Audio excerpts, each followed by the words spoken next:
What began as a mere prank voting game has spiraled into an unsettling series of tragedies as classmates fall one after another. Yet the voting persists unabated. I realize that perhaps I will be the next to succumb. Chapter 1. The dead have logged in. Feng's QQ avatar has lit up upon returning home and opening my phone. I was startled by this message in the QQ workgroup. Feng. Hadn't already passed away? I stared intently at the screen, a chill creeping down my spine. What a ludicrous notion! How could a deceased person possibly log in a QQ? The class group was in an uproar. For Feng, who was supposed to be dead, I just sent a message in the group. I'm initiating a new round of voting, open to the entire Class 5 of Year 2. The individual who receives the most votes must complete the chosen task within 24 hours or face punishment. As I read this message, an involuntary shiver coursed through my body. This scene was all too familiar to us. Just yesterday, Feng had proposed a similar vote in the class group, and then this morning, he had inexplicably taken his own life. His death was harrowing beyond measure. In his final moments, Feng's face was contorted in terror as his hands clawed at his own neck, fingers digging deep into his flesh, blood spilling from his mouth. This bizarre tableau continues to haunt all our hearts, and all of it stemmed from the prank we played yesterday. Yesterday was November 11th, commonly known as Singles Day. After school, Feng, as class monitor, initiated a vote in the group. We were to choose someone we believed would remain single throughout high school. The one who receives the most votes shall face punishment. I could see that moment. No one seemed to pay heed. And in a raucous manner, everyone cast their votes for Feng. The voting concluded swiftly, with Feng emerging as the clear frontrunner, his name prominently displayed among the group votes. After the playful antics, everything began to settle, and it was dismissed as mere folly. However, who could have anticipated that the following day, specifically this morning, Feng would be found in such a tragic state before the eyes of our entire class? The police arrived promptly, accompanied by several forensic experts who examined Feng's lifeless body. Yet, in the end, they could not uncover any substantial clues. The police concluded that Feng might have been grappling with mental health issues, which led him to take such drastic measures. Nevertheless, this conclusion failed to convince anyone that we were all classmates, familiar with one another, sharing daily encounters. Feng had a cheerful disposition and got along well with everyone. How could he possibly have had mental issues? It was utterly absurd. Moreover, the impression Feng left on me was not one of mental disarray, but rather as if an unseen force were constricting his throat. It seemed he was struggling to break free from an unseen grip, desperately trying to tear apart the bindings that ultimately led to his demise. Gazing at the screen, displaying the vote initiated by Feng, I felt an overwhelming sense of dread wash over me.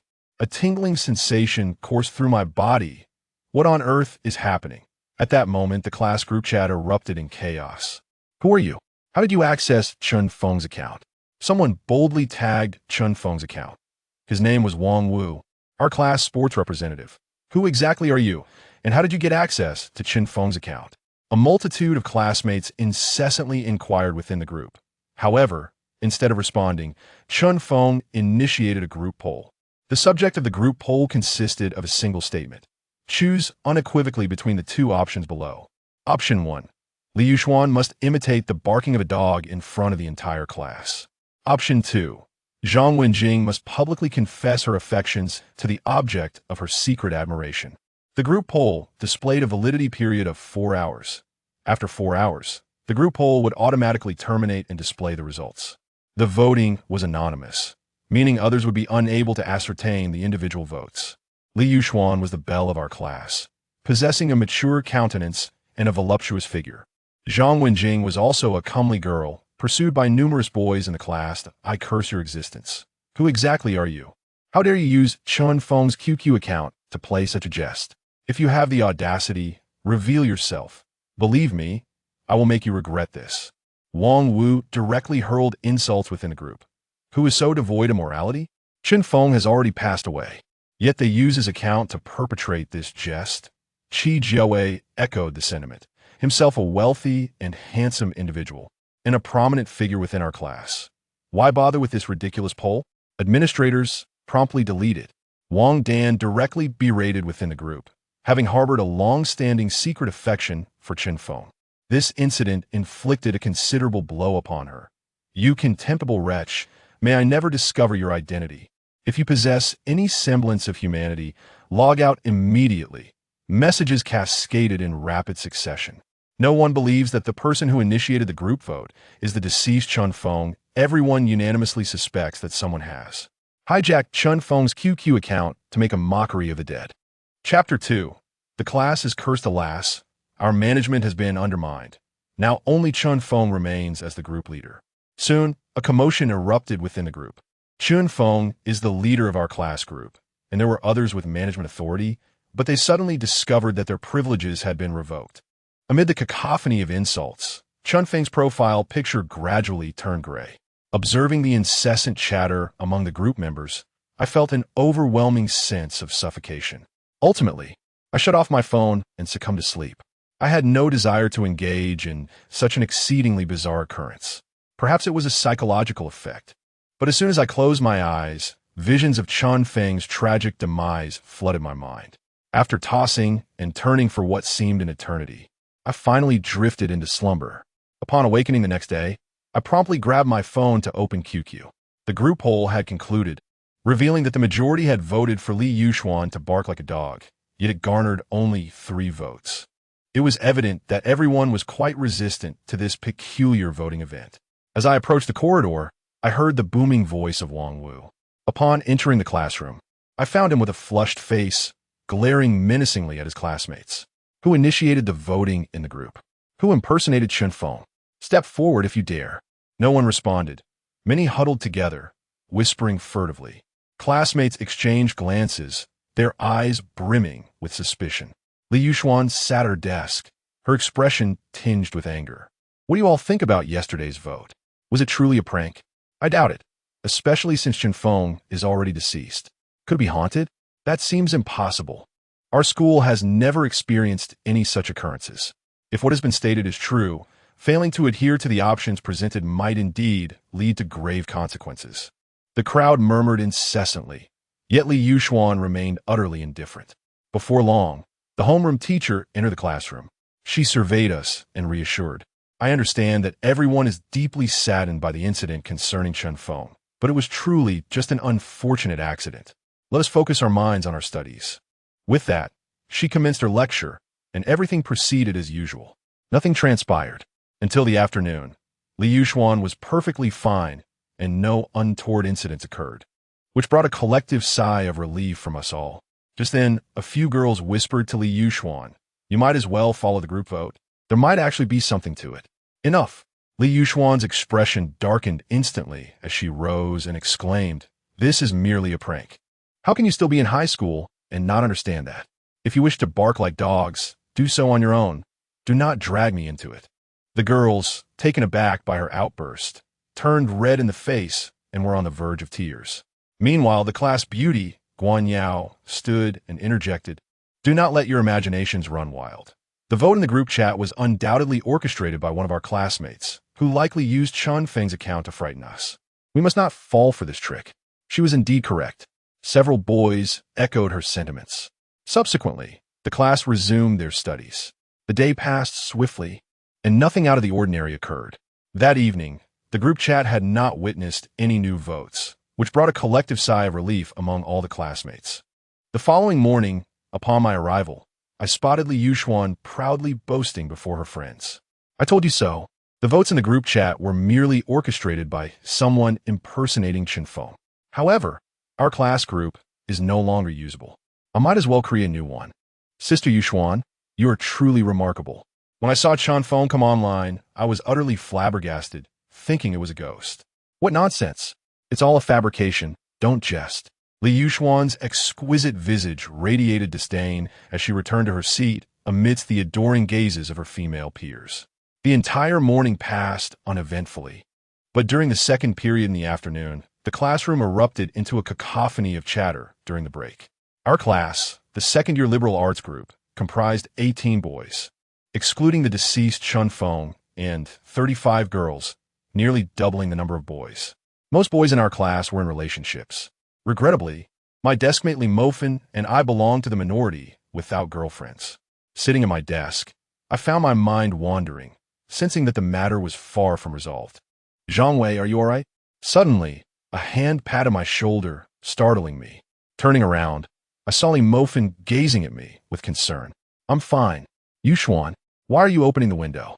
Just as I was about to respond, my attention was drawn to a voice not far away. Suddenly, I noticed that Li Yuxuan had left her seat without my noticing and made her way to the window on the left side of the podium. She opened the window, drawing the attention of many, including myself. Li Yuxuan remained silent, having not uttered a single word for a moment. As I observed her actions, an inexplicable sense of unease began to swell within me, intensifying with each passing moment. Alarmed, I realized the gravity of the situation and hastily stood up, shouting for someone to stop her. A few classmates reacted promptly and rushed to intercept Li Yuxuan, but it was too late.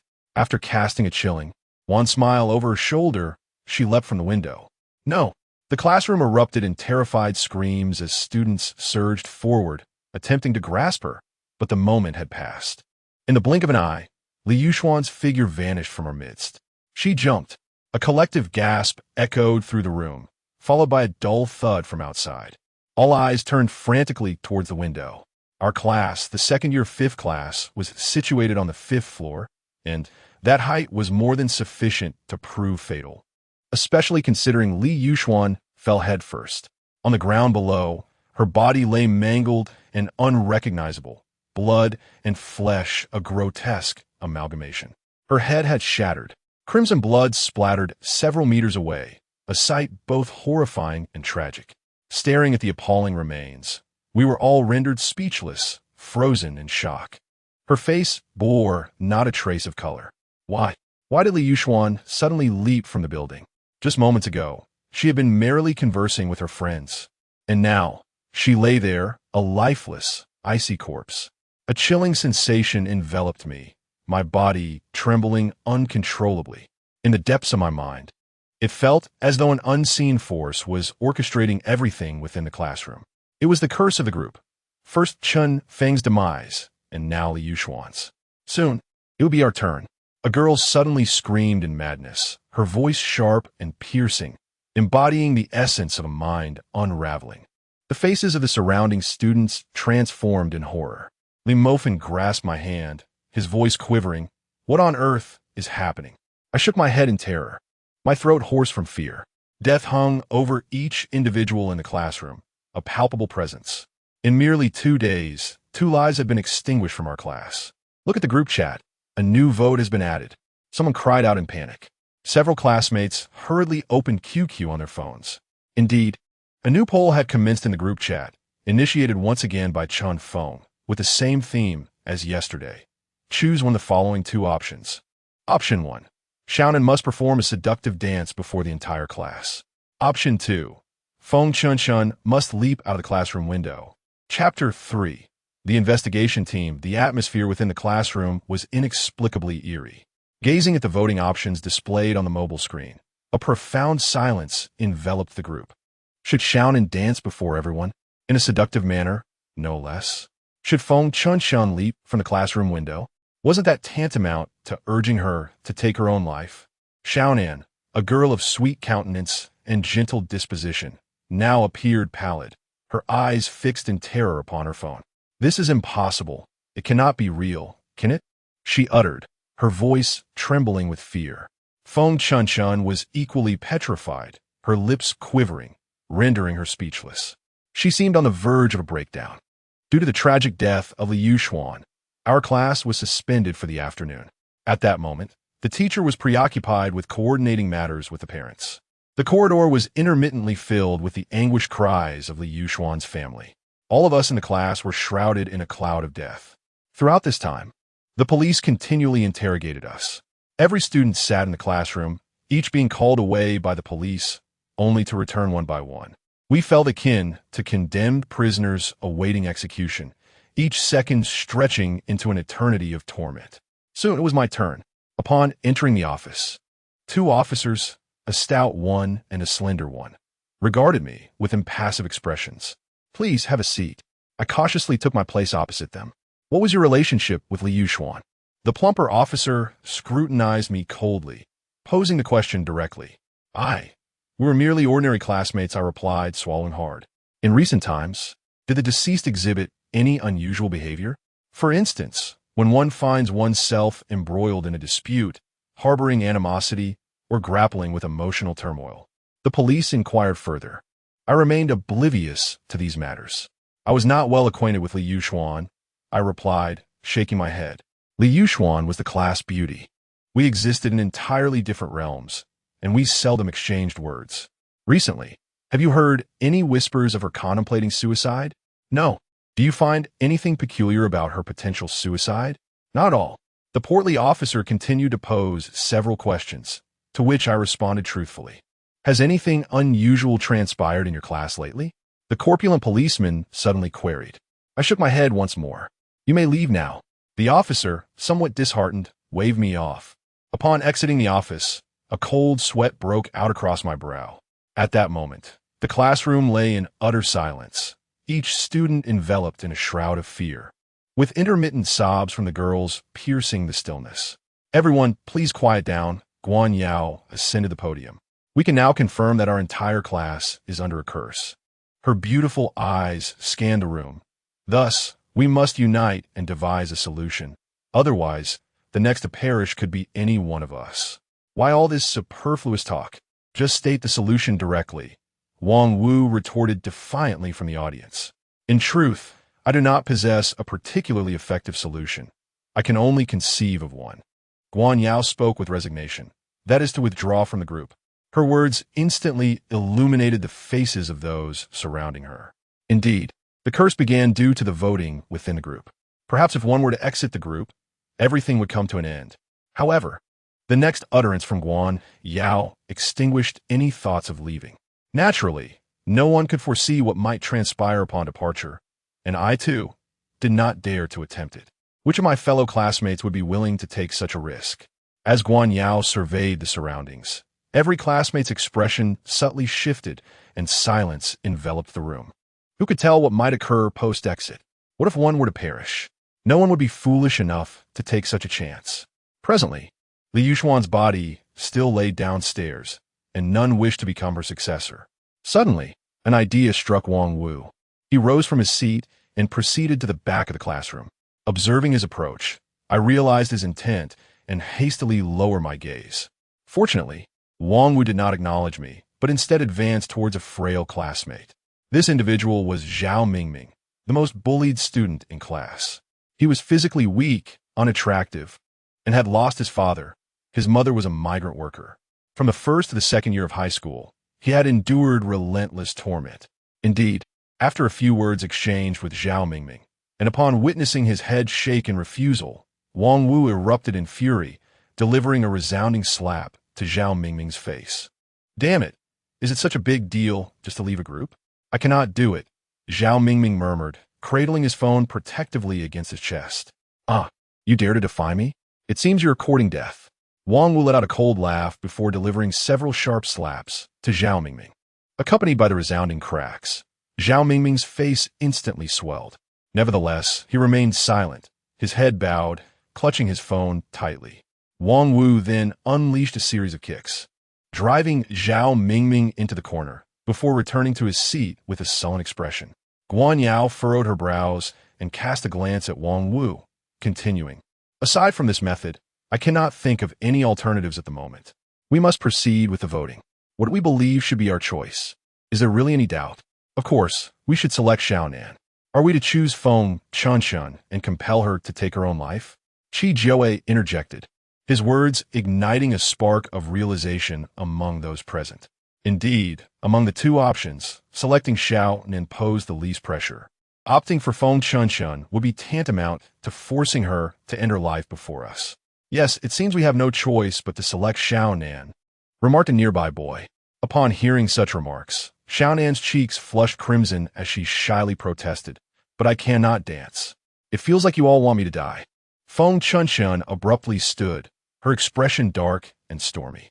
In the classroom, she was the quintessential tough girl, often mingling with boys and known to associate with various ruffians outside, making her a dominant figure among the girls. That's not it. It's just that Xiao Nan exclaimed, shaking her head fervently. Not it. I see you're simply asking for a beating. Feng Chunshan retorted angrily, attempting to charge at Xiao Nan to deliver a slap, only to be swiftly restrained by the girls beside her. If there were no other alternatives, it appears we have no choice but to proceed this way, Guan Yao said with a sense of resignation. In truth, she did not wish to select Xiao Nan, yet the other option was far too harrowing for her to even contemplate voicing. What are you all waiting for? Vote quickly. Do you all wish for my demise? Feng Chunshan exclaimed. The surrounding classmates hesitated for a moment, then nodded and began to take out their phones to cast their votes. As the group voting commenced, Xiao Nan ultimately emerged victorious. The class comprised a total of 52 individuals, and Xiao Nan garnered 34 votes, except for a few who had not brought their phones. Everyone else participated in the voting.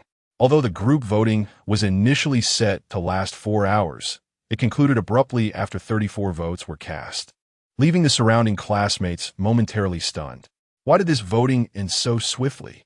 It has only been a few minutes, one remarked. Indeed, it has only been mere minutes.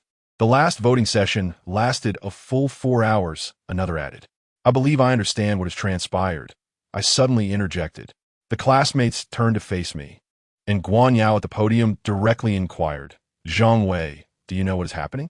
Given that the voting had reached a majority, the outcome could not be altered even if the remaining individuals voted for Feng Chunshan. Thus the voting naturally came to an end. Guan Yao nodded, her gaze shifting towards Xiao Nan. Xiao Nan, you understand what you must do, do you not? Xiao Nan bit her crimson lip, trembling as she rose unsteadily from her seat. In order to survive, she had no choice but to proceed in this manner. She slowly ascended the stage and began to dance. Her movements were rigid, resembling a skeletal figure swaying about. Notably, the voting options had explicitly highlighted seductive, prompting her to deliberately shed her jacket before taking the stage, revealing her voluptuous physique. Her tall frame and exquisite curves were indeed a sight to behold. Yet, no one had the heart to appreciate such beauty. Every face was etched with profound distress. This time it was Xiao Nan's turn, but who would it be next? The dread of death loomed over everyone. Upon completing her dance, Xiao Nan returned to her seat with a sense of relief. Guan Yao stepped onto the stage and declared solemnly, "We cannot simply sit idly by. I have made a decision. We shall form investigation teams of 3 within our class. Their task will be to uncover the truth of what has transpired in this school. Voting will continue as usual each day until the culprit is found." "Very well. We shall proceed as you suggest," came a consensus. "Let us form the investigation teams, 3 members each." "Absolutely. We must unearth the perpetrator." The crowd echoed in agreement. Chapter 4. The school was once a graveyard. The classroom buzzed with excitement as everyone formed teams. Naturally, Li Mofin and I paired up. At that moment, a timid voice broke through. "May I join you?" I paused, looking up to see Yi Ruoxue, one of the school-less beauties. "Why do you want to join us?" I stammered. A playful expression danced across her exquisite face as she replied with a mischievous tone, "It's simply because of what you just said. You are quite clever." Nodding in agreement, we formed our investigative trio. With the entire afternoon free from lessons, we had ample time to delve into our inquiries. Yi Ruoxue, with her delicate features and lively, charming personality, captivated my attention repeatedly. As we strolled through the school, the atmosphere remained undisturbed by the recent tragedies. Students from other classes engaged in lively activities on the playground. In stark contrast, we felt as though we were trapped in a hellish nightmare, unaware of who would face the impending vote. "Annie, do you know what has transpired in the school in the past?" Yi Ruoxue asked cheerfully while bouncing around the cafeteria. She directed her question at a long-serving staff member, someone likely knowledgeable about the school's history. "No, nothing has ever happened here," a female cook responded. "So, did anyone die here before?" Yi Ruoxue inquired. "I am unaware of that. It is not yet mealtime for the young girl. If you have no business here, you may as well leave."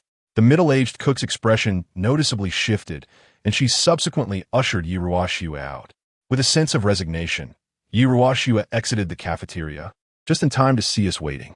"Did you inquire about the situation?" I asked hurriedly. Yi Ruoxue shook her head, her expression one of helplessness. I couldn't glean any information, but I have a feeling they certainly know something. They are merely choosing not to disclose it to me. What makes you so certain? I inquired with a chuckle. Of course. I have watched 500 episodes of Detective Conan and mastered over 300 methods of committing murder in locked rooms. Yi Ruoxue replied, shaking her head with pride, inadvertently revealing a playful side that stirred something within me. However, she is the campus belle, and someone of my humble stature would hardly catch her eye. Reflecting on this, I shook my head and maintained a deliberate distance from her. I then led Yi Ruoxue and Li Mofin to the boiler room. The old man Shun, who tended the boilers, was the oldest person in the entire school. Upon our arrival at his residence, we found him engrossed in watching television. "Old Shun, we have come to see you," Yi Ruoxue exclaimed as she hopped over. Her lively personality allowed her to quickly become familiar with even those she had never met. "What brings you here?" Old Shun asked hesitantly. "We have some questions for you," Yi Ruoxue stated directly. "We would like to know if any strange occurrences have taken place in the school before, such as deaths or the like." Old Shin pondered for a moment before nodding in agreement. It was 3 years ago when a girl tragically took her own life by jumping from a building. Since then, the dormitory has been haunted by the sound of a woman's voice echoing through the halls at midnight. Eventually, the dormitory was abandoned. As he spoke, Old Shun gestured towards the outside, where the former female dormitory had now been transformed into a storeroom for sporting equipment. I listened intently, though my gaze wandered to the disorderly state of Old Shen's room. In one corner, I unexpectedly discovered a pair of black lace panties, marked with white stains. I shook my head and averted my gaze. It was said that the girl who committed suicide was exceptionally talented, both academically and in appearance. After hearing this, Yi Ruoxue nodded, her eyes gleaming with curiosity. On our way back to the classroom, Yi Ruoxue inquired, "Do you think the girl's suicide is connected to the curse on our class?" I shook my head, responding, "It seems unlikely. Even if the girl became a vengeful spirit after her death, it shouldn't concern us. She took her life 3 years ago while we were all still in middle school. Regardless of the circumstances, I vowed not to give up."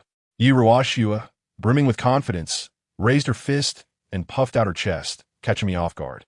Noticing my unwavering gaze upon her, she blushed with embarrassment and shot me a disapproving look before striding ahead. She bounced along, her long black hair dancing in the breeze. And as I admired her youthful beauty, I found myself entranced. Beside me, Li Mofin inquired, "Zhang Wei, do you have feelings for her?" I was momentarily taken aback, then let out a bitter smile and shook my head in self-deprecation, saying, "I am hardly qualified to have such feelings." Upon returning to the classroom, the others gradually trickled in. "Let us share the information we have gathered," Guan Yao said, standing solemnly at the podium. "I'll go first. I learned that 3 years ago. A girl committed suicide in the girls' dormitory." Yi Ruoxue was the first to raise her hand and exclaim, "I also found out that the girl who took her life was a student from the previous year, and she was in class 5 as well." Gaojin added as a supplementary remark, "That's nothing. Allow me to share the most shocking news." Wang Wu stood up, saying, "I just had a phone call with my cousin, asking him to send someone to investigate the address of this school. Can you guess what I discovered? This school was once a graveyard." Chapter 5. The voting begins. Upon hearing these words, we were all taken aback. However, some among us questioned, "So what? Many schools are built upon graveyards. Is that so strange?" Wang Wu hastily replied, "Perhaps the curse upon our class is linked to the burial grounds." "Impossible. If that were the case with so many classes in the school, why are we the only ones afflicted by this curse?" Wang Wu was rendered speechless by the inquiry. After Chan Feng's tragic demise, he was no longer the instigator of the group voting. If we wished to put an end to this curse, we needed to find the true culprit behind it. Another individual rose to speak. His name was Duanmu Xian, strikingly handsome and the son of a prominent conglomerate CEO. He was also an academic prodigy, consistently ranking first in his year, prompting countless girls from other classes to inquire about him. Upon hearing his words, a profound silence enveloped the room. If we could indeed identify that individual, why should we remain in such a state of dread? Should we allow the voting to persist? 2 classmates had already lost their lives. Guan Yao remarked helplessly. Every heart in the audience was filled with trepidation, fearing that the next round of voting would fall upon them. How should we proceed with the upcoming vote? Li Mofin tugged at my arm. Naturally, we should opt for the option with the least consequence. Just as we did today, I responded. Though those words escaped my lips, uncertainty gnawed at my heart. Would the initiator of the voting truly allow us to escape unscathed? Before school dismissed, Guan Yao earnestly instructed, everyone must not disclose anything about the curse. Unforeseen calamities may arise. As I traversed the path home, a tempest of thoughts surged within my mind. The girl who had plunged from a height 3 years prior. The garments belonging to a woman on old Chen's bed, the forsaken dormitory, and the curse that enveloped the classroom. All of these seemingly disparate elements stirred a profound sense of foreboding within me. I sensed an inexplicable connection among these clues, perhaps leading me to unveil the truth of the matter. Upon returning home, I remained preoccupied with this dilemma. Seated at the dining table, I pondered while partaking in dinner. Suddenly, an idea struck me, prompting me to inquire of my father, by the way, Dad, are you aware of any recent occurrences at our school? What transpired? My father responded, taken aback. I hesitated for a moment before shaking my head. Nothing at all. After finishing my meal, I turned and retreated to my bedroom. Closing the door and illuminating the room, my demeanor shifted to one of gravity. My father's astonishment at my query indicated his ignorance of the events within our classroom. Yet, with 2 individuals having perished in recent days, it was inconceivable that such news had not circulated. My father also had a penchant for following gossip, which hinted at an underlying revelation. At that moment, my gaze inadvertently fell upon a photograph adorning the wall, causing my pupils to constrict and my expression to freeze. The image depicted our class after completing military training, and amongst those captured in the frame, I discerned Chun Feng and Li Yuxuan. Their appearances struck me as peculiar. Chun Feng's complexion was pallid, his skin resembling that of a corpse. His head was tilted slightly back, and his face bore an expression of anguish. Yet despite this, a sinister smile still bloomed on his face. Li Yuxuan's expression was equally peculiar, her complexion an alarming shade of pallor. With her head inclined forward, the corners of her mouth curled into a chilling smile. Apart from the 2 of them, the others appeared unremarkable, showing no signs of change. As I gazed at the photograph before me, an unsettling chill crept down my spine. This was the curse of our class, dragging each of us toward death. The photograph had posed no issues initially, but since the untimely deaths of Chun Feng and Li Yuxuan, it had undergone a fundamental transformation. The 2 grinning figures within the image starkly contrasted with the smiling classmates surrounding them, evoking a sense of dread. I understood that if I failed to devise a solution, it was only a matter of time before I, too, would find myself in this photograph, appearing with the same ghastly pallor and disquieting grin. The following day, I trudged into the classroom with heavy steps. My classmates wore ashen expressions, the atmosphere palpably somber. The first lesson was English, and the teacher sensed the discord but thought little of it, proceeding with her lecture. This time, however, even the most diligent students refrained from raising their hands to answer questions. The English teacher, shaking her head in resignation, taught us a few vocabulary words before allowing us to engage in self-study for the latter half of the class. As soon as she departed, the classroom erupted with energy.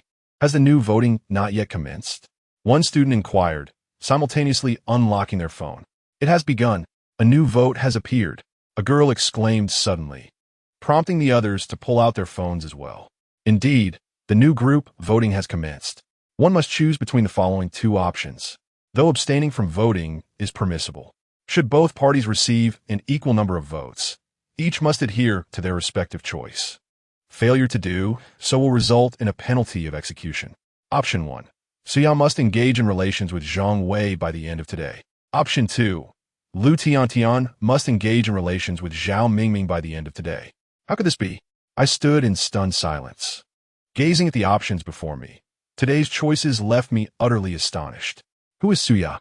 She is undoubtedly one of the most beautiful girls in our class, tall and alluring, her attire exuding a sense of maturity. While she may not hold the title of the most beautiful girl in our class, She certainly embodies the essence of sensuality and sophistication. I could hardly believe that the first option entailed her engaging with me. This is undeniably a momentous opportunity. Chapter 6. The voting concludes Lu Tiantian, though her name is melodious, is, in reality, the least attractive girl in our class. She possesses a stout physique and a boisterous personality, embodying the quintessential tough girl. Her prowess in brawling is such that even the boys are left in awe, which is why we affectionately refer to her as Lu Ge. In contrast, Zhao Mingming stands as the most bullied boy in the class, synonymous with ineptitude. Only a handful of us, including Li Mofin and myself, maintain a closer rapport with him. The atmosphere was thick with whispered speculation, and many turned their peculiar gazes towards me. Suya rose abruptly, her expression dark as she pointed at me, declaring, "Let me make this clear. Zhang Wei, if you dare to lay a finger on me, I will have someone cripple you." Her disdainful gaze ignited a surge of anger within me. I was acutely aware of Su Ya's contempt. Even in casual proximity, she often wore a look of disgust. My fragile self-esteem was meticulously stripped away in her presence. Yet, I soon composed myself and calmly responded, "It matters not to me. After all, the choice merely designates you." Primeshan fasa an repercusiones. Suya's face paled, and with a cold stare, she retorted, "I would rather die than associate with you, you worthless piece of trash." It's truly revolting. A wave of embarrassment washed over me, alternating between crimson and pallor, as I was taken aback by her scathing remarks. Surrounded by the gloating gazes of my peers, I resignedly returned to my seat. Guan Yao stepped up to the podium, her voice hesitant as she began, "We can only proceed with the voting. There are no other options left." The students in the audience began to murmur amongst themselves, while the two parties involved wore expressions of dismay. Lu Tiantian appeared relatively composed, but Suya's exquisite features had turned ashen. Beside her, Zhao Chunha shot me a fierce glare. He was one of Suya's admirers, which explained his animosity towards me. He averted his gaze and addressed everyone. "I propose we select Lu Tiantian." "Zhao Chunha, do you have a death wish?" Lu Tiantian erupted in anger, rising abruptly from her seat. Zhao Chunha, unfazed, replied coldly, "I am well aware of your middle school indiscretions. If you wish for them to remain undisclosed, it would be wise not to resort to violence." At his words, Lu Tiantian's expression shifted drastically. Disbelief etched on her face as she regarded Zhao Chunha. Meanwhile, Suya, who had initially looked lifeless, now gazed at Zhao Chunha with an expression of surprise and excitement in her beautiful eyes. Lu Tiantian, gritting her teeth in anger, dared not retort further and returned to her seat. "Zhao Chunha, is it not rather despicable to employ such tactics?" Guan Yao interjected angrily. "Despicable? What is despicable about it?" Suya rose from her seat, her face contorted with indignation as she glared at Guan Yao. "This concerns my virtue, which is of utmost value to a girl. Is it not? Since you are so noble, why not take my place and deal with that worthless Zhang Wei instead?" Guan Yao was momentarily taken aback, her clear eyes glancing at me before she turned away, a hint of embarrassment coloring her delicate features. "Humph, you are merely a hypocrite." Suya sneered disdainfully at Guan Yao. The voting commenced, and I found myself rallying support from the back. I have resolved to ensure that Suya pays a price for her disdain towards me. Naturally, Li Mofin cast his vote in my favor, and the individuals behind him were also engaged in conversation with me. "I shall undoubtedly support you. Allow me to rally votes for you now," Zhao Mingming declared. Should this voting result in defeat, he would be compelled to engage with Lu Tiantian, a scenario that is utterly intolerable. Simultaneously, his deskmate, Zhu Rong, a corpulent figure of rather unsavory disposition and lacking popularity among the girls, vowed to assist in garnering votes as well. Indeed, I must make Suya weep and plead for my mercy, I thought, wearing a smirk of triumph. However, the outcome did not align with my expectations. Our band of misfits proved utterly ineffective. Presently, Suya had garnered a mere 5 votes, while Lu Tiantian's count approached 30. No matter how fervently we campaigned, the final result remained unchanged, as our class numbered only 52 individuals. Once the voting concluded, it was ultimately Suya who emerged victorious. This outcome dictated that Lu Tiantian must engage with Zhao Mingming, lest he face dire consequences, a curse that was immutable. Huh. A toad aspires to dine on swan meat, yet fails to glance in the mirror at his own reflection. At that moment, Suya approached, leaning against Zhao Chunhe, her beautiful eyes filled with contempt as they regarded me. Zhao Chunhe, in turn, arrogantly embraced her waist, casting a haughty gaze down upon me. I clenched my teeth, struggling to suppress the urge to strike him, and, resigned, lowered my head, embodying the very essence of dejection. Do you see your helplessness, young man? There is no place for you in this class. Just wait. In the next vote, everyone will choose you. Zhao Chunhe whispered softly in my ear. Upon hearing this, my expression shifted dramatically. Zhao Chunhe let out a hearty laugh and planted a fervent kiss on Suya's cheek. With a smile, he remarked, "Darling, I will be waiting for you tonight." Suya, blushing, nodded in agreement, then cast a disdainful glance in my direction before turning to leave with Zhao Chunhe. I watched their retreating figures, my heart seething with frustration. Yet, beneath that anger lay an overwhelming sense of envy. The disparity between him and me was simply too vast. Chapter 7. The staircase from which one can never escape. After the voting concluded, Zhao Mingming attempted to flee without uttering a word. However, he was promptly seized by Lu Tiantian. Observing their vanishing figures, I could only shake my head in resignation. I had come to a profound understanding of the rules governing this game. To survive within its confines, one must first wield sufficient influence within the class, compelling others to vote in accordance with my wishes. Soon enough, the classroom buzzed with activity. Having narrowly escaped a deadly crisis, everyone was in an exceptionally relaxed mood. The cacophony within the classroom escalated until our homeroom teacher strode in, questioning the source of the uproar. Upon hearing his voice, the students hastily fell silent, and a palpable stillness enveloped the room. In the subsequent classes, Lu Tiantian and Zhao Mingming vanished without a trace, likely seeking refuge in a hotel outside the school. Meanwhile, I engaged in discussions with Yi Ruoxue regarding our plans for an investigation that afternoon. We had already scoured numerous locations throughout the school, leaving only a few forbidden areas, each marked by tragic histories, either the sites of murders or suicides. Those locations exuded an eerie aura even during daylight, and she would undoubtedly hesitate to venture there alone. In the afternoon, Lu Tiantian returned with a pallid Zhao Mingming, who appeared utterly haggard. Amidst the jeers of their classmates, Lu Tiantian boldly proclaimed from now on, "Zhao Mingming is my man. Anyone who dares to bully him shall face my wrath." Zhao Mingming offered no response, trailing behind Lu Tiantian, whose formidable presence loomed large. Zhao Mingming paid no heed to his classmates around him, burying his head in his arms and remaining utterly still. The others, too, were devoid of the spirit to jest, each preoccupied with the impending investigation. If there are indeed ghosts, should we not seek out a ghostbuster? Guan Yao proposed. Indeed, there are plenty of monks and Taoist priests nowadays, Wang Wu remarked, his eyes glinting with enthusiasm. Let's hire one. We can pool our resources. A suggestion was quickly thrown out. No need. I shall bear the cost alone. Wang Wu volunteered gallantly. Everyone knew Wang Wu was affluent, and thus no one dared to oppose him. All eyes turned to Wang Wu with anticipation as he confidently strode out, seemingly on a mission to summon a Taoist priest.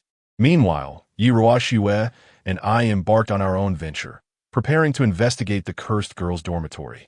This place was a forbidden zone within the school, shunned even during daylight, as if enveloped in an eerie silence. Yi Ruoxue, gripped by fear, clutched my arm, which brought me a secret thrill. Together, we walked toward the girls' dormitory, the atmosphere utterly devoid of sound.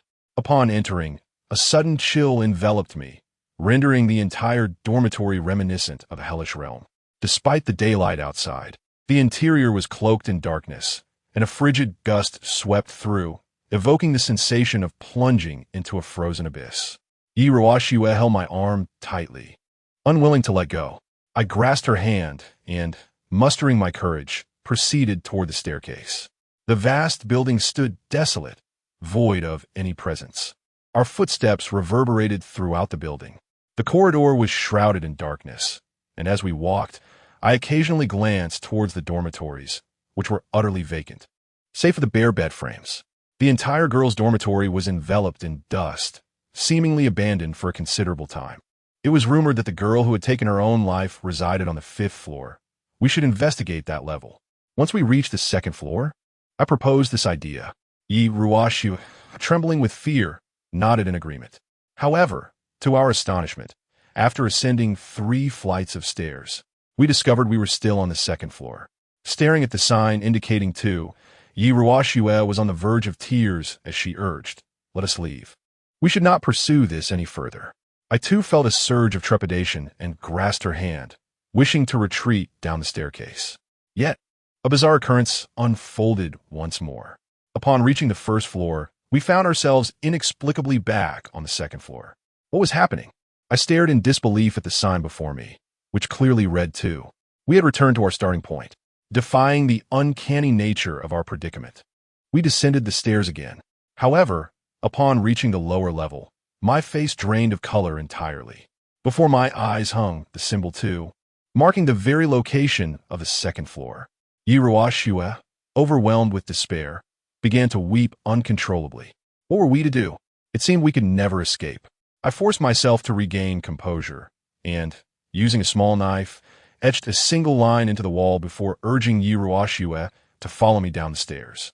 As we descended slowly, we once more ventured downwards. Once again, what awaits us is the chilling symbol of the 2nd floor. Yiruashua collapsed on the ground, weeping and exclaiming, "How can this be? We can never escape.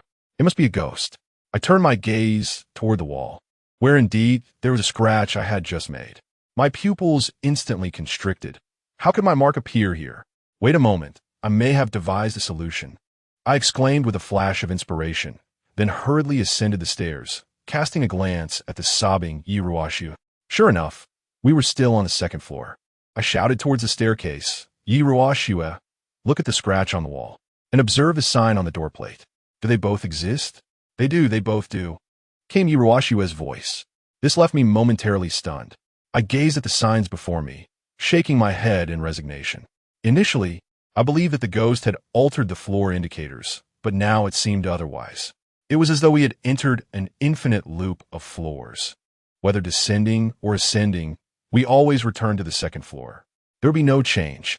We were trapped within this building, unable to find our way out. Chapter 8. Breaking the cycle of violence. Please come down quickly. I'm scared alone. Yiruashua's trembling voice echoed from below. With a sense of resignation, I made my way downstairs. Gazing at the seemingly eternal 2nd floor, my mind raced with thoughts on how to find an escape. Suddenly, a solution dawned upon me. I turned to Yiruashua with a serious expression and said, "If I am not mistaken, the girls' dormitory is haunted. It has transformed all the floors to appear identical, leading us to believe we are trapped in an endless cycle." Her eyes lit up with hope. "So if we keep descending, we might actually find a way out?" I nodded, taking her hand, and we hastily continued down the stairs. Yet, upon reaching the next level, we were still met with the 2nd floor. A flicker of doubt crossed my features, but I stubbornly pressed onward.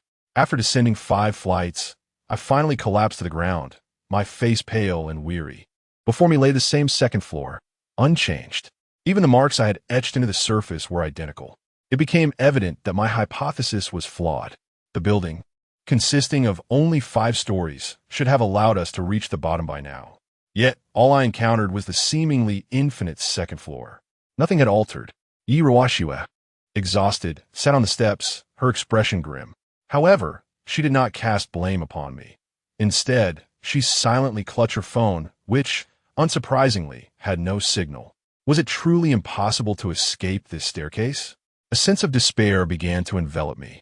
No matter which path we tread, we find ourselves ensnared with no escape in sight. The entire girls' dormitory feels as though it is under a malevolent curse. Once we step inside, there seems to be no way out. Yet, we must press on. I am determined to find a solution. Gritting my teeth, I grasped Yiruashua's hand and once more dashed down the stairs. The steps flickered past me, and I lost all sense of time. My complexion had become as pale as parchment. Indeed, We remained on the second floor, with no discernible change. Yi Ruoxue was now wailing uncontrollably, and I felt my own spirit teetering on the brink of collapse. What must we do? My entire body trembled, an indescribable sensation enveloping me. This time, we shall ascend. I declared to Yi Ruoxue, who had lost all semblance of will and was merely a puppet in my grasp. I took a deep breath and led her up to the 7th floor. I was determined to uncover the true number of levels this building possessed. I spoke through clenched teeth, reminiscent of a gambler blinded by desperation. Yet, upon reaching the 7th floor, we were met with the same surroundings. Identical scars marred the walls, and no alterations were to be found. The staircase seemed to loop infinitely. Regardless of our direction, we could not discover an exit. You take this staircase, and I shall take that one. We shall ascend simultaneously, I suggested, pointing to another staircase in the corridor, prepared to wager everything. Yi Ruoxue nodded in agreement. Aligning with my resolve, we each arrived at a staircase, gazing at the person across the corridor, and began to ascend simultaneously. However, the subsequent scene left me profoundly shaken. Yao Ruoxue and I reached the 2nd floor at the same time. Upon seeing Yao Ruoxue at the opposite end of the corridor, I collapsed on the ground, my face ashen, overwhelmed by despair. It was futile.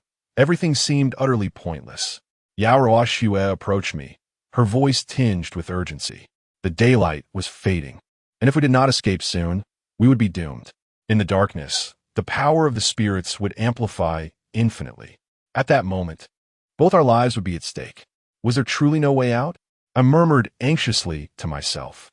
As the light diminished, our predicament grew increasingly perilous. Then it struck me, since ascending or descending was not an option, why not take a more radical approach? I suddenly exclaimed. With that, I seized a brick from the windowsill and hurled it with force. As the glass shattered in a cascade of fragments, the entire window was smashed open.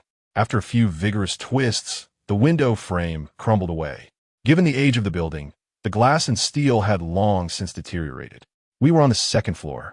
Leaping from here would pose no danger. Indeed, my perspective confirmed that we were merely 2 meters above ground. Even a jump would not result in injury. Isn't this a bit too high? Yao Ruoxue expressed her concern. At this juncture, we could not afford to hesitate. I'll go first, then you jump down. I will surely catch you, I reassured her. I removed the window and cast it aside, preparing to leap down. Yet at that moment, I abruptly halted. My eyes flickered incessantly, and my entire body trembled. Subsequently, I jumped back into the room, my expression becoming complex. What's wrong? Why aren't you jumping? Yi Ruoxue inquired, puzzled. If I leap, I'm certain to perish, I exhaled heavily. That's impossible. You just mentioned it's merely the 2nd floor, Yi Ruoxue replied. Bewildered. Have you forgotten how that girl died 3 years ago? I suddenly declared with a strange countenance. She committed suicide by jumping off? Yi Ruoxue responded without hesitation. Indeed, she jumped, but it does not necessarily imply suicide. I retorted with a cold smile. Chapter 9. A desperate escape, what do you mean? Yi Ruoxue suddenly widened her eyes in realization. If I am not mistaken, the girl from 3 years ago faced a predicament similar to ours and chose to leap to her death. I said expressionlessly, but we are only on the 2nd floor. Yi Ruoxue exclaimed incredulously. That may not necessarily be the case. What we see and hear could very well be an illusion. I gazed pale-faced at the surrounding walls. At my words, Yi Ruoxue's delicate features were twisted in terror, her body trembling irregularly.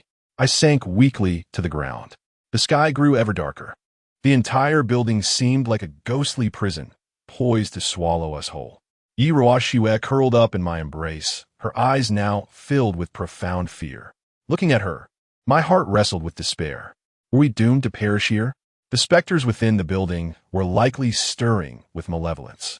If we did not take action soon, our fate would be sealed. Yet, no matter how hard I racked my brain, no solution came to mind.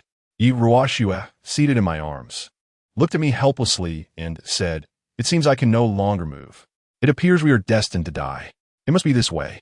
In that moment, I resolved myself. Under Yi Ruoxue's astonished gaze, I pressed my lips firmly against her cheek. Her skin was smooth, and the sensation was extraordinarily comforting. "What are you doing?" Iruashue was taken aback, and then she struck me sharply across the face. I paid no heed to the pain on my cheek, but instead regarded her with a cold gaze. Go on, strike me again. My audacity instilled a sense of fear in Iruashue, who whispered, I know it was wrong of me to hit you, but you were the one who kissed me first. If you won't hit me, then I shall do it myself. With that, I delivered several harsh slaps to my own face. Iruashue was left dumbfounded by my actions. It took her a few moments before she finally reacted, gripping my arm tightly. Zhang Wei, what are you doing? It's already this late. Her voice trembled with emotion. It was precisely because of this moment that I felt compelled to act. I was forcing myself. If I did not find a way to unleash my potential, we will be doomed. My face was already swollen, and blood trickled from the corner of my mouth. Yet, my thoughts were clearer than ever, my mind racing with calculations. Iruashue stared at me in a daze, no longer attempting to intervene, her expression one of shock. After 5 minutes of this frenzied behavior, I finally regained my composure. I understood the path I needed to take. Grasping Iruashue's hand, I made my way toward the staircase. The sky had begun to darken, and night was approaching. As I reached the middle of the staircase, I suddenly let out a cold chuckle, seized Iruashue's arm, and turned back in the direction we had come. What are you doing? This is going back the way we came. Iruashue exclaimed in bewilderment. No, this is the true path of the staircase. I shook my head with a cold smile. The specter can obscure our senses, creating a disarray in our sight and hearing. The second floor we perceive and the sounds we hear are mere illusions. From the very beginning, I harbored doubts that no matter how towering the edifice, it could ever be impossible to escape. As long as those within it continued to ascend or descend, they could reach either the rooftop or the basement. Yet, regardless of whether we moved downward or upward, we remained on the second floor, without any change. Only just now did I finally uncover the reason. That as I paused, inhaling deeply, scanning the inky darkness surrounding me, and suddenly let out a furious roar. We had never truly descended. We were merely trapped in an incessant cycle between the fourth and fifth floors, endlessly traversing the stairs. This is the true nature of the staircase, an eternal ascent and descent, a path that can never be completed, for we are perpetually going up and down. The everlasting second floor we see is, in fact, simply the fifth floor. Thus, even if we were to wander for 1,000 years, escape would remain elusive. Even should we contemplate a leap, we find ourselves on the fifth floor, and a plunge would only lead to a dead end. The specter may obscure our perceptions, yet it cannot diminish our physical strength. The effort expended in ascending the stairs is several times greater than that required for descent. A person may descend numerous flights of stairs in quick succession, yet they cannot ascend the same number without pause. To discern whether one is ascending or descending the staircase, one need only attentively gauge the exertion required for the journey. This is the essence of truth. To navigate this staircase, there exists but a singular method. One must act contrarily. By persistently traversing both upwards and downwards, one may uncover the sole, correct path. Pay no heed to the surrounding environment, for it is an illusion. As I spoke, I grasped Iruashue's hand and continued onward. The second floor, still the second floor, yet again the second floor. After traversing it thrice, we remained on the second floor. Yet my countenance remained unchanged as I urged Iruashue to press on. Before long, we completed our fourth passage. Now the original second floor had vanished, and an expansive doorway awaited us. The final rays of sunset bathed our faces in a warm glow. Chapter 10. The lowest level of the game indeed. We have finally arrived at the ground floor, emerging from a dire situation that seemed inescapable. My deductions were entirely accurate. I held Iruashue's hand, my pallid complexion betraying the ordeal we had endured. Iruashue, too, wore an expression of exhilaration. We hastily departed, and soon the girls' dormitory vanished from our sight, enveloped by the cloak of night. It was only then that I noticed my face had swollen considerably. Are you all right? Iruashue exclaimed, having just noticed my condition, and she hurried towards the school infirmary. Shortly thereafter, she emerged, clutching a Band-Aid and iodine. Upon returning to the classroom, a classmate jested. Did you two run away together? Zhang Wei, what happened to your face? I'm fine, I replied, somewhat self-consciously. Yet, Yi Ruoshua shot him a disapproving glance and approached my desk. She gently took out a cotton ball and began to carefully dab at the corner of my mouth. The iodine stung slightly as it touched the wound. But gazing at Yi Ruoshua's serene face filled my heart with overwhelming emotion. Throughout my life, I had never known the favor of a girl. My disheveled appearance and modest background rendered me an object of disdain among my peers, particularly the girls, from elementary school through middle school. Before me now stood Yi Ruoshua, the very first girl to show me such kindness. "Does it hurt?" she asked tenderly, her gentle gaze fixed upon me. She was acutely aware of my expressions. The moment any semblance of discomfort crossed my face, she would immediately adjust her movements with utmost care. I swear that at this very moment, I have undeniably fallen for Yi Ruoshua. Sensing my gaze, a hint of shyness graced her exquisite face. She playfully admonished, "Why are you looking at me like that?" "I apologize," I replied, shaking my head. "Well, it seems you are fine now." Yi Ruoshua shot me a glance, withdrew the iodine, and turned to leave. I was left alone, sitting there with a silly grin on my face. During the evening study session, Li Mofin stared at me in a daze, his expression peculiar. "What has you so elated? You look positively radiant," he remarked. "Oh, it's nothing," I answered, beaming with delight. Although my face still throbbed with pain, my spirits soared. After all, I had saved Yi Ruoshua. Surely, she must harbor some fondness for me now. Perhaps she has even developed feelings for me. This could be my chance to turn the tables on the affluent and ascend to the pinnacle of life. Unbeknownst to me, I had fallen victim to a common folly of the underprivileged, being overly sentimental. Later that night, I returned home and lay on my bed, engrossed in my phone. Since the curse incident, no one dared to chat in the class group anymore. The group was eerily silent, devoid of conversation. "Thank you so much for today. Without you, I wouldn't have known what to do," I had said. At that moment, Yi Ruoshua sent a message. "It's nothing. It was my duty." I replied, "Your actions today truly astonished me, but you are remarkably capable to have devised a solution under such circumstances. I feel utterly useless." Yi Ruoshua lamented in QQ. "It's nothing. I was scared too, but I promised to protect you, and I will certainly keep that promise." As I typed these words, my arms trembled. Oh, how moving it was. "Today, you truly look dazzling." Of course, I wrote with pride. "You're beautiful." "Well, I must go now." Yi Ruoshua sent me a smiling emoji before logging off. Reluctantly, I set my phone down. The unfolding events were not as dire as I had imagined. The next day, upon entering the classroom, I noticed the somber expressions on everyone's faces. The next round of voting was imminent. Whispers filled the air, and some girls were conspiring in groups. "If my name appears on the ballot, you mustn't vote for me. Rest assured, we're like sisters. Brothers, if my name comes up in the voting, you know what to do. There will be benefits for you." Such dialogues echoed throughout the classroom. Anyone with a bit of spare cash or popularity began to discreetly solicit votes. Even my desk mate, Li Mofin, was not spared. "Bro, if my name pops up, you mustn't vote for me." Of course, why would I worry? I shot him a glance. He looked a bit embarrassed and replied, "You know, we don't hold much clout in this class. If our names appear on the list, we might be in trouble." I nodded with a heavy heart.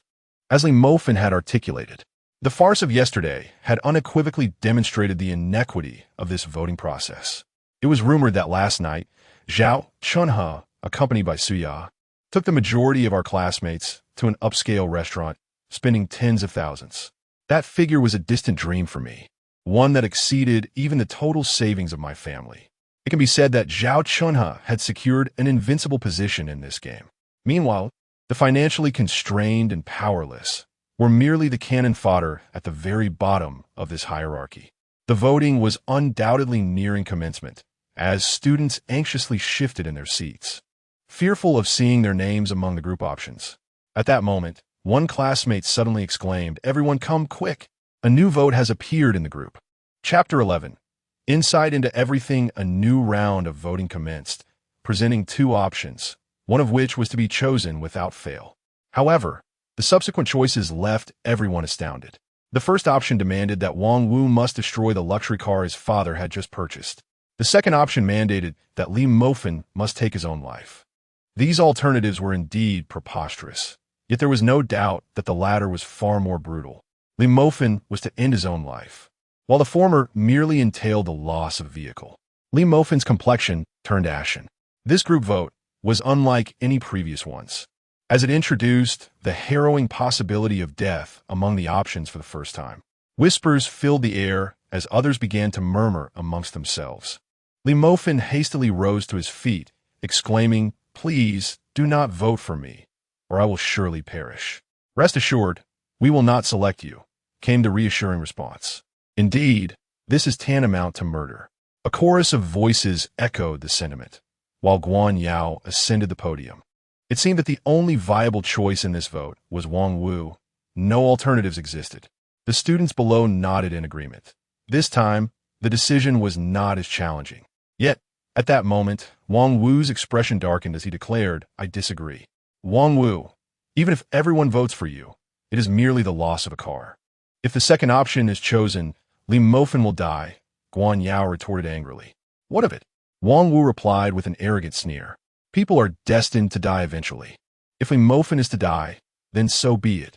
How can you speak so callously? He is, after all, your classmate." Guan Yao seethed with anger. "Enough of your nonsense. My father recently purchased a Bentley, a luxury vehicle worth over 10 million. Wang Wu bellowed. "Even so, is a life not worth more than a car?" Guan Yao retorted, her expression darkening. "Indeed, it is not." Wang Wu shot a glowering look at Lee Mofin. "I am aware of your circumstances. Your father works away, your mother has long since passed, and you now live with your grandmother. You are nothing but a burden. Your death would mean little." "Wang Wu, do not go too far." I rose, shouting in anger. "Ha, too far? This vote will undoubtedly claim lives. Even if one does not perish today, they may tomorrow. Thus, why not sell the vote for a handsome price?" Wang Wu sneered, his face contorted. For a moment, the surrounding classmates were left speechless. "Wang Wu, you cannot act in this manner. If necessary, I will repay you in the future," Lee Mofin said timidly as he stood up.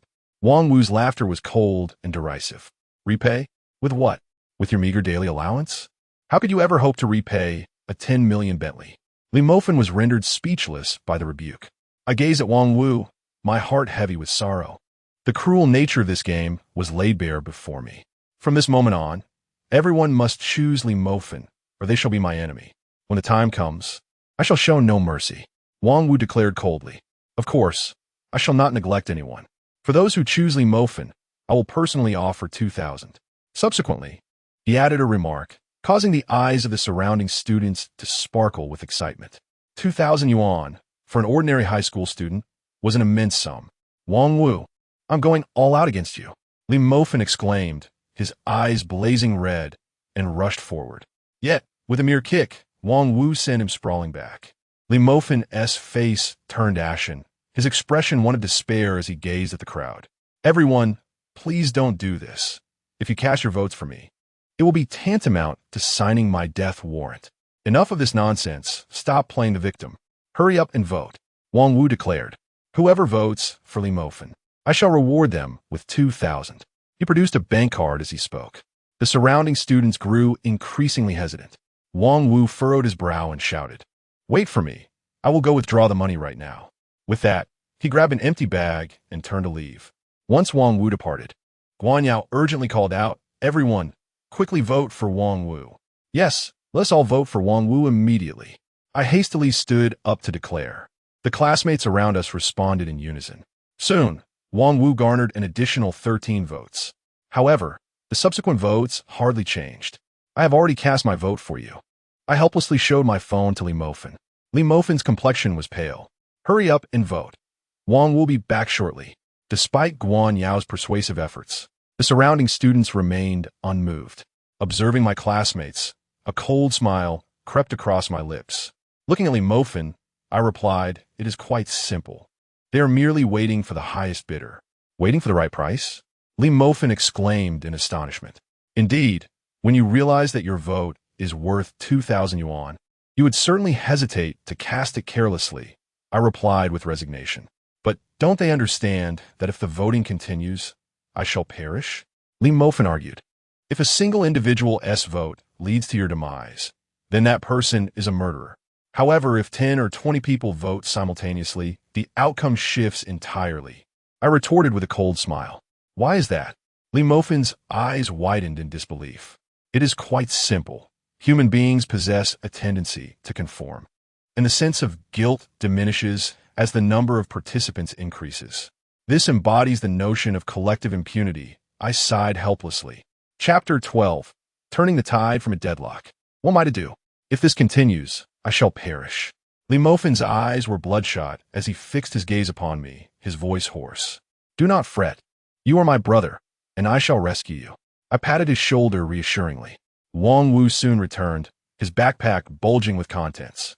He promptly unzipped it and extracted a stack of 100 yuan bills. Very well, for those who have yet to cast their votes, simply approach me and vote for Li Mofin, and I shall reward you with 2,000. Instantly, the classroom erupted in commotion. Haijun was the first to step forward. He picked up his phone and, in plain sight of Wang Wu, cast his vote for Li Mofin, successfully pocketing the 2,000. Like the harbinger of sin, he gazed at the crisp notes in his hand, and soon, others could no longer contain themselves. They grabbed their phones and approached Wang Wu to cast their votes for Li Mofin. In an instant, Li Mofin's votes increased by 10. This also implied that Wang Wu had dispensed at least 20,000. In the face of such a sum, the camaraderie of classmates seemed as insipid as mere paper. Li Mofin sat beside me, pallid and despondent, his expression laden with bitterness. I am doomed. I am finished. Li Mofin laid his head upon the desk, his visage one of utter despair. Confronted with such a scenario, he perceived no glimmer of hope. Do not worry, it is not yet over.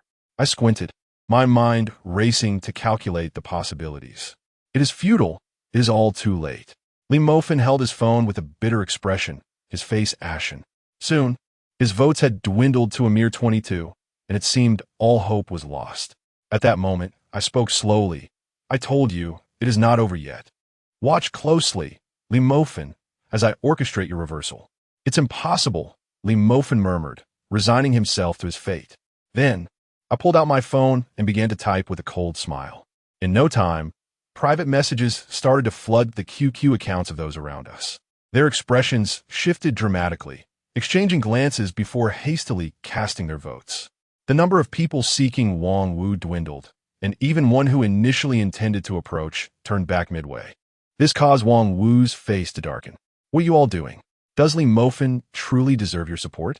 If you vote for me, I promise to add 2,000, 4,000 for each vote. Wang Wu, realizing something was amiss, shouted urgently.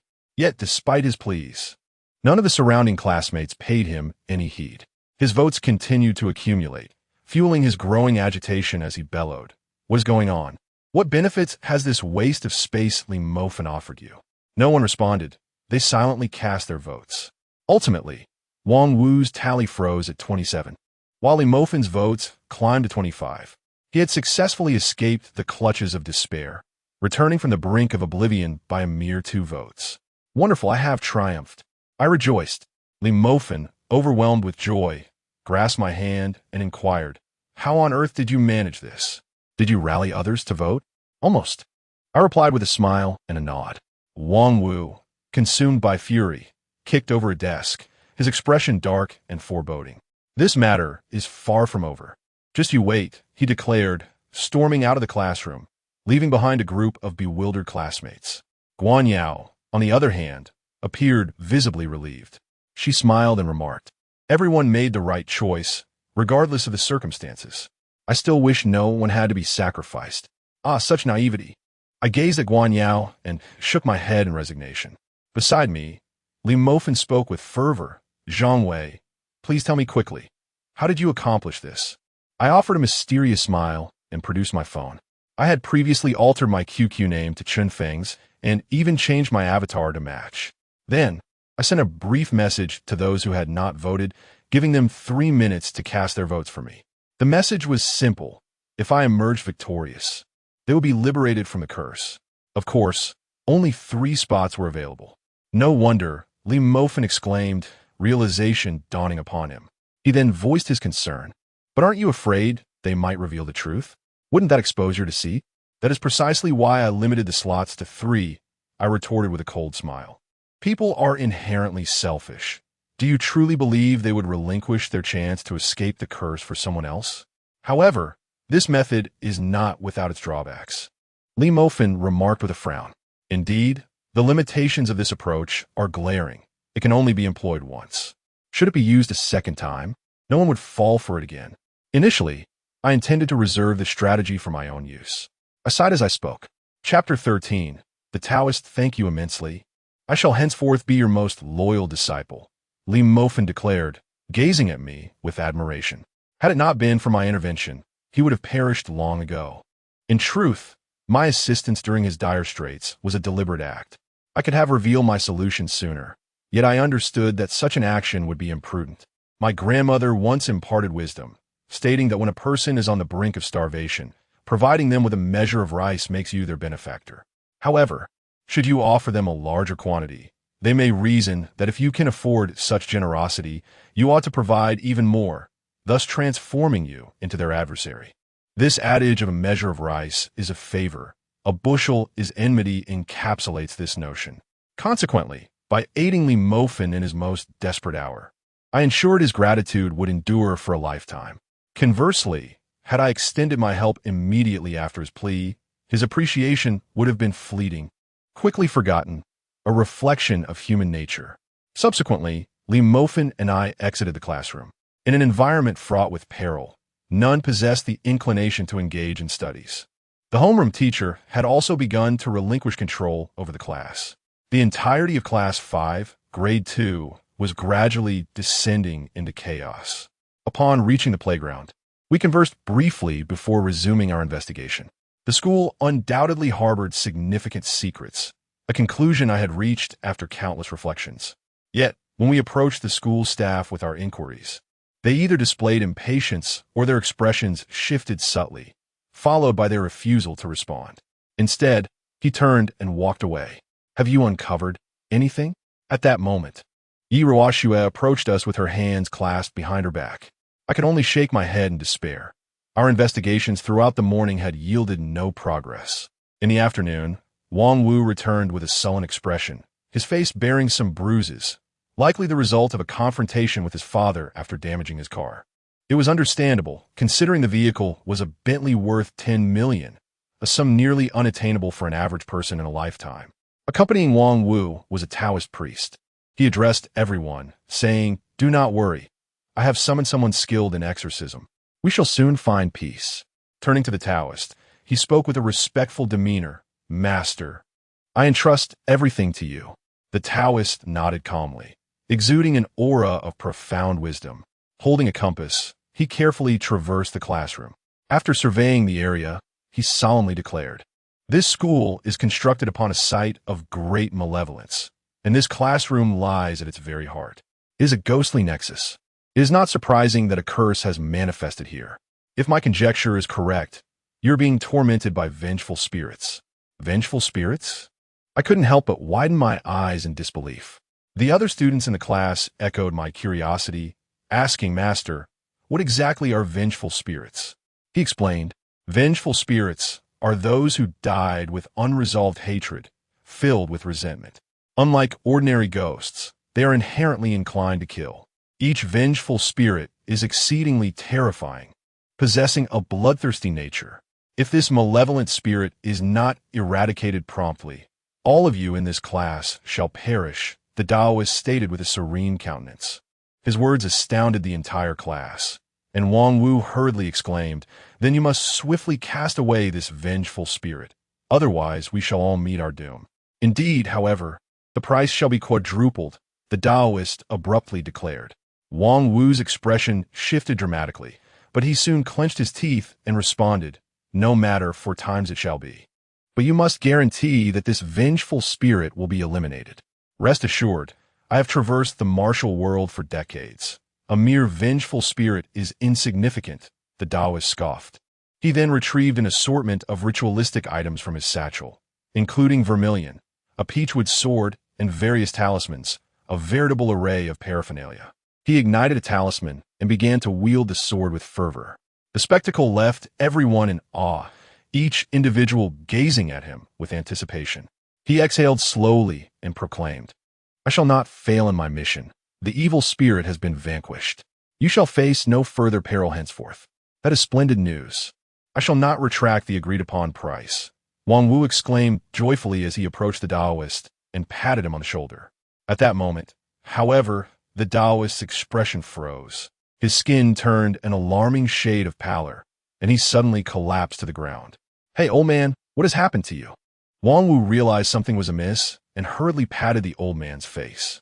The Taoist's eyes were wide open, devoid of breath. Could he have succumbed once more?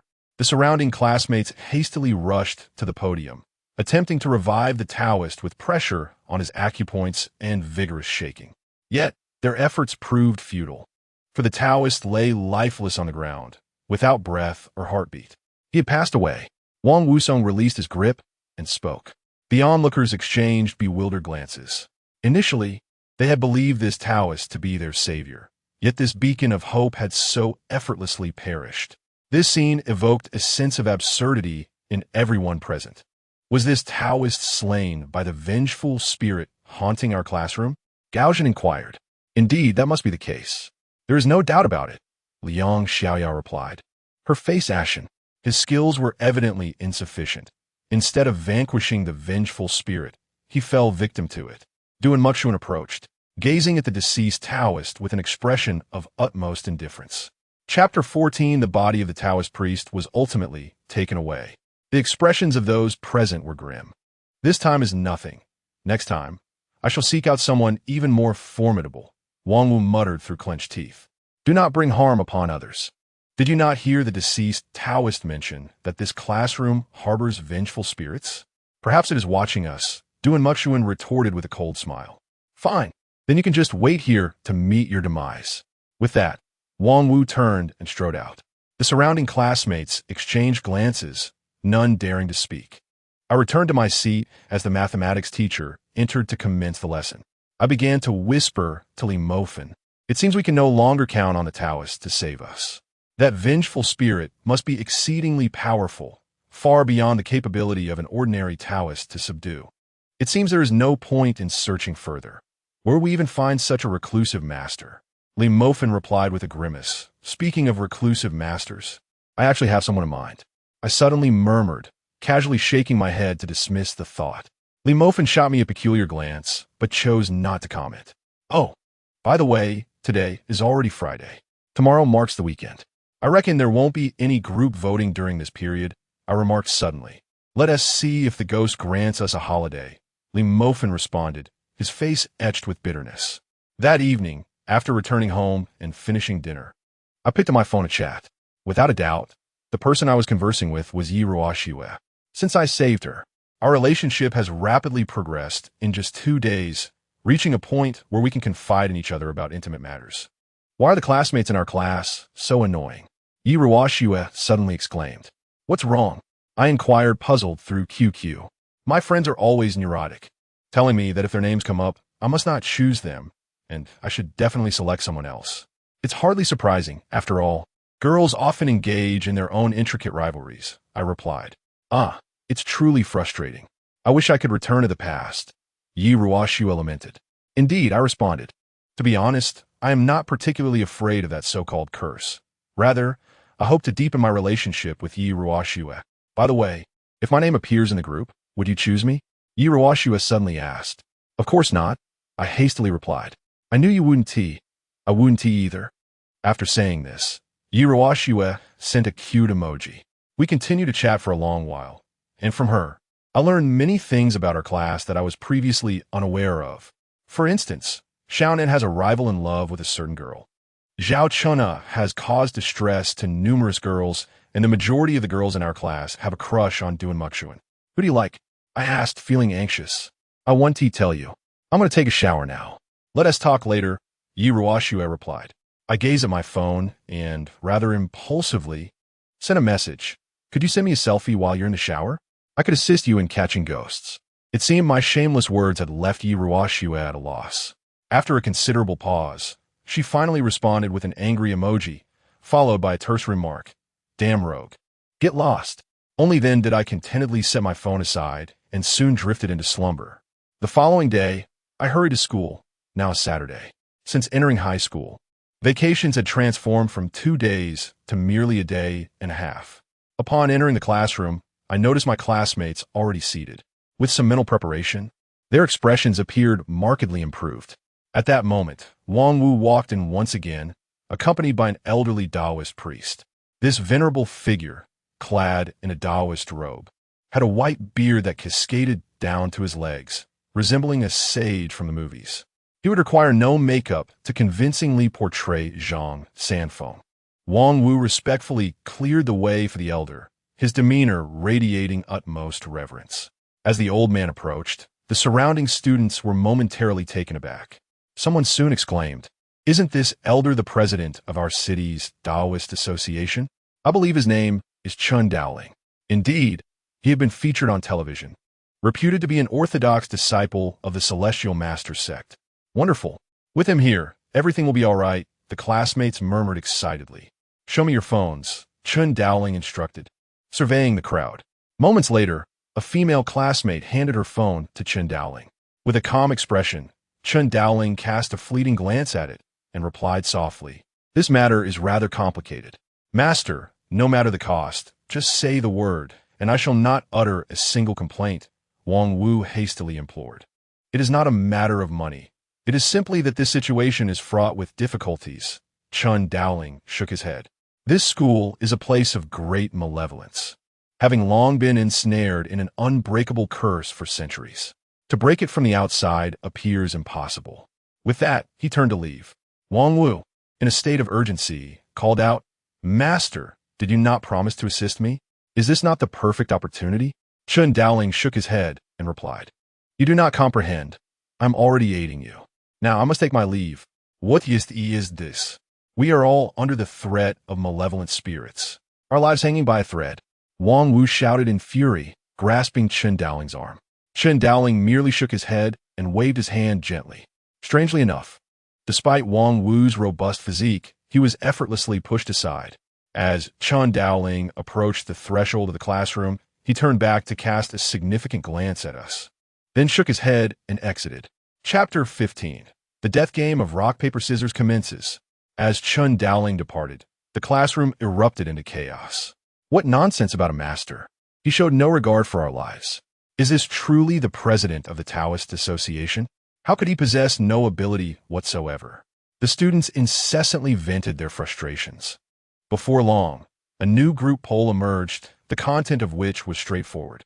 With the weekend upon us, everyone was required to select a collective task. Once a task was accepted, there would be no further voting for 2 days, and in the event of a tie, both tasks would be executed simultaneously. 1. Randomly select 6 students from the class to engage in a death game of rock, paper, scissors lasting 2 days. 2. Randomly select half of the students from the class to participate in a 2-day idiom relay competition. This voting was markedly different from previous ones, as it no longer involved merely a pair of sacrifices, allowing any member of the class to choose one. This time, however, there were 6 randomly selected participants. Consequently, anyone could find themselves chosen. It was indeed a choice fraught with uncertainty. Damn it, this is a collective task. This means that if things go awry, the number of casualties could far exceed 2. Wang Wu exclaimed vehemently. The others nodded in agreement, sharing his sentiment. With no alternatives, we were left with no choice but to select option 1, as the second game required half the class to be drawn. Indeed, it had to be this way. This time, everyone was united in their decision, all opting for option 1. After the voting concluded, Chun Feng, who had never spoken in the class group, suddenly voiced his thoughts. The deadly game of rock, paper, scissors commenced, with participants randomly selected from the class. The chosen players were Zhang Wei, Wang Zheng, Suya, Duan Muxian, Mi Xiaoyu, and Yanya Xian. The rules of the game were then announced. In this lethal contest, each participant began with 2 lives and could engage in rock, paper, scissors against one another. The victorious player would claim 1 life from their opponent. By the time classes resumed on Monday, those possessing 3 lives would survive, while those with fewer than 3 would face a gruesome fate. As the game was being explained, the expressions of those present shifted dramatically. Guan Yao stepped up to the podium, beginning to write on the blackboard. After a moment, her expression darkened as she gazed at the crowd. This implied that at least 2 of the 6 participants in the game would meet their demise. "No, I refuse to partake in such a game," Mi Xiaoyu cried, tears streaming down her face. "I'm afraid you have no choice," I stood and replied. "Why?" Wang Zheng inquired. "Did you not read the rules? Each of us starts with only 2 lives. To win this game, a minimum of 3 lives is required. This means if we do not compete, all 6 of us are destined to perish. No one can escape," I said with a cold smirk. Suya's face was filled with panic as she looked helplessly at those around her. "Who can help me? What am I to do?" The surrounding girls watched Suya with a sense of schadenfreude, their voices laced with mockery. "Isn't it's simple to survive? Just outplay the other 5 in the next round, and everything will be over." "No, that's not possible. I only have 2 lives. If I lose even once, there will be no hope left for me," Suya replied, shaking her head. "Then there's nothing to be done. We must leave it to fate," one girl nearby chuckled.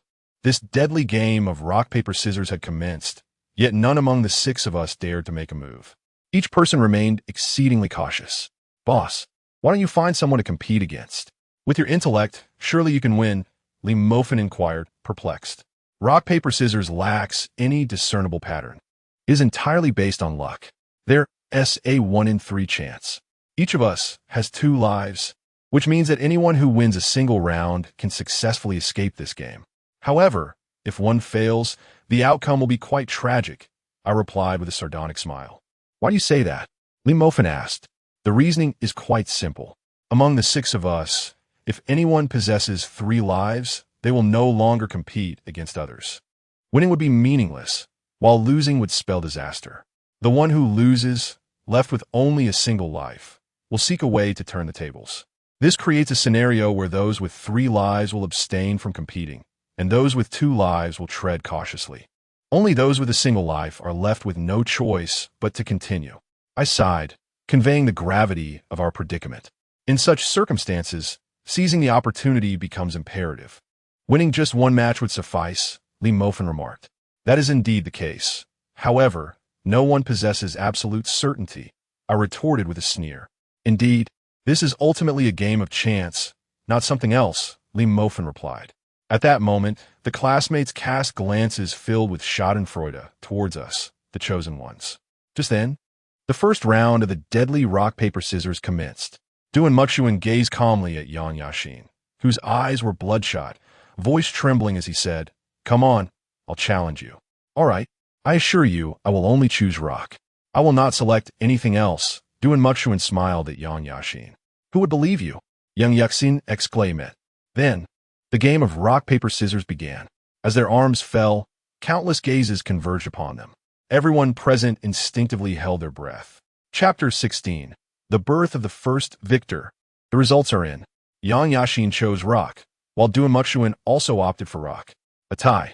Thus the game must continue.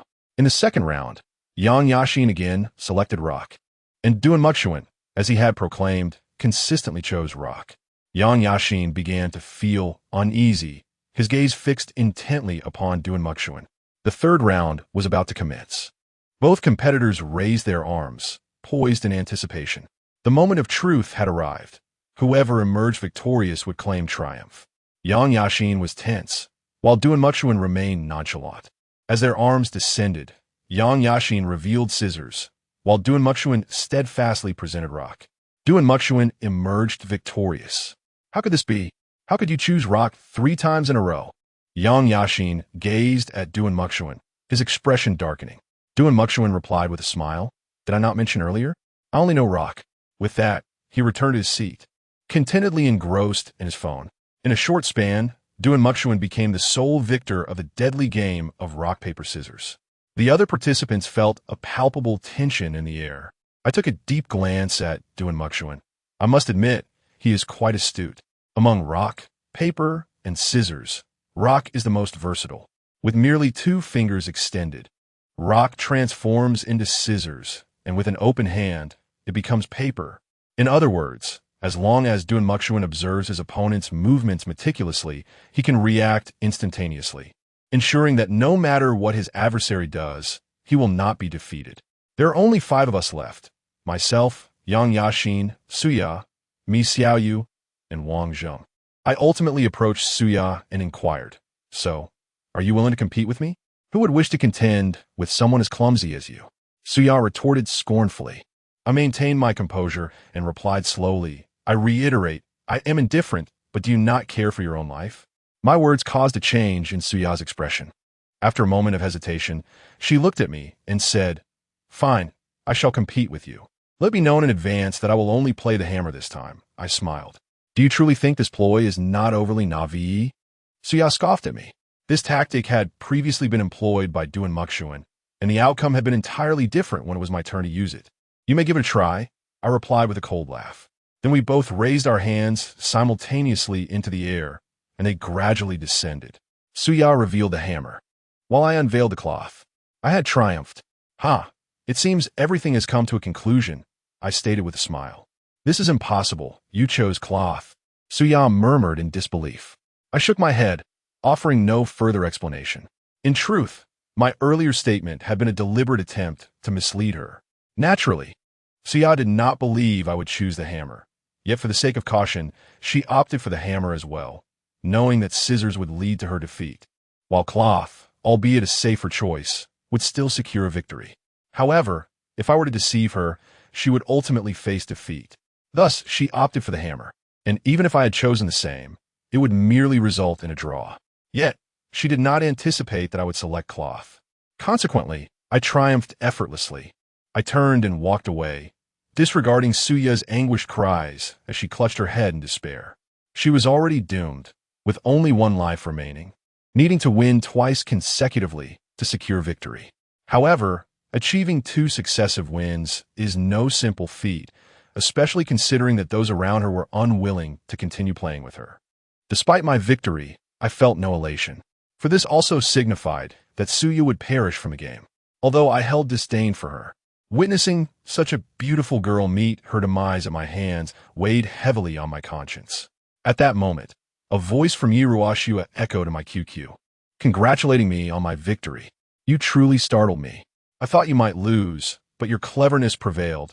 As I had anticipated, she remarked, having escaped the deadly game. I felt a wave of relief wash over me. I couldn't help but jest with Yiruashua, saying, if I were to die, you would be left a widow.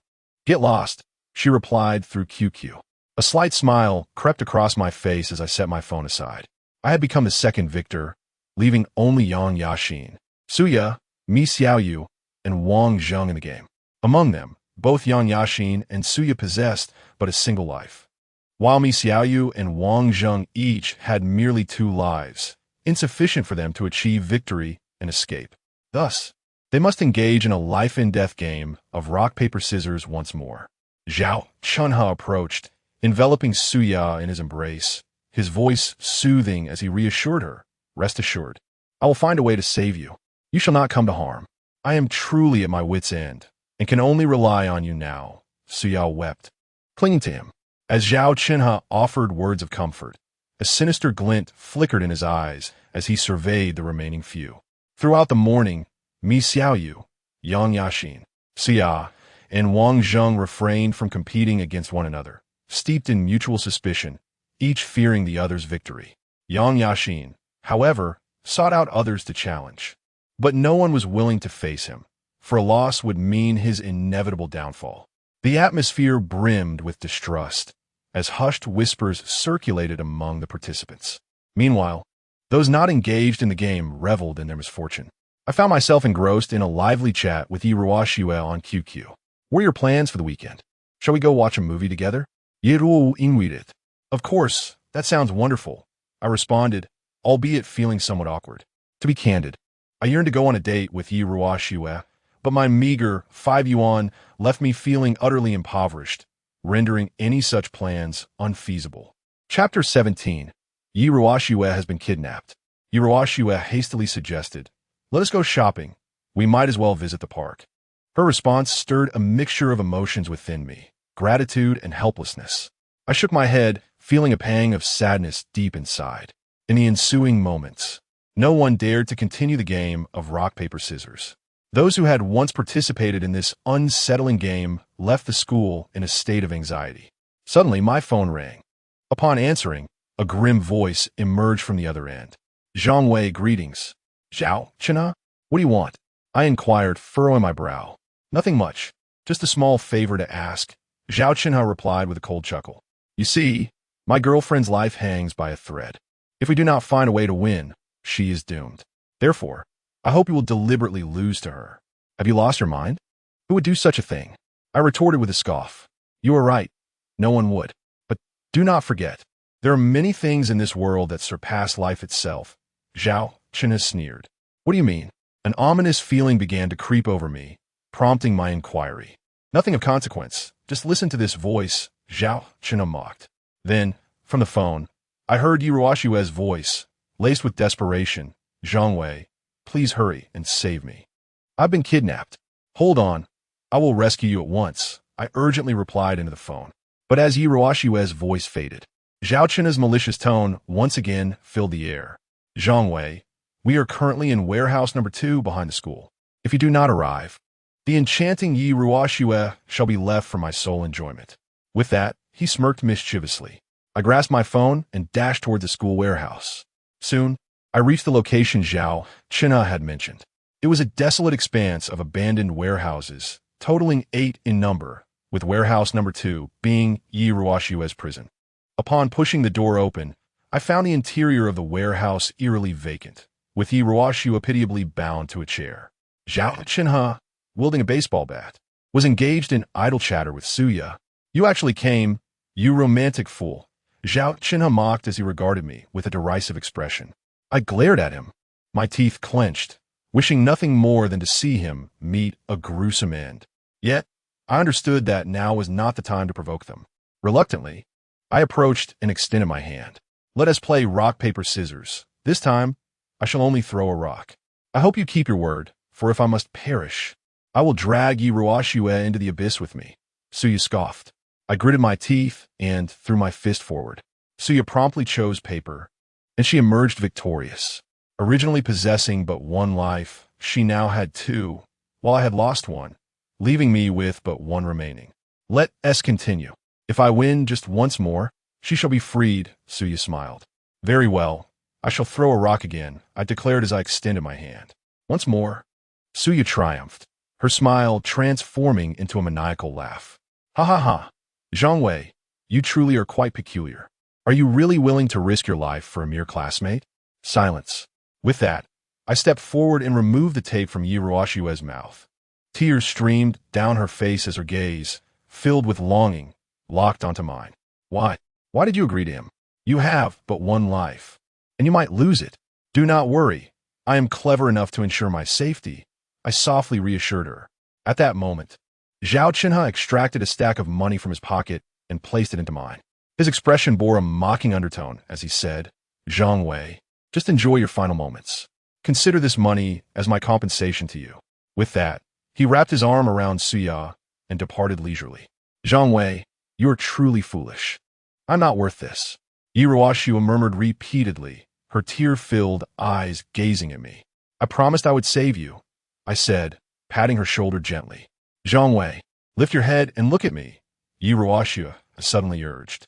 Instinctively, I raised my gaze, and in that instant, her delicate face abruptly pressed against my chest. Then, her lips met mine in a kiss. This was my first kiss, and I had never felt such happiness before. Yi Ruoshue's face was so close, and a sweet fragrance enveloped me. After a brief moment, Yi Ruoshue, her cheeks flushed, withdrew from my embrace, appearing somewhat flustered. She turned her head away, gripping her hands tightly, and whispered softly, Please don't overthink this. This is a reward for you. Thank you for saving me earlier. I nodded happily, my gaze fixed on her flushed face, instinctively grasping her delicate hand. Her hand was so soft, and holding it felt exceedingly comfortable. Yi Ruoshue did not withdraw. We simply held hands as we walked out of the warehouse. In that moment, the worries that had burdened my heart vanished entirely. Looking at Yi Ruoshue beside me, I felt like the happiest man in the world. But you only have 1 life now. What will you do in the future? Yi Ruoshue asked, her face filled with concern. Do not worry. I will find a way to win it back, I replied, pulling a stack of money from my pocket. Smiling as I said, Now that I have some money, shall we go watch a movie? At this time, you still have the luxury to think about a movie? Yi Ruoshue said, feigning anger as she looked at me. Do not fret. I will not lose, I asserted confidently. Very well then, Yiruashua said, hesitating as she held my hand. We then proceeded to the cinema together. Inside the theater, we enjoyed popcorn while watching a film titled Orange Blossoms. I held no interest in such a genre, yet Yiruashua was enthralled, occasionally tugging at my hand with excitement. After the movie concluded, I accompanied Yiruashua back to her residence. Her home was an opulent two-story villa, which left me in awe. I never imagined your family was so affluent, I remarked. It's just average. My father runs a small business and is rarely home, while my mother spends her days playing mahjong, she replied. Yiruashua humorously remarked, inviting me to take a seat on the luxurious sofa and graciously retrieved a glass of cola from the refrigerator for me. As I sipped the refreshing drink, my gaze wandered to the opulent decor surrounding us. The villa was undeniably extravagant, a realm far beyond the reach of someone like me. Wait a moment. I shall take a shower. Yiruashua smiled before gracefully ascending the staircase. The sound of running water soon filled the air, indicating she had begun her bath. I shook my head, marveling at the lavish lifestyle of the wealthy. After she went to shower, I found myself restlessly perched on the sofa. After a moment's hesitation, I ventured up to the second floor, my eyes fixated on the bathroom, where a shadowy figure was discernible through the foggy glass. Accompanied by the soothing sound of cascading water, I couldn't help but swallow hard. My gaze remained locked on the obscured glass, despite its haze. I could still perceive the indistinct outline of her form. My heart raced, and I felt an overwhelming urge to burst into the bathroom. However, I was acutely aware that doing so would cross an irrevocable line. Yiruashua was simply too enchanting, and I knew I would be unable to resist. Thus, after a moment of contemplation, I forced myself to quell the fervor within and return to the sofa. After a while, Yiruashua descended the stairs, wrapped in a towel. Though her stature was petite, she possessed all the attributes one could desire.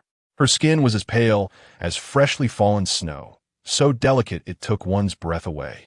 Due to the inadequacy of the bath towel, it could only envelop a small portion of her body, leaving a generous expanse of her snow-white skin exposed, which swayed gently and rendered me parched and unable to divert my gaze. Yiruashua also noticed the insatiable hunger in my eyes, yet she seemed oblivious to the impending events. Instead, after taking a seat, she pressed herself closely against me. The fragrant aroma of the shower gel mingled with the natural scent of the girl, coupled with the soft touch of her body, ultimately led me to the brink of losing my composure. My hand, driven by an uncontrollable urge, ventured towards her. Chapter 18. The eerie long-distance bus. Do not get too familiar. I am not your girlfriend yet. Yiruashua's playful admonition snapped me back to reality. My sincerest apologies. It is simply that you are too exquisite, I stammered, my cheeks flushed. Is that so? Yet among us, I am hardly the most beautiful. Guan Yao, for instance, is far more stunning than I, Yiruashua teasingly remarked, her delicate lashes fluttering as she gauged my reaction. Not at all. In my heart, you are the most beautiful, I insisted, shaking my head fervently. To speak candidly, Yiruashua may not be the most attractive or alluring in our class, but she undoubtedly embodies the most endearing qualities, aligning perfectly with my preferences. Who knows if you're deceiving me? Yiruashua turned her face away, though her charming visage visibly softened. Her skin was as flawless and white as a baby's, devoid of any blemish, and sitting beside her rendered me somewhat transfixed. As I sat next to her, my heart raced uncontrollably.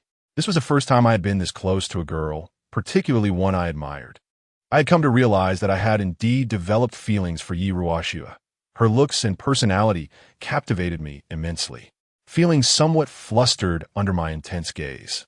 Yiruashua grasped my hand and gently inquired, "By the way, you now possess but one life. Whom do you intend to triumph over next?" Currently, only Wang Zheng, Mi Xiaoyu, and Yang Yaxin remain. Suya and Duan Muxuan have already been eliminated. With a sense of helplessness, I remarked that I now possess but one life and must find a way to emerge victorious among these three individuals. Among them, Yang Yaxin holds a solitary vote. Even if I were to defeat him, it would bear no significance. Thus, I must devise a strategy to seize an opportunity from the other two. You are so clever. You will undoubtedly prevail, Yi Ruoxue encouraged. I nodded, my voice heavy with sorrow. However, to achieve victory, I require 2 votes, which means I must strip 2 lives away. I am truly sorry. This is all my doing. Yi Ruoxue lowered her head, her exquisite face etched with guilt. It is of no consequence. I am determined to win. I declared earnestly, my trembling right hand gently grasping Yi Ruoxue's delicate one. She shivered slightly at my touch, but did not withdraw. Instead, her face flushed crimson as she murmured, Zhongwei, thank you. It is nothing. There is no need for gratitude, I replied. Suddenly, the atmosphere shifted into an awkward silence, a situation I had never encountered before, lacking the experience to navigate such interactions with a girl, leaving me at a loss for words. Yi Ruoxue found herself equally uncertain. The uncomfortable silence lingered for 10 minutes until Yi Ruoxue, seeking to alleviate the tension, retrieved another can of cola from the refrigerator. I hastily took a sip. Who do you think is the mastermind behind this game? Yi Ruoxue asked suddenly, her eyes reflecting a mixture of fear and concern as she gazed at me with deep sympathy. I hesitated for a moment before speaking. Although I am uncertain, it seems that our only means of escape lies in uncovering the weaknesses of the mastermind behind this. Currently, we are aware of 2 of their capabilities. One is the ability to initiate votes, while the other is the power to eliminate any one of us at will. It is evident that the mastermind is extraordinarily formidable. However, apart from us, the multitude of students in the school appears to be beyond their control. What do you mean? Yi Ruoxue inquired, gazing at me. Indeed, the mastermind wields great power, yet they cannot kill indiscriminately. Otherwise, we would have perished long ago. We must exhaust every avenue to unveil the mastermind. For only then can we hope to survive, I analyze calmly. Yet, we currently lack any leads. No one knows whether the mastermind is human or ghostly. Beyond the daily scheduled vote, we have no opportunity to seek them out. By the way, since they log into QQ, there must be a location from which they access it. If we can identify their login location, we might be able to find them, I suddenly proposed. Let's not dwell on this matter any longer, Yi Ruoxue suggested, leaning gently against my shoulder, her eyes, as deep and dark as the night sky, fixed upon me. I gazed back at her, but soon I hesitated, saying, It is already 7 in the evening. I should return. It is rather late now. Why not stay over? Yi Ruoxue pondered for a moment before suddenly speaking. It is not too late. It is merely 7 o'clock. Are you doubting my speed? I cast a displeased glance at her, feeling that Yi Ruoxue was underestimating me. Yi Ruoxue stared at me in astonishment, her large eyes brimming with annoyance and indignation. Oblivious to her emotions, I shot her a sidelong glance and smugly declared, Allow me to demonstrate true speed. With that, I turned and departed from Yi Ruoxue's residence. In just 10 minutes, I found myself back at my own home. Glancing at the time on my phone, I was about to send a message to Yi Ruoxue when a sudden realization struck me. Good grief, Yi Ruoxue had invited me to stay, and I had actually declined? I muttered in disbelief. This was a golden opportunity. The image of Yi Ruoxue wrapped in a towel flooded my mind, and I involuntarily salivated at the thought. Alas, it was all over, thanks to my foolishness. A loser is indeed destined to solitude for a lifetime, I sighed in resignation. However, after indulging in my regret, I quickly set it aside and began contemplating the matters of tomorrow. Tomorrow, I must devise a way to gather 3 lives in order to survive. Otherwise, annihilation awaits me. Yet even if I managed to survive, it would merely be a struggle for existence. I must find a solution. It seems I shall pay a visit to my grandmother's house tomorrow, I murmured to myself as I lay in bed. With that, I set my phone aside and soon drifted off to sleep. The following day, I purchased a ticket, preparing to journey to my grandmother's home in the countryside, where I intended to retrieve a particular item. That object might prove to be of assistance to me. As I settled into the long-distance bus, it began to slowly pull away. The surroundings gradually transformed, soon morphing into a mountainous landscape. Inside the bus, I occupied my seat, endlessly conversing on QQ. It seemed that Yi Ruoxue was unwilling to engage with me. Despite my numerous messages, she did not respond. This left me utterly speechless. It appears my lack of charm has irked Yi Ruoxue. No matter, when I return, I shall personally apologize to you. At worst, I shall sacrifice my own comfort to console you. With this thought, a mischievous smile crept across my lips. The long-distance bus traversed the winding roads, and as time stretched on, I began to feel drowsy. Just as I was on the verge of sleep, I abruptly opened my eyes, for a little girl had suddenly appeared in the seat beside me.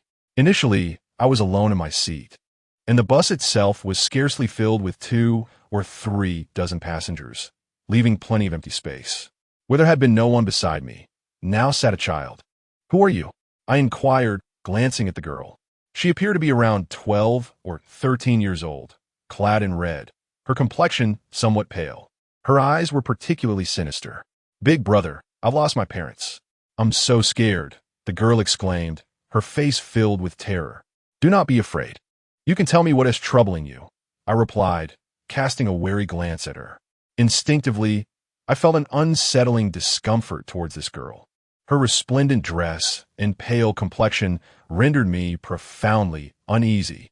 "That would be splendid, dear brother. Could you assist me in locating my parents?" The girl gazed at me with hopeful eyes. Her pitiful, wan visage made it impossible for me to refuse. However, just then, the vehicle came to a brief halt, causing my body to lurch forward.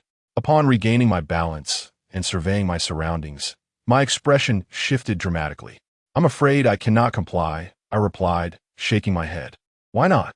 "My parents have vanished," the girl lamented, her face a picture of despair.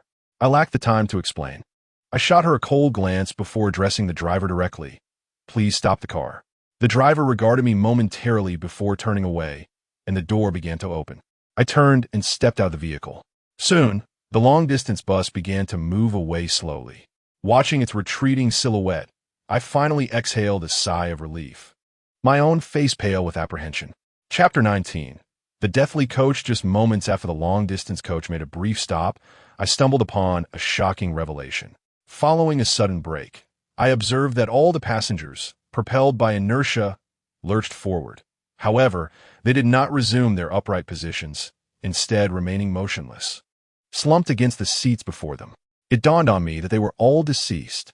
This coach was filled with spirits, and had I not promptly disembarked, the consequences would have been dire. As this realization washed over me, I felt a prickling sensation at the nape of my neck. In haste, I hailed another motorcycle taxi and made my way towards my hometown. The journey was uneventful, and I ultimately arrived at my ancestral home, Chenjiago. This quaint village is nestled in a remote mountainous region, characterized by its simple folkways, as most of the younger generation have ventured off to seek employment elsewhere. Consequently, Chenjiago is predominantly inhabited by the elderly. My grandmother, a figure of considerable renown in the village, is celebrated as a semi-divine healer, known far and wide for her benevolent deeds. Her esteemed status endows her with great respect within the community, and by extension, I too bask in her glory. In my eyes, my grandmother possesses a more profound aura than the Taoist Chendaoling. However, I had never heard of her pursuing spirits or the like. Chenjiagu is a picturesque village, with a meandering mountain stream flowing gracefully through the valley. The village is devoid of main roads, consisting solely of pathways paved with small stones. Lush forests envelop the valley, while meticulously cultivated terraced fields stand in harmonious proximity to one another. Yet, I found myself devoid of the capacity to appreciate the scenery. My mind was preoccupied with matters of life and death. "Ah, Xiaowei, you've come to visit your grandmother." A man carrying a burden approached and spoke. "Indeed, where's my grandmother now?" I inquired of this man, who happened to be my distant cousin. "In the entirety of Chenjiagu, a significant portion of the inhabitants are my extended relatives. She is currently in the Zen room. You should go seek her," he responded before departing with his load. I hastily made my way to the Zen room, my grandmother's residence, a grand edifice featuring an expansive courtyard, unparalleled in the village. According to her, our family was once a prominent clan, wielding considerable influence over the entirety of Chenjiagu. Although times have changed and the family has waned, my grandmother still holds considerable authority within the village. In the surrounding 10 miles, no one dares to speak ill of her. Several distant relatives also reside with my grandmother, providing mutual support, which has enabled her to thrive in the mountain village. Consequently, my parents have abandoned their plans to relocate her to the city. The Zen room is an ancient temple adorned with numerous Buddha statues. My grandmother is a devout layperson, having practiced vegetarianism and meditation for over 50 years. Even before I stepped inside, I could hear the rhythmic sound of the wooden fish being struck. Upon pushing open the door, my grandmother turned to face me. She appeared unfazed, her aged eyes gazing at me as she said, "Grandson, it seems you have fallen into great trouble." "Indeed, grandmother, please help me," I implored, rushing towards her and enveloping her in an anxious embrace. My voice trembled with fear as I continued, "In our class, there are deaths occurring daily. I might be next." Grandmother gazed at me, letting out a soft sigh. She slowly began to speak. "I have long been aware of your troubles. The entity you have provoked is no ordinary matter, and I am unable to assist you. Impossible. Grandmother, you are so formidable. How could you not have a solution?" I exclaimed, shaking her gently in my desperation. "I truly have no means," she replied. "The force you have entangled with is one that no one can approach. Otherwise, they too will be ensnared and become part of it. If I were to intervene, I would end up in a situation akin to yours. Not only would I fail to save you, but I would also become a burden." Understanding dawned upon me. So that's how it is, I murmured to myself, realizing why Chun Dowling had spoken those words. He had known all along that he could not resolve this issue. What shall we do now? So many have already perished. If no solution is found, I too shall meet my demise, I said, my face awash with terror. That will not happen. You are my grandson. How could you perish so easily? You are far too intelligent, grandmother reassured me, shaking her head. But no matter how clever I am, I cannot contend with ghosts and deities, I lamented. If you do not assist me, I am truly doomed. You are mistaken, my dear grandson. Throughout history, how many vengeful spirits and malevolent entities have existed? Have you ever witnessed a learned scholar being harmed by such forces? Grandmother countered. I paused, momentarily at a loss for words. Indeed, in countless historical accounts and novels, many individuals have fallen victim to the schemes of spirits and deities, from emperors to common folk. Yet none can be deemed as great scholars. Instead, they are either unscrupulous merchants or mere literati. It appears that those endowed with profound knowledge and wisdom are seldom afflicted by malevolent spirits. True sages possess an astute understanding of the world, embodying integrity and unyielding virtue, impervious to the forces of the supernatural. As the saying goes, those of high virtue command respect from dragons and tigers. Those of profound moral standing are venerated by gods and spirits. This sentiment has echoed through the ages. My grandmother murmured softly, "Enough of these grand philosophies. I tire of them," I retorted impatiently, extending my hand. "Grandma, I have come to retrieve the Taigong compass. I anticipated your arrival and have it ready for you," she replied, unperturbed, as she calmly handed me an ancient compass. This compass, with its rustic design, bore countless inscriptions around its circumference. It is indeed our Zhang family's heirloom. The Taigong compass, said to be left behind by Jiang Taigong after assisting King Wu in the overthrow of the tyrant Zhou. It possesses unfathomable powers. Having existed for 2 millennia, traditionally utilized within the imperial palace for divining the fortunes of the nation. Legends speak of its terrifying ability to prophesy the rise and fall of dynasties. Now the Taigong compass rests in my hands. I gazed at it with satisfaction as a magnetic needle floated above its surface, surrounded by an array of intricate scales, exuding an air of magnificence. I must take my leave now, Grandma. Once I have navigated through this crisis, I shall return to see you. With a reluctant glance back at her, I prepared to turn away. Grandmother did not deter me. She merely spoke softly. "Grandson, remember that in this world, ghosts and spirits are not to be feared. What is truly terrifying is the human heart." I took her words to heart, nodding in acknowledgement before shutting the door and hastily departing. I now found myself too afraid to approach my grandmother, for I feared that, inadvertently, she might become ensnared in this game because of me, a fate I wished to avoid at all costs. After leaving Chenjiagu, I began to prepare for my journey by bus. Soon, a long-distance coach arrived, and without a moment's hesitation, I boarded. It was only after I had settled in that I realized it was too late. I need to get off, I urgently told the driver. His expression was rigid, his demeanor chilling as he replied, "No." With that, he set the bus in motion. As the coach began to roll forward, I sighed and made my way to an empty seat. The bus was already filled with a number of passengers. Yet an eerie silence enveloped the vehicle. No one spoke a word. Observing the pallid faces around me, I shook my head in disbelief. I never expected to find myself back on the very same long-distance bus I'd taken for the first time. All the passengers were deceased, including the driver. "Big brother, come sit here," called a little girl in a red dress, waving her arm from her seat. Reluctantly, I approached and took a seat beside her.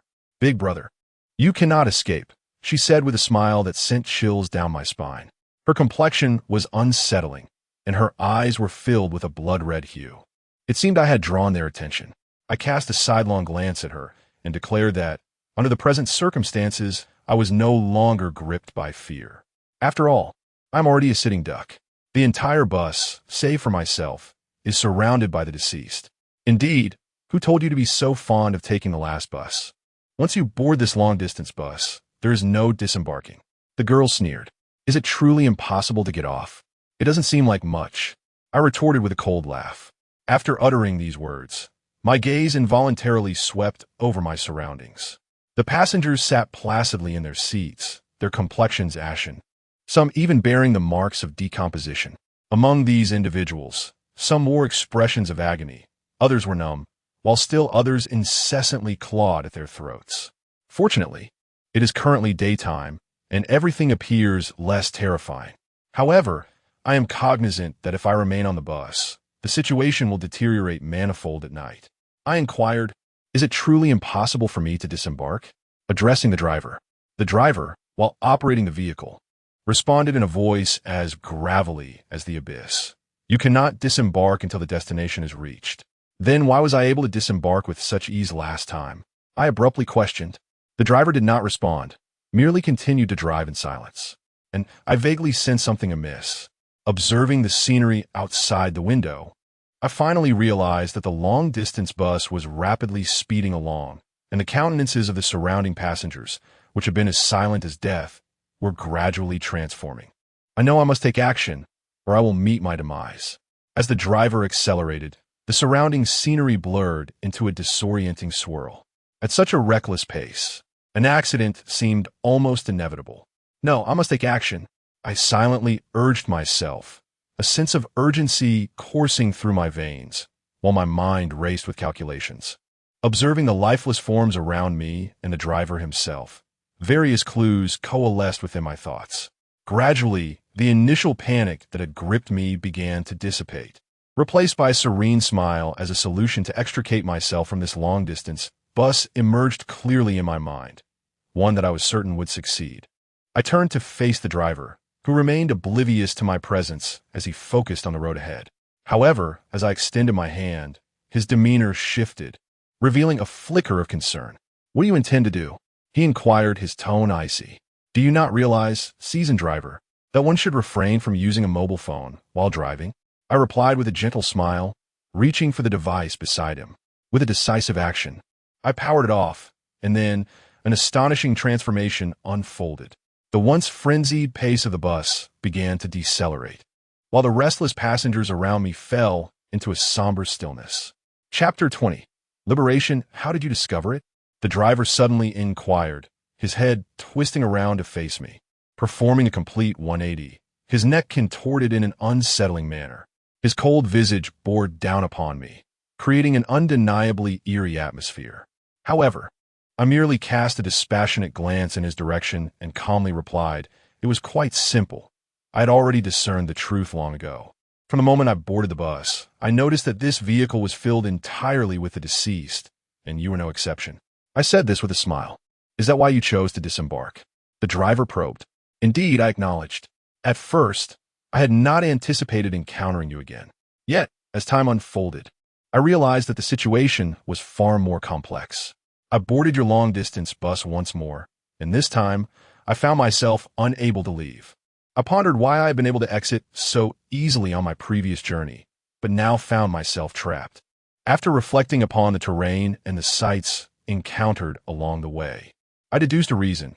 The route taken by the long-distance bus did not pass over that bridge, the early river bridge. Thus, I was spared from death and free to disembark. This bus serves to transport the departed, not the living, I remarked with a cold smirk.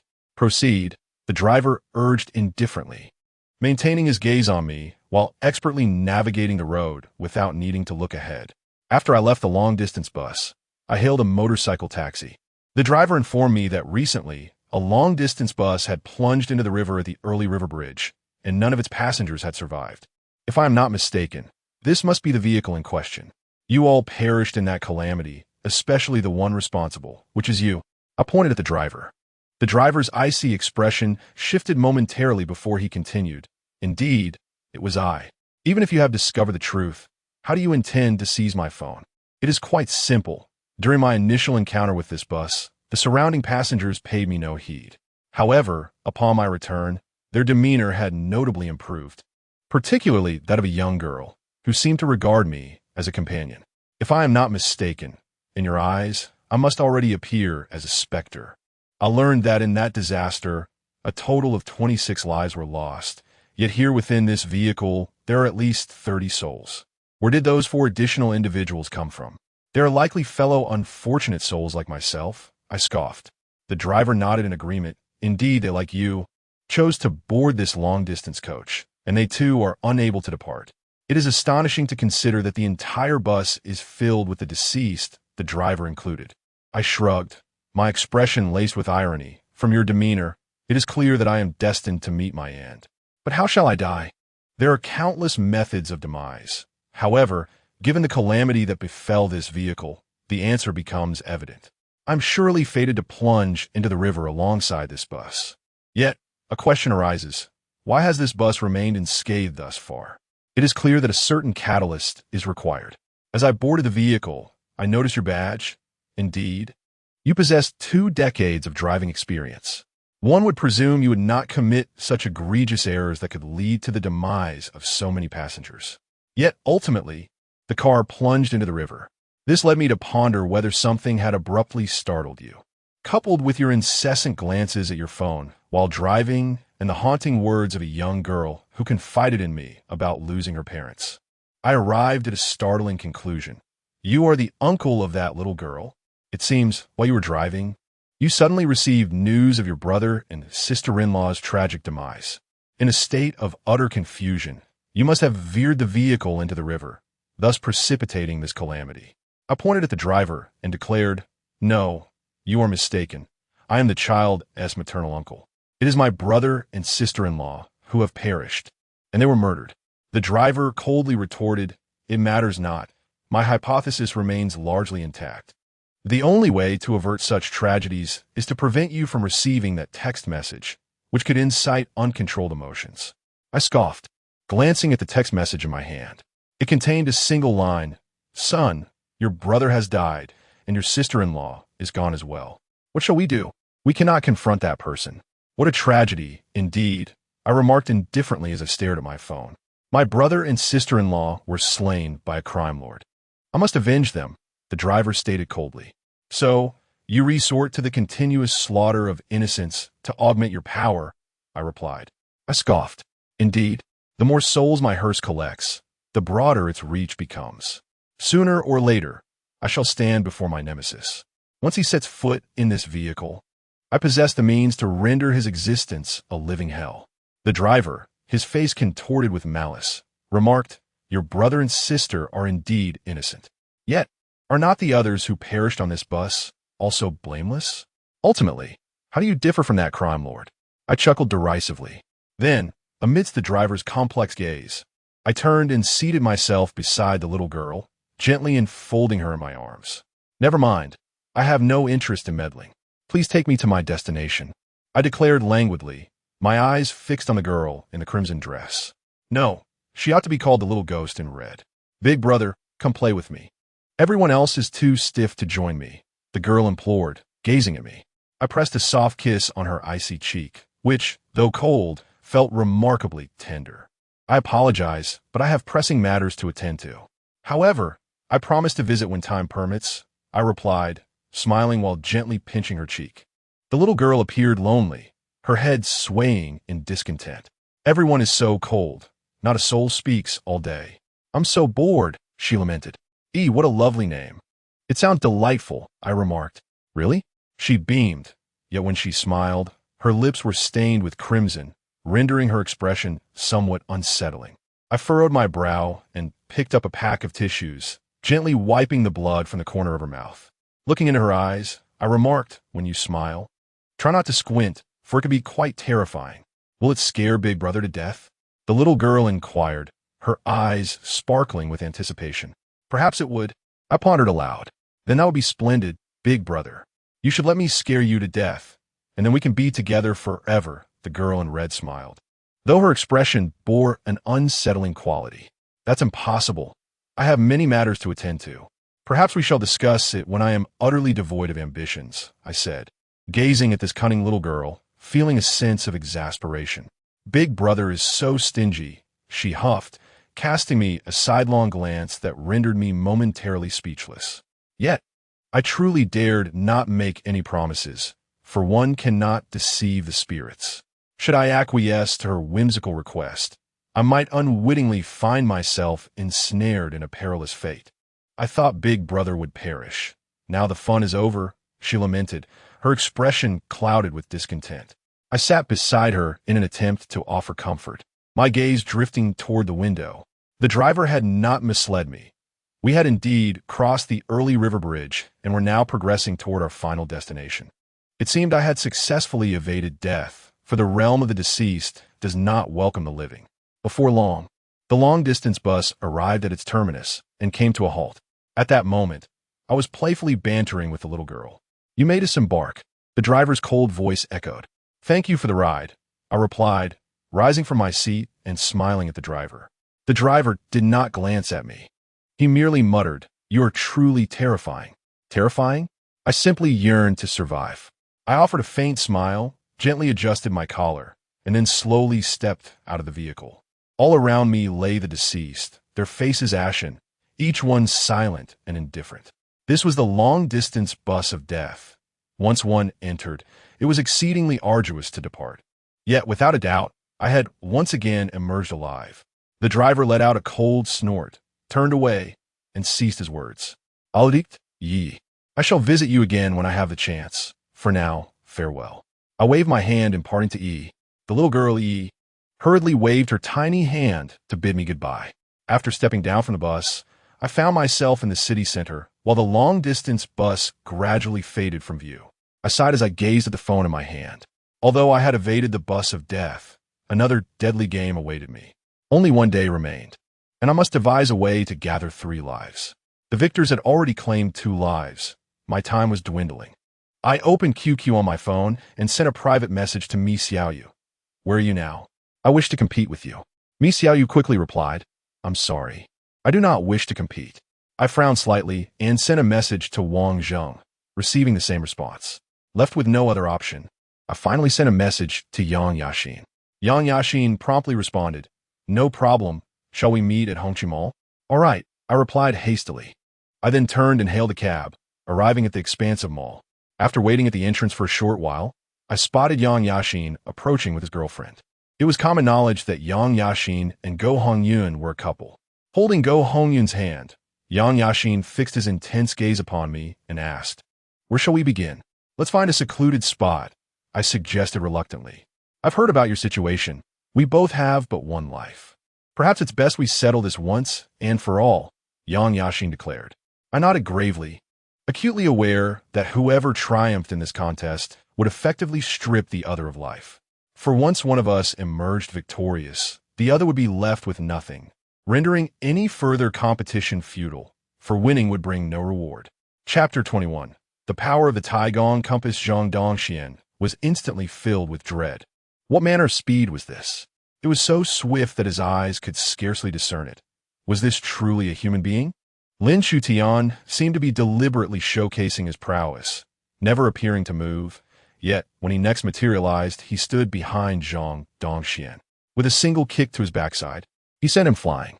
How can mere Taekwondo dare to claim the mantle of martial arts? The profound heritage of our great nation's martial arts, cultivated over millennia, is not something you, a puny land, can even begin to compare with.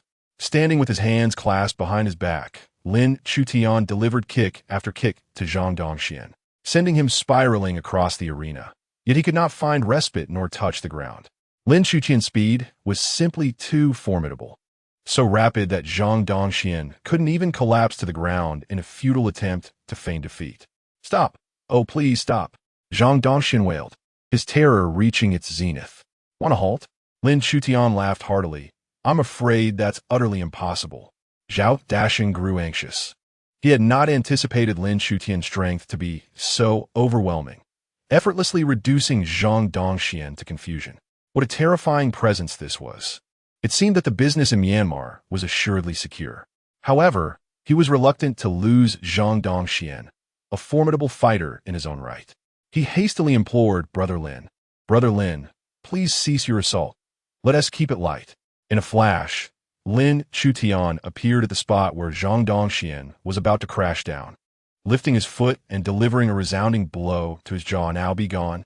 With a single kick, Zhang Dongxian was sent spiraling through the air, ultimately crashing heavily to the ground.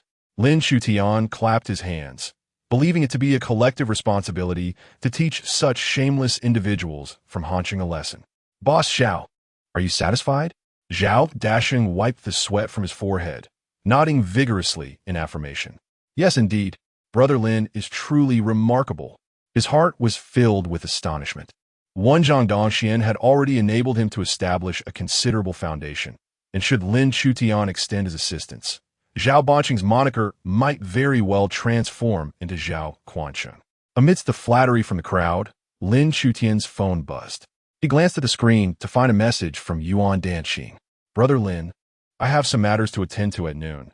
The food is warming in the pot, so please help yourself."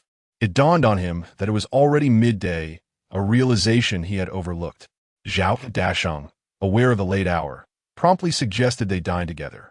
Lin Chutian, however, declined, as Yuan Danqing had prepared the meal, and he felt it was only proper to return and partake. "Boss Xiao, there's no need for formality. Just arrange the personnel as I instructed, and notify me a day before our departure. If there are no pressing matters, please refrain from disturbing me. Particularly in situations like today, I would rather not encounter this a second time." Hearing Lin Chutian's stern tone, Zhao Dasheng felt a bead of cold sweat trickle down his forehead. Yes, bring Brother Lin back." As he watched Lin Chutian's figure recede into the distance, he finally exhaled in relief, fully aware of Lin Chutian's prowess and realizing the importance of aligning with him from their very first meeting. However, he was unaware that Lin Chutian, this formidable expert, possessed abilities that were astonishingly beyond comprehension. Upon returning home and following Yuan Danqing's suggestion, he discovered a key hidden beneath the welcome mat at the entrance. After unlocking the door, he carelessly tossed the key aside. Once inside, he was greeted by the sight of warm dishes still simmering in the kitchen. Yuan Danqing had already departed. Not feeling particularly hungry, Lin Chutian wandered around before exiting the kitchen, and his eyes were suddenly drawn to half a bottle of red wine in the cabinet. It had been ages since he last indulged in a bath. The thought of enjoying a glass of red wine while soaking in warm water was simply delightful. Without hesitation, he resolved to treat himself, especially after perspiring earlier in the day. He swiftly filled the bathtub with water, poured a glass of wine, discarded his soiled clothes into the washing machine, and stepped barefoot into the bathroom. As he sipped the wine and reclined in the warm water, he unknowingly closed his eyes. How soothing! Time slipped away, and before he realized it, he had drifted off to sleep. A loud bang jolted Lin Chutian awake, the sound of a door closing rousing him from his slumber. Phew, it's so warm. Why hasn't Brother Lin returned yet? I'm drenched in sweat. Ought to take a shower. Lin Chutian paused, peering through the curtain, and felt a rush of warmth flood his face, nearly losing his composure. In the bathroom, Yuan Danqing had already shed her top, her back turned to Lin Chutian as she fumbled with the clasp of her bra, perhaps due to her practiced hands. Before Lin Chutian could utter a word, she had expertly removed the delicate black lace bra and tossed it aside. Gulp! Lin Chutian swallowed hard, unable to find his voice. At that moment, Yuan Danxing had swiftly removed her denim shorts and was beginning to peel off her light gray stockings. Lin Shutian realized that it was too late to voice his presence. Yuan Danxing was simply too quick. Although Lin Shutian was not a scoundrel, he certainly could not be deemed a paragon of virtue. It was impossible for him to remain as composed as Lu Xiahui in such a situation. Yuan Danxing had shed all that she intended to. Lin Shutian stared wide-eyed, having seen both what was appropriate and inappropriate multiple times. If he were to suddenly speak now, it would be utterly embarrassing. What was he to do? Frantically scratching his head, he suddenly recalled a spell. This was his first attempt at invisibility, and he was uncertain of its efficacy at his novice level. A surge of spiritual energy was drawn from his golden core. In the next instant, Lin Shutian watched in astonishment as his body, submerged in the water, gradually became transparent. Could it be? He had truly vanished. However, this was not a complete disappearance. It was merely an illusion.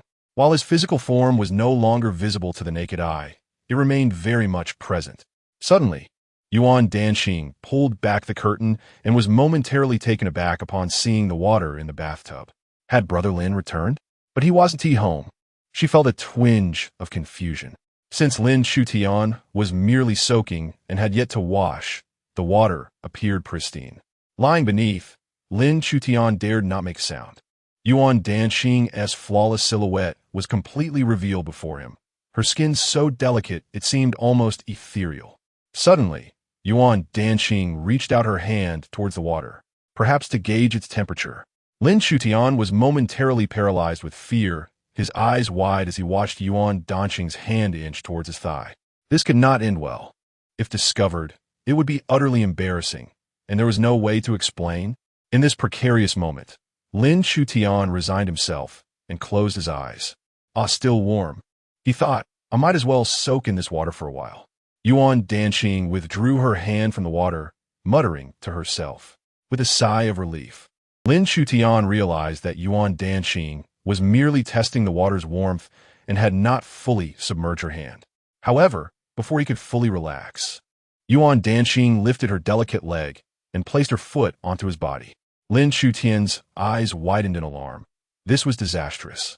He glanced up and saw Yuan Danxing leaning against the wall, her gaze not on the water, but seemingly fixated on the shower head. In this moment of impending crisis, Lin Shutian quickly pressed himself against the inner wall of the bathtub, tilting his body to one side. Just then, Yuan Danxing stepped into the bathtub with one foot. As she prepared to lower her other foot, Lin Shutian braced himself against the bathtub, standing up closely against the inner wall. The water in the bathtub splashed audibly, prompting Yuan Danxing to glance down in curiosity. She furrowed her brows, appearing slightly puzzled. Nevertheless, she ultimately dismissed her thoughts and leaned back into the bathtub's embrace. This is quite delightful. In truth, Lin Shutian's feet remained firmly planted in the bathtub, almost touching Yuan Danxing's, mere inches apart.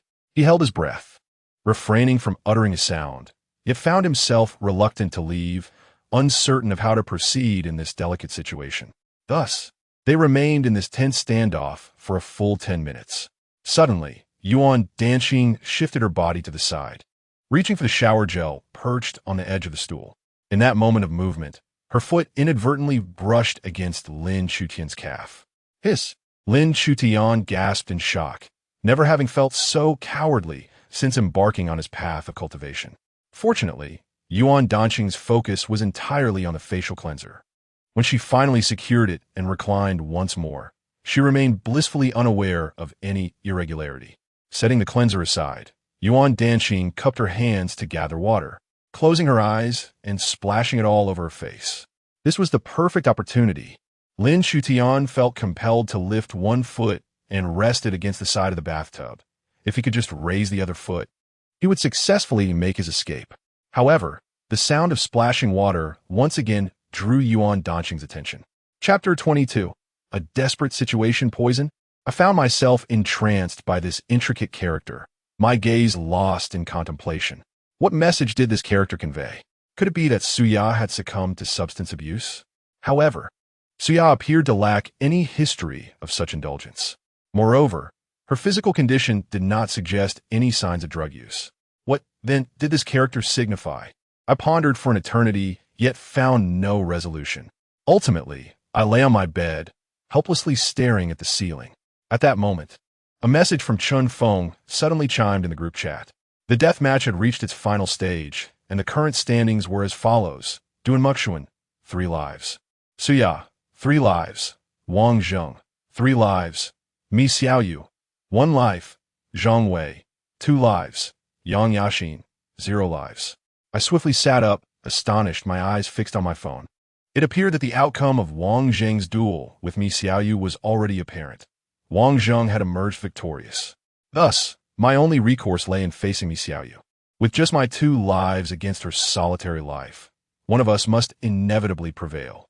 With this thought in mind, I hurriedly sent Mi Xiaoyu a message. Mi Xiaoyu, let us compete. This is our final opportunity. Mi Xiaoyu promptly replied, I'm sorry, but I no longer wish to compete with anyone. Let us just end it here. I was taken aback, unable to fathom that Mi Xiaoyu had already surrendered. It was hardly surprising, given that she had but 1 life remaining.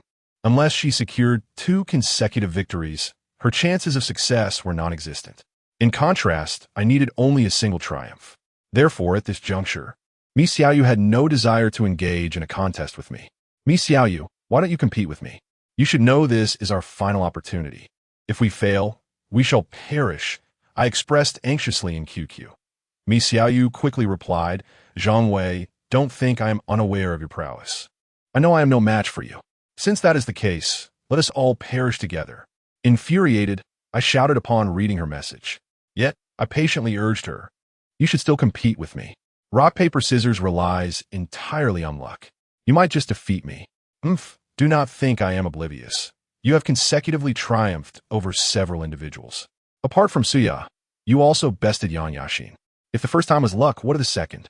Suya has informed me of all this, Mi Xiaoyu responded in QQ.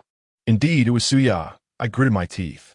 It seemed she was intent on my demise, hence her words to Mi Xiaoyu. Currently, Mi Xiaoyu had but 1 life remaining, and she was exceedingly cautious, unwilling to compete with me.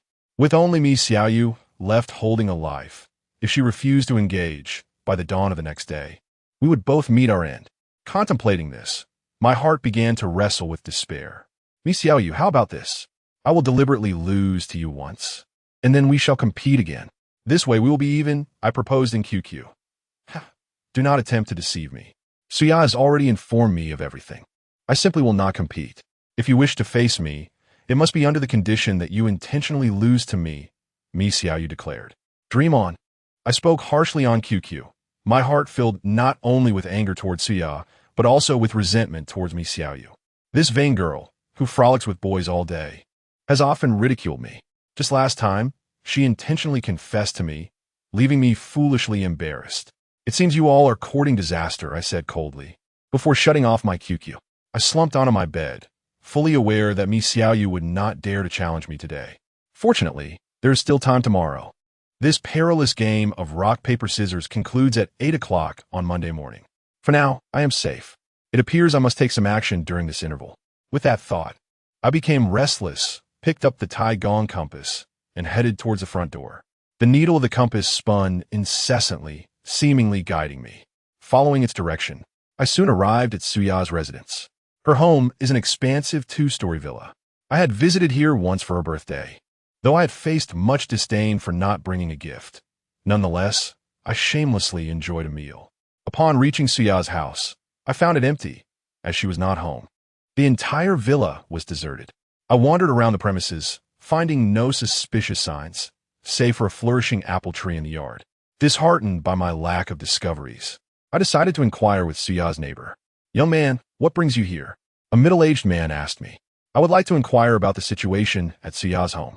I am deeply inclined to pursue her, hence I seek to acquire some information about her. I offered a cigarette to a middle-aged man and cautiously spoke. The man, unfazed, lit the cigarette and calmly remarked, since that is the case, allow me to share some insights. Suya's parents are merchants. Her mother vanished 6 months ago, and her father is perpetually away on business. Consequently, she often finds herself alone at home. This Suya frequently brings men back, which does not pain her, as a virtuous woman. Young man, I advise you to reconsider pursuing her. I understand. Thank you, sir, I replied respectfully, bowing my head before turning to leave. I pondered, believing I had deciphered the meaning inscribed on the ancient compass. The following day, I arrived at school, as usual. It was Monday, and I had come to the classroom early. Glancing at the clock, it read 7 o'clock. In an hour, the deadly game of rock, paper, scissors would conclude.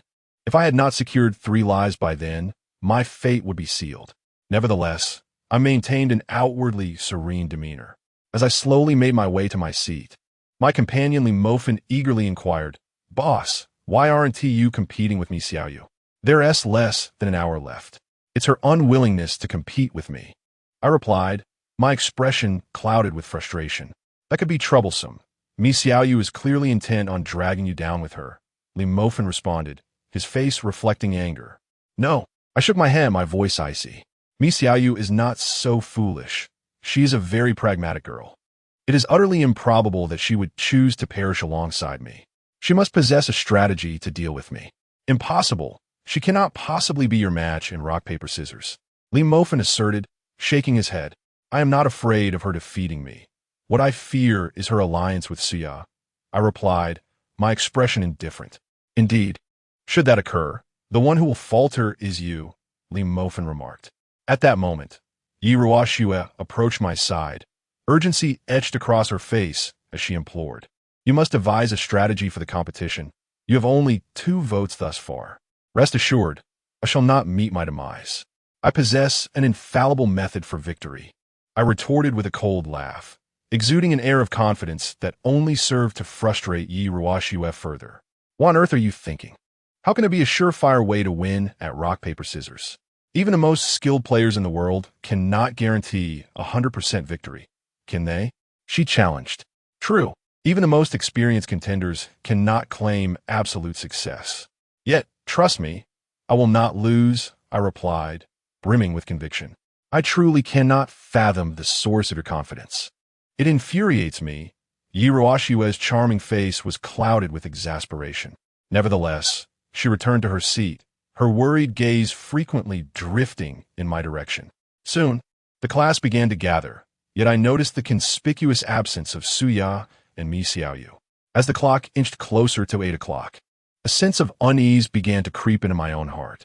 Just then, a boy shouted, "Zhang Wei, come out. Mi Xiaoyu is calling for you." Understanding the message, I nodded, but when Li Mofin hastily attempted to accompany me, I waved him off. "It is sufficient for me to go alone.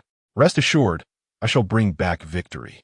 A faint smile graced my lips as I cast a glance at Yi Ruoxue before turning to leave the classroom. Mi Xiaoyu awaited me at the warehouse behind the school. However, upon my arrival, I was abruptly seized by several boys who had long been lying in wait. My hands were swiftly bound behind my back. Zhang Wei, despite your cleverness, you have ultimately fallen into my grasp." Suya's mocking voice resonated as she approached me, flanked by a smug Mi Xiaoyu. "Do you still intend to threaten me? You ought to realize that for one on the brink of death, preserving one's life necessitates sacrificing everything," I retorted coldly. "Threatening you is never my intention. But since this is a game of rock, paper, scissors, allowing others to control your moves will yield the same outcome." Suya replied with a smile. My expression softened instantly. The 3 boys behind me had one restraining my body while another held my hand, forcing it into a fist. I struggled vigorously, yet it proved futile. I finally comprehended their intentions. They aimed to manipulate my body, ensuring my inevitable defeat in the game. For once Mi Xiaoyu revealed her choice, victory would be beyond my reach. "Thank you, Suya. From now on, I shall heed your guidance." Mi Xiaoyu sneered at me before turning her flattering gaze to Suya. "Not a problem. These matters are trivial. Now do hurry up and compete," Suya said with a smile. "Then I am grateful," Mi Xiaoyu replied, returning the smile. With Suya's strategy in hand, she was already assured of victory. My frail body was no match for these 2 robust athletes. A burly boy forcibly grasped my fist, rendering me powerless to resist. The moment I made a move, the boy beside me would deliver a slap. In mere seconds, my face endured several stinging blows, leaving my ears ringing. Yet at that moment, I let out a cold laugh and spoke. "Mi Xiaoyu, Suya, I must concede your prowess. However, you have made a grave mistake. Do not forget, I am a man. Chapter 23. Suya's dark past men? You dare to call yourselves men? Suya scoffed, a cold smile gracing her lips, which soon turned to astonishment, mirrored by Mi Xiaoyu. Just then, I sank my teeth into the arm of the boy beside me, forcing him to relinquish his grip in agony.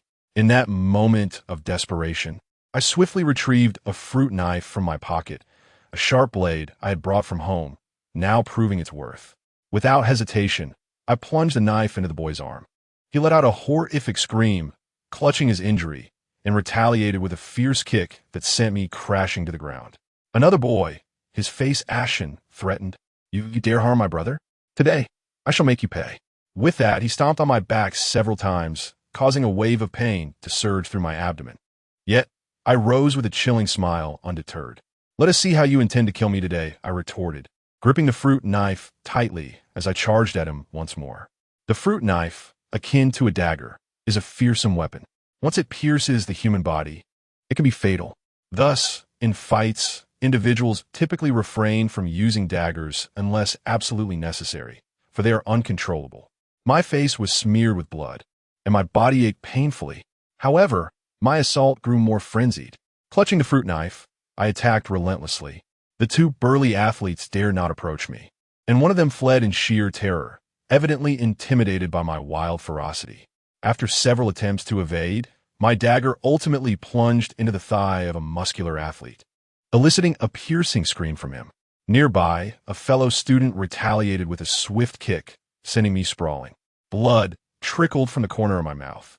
Yet I resolutely rose to my feet. Before me stood a burly young man, his expression still menacing. But his eyes betrayed a profound fear. Are you trying to kill me?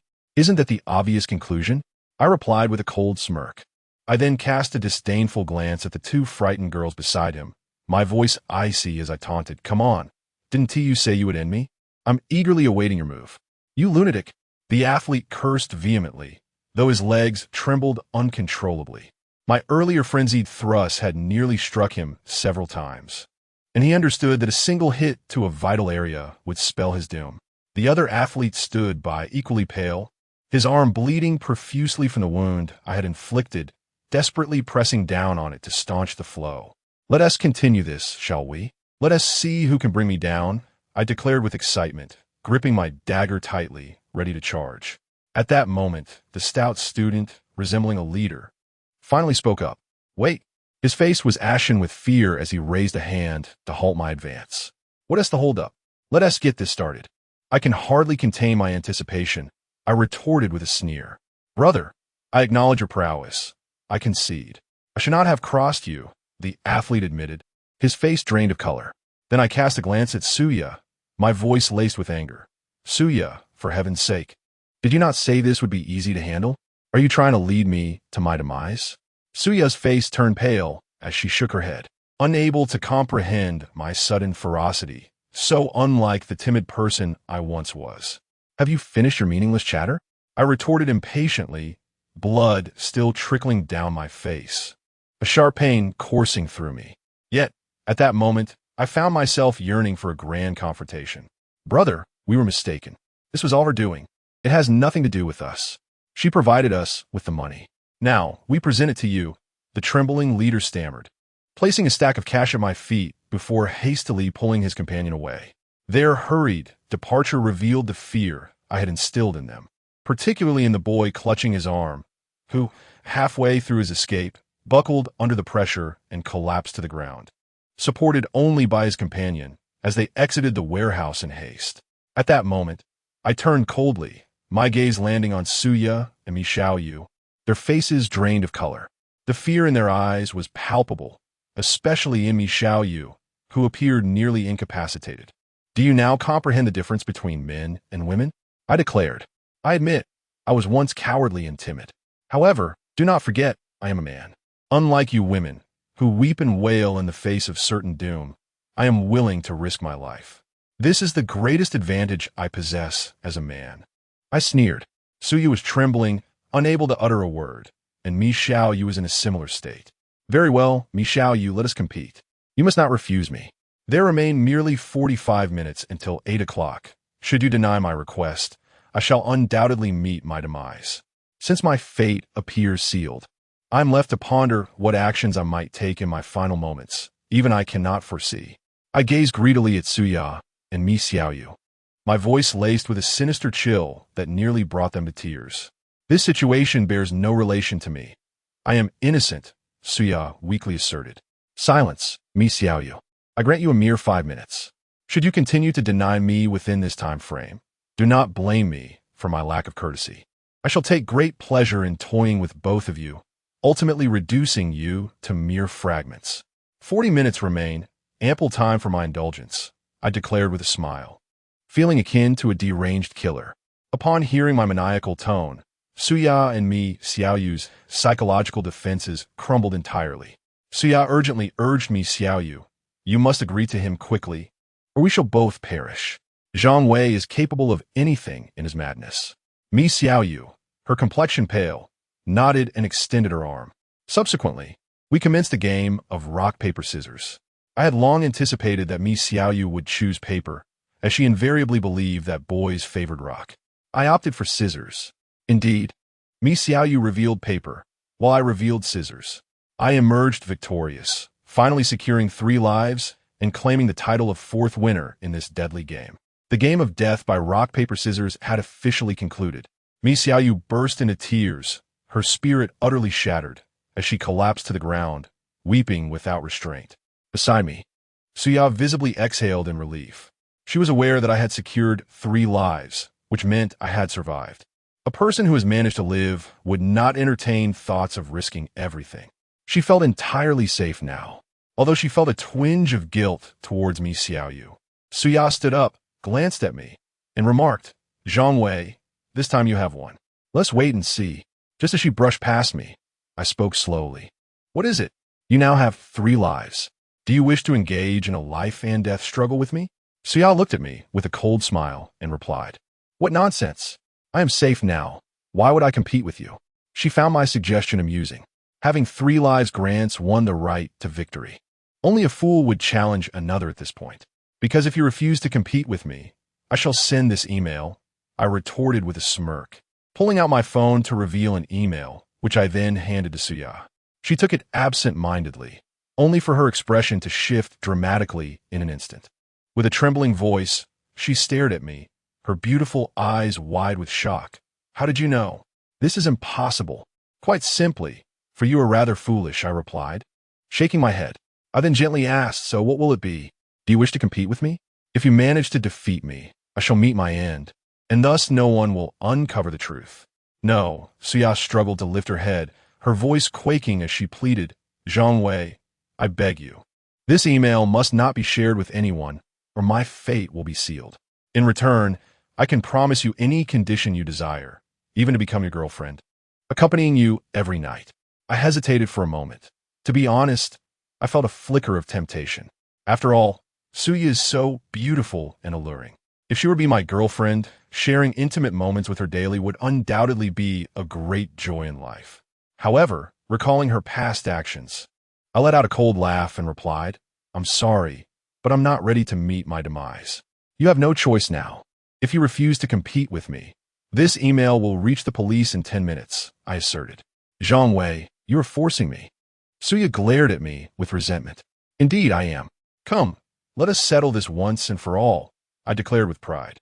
Meanwhile, in the distance, Mi Xiaoyu had succumbed to despair, her body slumped on the ground, her delicate face etched with a dazed expression, completely devoid of reason.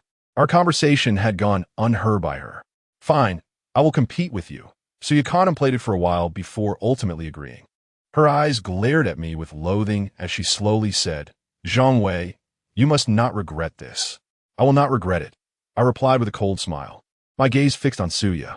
Who could have imagined that such a stunningly beautiful woman could have committed the heinous act of murdering her own mother?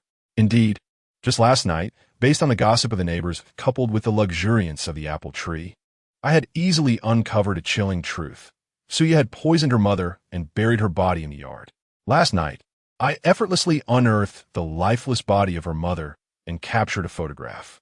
It had been 3 months since her mother's demise, yet the decay was minimal, unmistakably indicating death by poisoning. Only those who succumb to toxins exhibit such rigidity in their remains. Who could have imagined that Suya's mother was not simply missing, but had been eliminated by her own daughter?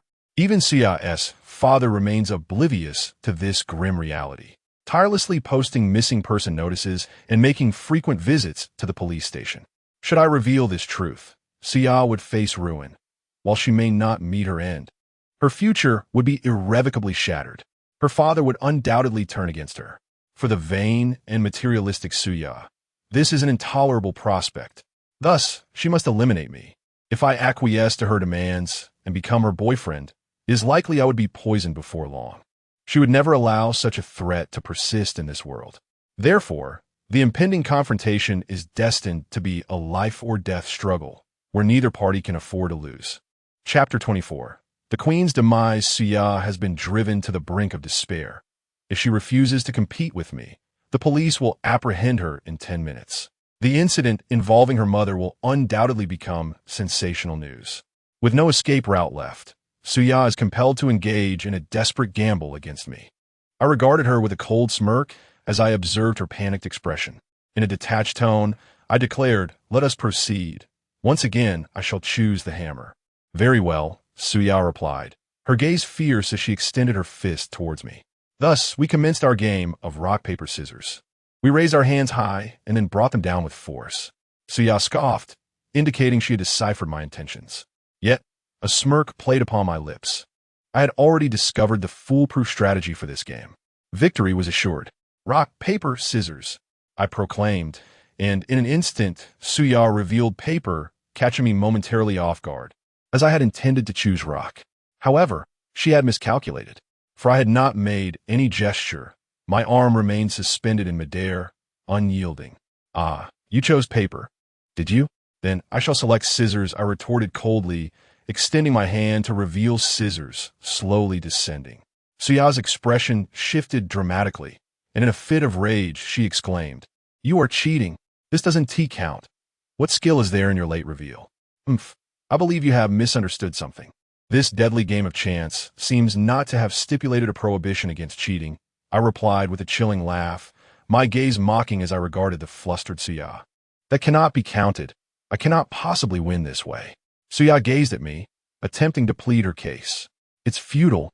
Just look at your phone. You currently have only 2 lives." I replied with an air of indifference. In a hurry, Suya checked her phone, and the message displayed confirmed her defeat in a previous round, leaving her with merely 2 lives. "No, this cannot be true. You are cheating," she exclaimed with fury in her eyes. "Indeed, it is cheating," I remarked, observing the pallor of her face. I had gradually discerned that this deadly game of rock, paper, scissors had a surefire strategy. If one plays last, regardless of the opponent's choice, victory is assured. Moreover, the rules of the game do not prohibit cheating. Employing this method guarantees a 100% success rate, albeit only once, after its initial use. No one would be inclined to play with you again.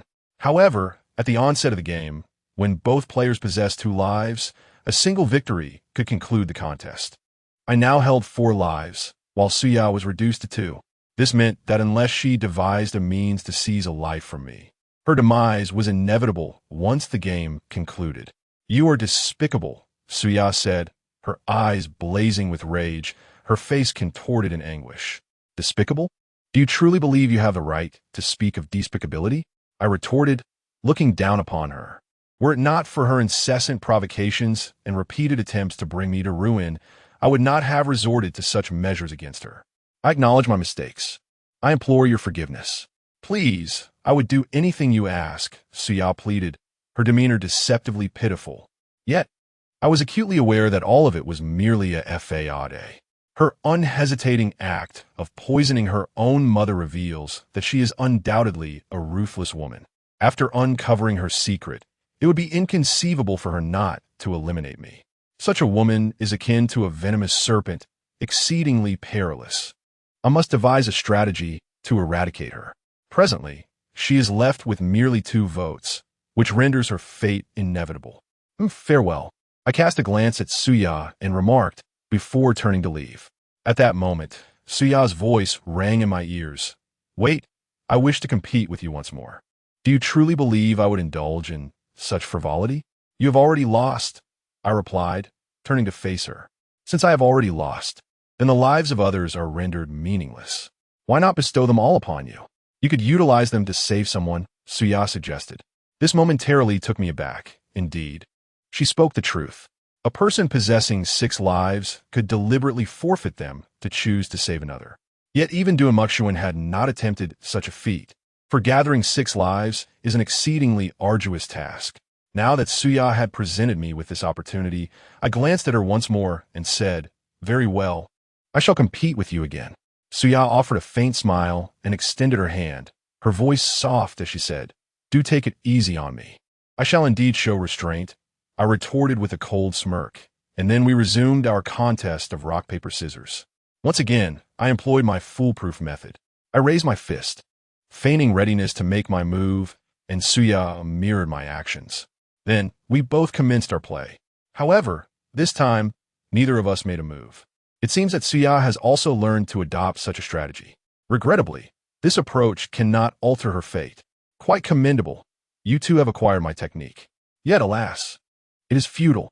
With less than 20 minutes remaining until the end of the game, I remain indifferent, for I possess 4 lives. Conversely, your situation is rather dire, I remarked with a cold smirk. Suya, in her folly, resorted to my method, but she must not forget that she only has 2 lives. If she cannot devise a way to triumph over me, she is destined for defeat. Very well, let us both place our arms before us and extend them simultaneously. This will determine the victor, Suya proposed. This method is acceptable, I nodded and extended my fist before her. A flicker of excitement gleamed in Suya's eyes, and before I could react, she had already revealed her choice. You are indeed easy to deceive. I declare myself the winner, Suya proclaimed triumphantly as she gazed at me. Foolish woman, you seem to be mistaken. This round is mine, I retorted, showing her my fist. In that instant, as she unveiled her hand, I had already positioned my fingers in a crooked manner. That cannot be considered scissors. I am the victor, Suya anxiously argued. Your protests are in vain. Check your phone. You have but 1 life remaining. I smiled at Suya, exuding confidence in my impending victory. Suya hastily checked her phone, and indeed, she had lost once more. Now, only 1 life remained. At this moment, she could barely stand, her body collapsing to the ground. Zhangwei, how cruel you are. Do you truly wish to see me perish? Suya said, her smile tinged with sorrow. Isn't this only to be expected? Do not forget what you have done to me, I retorted coldly, indifferent to her plight. In the past, she had callously seized 2 lives from me through despicable means. Zhangwei, I admit I underestimated you. What will it take for you to let me go? Suya inquired, her gaze fixed upon me. Let you go? If you were in my position, would you show me mercy? I questioned icily, to which Suya shook her head, her expression somber. Indeed, at that moment, I will not spare you either. You now possess but a single life. Let's engage in our final battle, I declared, looking down upon Suya. The time had come to settle the scores between us. The visage of Suya, once goddess-like, was now grotesquely contorted. She screamed at me, Why must a worthless being like you triumph over me? Why? I too was uncertain.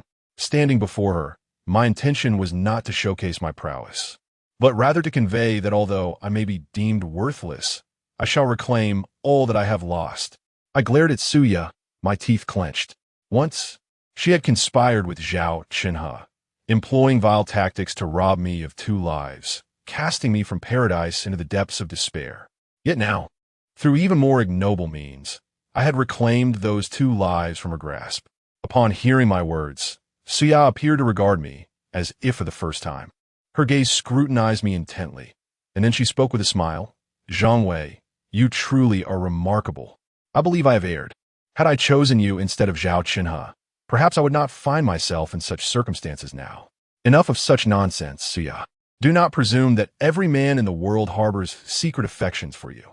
The person you are now is quite repugnant, I replied, casting a disdainful glance at her face. Suya, with her sultry elegance, was undoubtedly the belle of our class. She possessed a voluptuous figure, a curvaceous form, and a mature visage, elements that rendered her irresistible to the male students. In the classroom, she reigned like a queen, with no one daring to defy her commands. The slightest indication of her interest in a male would compel any boy to submit to her whims. Even Zhao Qinhe, the epitome of wealth and charm, was not exempt.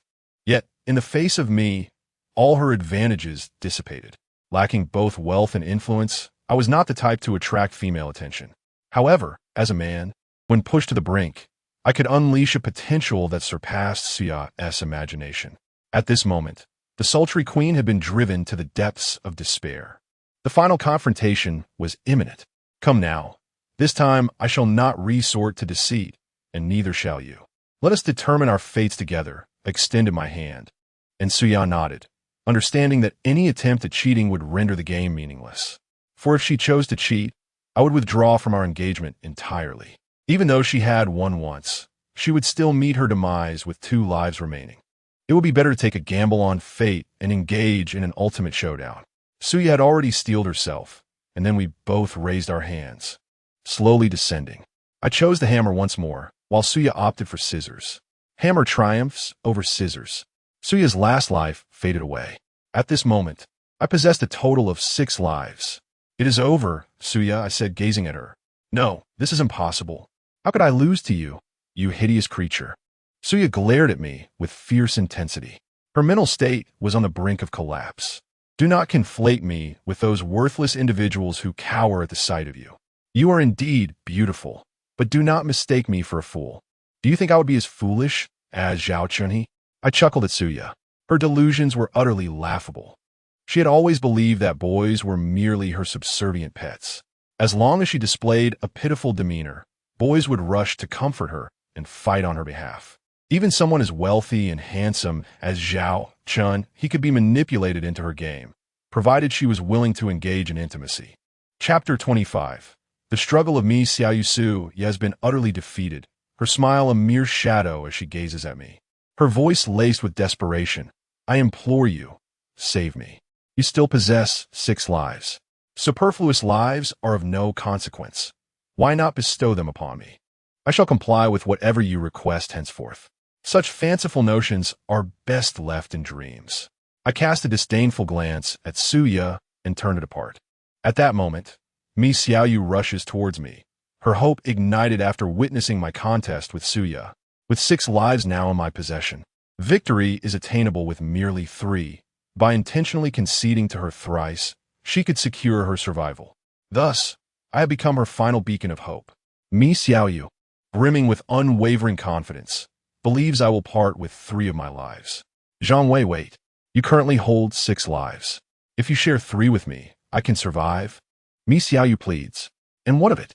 I respond nonchalantly, observing the swift change in her demeanor. Initially, she radiated triumph, yet after my victory over her, she appears as if on the brink of demise, now gazing at me with a fawning expression. I acknowledge my wrongs towards you, but those actions were coerced by Suya. Please forgive me. If you grant me those 3 lives, I will be yours forever, Mi Xiaoyu implores. I find myself hesitating, for Mi Xiaoyu is undeniably an exquisite young woman, her open demeanor often leading her to mingle freely with boys. However, she is undeniably a beauty. Faced with such temptation, I must admit I felt a stir in my heart. At present, I possess 6 lives, and the additional 3 hold little significance for me. If I could bestow these 3 lives upon Mi Xiaoyu, I would also gain a girlfriend, which would undoubtedly be a fortuitous turn of events. Yet, when I recalled Yi Ruoxue, I shook my head. I'm sorry, I cannot accede to your request. I am aware of your affection for Yi Ruoxue. So let us negotiate. I shall be your third party, ensuring I do not intrude upon your relationship with her. How does that sound? Mi Xiaoyu proposed, clasping my arm and gazing at me with tender eyes. To be honest, I was already intoxicated. Gazing upon Mi Xiaoyu's charming visage, I felt an overwhelming urge to acquiesce. This would indeed be a splendid opportunity. However, just as I was about to agree, a sudden thought crossed my mind. Could Mi Xiaoyu be deceiving me? In her moment of earnest pleading, it was evident she sought my vote. Yet, once the game concludes, I would possess no leverage over her. What if she were to renege on her promise? Mi Xiaoyu is a woman of considerable vanity and capriciousness, often mingling freely with men. Trusting such a woman could prove exceedingly troublesome. Contemplating this, numerous thoughts flooded my mind. Ultimately, I devised a plan. Although it may be somewhat unscrupulous, it would safeguard my interests. I shall agree, but you must promise me one thing. You cannot default on this agreement, I hastily conveyed to Mi Xiaoyu. She eagerly nodded, her slender form nearly enveloping me in an embrace. Sensing the fragrance emanating from Mi Xiaoyu, I found myself momentarily entranced. I stammered, "Shall we begin?" She replied, her adorable head nodding. Her gentle gaze fixed upon me as she assured, "Do not worry. I will certainly uphold my promise." "That's good to hear," I said, embracing Mi Xiaoyu as we commenced our game of rock, paper, scissors. I softly declared, "I will always choose rock. You only need to win 3 times." "Wonderful, my dear. From now on, I belong to you," Mi Xiaoyu exclaimed joyfully, planting a kiss on my cheek before extending her hand to begin the game. In the first round, I chose rock while she opted for paper. In the second round, I again selected rock, and she remained with paper. Mi Xiaoyu's expression grew increasingly tender as she nestled closer into my embrace, her delicate face gazing at me with warmth. Her voice, sweet and soft, said, "Just one more round. Thank you, my dear. I promise I will not break my word." "Yes, I believe you," I replied, looking in her eyes, as we slowly extended our hands, preparing for the final round.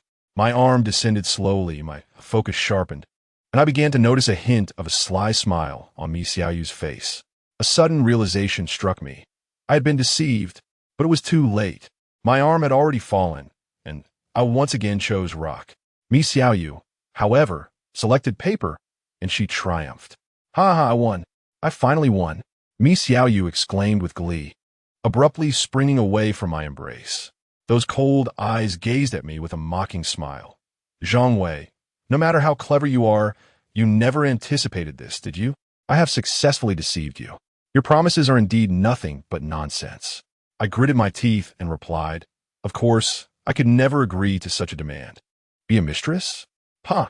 With your lack of wealth and unappealing looks, how dare you even suggest that I should play such a role?" Mi Xiaoyu looked at me as if I were a mere joke, her laughter echoing uncontrollably. My face flushed with a mix of embarrassment and anger as I stammered. "But you clearly promised me. I saved you. And what of it? I am the ultimate victor." Mi Xiaoyu laughed maniacally, casting a disdainful glance at Suya, who lay on the ground, her gaze vacant. She continued, "Regardless, I must thank you. But to think I would become your mistress? Zhang Wei, even with your intelligence, you remain nothing more than a loser." I nodded with a troubled expression, fully aware that Mi Xiaoyu had successfully ensnared me. She had deliberately offered to be my lover, a proposition that proved fatal for someone like me, a virgin. This overwhelming temptation clouded my judgment and stripped me of my composure. Thus, I committed a grievous error, ultimately leading to Mi Xiaoyu's triumph. "Farewell, Zhang Wei. I must concede that you are indeed clever, yet you are far too trusting of others. Just as you were when I initially fooled you," Mi Xiaoyu smiled. She had deliberately promised to introduce me to a girlfriend, only to deceive me into waiting foolishly at a school location for several hours, ultimately becoming the subject of ridicule among my classmates. Now, she has once again succeeded in her schemes. As I watched Mi Xiaoyu prepare to depart, I couldn't help but let out a cold laugh and said, "Mi Xiaoyu, before you leave, may I have a look at your phone? What difference does it make?" "You are powerless against me," Mi Xiaoyu replied with an air of triumph, before finally unlocking her device. However, her expression transformed dramatically in an instant. Why do I still have one life left? I confirmed it just moments ago," Mi Xiaoyu exclaimed in panic. "It's quite simple. During the third round of the contest, I did not play a hammer. I played scissors," I retorted with a sneer. "This is impossible. I distinctly saw you play a hammer," Mi Xiaoyu shouted anxiously. "Have you made an error?" When I played, I subtly extended 2 fingers downward. In the game of rock, paper, scissors, this is implicitly recognized as scissors. "Thus, you currently possess only 1 life," I said, shaking my head with a tone of derision. I had anticipated that Mi Xiaoyu might attempt to deceive me, and so I had taken precautions at the critical moment. It was merely that the overly excited Mi Xiaoyu failed to notice the notification on her phone. Mi Xiaoyu stared at her phone in disbelief, and then, with a sudden outburst, she burst into tears. Immediately, her delicate form collapsed in my arms as she sobbed. "I'm sorry, I shouldn't have done this. Please, save me. I truly regret my actions." It's too late now." I gazed at Mi Xiaoyu and said, "No, there's still time. I beg you, forgive me once more." Mi Xiaoyu clung to me tightly, her eyes brimming with intense pleading. Her body pressed against mine, providing a peculiar comfort. As I regarded her tear-streaked face, I ultimately sighed in resignation and nodded. "All right, but I hope you will not cause any mischief this time."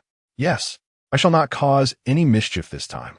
I truly regret my actions," Mi Xiaoyu hastily replied, showering my face with affectionate kisses.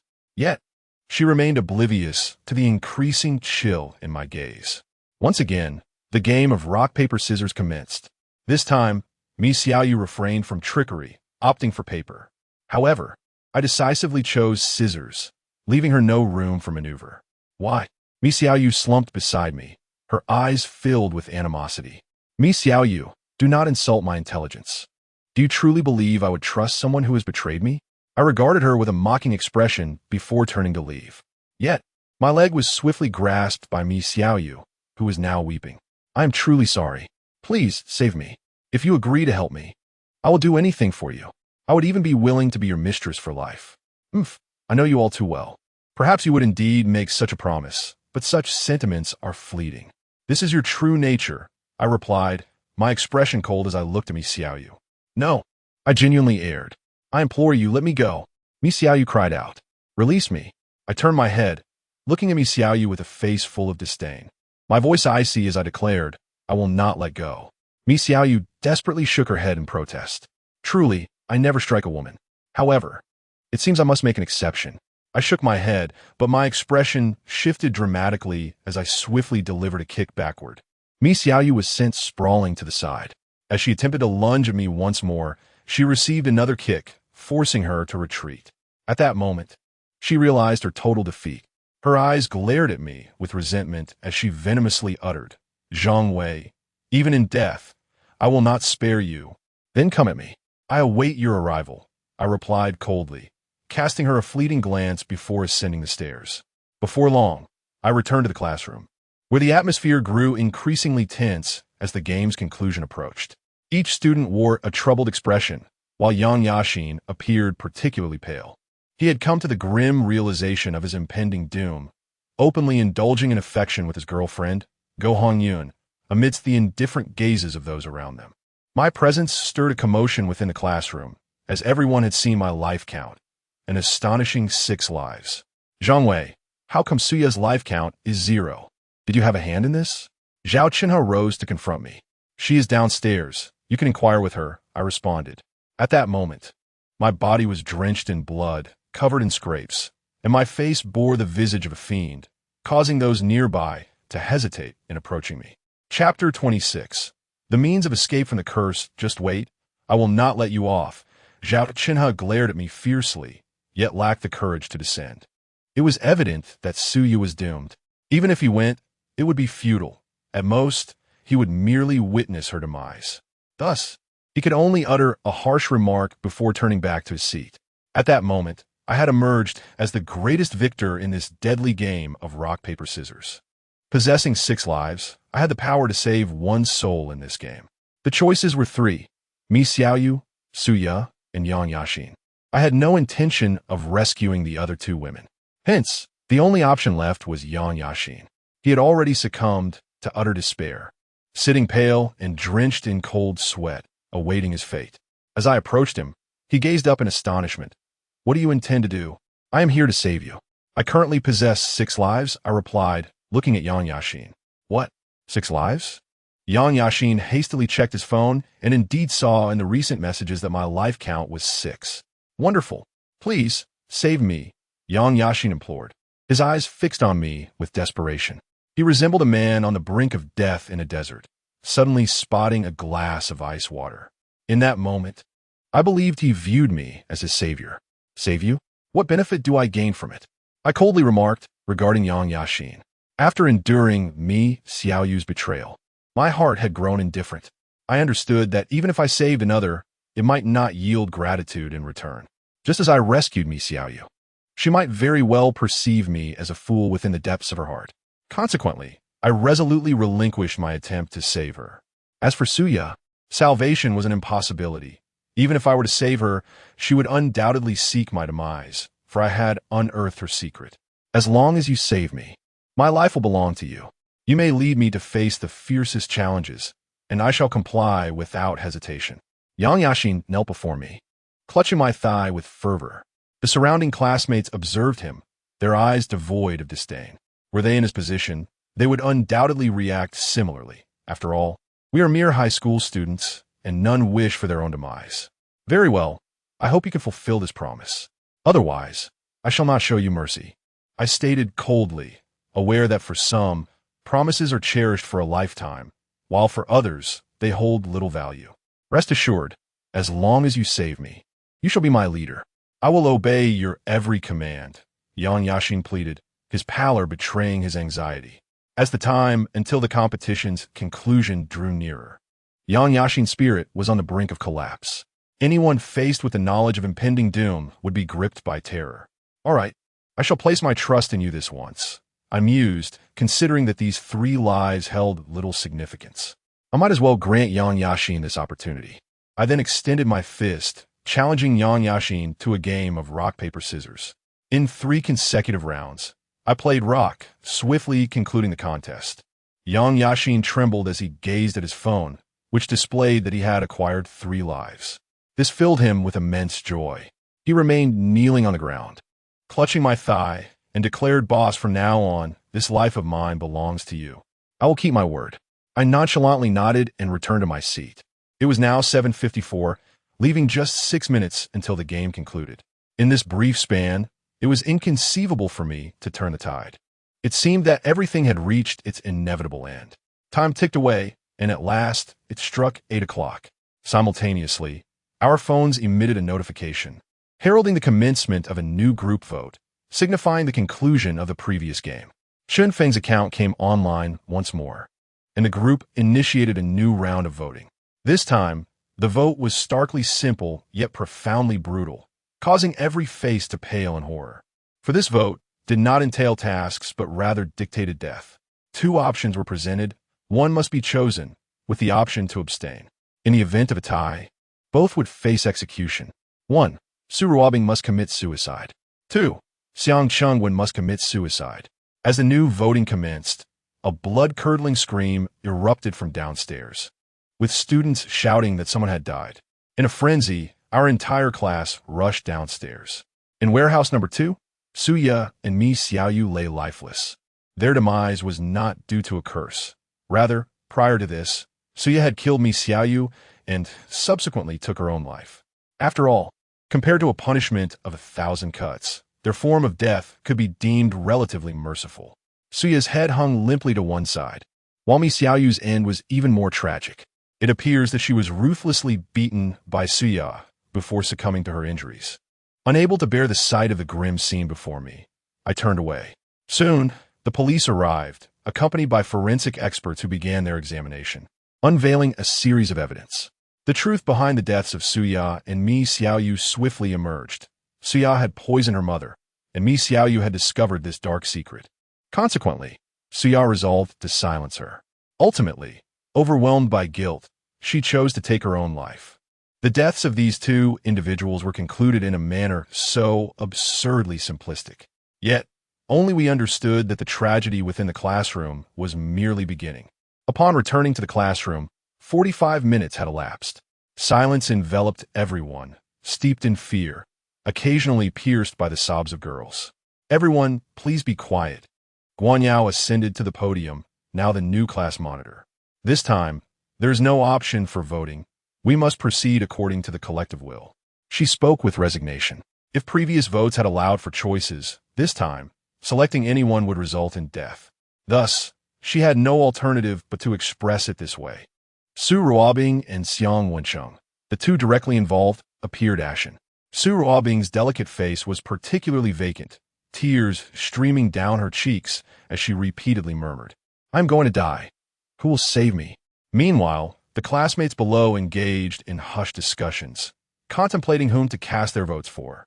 Su Ruobing, a stunning heiress, was regarded as the ice queen of the class, while Xiang Wensheng was the epitome of a tall, handsome youth. Both commanded considerable popularity among their peers, leaving the students in a state of hesitation. "Wait a moment, I have something to say." At that instant, Gao Ming abruptly rose from his seat, instantly drawing the attention of his classmates. Gao Ming serves as our class's representative for mathematics, boasting commendable academic achievements and consistently ranking among the top 3 in our class. "If you have something to say, please do," Guan Yao encouraged.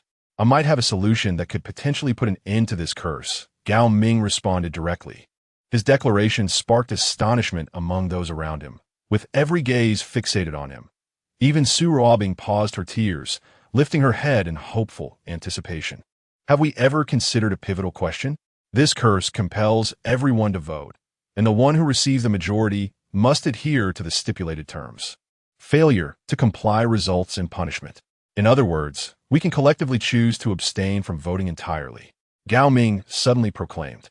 His words elicited a gasp of realization from the crowd, as his classmates awakened to the implications. Indeed, Gao Ming is right. We are entirely capable of refraining from voting. Let us not forget the previous voting instances. Not all 50 of us participated, yet nothing adverse occurred.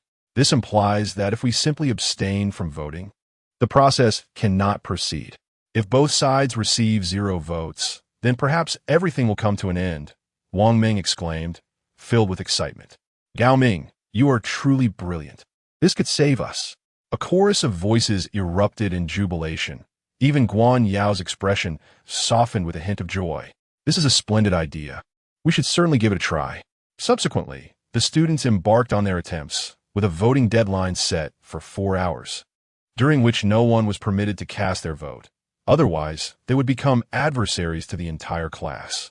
Everyone entrusted their mobile phones to me, and we collectively monitored the situation.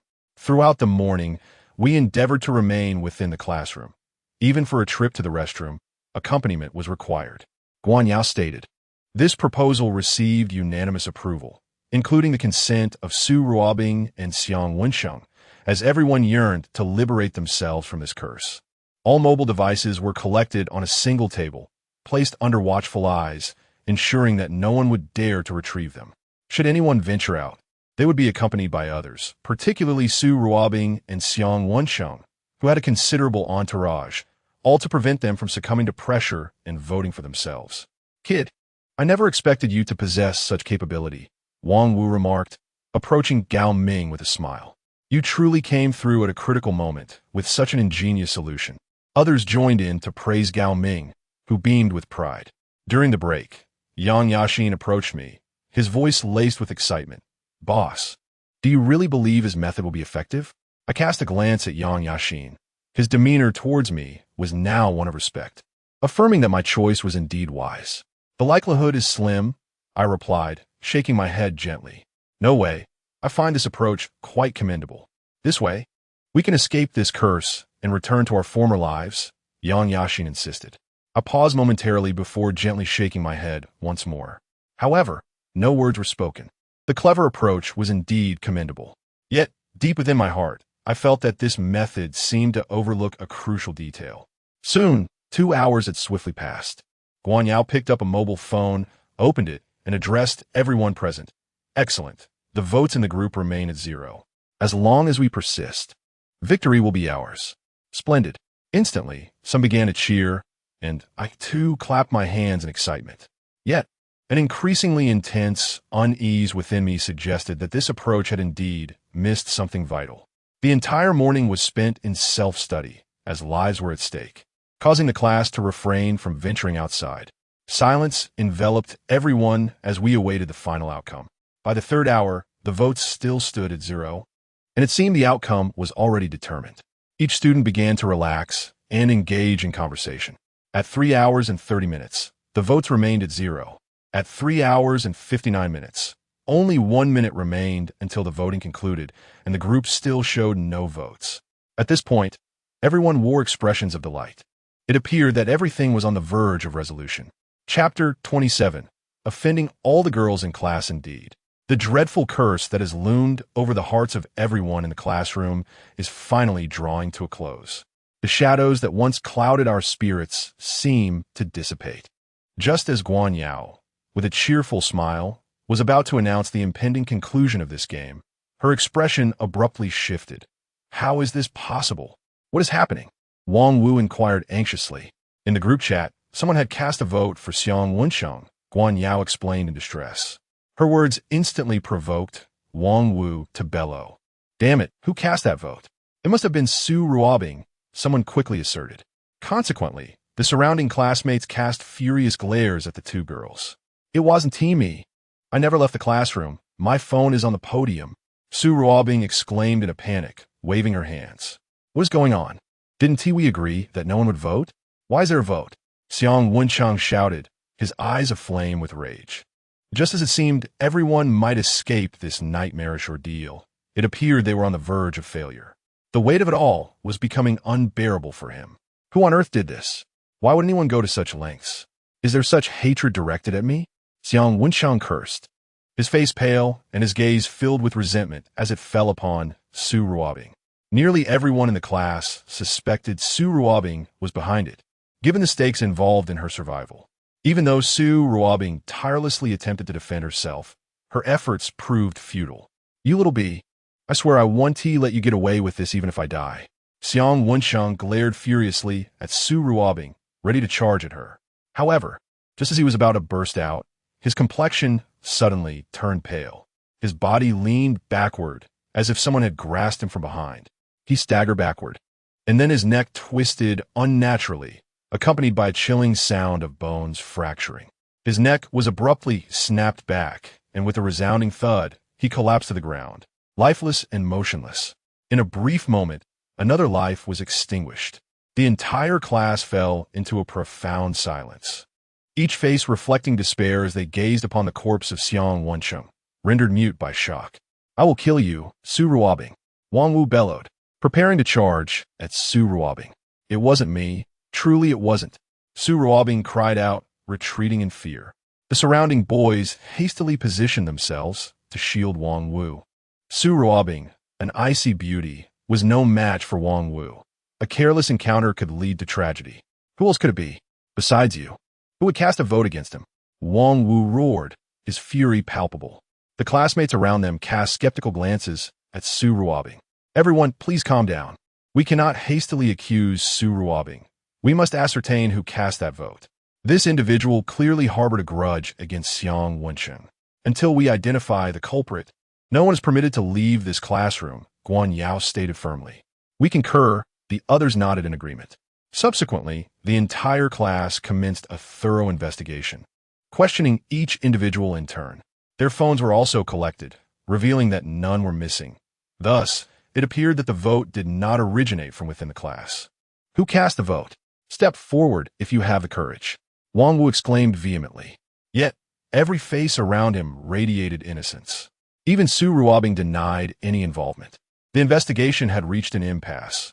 The body of Xiang Wensheng could not be concealed for much longer. Thus, during this crucial period, it was imperative to devise a means to unearth the identity of the voter. This was not merely a trivial matter. It pertained to the safety of the entire class. It was inconceivable that anyone would dare to create discord, as it would serve no benefit to the voter. Observing the situation before me, I murmured to myself, suddenly struck by a revelation. I leaped to my feet and declared, I know who cast the vote. Who is it? Wang Wu inquired eagerly. It is none other than the initiator of the vote. I replied, gritting my teeth. I had finally realized the oversight I had made. I had accounted for everyone in the class, but had unconsciously excluded Chun Feng. In fact, the initiator of the vote also possessed the right to cast a vote. This meant that even if none of us participated, they could still cast a decisive vote at the end, determining the outcome of the election. Gao Ming was momentarily stunned before the truth dawned upon him. Indeed, it is Chun Feng herself. The initiator of the vote retains the right to cast a vote when initiating the poll. I refuse to believe it. I must see for myself, Wang Wu insisted. picking up his phone to randomly initiate a vote in another group. To his astonishment, he discovered he too could cast a vote. Indeed, it appears to be true. Wang Wu gazed at his phone, his complexion pale, and exclaimed in a state of panic. Even if we abstain from voting, the group vote can never be entirely reduced to zero. This game cannot simply come to an end. Upon hearing these words, Gao Ming slumped into his seat, his face somewhat ashen. All his calculations had unraveled. Our resistance was rendered futile in the face of a single pivotal vote. Moreover, if we choose not to vote, we will relinquish control of the voting process to the initiator. If a weakened option arises, we will be doomed. I calmly analyzed the situation.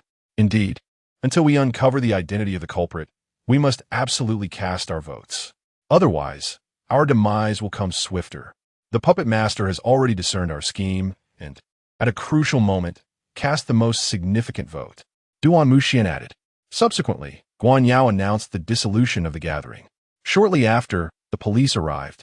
The same two officers as before, who displayed no noticeable reaction upon encountering Xiang Wencheng's lifeless body. We all exited, leaving the police and the coroner behind. As we stepped onto the playground, my expression shifted continuously, my brows furrowed in deep concern. Something felt amiss with those officers. I suddenly remarked to Li Mo Fan beside me. What do you mean? They seem perfectly normal to me, Li Mo Fan replied. Are you being foolish? Think carefully. How many people from our class have perished from the past to the present? I questioned Li Mo Fan. Well, there's Chun Feng, Liu Xian, Su Ya, Mi Xiaoyu, and now Xiang Wencheng. That's 5 in total. Li Mofan pondered for a moment and remarked, 5 individuals, think about it. 5 lives have been lost. What has been the reaction of the entire school? I inquired of Li Mofan. Indeed, it appears the school has shown little response.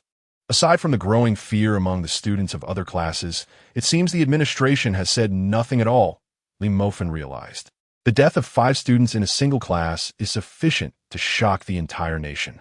Yet, look at our local newspapers and television stations. They seem utterly indifferent to this incident, as if it never occurred. I shrugged, bewildered. You are correct. Logically, such a significant event at our school should not go unnoticed. Our parents are also completely unaware of it, Li Mofan remarked with an odd expression. Moreover, there is something peculiar about those police officers, I contemplated aloud. What is strange about those officers? Li Mofan queried, confused. Why is it that, following multiple fatalities, only the same few officers have been dispatched to handle the situation? Does that not strike you as odd? There should logically be a dedicated task force assigned, I responded hastily. Precisely. Up to this point, these are the only officers we have encountered, Li Mofan stated. If I am not mistaken, the events that transpired in our classroom have remained largely unknown to others, likely due to some mysterious force that is suppressing the information, preventing anyone outside of us from learning about it, I said calmly. However, it is not solely us. Our homeroom teacher is also aware of this matter, Li Mofan remarked. Let us observe, I suddenly interjected, shaking my head and falling silent. It appears that this morning will once again be spent in self-study, as many have opted to return to their dormitories. Meanwhile, those of us who commute can only meander aimlessly around the playground. Suddenly, Yang Yaxin rushed over, dragging Guo Hongyun alongside him. Oh, is there something on your mind? I asked nonchalantly, glancing at Yang Yaxin. It's nothing much. I simply wish to treat you to a meal this noon, Yang Yaxin replied. Oh, I see. Very well, I said with a smile and a nod. That's wonderful. Thank you so much. Yang Yaxin beamed. Guo Hongyun cast a glance my way before bowing her head. It's nothing. It's my duty, I nodded, though a weight lingered in my heart. Today, 3 students have perished, and there is a palpable discomfort that lingers among us all. Come walk with me. It's bound to be dull otherwise, I suggested to Yang Yaxin. Certainly, but I have some vital information to share, Yang Yaxin replied. What crucial information? I inquired, intrigued. Be cautious, for your actions have led to Su Ya's demise. Zhao Qinhe is currently rallying support and might seek retribution against you. Yang Yaxin cautioned. And what of it? I fear not, I scoffed. I know you are formidable, but one must be wary of the cunning. Zhao Qinhe embodies such cunning. Moreover, aside from Zhao Qinhe, you have attracted considerable trouble, Yang Yaxin remarked. Oh, what trouble? I inquired with curiosity as I gazed at Yang Yaxin. Boss, You must be aware that we are in the liberal arts class, where the number of girls is quite substantial, Yang Yashin stated. I am aware. Speak plainly, I replied, frowning at him. Yang Yashin nodded eagerly and said, Boss, you do not realize that because you single-handedly alienated both Su Ye and Mi Xiaoyu, the girls now harbor a significant fear of you. Consequently, they're deliberating that if there's a vote in the future, they will all choose against you. How did you come by this information? I directed my gaze towards Yang Yashin. It was my girlfriend who uncovered it. He admitted sheepishly while holding Go Hongyun's hand. This presents quite a predicament. I muttered to myself, furrowing my brow. In our second-year class 5, being a liberal arts class, the number of girls is double that of the boys. It is evident that if the girls unite in their opinions, the power of voting will be firmly in their grasp. I have inadvertently offended the entire class of girls, and it seems that the days ahead will be quite challenging. Chapter 28. Confrontation. Having endured several brushes with death, I have evidently cultivated a greater sense of calmness. I do not find myself overwhelmed by despair in this situation. Let us not concern ourselves with them. Instead, we should commence our investigation. We have a day remaining before the next game, I stated directly. Yang Yashi nodded in agreement. Of course, boss, after your prolonged inquiry, you must have unearthed some clues. Haven to you? I possess a few leads, albeit incomplete. With the current information at our disposal, identifying the true culprit seems implausible. I shook my head, expressing my uncertainty. Nonetheless, I harbored a faint intuition that the old boiler worker, Chun, and the girls' dormitory might yield some significant traces. However, I refrained from voicing this, as it remained mere conjecture. It is evident that clandestine events have transpired within this institution. A thorough investigation may lead us to the perpetrator. I spoke with earnestness. By the way, since the school is evidently concealing information, there must be records within the school archives that document these occurrences. Yang Yashin interjected suddenly. His suggestion ignited a spark of inspiration in us, yet I soon shook my head. The issue lies in how we shall procure access. The archives are staffed daily. But during the night they are locked. We could gain entry then, Yang Yashin proposed with sudden enthusiasm. Isn't that rather dubious? Li Mofin, who stood beside us, expressed his hesitation. How could it be? The archives must hold valuable information. Perhaps we can uncover the truth, Yang Yashin insisted. Let's assess the situation, I concluded. I shook my head and said, yet in my heart, I silently noted this method. Indeed, as Yang Yashin mentioned, there had undoubtedly been occurrences within the school that everyone had intentionally chosen to forget. Since we could not extract any information from the staff, perhaps we might uncover answers within the school's archives. However, venturing to the archive room in the dead of night was hardly a prudent endeavor. This matter could wait. Let us pay a visit to Old Chun instead, I remarked to Yang Yashin. He nodded in agreement, and the four of us made our way to Old Chun's residence. Old Chun, we have come to see you again, I announced as I boldly entered, carrying fruits and some snacks for drinking. Yang Yashin even brought along a few bottles of wine. All these provisions were intended to facilitate our conversation with Old Chun.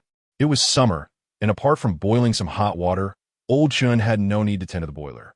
Consequently, he was leisurely seated outside, basking in the sun and puffing on his dry tobacco. Upon our arrival, Old Chun's expression remained inscrutable, merely eyeing the snacks in our hands. At last, he shifted slightly in his seat. What is there for this old man to see? He chuckled, gesturing for us to come inside. Once we entered and set down our offerings, I smiled and said, Old Chun, besides visiting you, we also wish to inquire about certain matters. I knew you wouldn't come without a purpose, but I truly have nothing of significance to share with you, he replied. Old Chun waved his dark, calloused hand, his expression betraying a hint of impatience. No worries, we came to see you as well, I replied with a smile, casting a discreet glance at Yang Yashin. Promptly, Yang Yashin handed a pack of cigarettes to Old Chun, lighting one for him as well. Not bad, Yushi, Old Chun remarked, exhaling smoke while squinting his eyes. And how about some erguo too, Old Chun? Care for a drink? I cheerfully suggested, lifting the bottle of erguo too. What time is it? Why drink now? Old Chun shot me a glance, bemused. Old Chun, at your age, without a wife, what else is there to do but drown your sorrows and drink? I retorted with a grin, which only deepened the frown on his face. Nevertheless, true to my words, Olchin began to sip the erguo alongside some snacks and started recounting his tales. You're right. I've reached 57 without a wife, he lamented, a cloud of sorrow shadowing his features. I quickly interjected, I was merely jesting. Please don't take it to heart. I know your intentions well. You're just curious about what transpired in the school back then, aren't you? Old Chun scoffed, casting a dismissive glance before resuming his drink. I realized my scheme had succeeded. Despite his age, Old Chun remained a bachelor. Surely, in his solitude, he must feel lonely. Scattered around his home were numerous bottles of liquor, a testament to his penchant for seeking solace in drink. Thus, I had intentionally provoked him with my words, and indeed, Old Chun fell into the trap, drowning his sorrows in silence. Beside me, Yang Yashin and Go Hongyun began to persuade him to drink according to my cue. Old Chun started to indulge in the liquor, and his intoxication grew increasingly evident, his speech becoming increasingly slurred. He began to recount his story to us. In my 20s, I came to this school to tend to the boiler. At that time, it was considered a stable job with a decent salary. However, due to the nature of the work, I struggled to find a wife. It was not until I turned 30 that I finally managed to find someone. Her name was Lu Tsuehua, and she treated me quite well. I had finally found a woman who understood my feelings. However, one day, when she came to visit me at school, she tragically passed away. At this point, Old Chun began to weep. I noticed a change in my expression and hurriedly inquired, how did Tsuehua die? She suddenly took her own life by jumping off a building. I do not know the reasons behind her actions. The police ruled it a suicide. At the time of her fall, there was no one around. In the end, the school compensated me with 100,000 yuan, which settled the matter. After saying this, Old Chun took a somber sip of his drink. So, your wife died for reasons unknown? I asked. Indeed, I cannot fathom why she would jump. I treated her well. If she truly did not wish to be with me, she could have chosen divorce. Why resort to such an end? The villagers now accuse me of having driven her to her demise. As a result, I have yet to find another partner, Old Chun replied with a bitter smile, his wrinkled face reflecting deep sorrow. So, your wife passed away 20 years ago. I spoke to Old Chun. It's been nearly 20 years. Back then, I was just over 30. Old Chun replied, was there anything peculiar that occurred at the school 2 decades ago? I inquired. Not at all. 20 years ago, everyone was doing well. Nothing unusual happened. Old Chun shook his head. Having spent so much time in this school, how many individuals have passed away during this period? I questioned. Old Chun paused momentarily, his intoxication clouding his awareness. Yet, he began to tally on his fingers. My wife, the daughter who committed suicide 3 years ago, and a few from your class. That's it. As I was about to ask further, Old Chun, feeling unwell from the drink, staggered inside and fell asleep. We were left exchanging glances, realizing the situation. So it is, we can leave now, I suddenly declared, gesturing for Yang Yashin and the others to follow me as I turned to depart. Upon returning to the playground, Yang Yashin abruptly asked, Boss, what did you mean when you said you understood? If I am not mistaken, the vengeful spirit must have claimed far more lives over the years than just these few. Yet, almost no one is aware. This suggests that the spirit can obscure our senses, causing us to subconsciously forget what we see and hear. I replied with a cold smile. That cannot be true. I still remember everyone from our class, Yang Yashin responded. I could conduct an experiment. After I casually approached someone on the playground, a boy looked at me warily and asked, What do you want? Do you know that several students from Class 5 the second year have died recently? I inquired. Of course I know, the boy nodded. How many have died? How many boys and how many girls among the deceased? I pressed further. I don't know. So what if a few people have died? He replied impatiently, pushing my hand away and turning to leave. What nonsense is he talking about? No way, I must confront him. Yang Yashin exclaimed angrily, ready to charge forward. But I held him back. It seemed my suspicions were correct. I said earnestly, everyone consider this. Such a horrifying disaster has occurred in our school. Anyone would feel fear, wouldn't they? Yet that boy appeared so indifferent. This must be because the vengeful spirits can obscure the senses of the entire school, making death seem trivial. Thus, this incident remains unspoken. I spread my hands. Boss, you make a compelling point. So many have died in our classroom, yet classes continue. This is simply unacceptable. Li Mofin remarked in astonishment. I'll go ask more, Yang Yashin declared, taking hold of Go Hongyun's hand and running toward the playground. He quickly returned, his face filled with terror and disbelief. I just asked 5 students from other classes. They all knew what happened in our classroom, but each one seemed utterly unconcerned. It seems they do not take our lives seriously. Not only that, but when I inquired about our class still being affected by the deceased, they exhibited an utter lack of concern, showing no surprise whatsoever. In fact, they appeared quite impatient. It is truly bewildering. To them, this is merely a trivial matter. They are indifferent to it. In light of this, I pondered that perhaps I could devise a means to counter the unseen puppeteer. A sardonic smile suddenly graced my lips as I declared, "How shall we counter it?" Li Mofin and Yang Yashin inquired. "It is quite simple. Exposure. We must bring this matter to light in its entirety. Only then shall we find safety," I replied. "And how do we proceed with that?" Yang Yashin asked. Chapter 29. Love, it is quite simple. Through the internet, we can expose this matter. We should post it in some major forums. Surely, someone will come to our aid. I stated calmly. This is a good idea. I will inform them. Perhaps we can find a solution, Yang Yashin replied. We decided to keep this matter from our classmates for the time being. It was merely a strategy. Without further delay, let us head to the computer room, I suggested to Yang Yashin. Thus, we stealthily made our way to the computer lab. The door was currently being locked, so we sought out the computer teacher. After some persistent persuasion, we finally obtained the key to the computer room. Upon entering the lab, we found the computers to be brand new. Although the internet speed was average, posting a message was certainly feasible. I then addressed Yang Yashin and the others. Let's all post together. We must find a way to bring this to light. Absolutely, Yang Yashin responded, and we began our collective endeavor. In several high-traffic areas, I fervently posted messages. The content was straightforward. It concerned the unfortunate demise of 5 individuals in our classroom, while the school continued to hold classes as usual. We urged the relevant authorities to take notice. After posting 4 or 5 times, those around us were also frantically sharing. However, the comments that followed sent a chill down my spine. No matter how persistently we posted, there was but a single reply.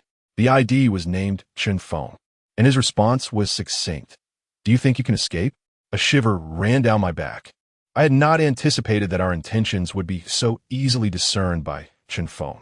However, undeterred, we continued to disseminate our message, sharing it across various platforms such as QQ and YY. After 2 hours of fervent activity, a breakthrough finally emerged. The comments began to multiply, no longer confined to those of Chen Feng alone. Just then, our phones buzzed. I hastily opened my device to find a private message from Chen Feng. His response was succinct.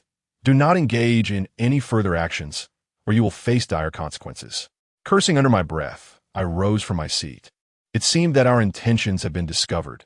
That scoundrel had issued a warning. He must be feeling threatened, Yang Yashin exclaimed with excitement. Indeed, otherwise he would not have sent such a message, Guohanyan remarked.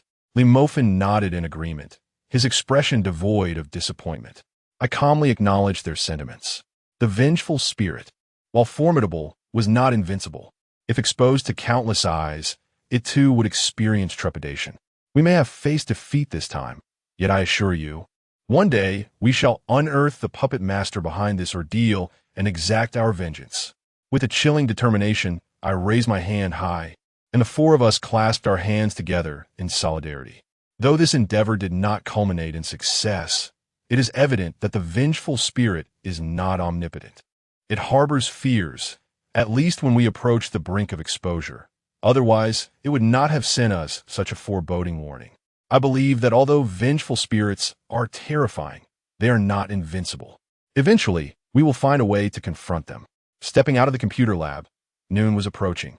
The death brought by Xiang Wenshang that morning was gradually dissipating. After experiencing a series of fatalities, it seemed that everyone's spirits had become remarkably resilient. One by one, they began to make their way to the cafeteria. I followed Yang Yashin and the others into the dining hall, at which point I casually invited Yiruo Xue. She accepted, and thus the 5 of us prepared to dine together. Yang Yashin generously declared, "Boss, order whatever you like. This time it's on me." I did not decline, as I had no money to begin with. Among this group, Li Mofan and I were the least affluent. Although Yang Yashin was not a wealthy or handsome figure, he came from a somewhat well-off family, and his pocket money was quite ample. The same could be said for Gu Hongyan. Before long, we had ordered an array of dishes. The cafeteria's meals were not expensive and offered good value. A large table cost us just under 100. Sitting beside Yiru. She smiled and said, Zhang Wei, you look exceptionally handsome today. Suya and Mi Xiaoyu tried to scheme against you, but in the end, they were the ones outsmarted. Are you not upset that I dealt with them? I asked Yiruashue. Why would I be upset? You did not kill them. She reassured me with a bright smile. Her adorable face captivating my gaze. Boss, allow me to toast to you, Yang Yashin announced, though the cafeteria lacked beer. He merely used sour plum juice. I nodded and clinked my glass with his. Subsequently, Yang Yashin, with a playful grin, gazed at Yiruashue and quipped in an odd tone, sister-in-law. I raise a glass to you. Who is your sister-in-law? Yiruashue shot a reproachful glance at Yang Yashin. Her cheeks flushed, unable to meet my eyes. Nevertheless, she clinked her glass with Yang Yashin. This filled my heart with a sense of pride. It seemed Yiruashue had tacitly acknowledged our relationship, stirring a mix of excitement and apprehension within me. After finishing her sour plum soup, Yiruashue averted her gaze from me, her embarrassment palpable. The awkward atmosphere did not escape Li Mofan's notice, who leaned in to whisper something to Yang Yashin. Suddenly, Yang Yashin declared, Boss, I suddenly feel that the scenery over there is more appealing. I'll join Go Hongyan. He then casually grabbed a few dishes and departed with his girlfriend. As for Li Mofan, he swiftly polished off his meal and remarked, I'm full, boss. Farewell. He turned and vanished without a trace. In the end, only Yiruashue and I remained at the table, exchanging glances, intensifying my discomfort. I had never been alone with a girl before. Mustering courage, I reached for Yiruashue's hand. She was momentarily startled, a delicate flush gracing her fair features, yet she did not withdraw. Instead, she reciprocated my grasp.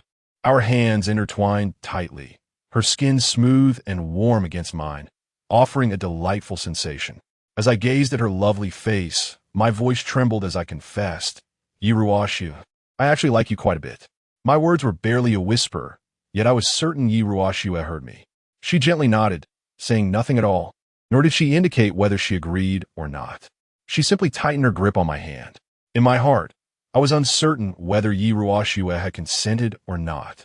After all, I had never had any experience in relationships with girls. Observing Yiruashue's demeanor only heightened my anxiety. Are you going to agree or not?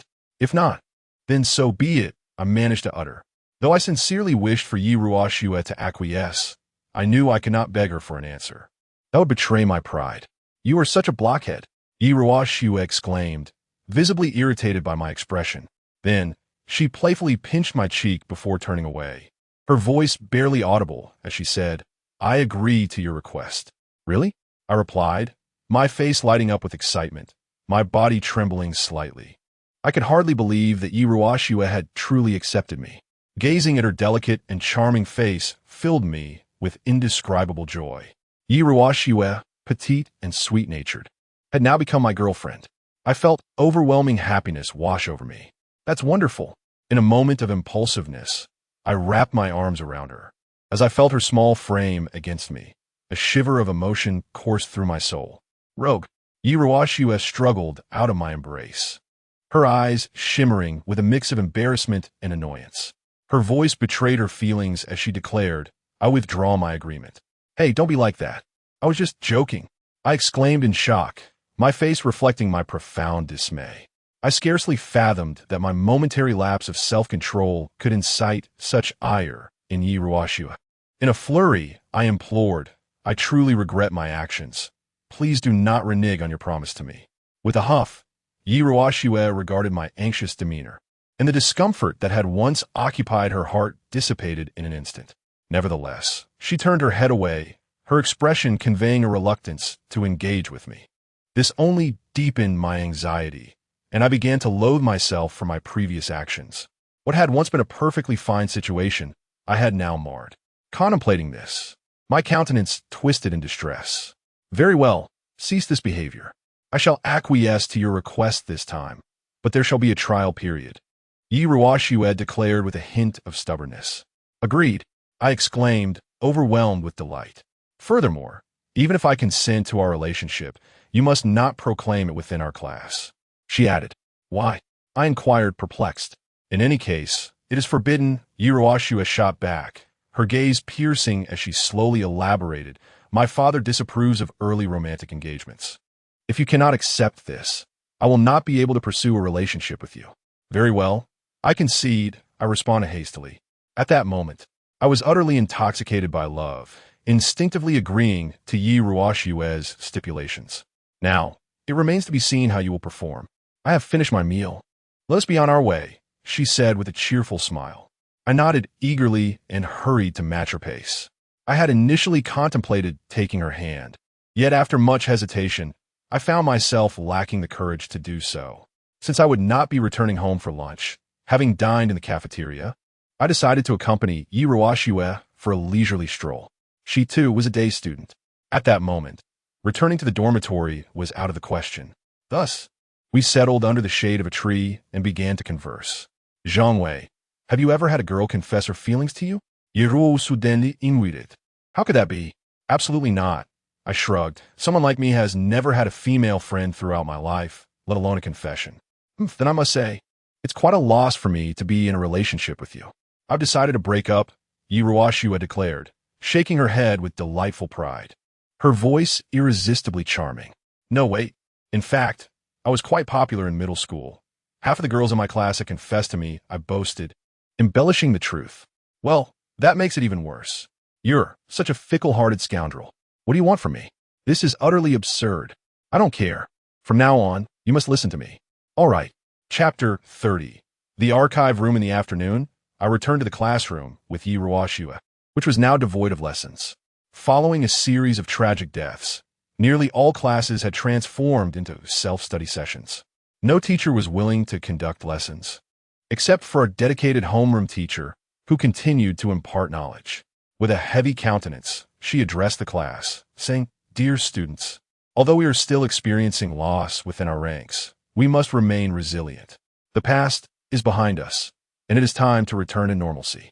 The third year of high school is approaching, and we must not lose hope. Her words seemed effortless, yet she was not privy to our true circumstances. As remarked sarcastically by Li Mofen beside me, at present, the entire class was disinterested in studying, not out of self-destructive tendencies, but because the specter of death loomed over us all. None could predict who would be lost next, rendering the pursuit of education utterly futile. Even the most studious among us were languidly seated, engrossed in their mobile devices. Our homeroom teacher recognized the oppressive atmosphere, but felt at a loss for how to address it. The class was suffocatingly silent, with no hands raised to answer questions. Even the usually eager participants were unusually quiet. After the lesson, our teacher could only leave the room disheartened. Ugh, this woman has no idea what we're going through, Wang Wu declared as he stood up, calling out, Come on, let us go have some fun. Several boys nodded in agreement and began to exit. This had become a common occurrence. Aware of the impending doom, yet powerless to alter it, Wang Wu and his companions chose to evade reality. Every day is either spent reveling or frequenting nightclubs. After all, Wang Wu is affluent, and in the current circumstances, he has the means to squander his wealth without a care. Consequently, he has managed to gather a considerable entourage, including numerous girls. For who wouldn't relish the companionship of a wealthy friend? Although the class teacher is rather loathed, one cannot deny that her presence is crucial. Without her, the order of the class would likely disintegrate. I scoffed, and beside me, Li Mofen looked mildly startled before nodding in agreement, stating, You're absolutely right, boss. It is precisely because of the class teacher that Wang Wu dares not be overly arrogant. All right, let us embark on a task, I said to Li Mofen. While many in the class chose to evade the situation and some resigned themselves to their fate, I was different. I firmly believed in my capability to salvage the entire classroom. While I had no desire to be a savior, I would recklessly strive to escape this deadly game. The ongoing voting in our group must be halted. Otherwise, none of the classmates would be spared. The last deadly game of rock, paper, scissors resulted in 2 fatalities. Should a similar occurrence transpire again, the casualties could far exceed 2. Sooner or later, we would all meet our demise. Thus, regardless of my desires, I must devise a method to break free from this curse. What shall we do? Lee Mofin inquired. Of course, we need to ascertain the location of the school's archives. There may be discoveries awaiting us there, I replied. Are we truly going to the archives tonight? Lee Mofin asked, gazing at me. It is, of course, evident that this school harbors secrets. I have a premonition that if we can uncover them, we might unravel the entire mystery. I said earnestly, very well. I shall accompany you, Lee Mofin replied through gritted teeth. At that moment, Yiruashua approached us, her gaze gentle, yet her voice tinged with discontent. What are you two whispering about? Nothing much, merely discussing a visit to the archives, I responded, looking at Yiruashua's exquisite face. Today, she wore a dress that accentuated her petite and charming figure, her hair cascading over her shoulders, and her hands clasped behind her back, her eyes glaring fiercely at me. Really? Yiruashua inquired skeptically. Of course, it is true, I hastily assured her. Then I wish to join as well, Yiruashua declared. All right, I sighed in resignation, and thus the three of us made our way to the school's archives. The archives were located on the first floor, in a rather secluded area, yet heavily guarded. During the day, the school's security personnel patrol this vicinity, and there are also supervising teachers present. It could be said that gaining entry is as difficult as ascending to the heavens. Not to mention, we lack the key to the archives. However, the more fortified the defenses, the greater the significance of what lay within. The three of us stealthily approached, ready to investigate. At that moment, we were halted by a figure named Zhang Daniu. He was a robust security guard, reputed to be a veteran. Zhang Daniu scrutinized us and asked, "What brings you here?" "Nothing much, just heading upstairs," I quickly explained. "Well, then let's leave this place quickly. It is certainly not a suitable environment for us," Zhang Daniu remarked with a sidelong glance.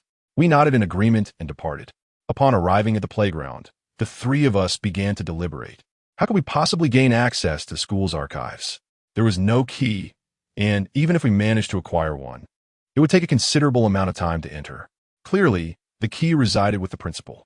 Should we make a trip to the principal's office? Our discussions were fervent, yet our curiosity about the archives only intensified.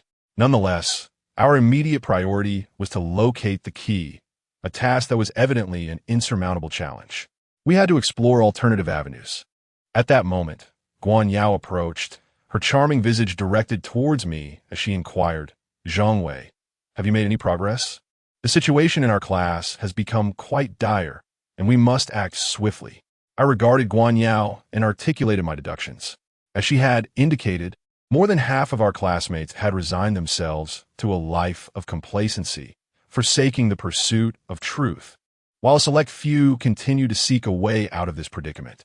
Guan Yao was among that determined minority, having conducted her own investigations over the past few days. The archives could indeed serve as a valuable resource, potentially unveiling the truth. Here's the plan. I will take responsibility for acquiring the key, and you all shall focus on gathering intelligence, Guan Yao proposed.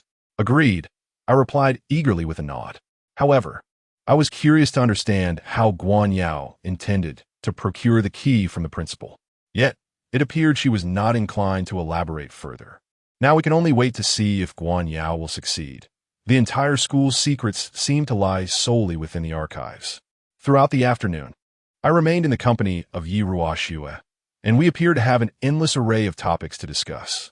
Holding Yiruashua's hand, we wandered across the entire campus. Meanwhile, the others in the classroom had ceased their studies. They either indulged in mischief within the classroom or frolicked on the playground, with some even venturing beyond the school gates. Take Wang Wu and his sycophants, for instance. They spent their days frequenting nightclubs. Naturally, no one opted to transfer classes or schools, for all were acutely aware that the curse was inescapable. To this day, no one has dared to leave the class group. It seems everyone is holding out, hoping to see if anyone else exits first before making their own departure. Consequently, no one has yet mustered the courage to withdraw from the group.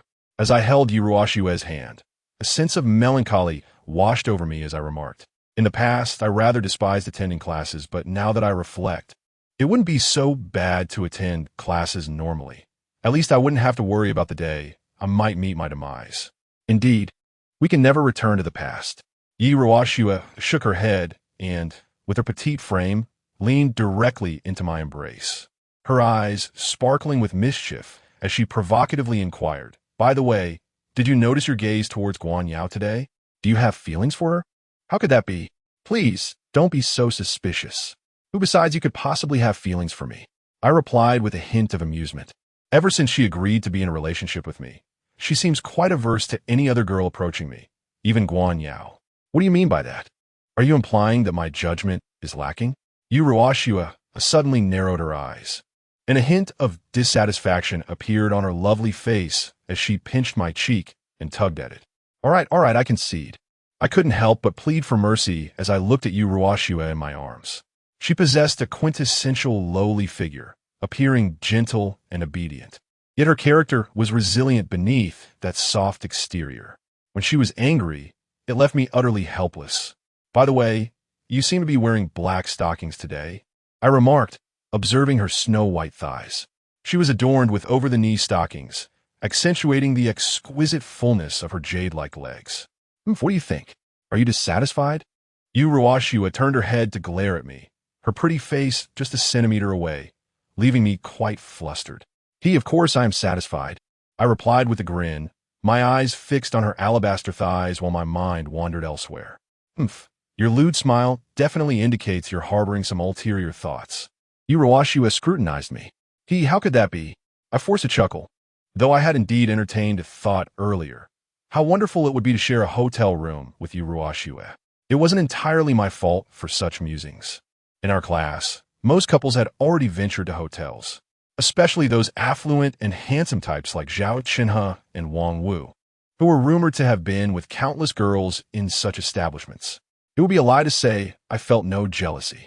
I must warn you, Zhang Wei, do not entertain any improper thoughts about me. I'm not as frivolous as those other girls, Yu Ruoxue said earnestly, gazing at me with sincerity.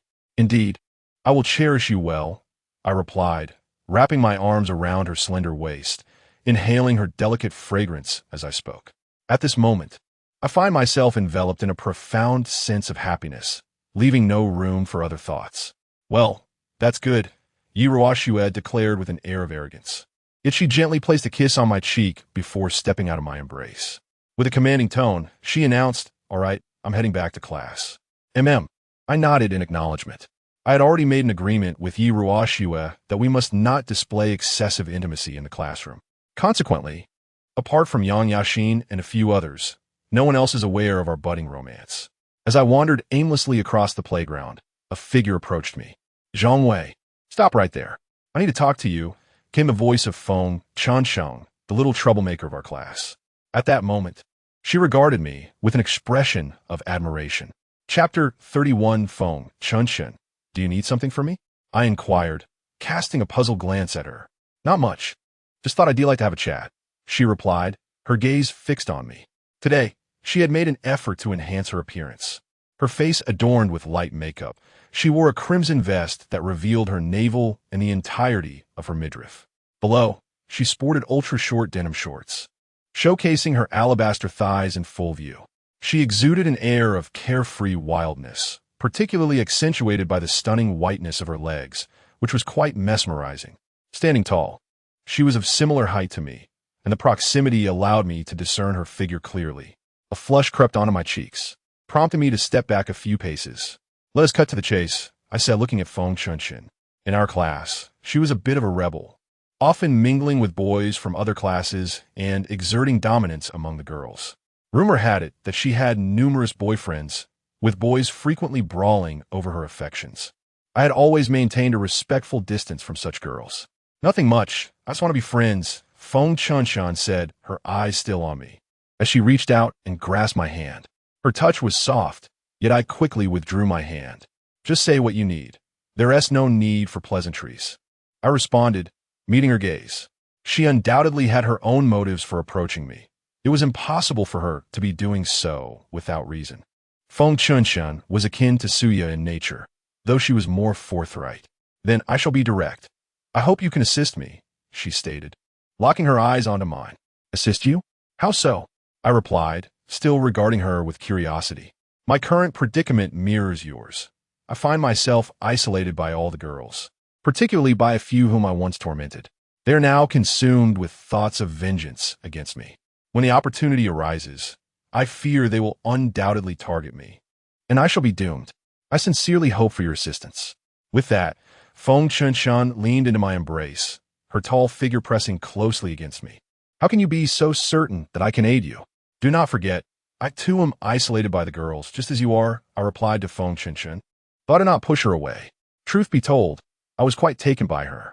Unlike Yi Ruoxue, Feng Chunshan was not petite. She exuded a sensual and spirited aura. Her tall frame, clad provocatively, drew one's gaze irresistibly to her exposed thighs. Come now, Zhang Wei, spare us the act. Who in the class is unaware of your prowess? Feng Chunshan remarked with a hint of a smirk playing at her lips, her voice laced with satisfaction. Even I underestimated you. What do you mean by that? I inquired, furrowing my brow as I regarded her. Feng Chunshan offered no reply, instead tightening her embrace around me. Her chest pressed firmly against mine. She then produced a mobile phone from her pocket and opened it, presenting it for my perusal. Is this not your message? She queried, glancing at the screen, displaying our previous private conversation. Indeed, I nodded, acknowledging there was little to conceal. This was a tactic I had employed previously to ensure Li Mofin's survival. It is rather remarkable, I must admit. Even I was deceived. At that moment, I intended to exchange 2,000 yuan with Wang Wu, but you have caused me a loss of that amount. Feng Chunshan remarked while shaking her phone. I impatiently replied, I currently have no 2,000 to compensate you. However, I did not push her away. Instead, I silently relished this rare moment. All right, I shall not pursue this matter further. Nevertheless, you truly are remarkable. You seem to have everyone in the entire class dancing to your tune. If you ever decide to venture into the world, I would undoubtedly be your follower, Feng Chunshan said, her eyes glimmering with admiration. I'm not that impressive, and you needn't consider being my follower, I retorted, somewhat at a loss for words. Feng Chunshan wrapped her arms around me, resembling an infatuated fan. Yet I was acutely aware that she was merely putting on an act. After some time, seeing that I remained unmoved, she hesitated to say anything further and continued. I now require your assistance. With your intelligence, you can surely devise a plan for me. Is that your true intention? What do I stand to gain from this? I inquired, looking at Feng Chunshan. She bit her lip, gazing at me with a seductive allure, her voice dripping with temptation. As long as you agree to help me, I shall be yours. Absolutely not, I responded decisively. Despite Feng Chunshan's beauty and allure, with a wild temperament akin to an untamed mare, she could not hold a candle to Yi Ruoxue in my heart. I am aware that you are involved with Yi Ruoxue, and I will not interfere. However, you and Yi Ruoxue have not yet taken that step, have you? Here's what I propose. If you agree to assist me, I can accompany you whenever you need. Feng Chunshan smiled. Stay with me, you mean? I trembled as I gazed at Feng Chunshan, whose smile radiated even more brightly, her lips curving ever so slightly. Suddenly, she leaped into my embrace, pressing her lips against mine with fervor. The kiss lingered, and only when I regained my senses did she withdraw from my arms. With a smile, she remarked, "This is merely a small taste of sweetness I offer you. If you are willing to assist me, there is much more to come." More? I murmured, gazing at Feng Chunshan. Indeed, more. I entrust my body to your discretion. Whenever you desire, I can be at your side, and I shall not divulge our secret to anyone, nor will I develop any emotional attachment to you. What do you say? A splendid bargain, is it not? Feng Chunshan leaned close to my ear, whispering softly and playfully nibbled on my earlobe. Let me ponder this. You may take your leave, I stammered, unable to meet her gaze, my mind racing with the temptation I had barely restrained. You must consider it carefully, she said with a smile before turning away. Watching her retreating figure, her slender, elongated legs made me swallow hard. Yet, when thoughts of Iruoxue surfaced, I shook my head resolutely. Had I not been in a relationship with Iruoxue, I would have undoubtedly acquiesced to her proposition, although I was not particularly fond of Feng Chunshan's somewhat worldly demeanor. Her terms were undeniably tempting. However, I was now committed to Iruoxue, and I could not betray her. Though I often let my imagination wander, I was at heart a devoted individual. I struggled to erase Feng Qinshin's image from my mind. I returned to the classroom, where an uproar filled the air. Even the class teacher seemed to have relinquished control over the chaos. The boys and girls bounced around like liberated African slaves, engrossed in their phones, watching movies, and couples sitting together whispering sweet nothings. In short, the entire classroom was in disarray. Amidst this turmoil, Yi Ruoxue was engaged in conversation with several boys. Observing this scene, I cannot help but furrow my brow. Although I consider myself an underachiever, I possess a somewhat traditional masculine mentality, perhaps inherited from my father. I felt quite uneasy with girls mingling with boys, especially when Yi Ruoxue was my girlfriend. Watching her chat animatedly with the boys, I called out, "Yi Ruoxue, I need to speak with you. Come here for a moment." "Oh," Yi Ruoxue nodded, about to return. However, one of the boys interjected, "Why listen to Zhang Wei? Let us keep chatting." Another added, "What does it matter?" Despite their dismissive words, I detected a hint of deference in their tone. Ever since I dealt with Suya and Mi Xiaoyu, the entire class's attitude towards me had undergone a dramatic transformation, particularly the girls, who regarded me as if I were a deranged murderer. Except for a few, no one dared to utter a word to me. Even the boys no longer treated me with the same casualness as before. Yi Ruoxue did not hesitate. She approached me and asked, "What is wrong? Is there something you need?" "Nothing much." I would naturally refrain from expressing my petty grievances and instead inquire, "Has Guan Yao obtained the key?" "She must have," Yi Ruoxue replied. "That's splendid. We should take a look tonight. By the way, are you coming along?" I asked. "Not a chance. I have a fear of the dark," Yi Ruoxue said, sticking out her tongue. I smiled slightly, unbothered, and continued, "In that case, I shall invite others to accompany me." Yi Ruoxue nodded, then quietly suggested, "How about I treat you to dinner tonight?" "Never mind. I shall treat you instead," I replied. "Do you even have the money?" Yi Ruoxue queried candidly. "Of course I do," I responded with pride. Earlier today, those athletes I dealt with left a pile of cash behind when they departed. I graciously accepted it, amounting to over 1,000. For me, that's a small fortune. "Well then, that's settled," Yi Ruoxue smiled, indicating her agreement. I was immensely pleased. Upon returning to my seat with Li Mofin, I found Yang Yaxin engaged in conversation with him. In just a day, they had become the best of friends, sharing everything. "Hey, boss, are we investigating tonight?" "I can join," Yang Yaxin said eagerly. "Certainly, but we shouldn't have too many people. It would raise suspicion." I shook my head. "I see. Then I'll pass," Yang Yaxin replied. Li Mofin, seated nearby, also wished to join me. Yet, as a day student, he simply lacked the time. Although I'm also a day student, I find myself with ample time in the evenings, which presents the perfect opportunity for investigation. I have a strong intuition that within the school's archives, I shall undoubtedly uncover some clues. This game continues to unfold, although my phone has yet to ring. It is merely a matter of time, and the urgency of the situation increases with each passing moment. We can no longer afford to remain passive. The voting within the group has already led to the demise of 5 students, and this has transpired in a remarkably short span. Should this persist, the consequences could be dire. This game must come to an end, and I am resolute in my pursuit of the truth tonight, I declared earnestly, and both Yang Yaxin and Li Mofin nodded in agreement. At that moment, my phone chimed. Upon opening it, I found a message from Feng Qinshin. Her message was succinct. "Have you decided to help me? If you have made up your mind, I can prepare a room for you tonight." Chapter 32. The room is haunted. Run. A tremor coursed through my heart, for I had not anticipated Feng Qinshin's boldness to such an extent. The image of her snow-white thighs stirred something within me, yet I ultimately declined. "I'm sorry, I cannot assist you. I simply do not have the time." Before long, a message from Feng Qinshin arrived. "I'm fine. You will pay for this." I dismissed the notification with indifference and resumed my discussions. After school, I shared a meal with Yi Ruoxue in the cafeteria. Later that evening, I received the key from Guan Yao. Together with Yi Ruoxue, we stealthily made our way toward the archives. It was already the evening study period, and the sky had darkened considerably. With the key that Guan Yao had bestowed upon me, I guided Yi Ruoxue to the archives. Although I was unaware of how she had procured the key, I felt as though I had no alternative at this moment. We cautiously approached the archives, the corridor gradually shrouded in darkness, devoid of any sounds. I held a flashlight in my hand as we quietly arrived at the archives, which were located in the most secluded corridor on the first floor, far from any classrooms. An unsettling feeling began to envelop us.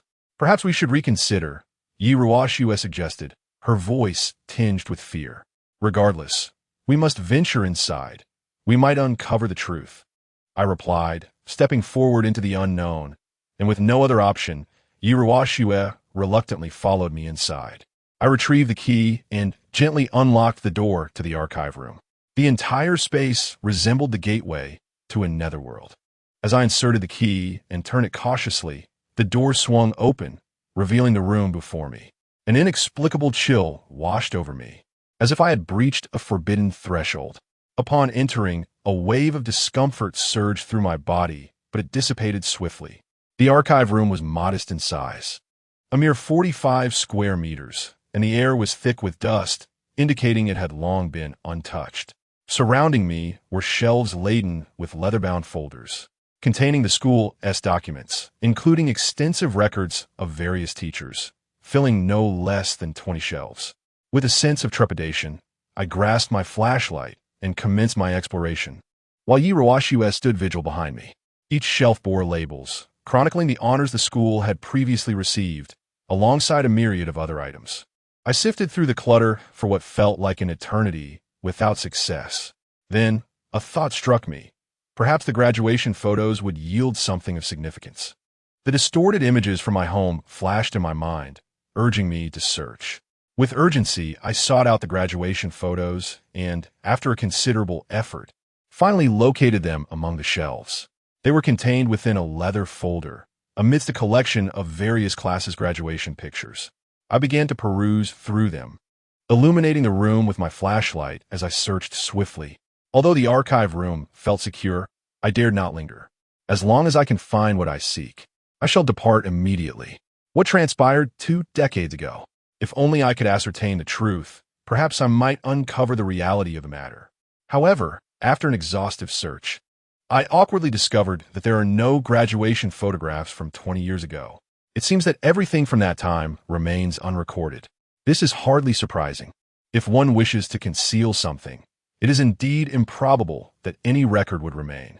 Contemplating this left me somewhat pallid.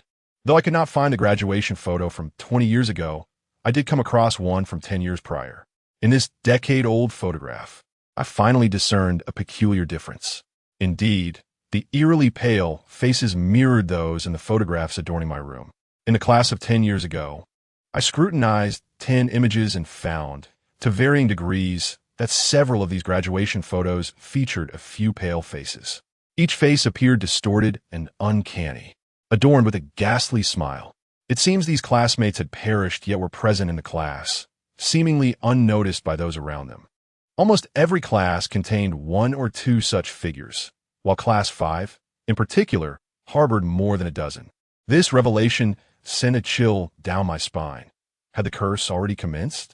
Had it persisted from a decade ago until now?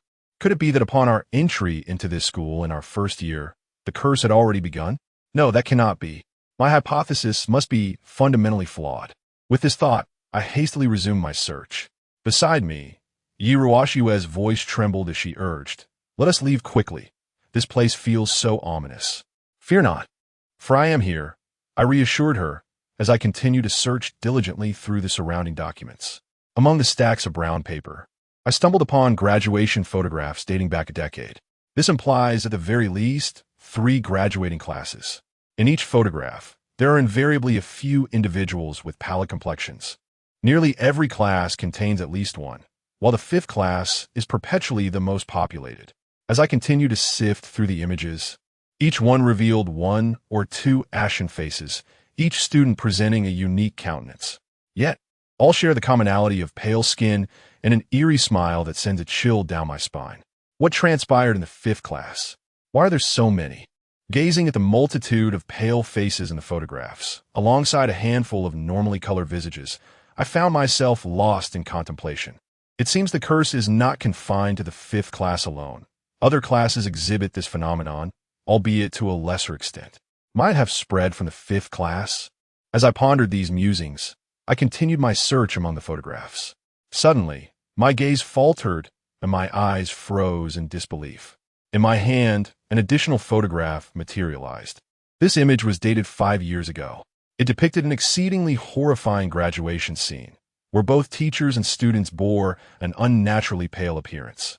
Even the principal, positioned centrally, wore a disconcerting grin. Their garments were draped in shades of gray. The entire tableau was profoundly unsettling. However, amidst this chilling imagery, I discerned an anomaly. Indeed, in the center stood the sole living presence, a strikingly beautiful girl, smiling serenely, surrounded by a sea of grotesque grins. Only her complexion appeared utterly ordinary. The entire class resembled a gathering of the deceased, encompassing both the homeroom teacher and the principal. She stood out like a crane among chickens, perhaps the sole survivor. I gazed at the photograph, trembling as I spoke. The sight of it rendered my expression frozen.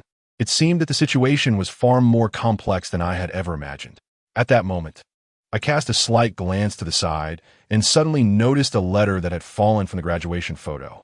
The letter appeared quite ancient, penned with a fountain pen.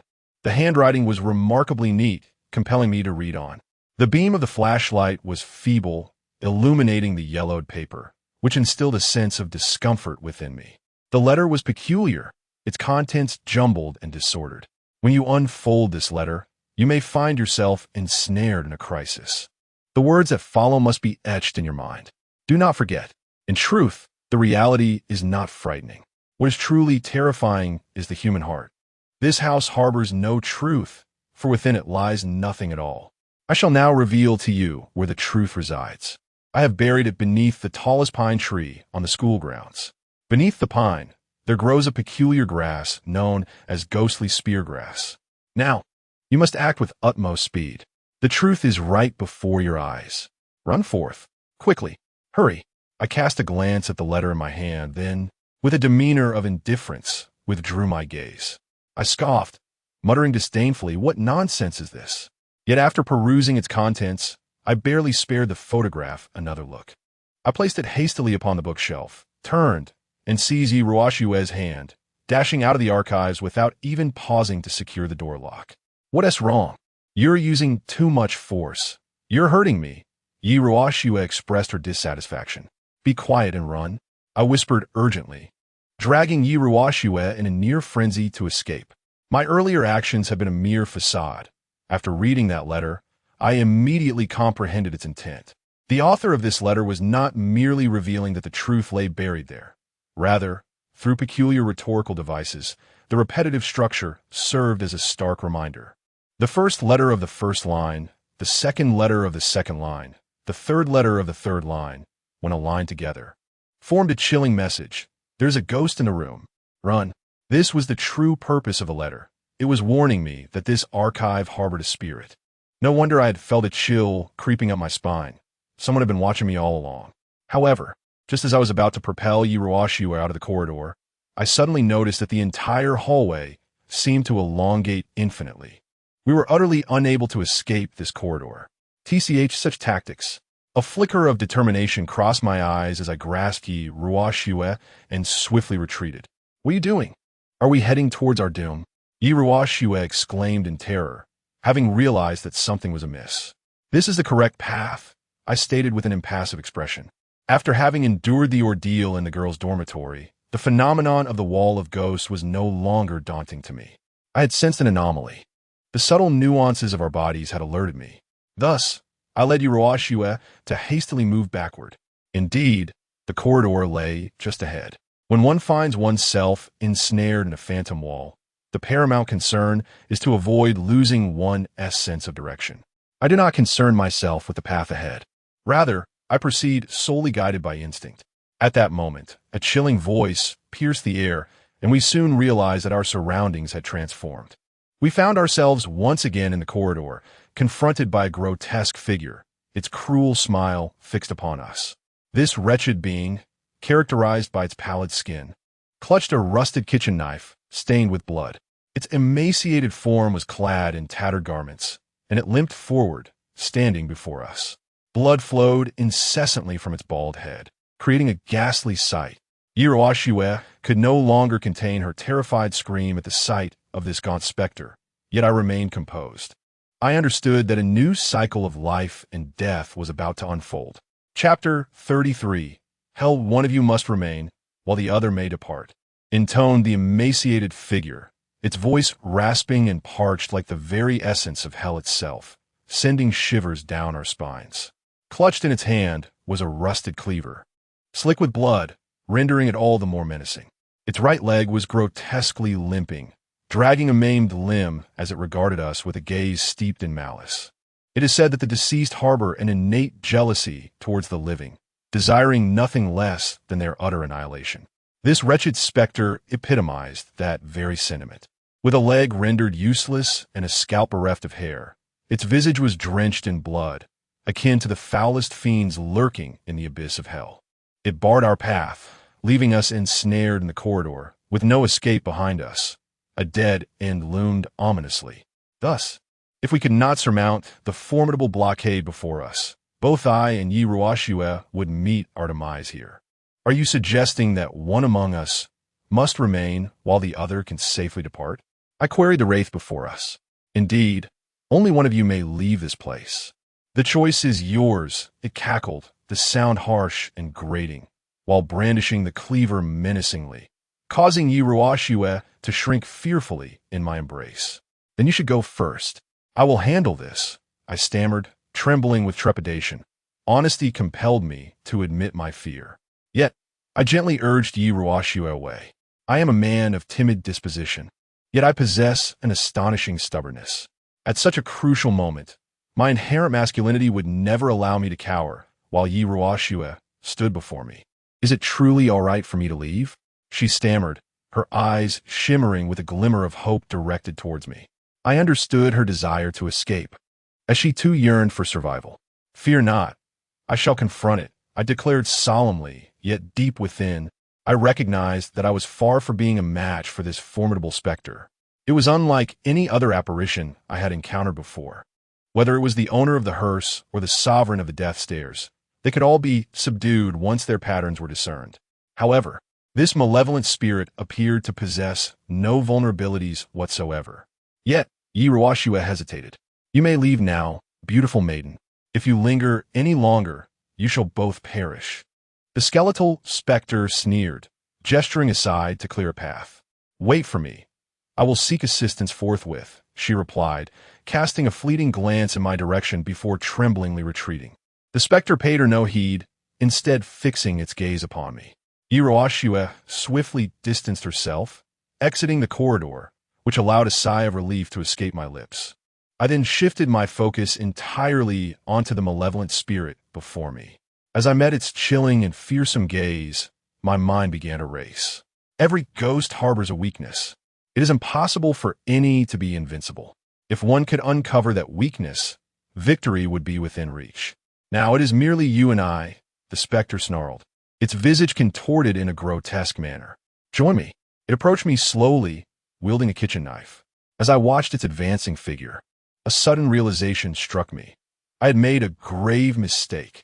I should never have let Yiruashue go. Had she remained, we would both have been safe. You two have come to this understanding, but alas, it is too late. The malevolent spirit murmured softly, its voice tinged with satisfaction. Indeed, I nodded, my face etched with bitterness. I finally comprehended my monumental error. The reason the malevolent spirit had kept its distance was not due to reluctance, but rather its inability to approach. The vitality emanating from the two of us instilled fear in this vengeful specter. Every living being is imbued with a vital essence, and the greater the number, the more potent the energy. This vitality is precisely what terrifies spirits the most. This explains why haunted places are often crowded, whereas desolate areas are rife with spectral appearances. The essence of the living counteracts the lifelessness of the dead. Just moments ago, the malevolent spirit was unable to draw near due to the vitality radiating from both Yiruashue and myself. Thus, it resorted to the deceptive tactic of asserting that one of us must depart. This was not an act of mercy. It was an admission of its own impotence in claiming both our lives. As long as we remained close together, it could not succeed. Hence, it sought to divide us. I fell into its trap, allowing Yi Ruoxue to leave the corridor. Now, I find myself alone, the oppressive force of the spirit having reached a threshold it could endure, allowing it to approach me. I have unwittingly cast myself into the depths of hell. If Yi Ruoxue is not allowed to leave, both of us could survive. No one could have anticipated that the specter's proposition to release one person was, in fact, a colossal trap. Yet in this life-and-death moment, even I could not maintain my composure, failing to recognize this critical aspect. Now, the specter looms perilously close, and I am utterly doomed. Had I been more attentive earlier, perhaps the outcome would have been different. Ha ha, darling. Come with me to hell, the malevolent specter sneered, brandishing a cleaver with deadly intent. Instinctively, I dodged, narrowly evading the sweeping blade. The cleaver struck the wall with a resounding clang, echoing like the clash of steel. Unperturbed, the specter gripped the cleaver tightly and advanced slowly towards me. Each step resonated heavily in my heart, amplifying my dread as I beheld the ghastly figure before me. Behind me stood a wall, leaving me no avenue of escape. If I could not devise a solution, my fate would be sealed. However, in this moment, my once proud intellect offered me no inspiration. I had already squandered one opportunity, and now it seemed all hope was lost. The specter had acclimated to my anger. I posed little threat alone. I continued to retreat, but the specter, limping and wielding its bloodied cleaver, inexorably closed the distance. The corridor was nearly at its end, and I found myself with no means of retreat. In that instant, I recognized the futility of my schemes. No matter how I ruminated, I could not escape this deadlock. My body continued to evade, yet my movements grew increasingly sluggish. My physique has always been frail, rendering me utterly powerless against this malevolent spirit. He wielded his cleaver with an unrelenting vigor, his countenance contorted in a grotesque manner that instilled terror. Ha ha ha, meet your doom. The fiend cackled maniacally as he approached me, cleaver in hand, through the pitch-black corridor. My back pressed firmly against the wall, I found myself cornered, teetering on the brink of despair. In a moment of reckless defiance, I charged at the specter with ferocity. This gaunt figure, brandishing a cleaver, possessed an astonishing strength. The instant I lunged, his arm sent me hurtling backward. My body collided violently with the wall, a jolt of pain radiating from my back. Undeterred by the setback, I surged forward once more, delivering a fierce punch to the spirit's face. His skin felt as unyielding as steel, and my hand went numb from the impact. Yet in that moment of madness, I continued to unleash a flurry of blows upon him. My arms trembled with fatigue, my heart raced in fear. Once a mere weakling, I felt like a defenseless infant before this malevolent entity. You are truly insubordinate, the spirit jeered, his eyes glinting with gluttonous desire. Then, with a heavy fist, he struck me squarely in the face. The force of his blow sent me crashing against the wall, and I crumpled to the ground, watching as he drew nearer. The cleaver in his grasp loomed ominously, so close that I could smell the repulsive stench of blood, and a bitter smile curled at the corners of my lips. I never imagined that after such prolonged struggle, I would ultimately meet my demise here. Indeed, I was far too feeble. I had believed that mere cunning could conquer all obstacles.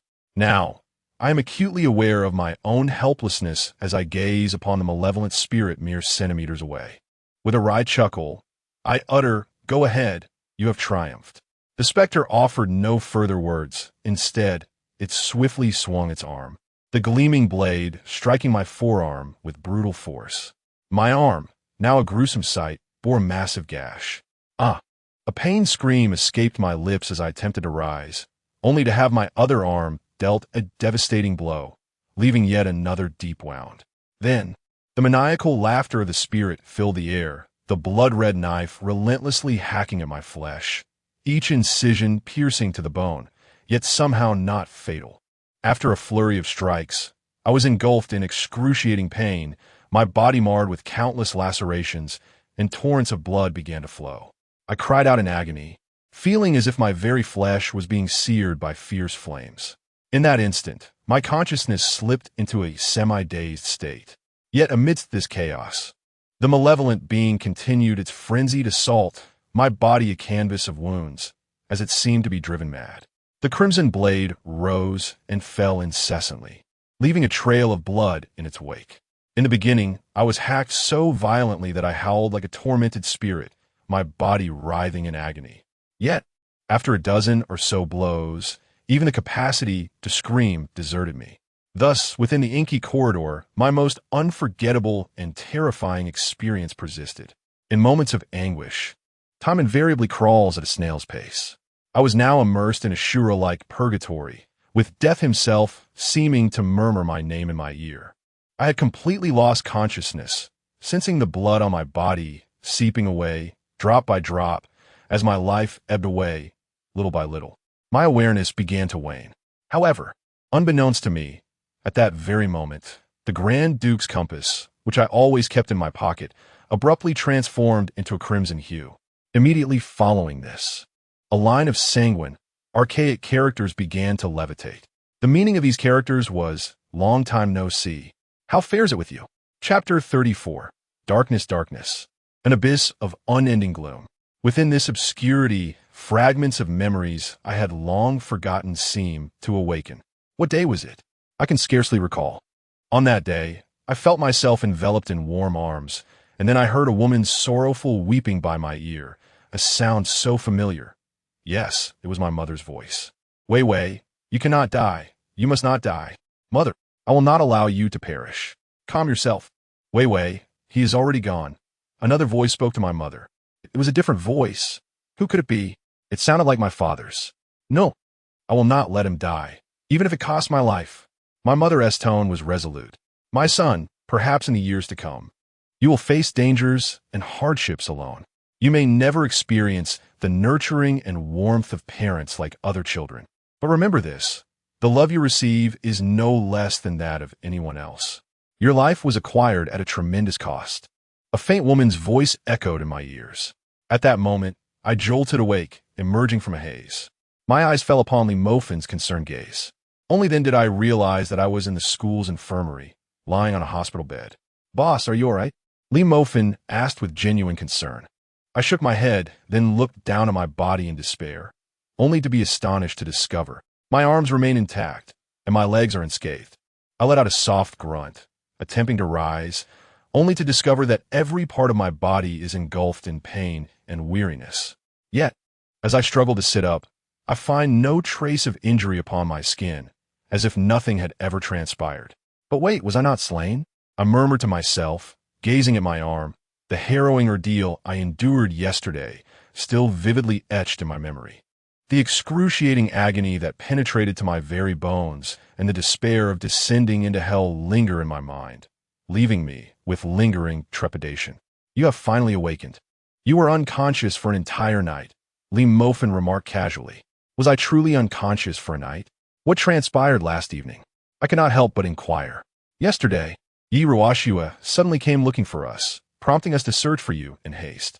We found you lying unconscious on the ground, and the entire archive room was ablaze. We dared not linger and had no choice but to carry you away," Li Mofin elucidated. "A fire? You mean the archive room was engulfed in flames?" I stared at Li Mofin in astonishment. "Indeed, every document within was reduced to ashes. Nothing remains. The entire archive room is now condemned," Li Mofin replied. "I see." I nodded, my gaze drifting into contemplation. What transpired during my unconsciousness? Why was the archive room set ablaze? Was someone intent on eradicating the truth? Yet, how is it that I remain alive and well? All of this eludes my understanding, leaving me to exhale a resigned sigh. The cacophony within my mind rendered me incapable of concentrating. At that moment, the door to the infirmary swung open, and Yi Ruoshua emerged. Upon seeing that I was unharmed, her face lit up with relief, and she promptly threw herself into my embrace. "Zhang Wei, it turns out you were fine. How wonderful!" she exclaimed, holding me tightly. I gently wrapped my arms around her slender frame and gazed tenderly at her delicate face, murmuring, "I'm glad you're safe." "How touching. The boss truly values his friends," Yang Yashin remarked as he entered the room. Yi Ruoshua scrutinized me closely before exhaling a sigh of relief and saying, I'm so glad you're all right. You frightened me terribly when you lost consciousness. Rest assured, I'm fine, I replied, shaking my head. Oomph. Still trying to be brave. Promise me you won't venture into dangerous places again, Yi Ruashua admonished, her eyes filled with concern. I nodded, grasping her hand, feeling somewhat fatigued as I sank onto the bed. A glance at my phone revealed it was already 8 o'clock, and class would commence shortly. Boss, did you uncover anything in the archive room? Li Mofin inquired suddenly, and Yang Yashin turned his gaze towards me as well. I found a few things. It seems similar incidents occurred in the previous year, although the entire school appears to be deliberately concealing it, I replied, shaking my head.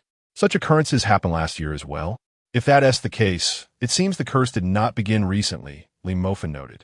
How many from the last year are still alive? Yang Yashin asked abruptly. His question caught me off guard, and it was only then that I noticed everyone's eyes were fixed intently upon me. Uncertain, I shook my head and replied. Naturally, I dared not divulge the truth to them. It seemed that only one individual survived from the previous cohort, while the others had all perished. Oh, Li Mofin expressed some disappointment, yet simultaneously remarked with renewed vigor. If that is the case, we should endeavor to locate the contact information of the previous students. Perhaps we might discover a solution. Indeed, since the last group has experienced this, they may possess knowledge on how to proceed, Yang Yashin concurred. I nodded in silence. Only one girl had emerged as the sole survivor from the last cohort. As the last remaining witness, she surely holds vital information. If we could find her, we might uncover the vulnerabilities of this game. However, the archives have been incinerated, and all contact details and addresses have vanished. The clues that once appeared have now been severed. It appears that the puppet master has become aware of my intentions and has taken measures. The destruction of the archives signifies the obliteration of all leads. With a heavy sigh, I reluctantly rose to my feet and murmured, "Let us be off. The new voting session is about to commence." Ruashua grasped my hand, and together we returned to the classroom. The homeroom teacher was already present, observing my condition with a furrowed brow. "Zhang Wei," she inquired, "why do you not take a leave of absence when you are feeling so unwell? You may return home now." "No need. I'm quite passionate about learning," I replied to her without lifting my gaze as I settled back into my seat. The teacher, left with no recourse, resumed the lesson. The lesson continued in an excruciatingly dull manner, with no student daring to respond to the questions posed. This left the homeroom teacher with a rather sullen expression. Unable to contain herself any longer, she spoke in a subdued tone. "What is it? Is there something you are dissatisfied with regarding me?" "No," the students replied weakly from their seats, many too apathetic even to utter further words. This only served to heighten the teacher's frustration. "If you have grievances with me, please voice them directly. There's no need to resort to such tactics. You're all about to enter your final year of high school, a crucial period. If you do not take this seriously, your futures will be jeopardized," she implored earnestly. However, her words fell on deaf ears, as most students maintained an air of indifference. It was not that they were unconcerned about their futures. Rather, a pervasive sense of pessimism clouded their outlook. For those teetering on the brink of despair, the notion of a promising future seemed but an illusion. Whether they would even survive until graduation day remained uncertain. The homeroom teacher ultimately sighed, yet refrained from further comment. After the class concluded, students congregated, eagerly checking their phones. As anticipated, a new group vote had commenced. The choices were as follows, with the requirement that one must be selected. Should the votes be equal, both would be executed. 1. Chun Mingyang must grope the hoe. As for Chun Mingyang, his expression changed dramatically, and soon the surrounding classmates began to engage in discussion. Each group vote is preceded by a flurry of opinions, which has become a customary occurrence. Who shall we select this time? Perhaps we should choose number 2. I have long found Lu Gaoqi to be quite displeasing. Perfect. You rally all the boys in the class to vote for number 1. This way, we significantly increase our chances of being among the 6. All right, I shall proceed to do so. Wang Ming, with a grim countenance, stood up and bellowed, "Vote for Chun Mingyang. Anyone who dares to vote for Lu Gaoqi will face the consequences." However, his words bore little weight, for Wang Ming was the shortest boy in the class. Although he excelled academically, his combat prowess was hardly formidable. Consequently, No one in the class felt intimidated by him. As the voting commenced, Lu Gaoqi swiftly garnered 12 votes. It appeared that the boys were of one mind, all eager to see Lu Gaoqi humiliated. "Boss, what shall we choose? Should we vote for Lu Gaoqi?" Li Mofin inquired with a mischievous grin. "What are we waiting for?" I replied with a similar smirk. "Huh, the boss truly understands me," Li Mofin remarked, promptly casting his vote for Lu Gaoqi. Following suit, Yang Yaxin sought my opinion and also voted for Lu Gaoqi. At this point, Lu Gaoqi became anxious. She shouted from within the classroom, "You filthy men, do not even think about touching my body. Sisters, cast your votes for him." "Of course," came a reply. "Rest assured, we shall definitely vote. We want to allow them to succeed." With Lu Gaoqi's mobilization, Chun Mingyang's votes noticeably increased. Class 2 of the second year is a liberal arts class, with the number of girls being double that of boys. Therefore, even if a majority of the boys chose Lu Gaoqi, as long as the girls stood by Lu Gaoqi, he would undoubtedly emerge victorious. Indeed, as the voting concluded, Lu Gaoqi garnered only 13 votes, while Lu Mingyang received 34. Chun Mingyang let out a resigned sigh, displaying no sign of resentment on his face. Instead, he wore an expression reminiscent of the cold winds sweeping through the easy water and dashed out of the classroom. It seemed the homeroom teacher was in for a rough time. "Damn, we still lost," Li Mofin remarked with dissatisfaction. This outcome was to be expected. Lu Gaoqi was destined to be the ultimate victor, I replied, my demeanor unperturbed. I found nothing surprising about it. "Then why did you encourage us to vote for Lu Gaoqi?" "Li Mufang Castunat. I merely wished to observe the girl's influence. It is indeed remarkable. I have offended the entire class of girls, and if I do not devise a way to amend this, the consequences may be dire," I murmured to myself. Chapter 35.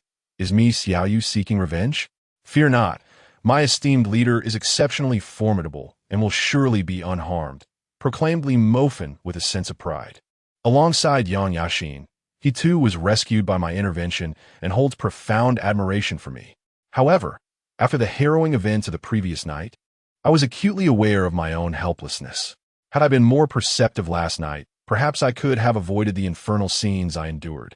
The mere fact that I survived is a notion I scarcely dare to entertain. I must devise a means to grow stronger. Yesterday served as a monumental lesson. If I continue to rely solely on my wits, I fear I may plunge into irretrievable despair.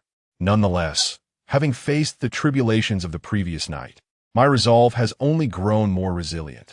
As we conversed, Chun Mingyang returned, his visage marked by a distinct handprint, indicative of a rather harsh reprimand from our homeroom teacher. It is no surprise, given that he had made an inappropriate advance towards her, provoking her ire. His return was nothing short of astonishing in the eyes of our classmates. "Ah, splendid. You've managed to complete it," Wang Wu remarked with a cheeky grin directed at Chun Mingyang. Chun Mingyang, brimming with pride, replied, "Of course." I feigned interest in asking her about the exercises, and she was quite pleased, believing I was eager to learn.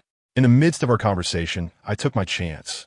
"You are indeed shameless, but I must admit, the teacher is rather attractive, maintaining her allure even in her 30s, Wang Wu retorted with a sardonic chuckle, joined by the laughter of several other boys nearby.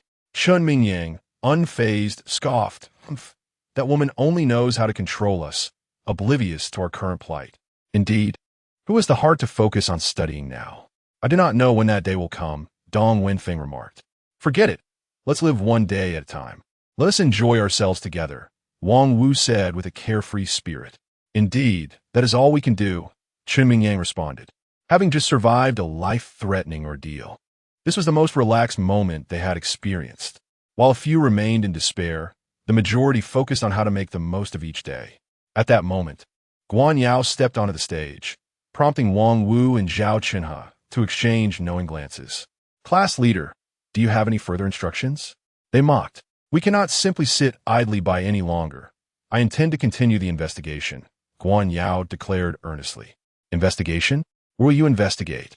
The entire school has been thoroughly examined, and even the archives have been destroyed. How can we investigate?" Wang Wu retorted with a sneer.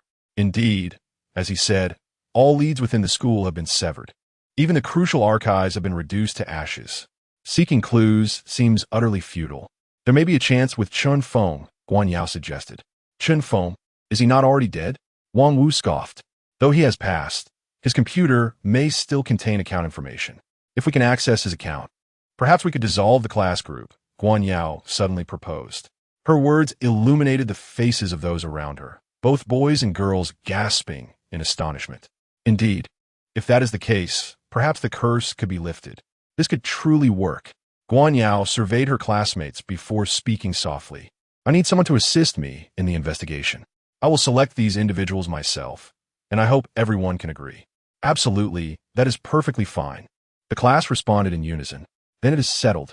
Duan Muxuan, Zhang Wei, you two shall accompany me to Chun Feng's house, Guan Yao declared. I was momentarily taken aback, but did not decline.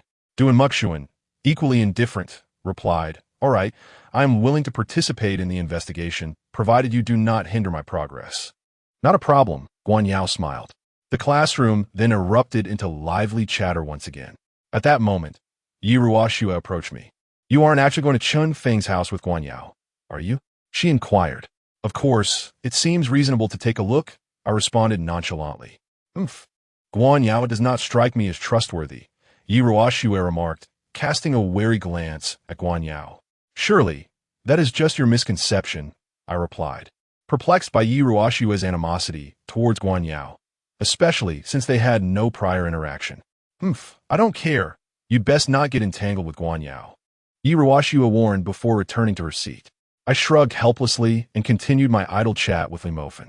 Guan Yao approached me directly, stating, Zhang Wei, Duan Muxuan and I have come to an agreement. How about we head to Chun Feng's house together this afternoon? Certainly, I replied without hesitation. Then it is settled. Guan Yao smiled and turned to leave. The entire morning passed without incident. The order within the classroom has gradually descended into chaos. Fortunately, there have yet to be any exceedingly dire situations.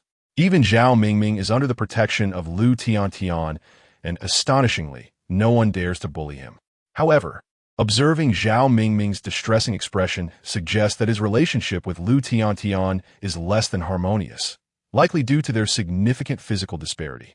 In the classroom, Yi Ruoxue does not appear overly affectionate towards me, as she claims to feel shy about displaying affection in front of others.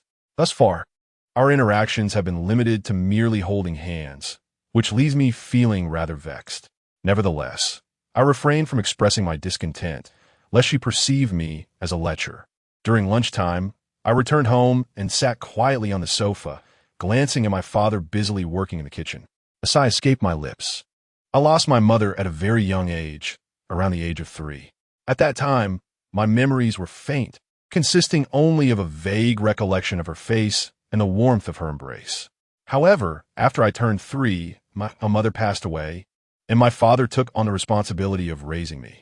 As a railway worker, he juggled his demanding job while also caring for me, leaving him little time to attend to my needs. Consequently, I grew up in solitude. I watched my father in the kitchen, hesitated for a moment, then approached him.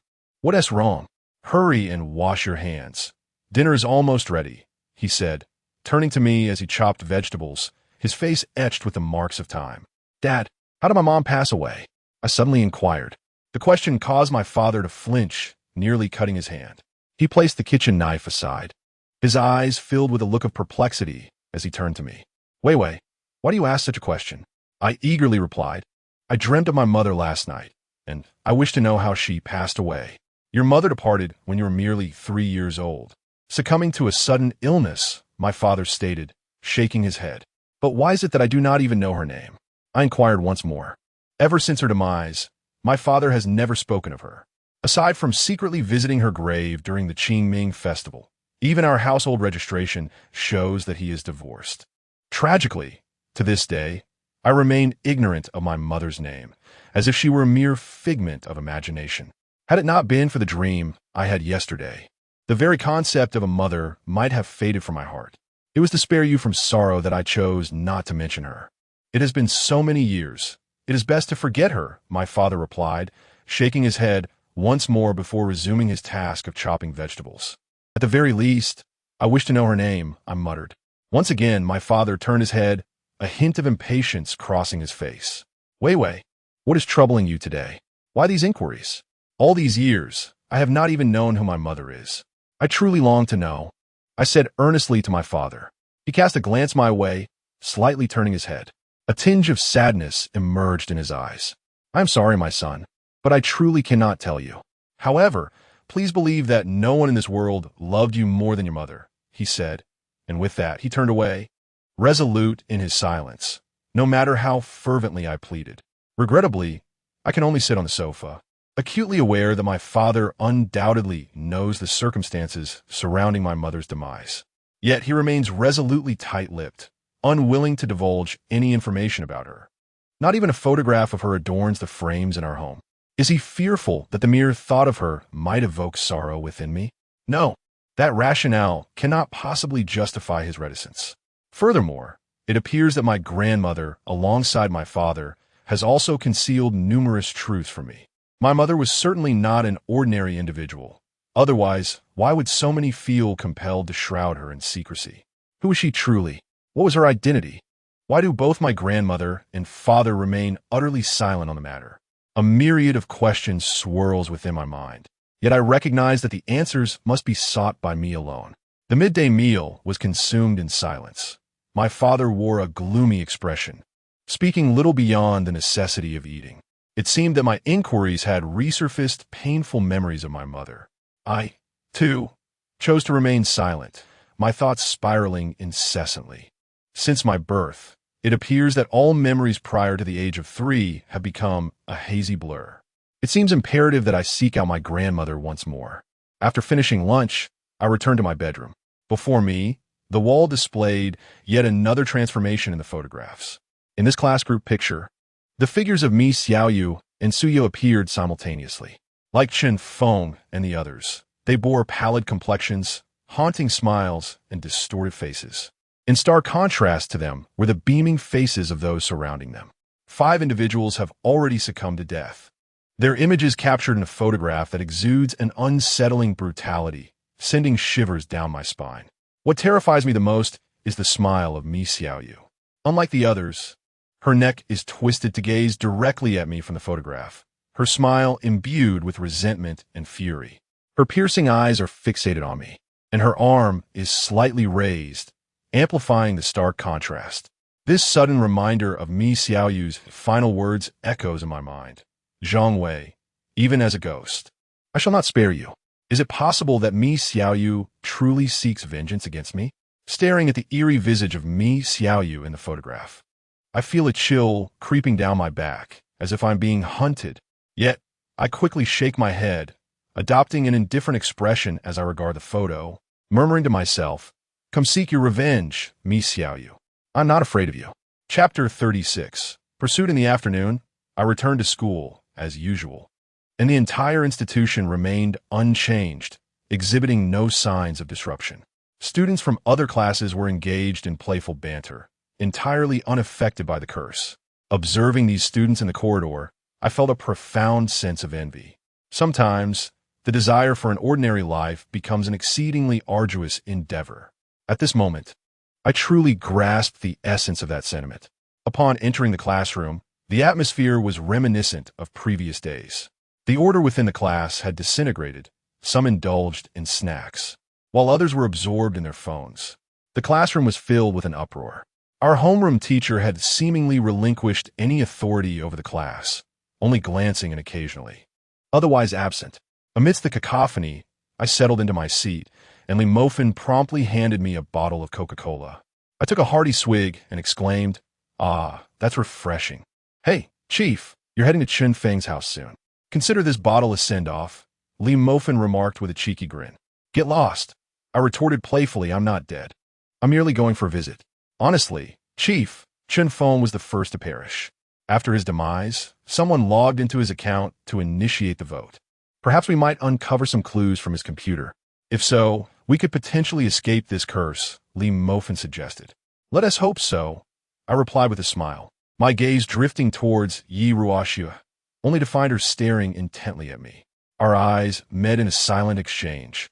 Yi Ruoxia's gaze was filled with concern and anxiety, which brought a flicker of warmth to my heart. Regardless of the circumstances, it was evident that there were many individuals in this class who cared for me.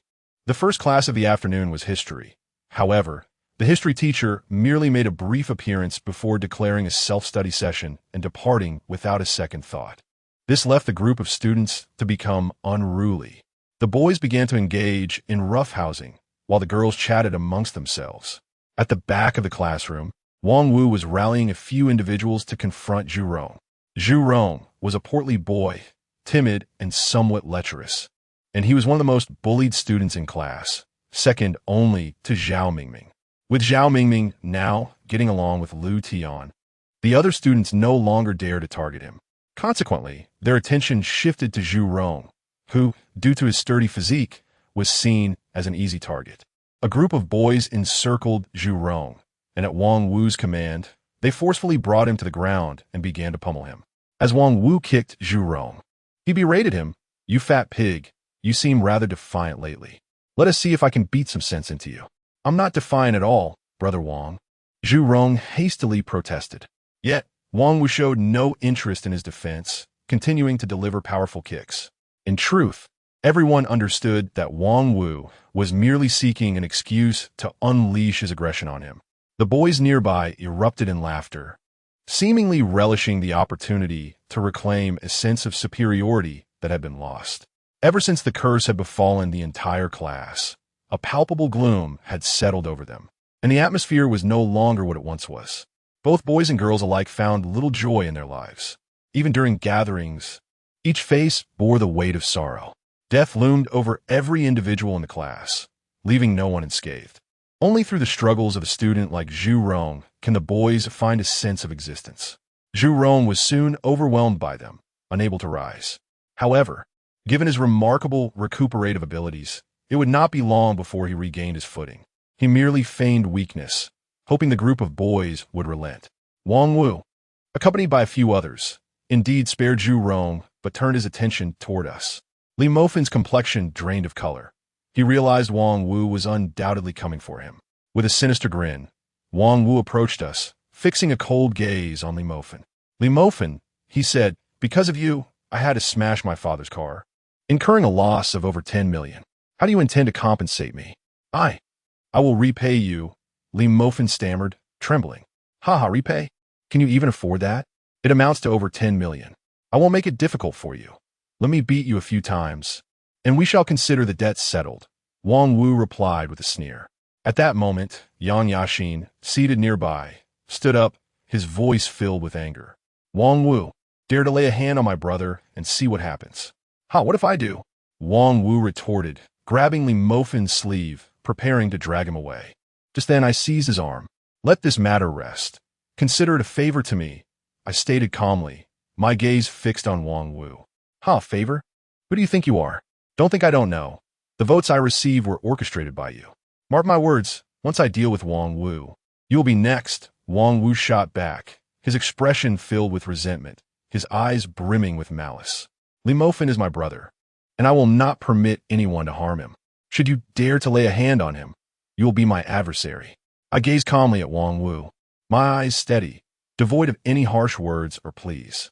Having traversed the depths of hell, I have undergone a complete transformation. I spoke with tranquility, yet my gaze instilled fear in all who beheld it. "Ha! What difference does it make to oppose you?" Wang Wu chuckled awkwardly, yet he released his grip on Li Mofin's sleeve. "It may not matter, but your fate might mirror that of Suya and her companions," I replied coolly. The boys surrounding Wang Wu shrank back upon hearing my words, each taking a step backward, unwilling to be the first to provoke me. It seemed they did not wish to offend me. Wang Wu's pupils contracted, his expression tinged with reluctance. Nevertheless, he conceded, "I'll give you face this time. I will let this matter go." "Thank you, Brother Wang," I said with a smile, lowering my head. I understood that Wang Wu had retreated, and, at this moment, it was unnecessary to cultivate animosity with him. He is a man who values his pride, and uttering a few kind words towards me would do him no harm. Indeed, upon hearing me address him as Brother Wang, he walked away with satisfaction, his gaze no longer filled with animosity. Li Mofin finally relaxed, murmuring, "Boss, I truly appreciate your help. If it weren't for you just now, just a trivial matter," I replied nonchalantly. "However, boss, You need not be so courteous to Wang Wu. You are not afraid of him, Li Mofan whispered.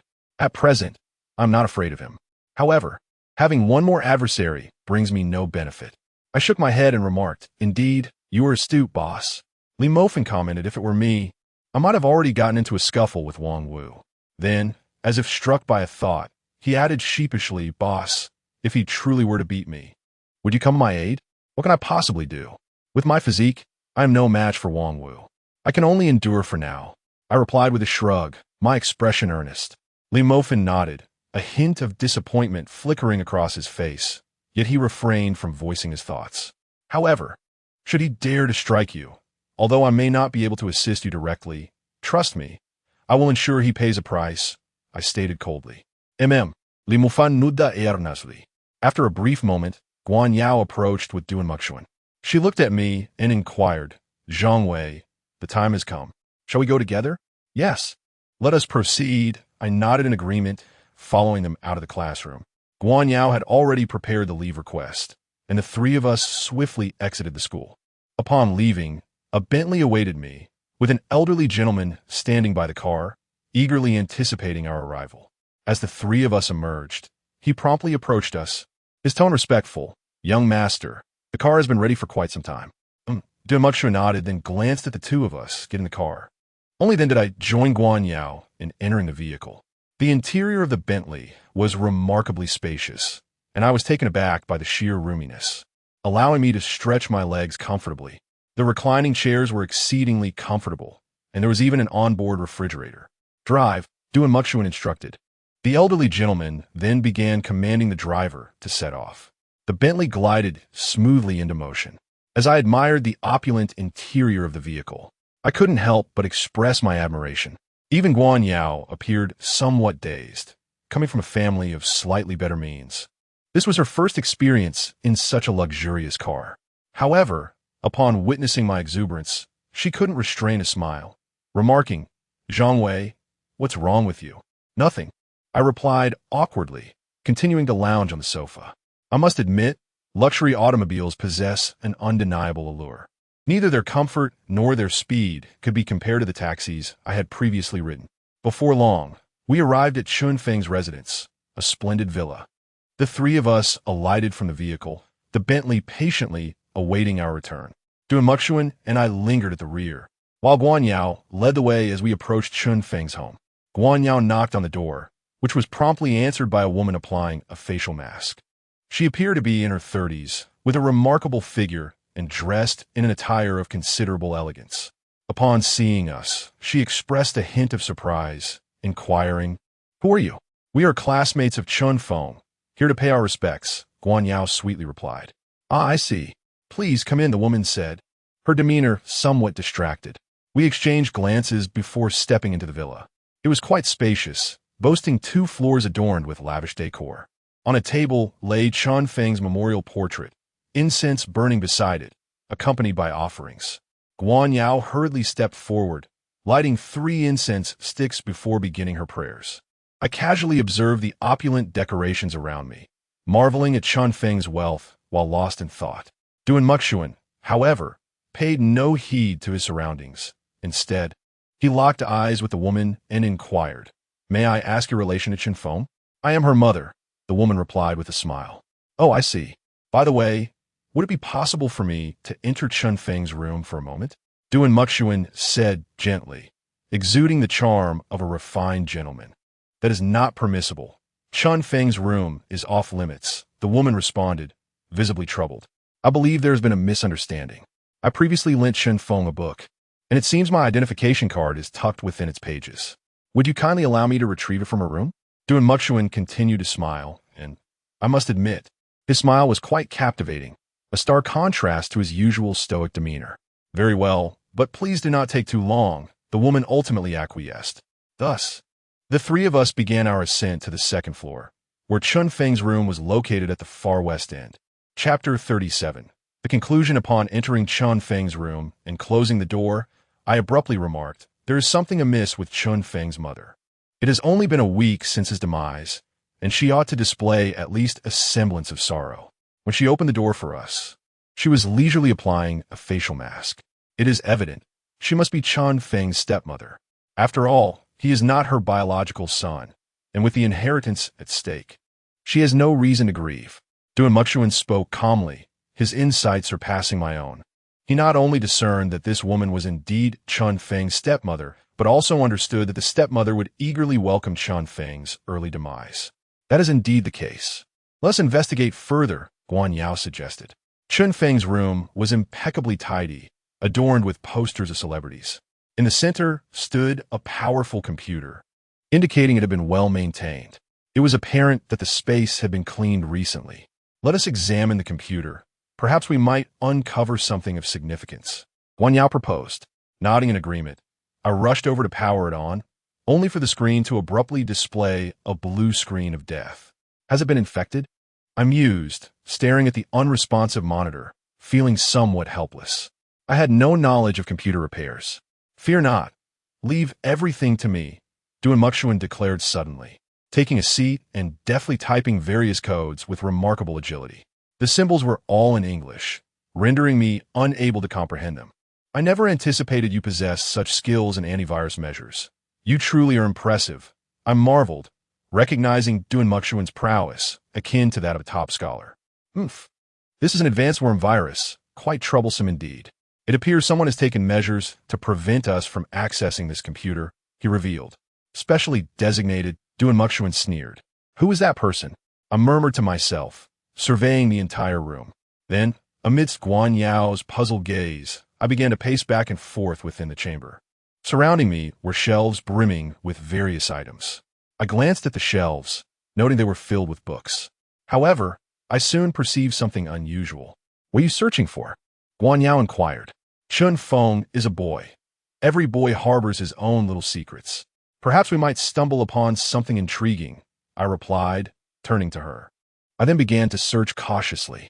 Before long, I discovered a peculiar book, which was rather inconspicuous among the others. Yet the surrounding books leaned to the right, indicating that this particular volume had been frequently withdrawn. It was a book on ancient history, but merely its cover, for within lay a diary. This is Chun Feng's diary, Guan Yao exclaimed in delight.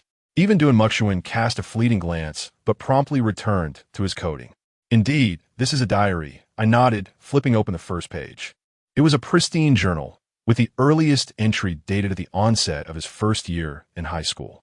Clearly, this diary was initiated at the beginning of the school year, although not every day bore an entry. September 1st, 2014, clear weather. Today marks the first day of school, and I have been assigned to Class 5 of the first year. Upon entering, I realized there were indeed many girls and quite a number of beauties. Moreover, the boys in the class are all rather unattractive, except for one named Duan Muxuan. Haha, my blissful life is about to commence. On September 10th, 2014, the weather was overcast. Today is Teacher's Day, and as the class monitor, it is my duty to buy a large cake for our homeroom teacher. The girls in class admire me greatly. I must admit, I truly feel fortunate. Class 5 of the first year, being a liberal arts class, indeed boasts many beautiful girls. Is it possible that all the beauties have congregated here? As I slowly perused Chun Feng's diary, my expression darkened. Meanwhile, Guan Yao's face flushed crimson, her eyes unable to meet mine. The subsequent entries in the diary grew increasingly explicit. I never would have imagined that the seemingly upright Chun Feng was, in fact, a lecherous individual. The latter part of the diary chronicled his interactions with numerous girls over the past year. In just a short span of 12 months, he had engaged with over 50 girls, many of whom were from our class, while others were from different classes.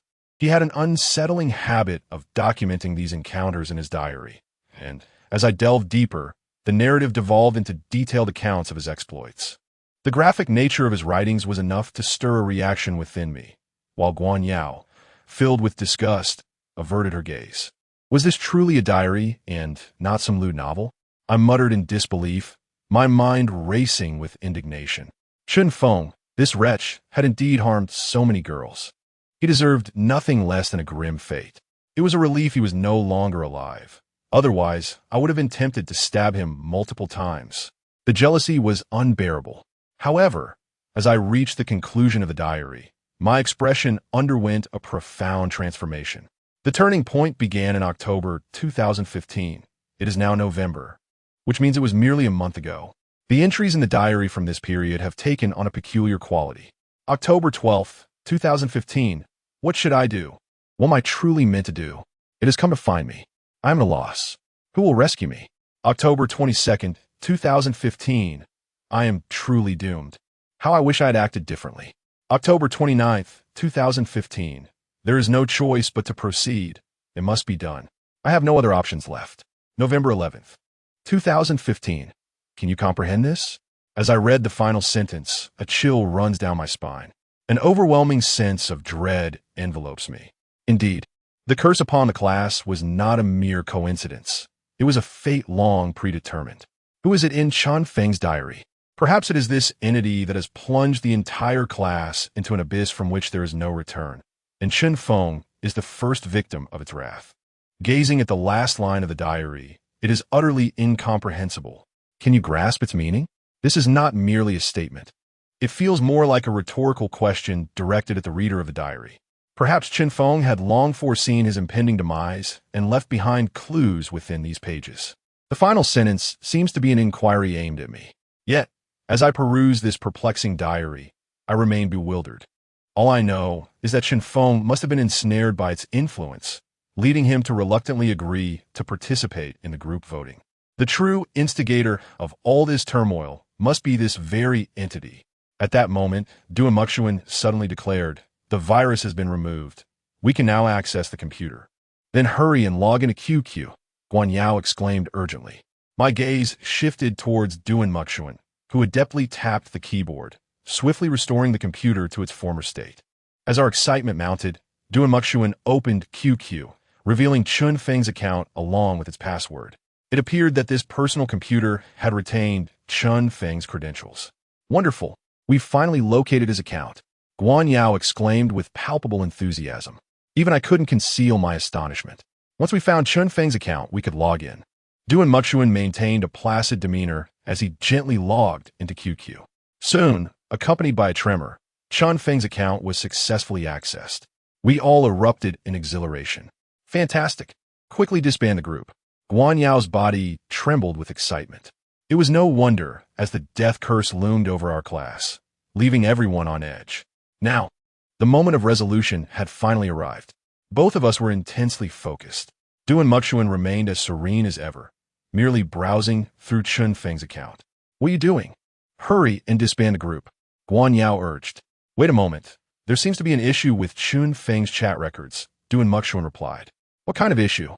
Guan Yao inquired with curiosity. Duan Muxuan did not respond, but instead scrolled through the recent chat logs. There was only one entry, and upon seeing it, we were rendered utterly speechless.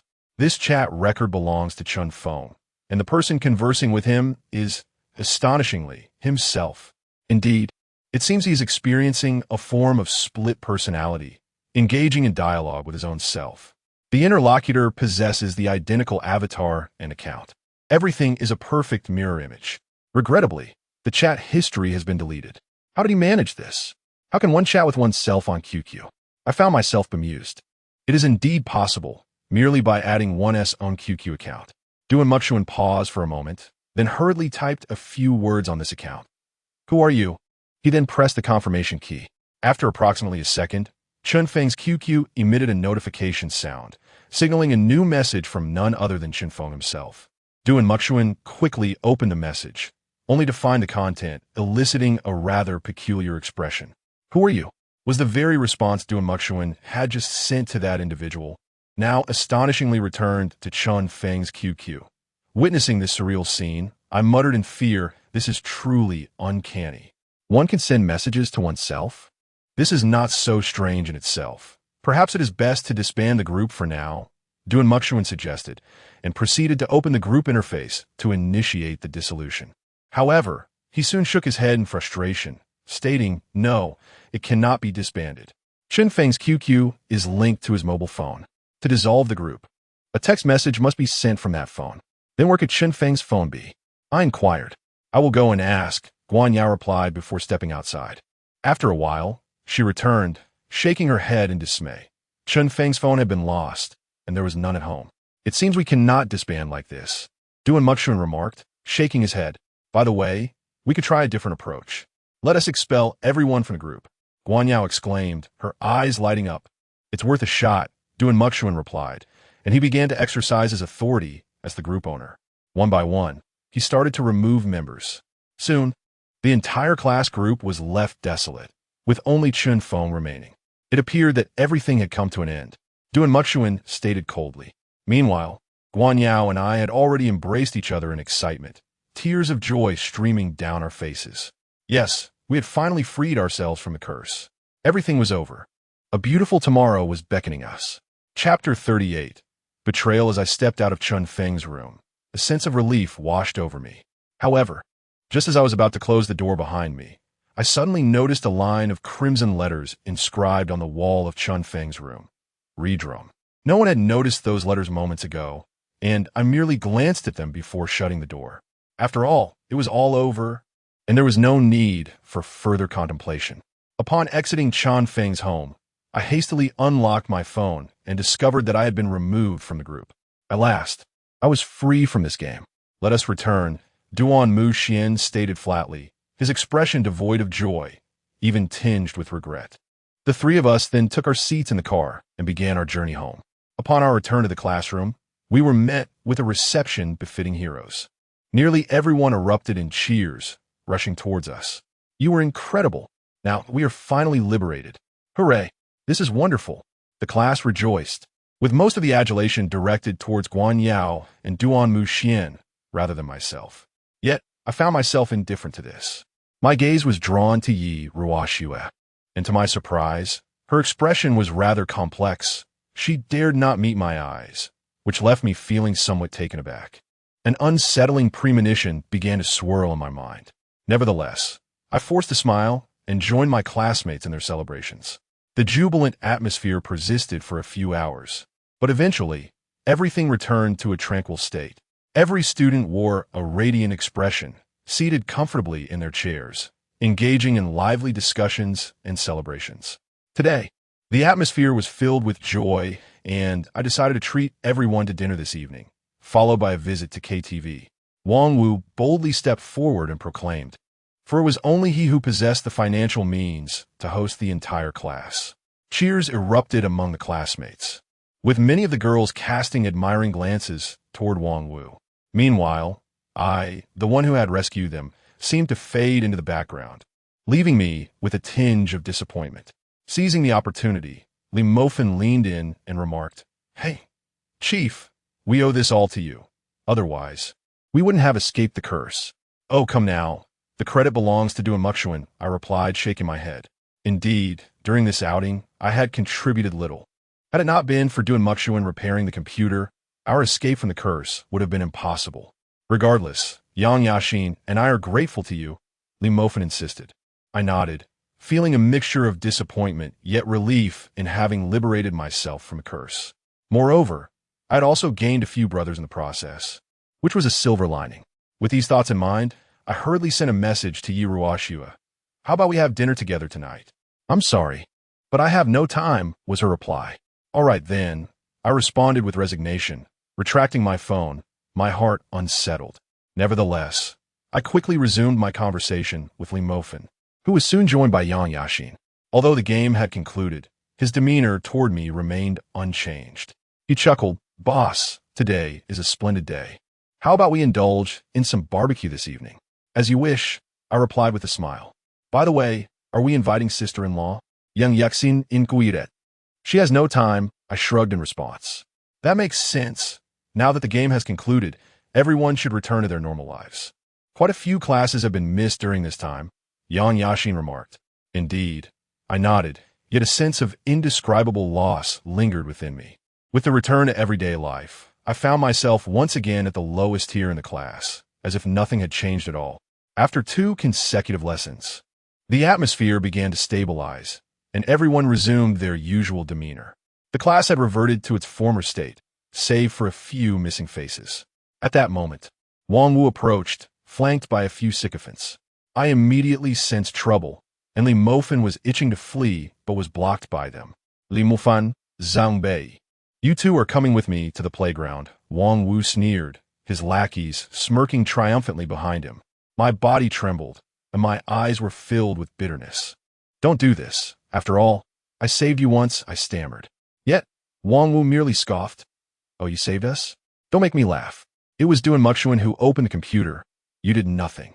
Wang Wu, dare to lay a finger on my boss, and see what happens. Yang Yaxin charged forward in anger, only to be quickly restrained by Wang Wu's minions, among whom was Zhao Chunhe, who also regarded me with a mocking smile. With such a demeanor, how dare he consider himself my superior? Wang Wu coldly delivered a slap to my face, and my gaze turned icy, yet I refrained from retaliating, for I posed no threat to him in this moment. You son of a... Yang Yaxin, witnessing this, glared furiously, struggling to confront Wang Wu. Likewise, Li Mofan yearned to retaliate against him. However, both were swiftly restrained. Wang Wu sneered at me, his voice dripping with disdain. Zhang Wei, do you believe I still fear you? I remained silent, my eyes drifting towards Yi Ruoxua, who had become my sole source of warmth. Yet at that moment, she turned her head away, not sparing me a glance. My heart sank, leaving me feeling like a marionette, lifeless in my seat. Suddenly, Guan Yao rushed over, her voice filled with agitation. Wang Wu, what on earth are you doing? Zhang Wei is the one who saved us all. Why treat him this way? Even if he saved everyone, what of it? I will still beat him. Wang Wu retorted with a cold laugh, delivering another slap across my face. Anger surged within me, and I instinctively fought back, only for my fist to be grasped firmly by Wang Wu. What is everyone doing? Why aren't you helping Zhang Wei? He asked the one who saved us. Guan Yao implored the onlookers, but to my astonishment, not a single person in the class offered assistance. Each person hesitated, their faces betraying discomfort. In that moment, my heart brimmed with bitterness. After such prolonged investigation and effort to uncover the truth, it was all for the sake of rescuing the entire class. However, when I found myself in peril, not a single soul in the class was willing to extend a helping hand, save for Li Mofan, Yang Yaxin, and Guan Yao. In this moment, I realized I was utterly isolated and unsupported. It dawned on me that this group of individuals was unworthy of salvation. I murmured coldly to myself. Then, Wang Wu seized me and led Yang Yaxin and Li Mofan outside. We arrived at the playground, where Wang Wu nonchalantly gestured, let them go.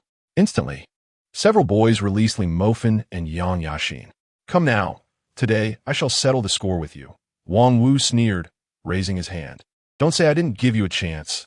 The three of you come at me together. We exchanged glances before charging at Wang Wu. Among the three of us, Yang Yaxin possessed the greatest combat prowess, while I was the weakest. Nevertheless, united, we proved formidable. Although Wang Wu was robust and fierce in battle, he struggled against our combined assault. After enduring several punches, he bellowed at the onlooking boys. What are you standing around for? Hurry up and join in. Almost immediately, several boys rushed forward, surrounding us. In that moment, we disregarded everything and began to fight. Having been frail since childhood, I had never learned to fight. It wasn't long before I was knocked to the ground, unsure of how many feet struck my back. Li Mofan and Yang Yaxin met a similar fate. I desperately shielded my face, the excruciating pain in my back rendering me nearly breathless. After 10 continuous minutes of punches and kicks, Wang Wu left in a huff, accompanied by his entourage. Zhao Chunhe was the last to depart, exuding a sense of triumph akin to that of a Japanese translator in a drama, declaring, this time, Brother Wang has spared you. However, next time, fortune may not favor you so. He had made it clear that as long as you remained in this school, every encounter would lead to another beating. Only the three of us remained, sprawled on the ground. Are you all right? I managed to ask as I struggled to stand. I'm fine, not dead yet. Boss, are you okay? Yang Yaxin replied, rising to his feet, though he bore the brunt of the injuries, his face a gruesome sight, bloodied and battered.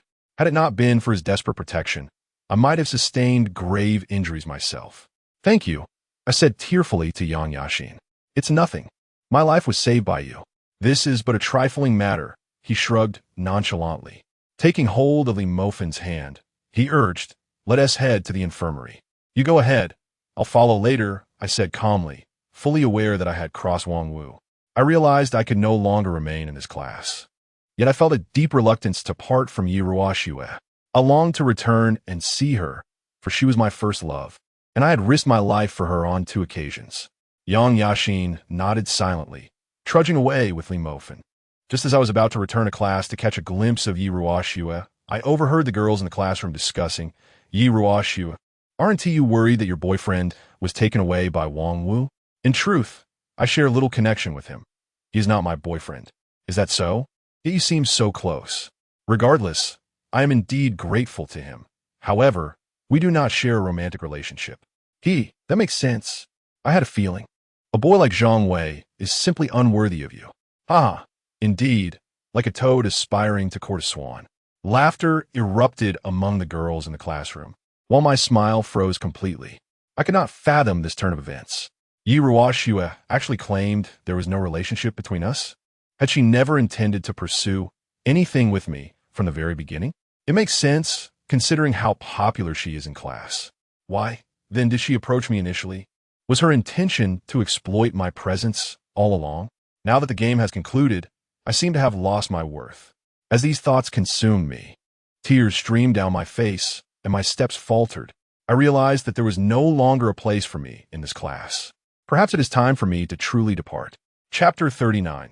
Rebirth and Suffering. During evening study hours, I decided to skip class. Accompanying me were Li Mofen and Yang Yaxin, and even his girlfriend, Go Hongyun, joined us. That night, we found ourselves at a barbecue stall, indulging in grilled delicacies. "Don't be upset, boss. Such a woman is unworthy," Li Mofen remarked, handing me a skewer of squid. I nodded, taking a bite with an indifferent expression. "Indeed, with your qualities, you could have anyone," Yang Yaxin chimed in. I shook my head and gulped down a mouthful of beer. In truth, I was not accustomed to drinking. Just a sip had nearly choked me.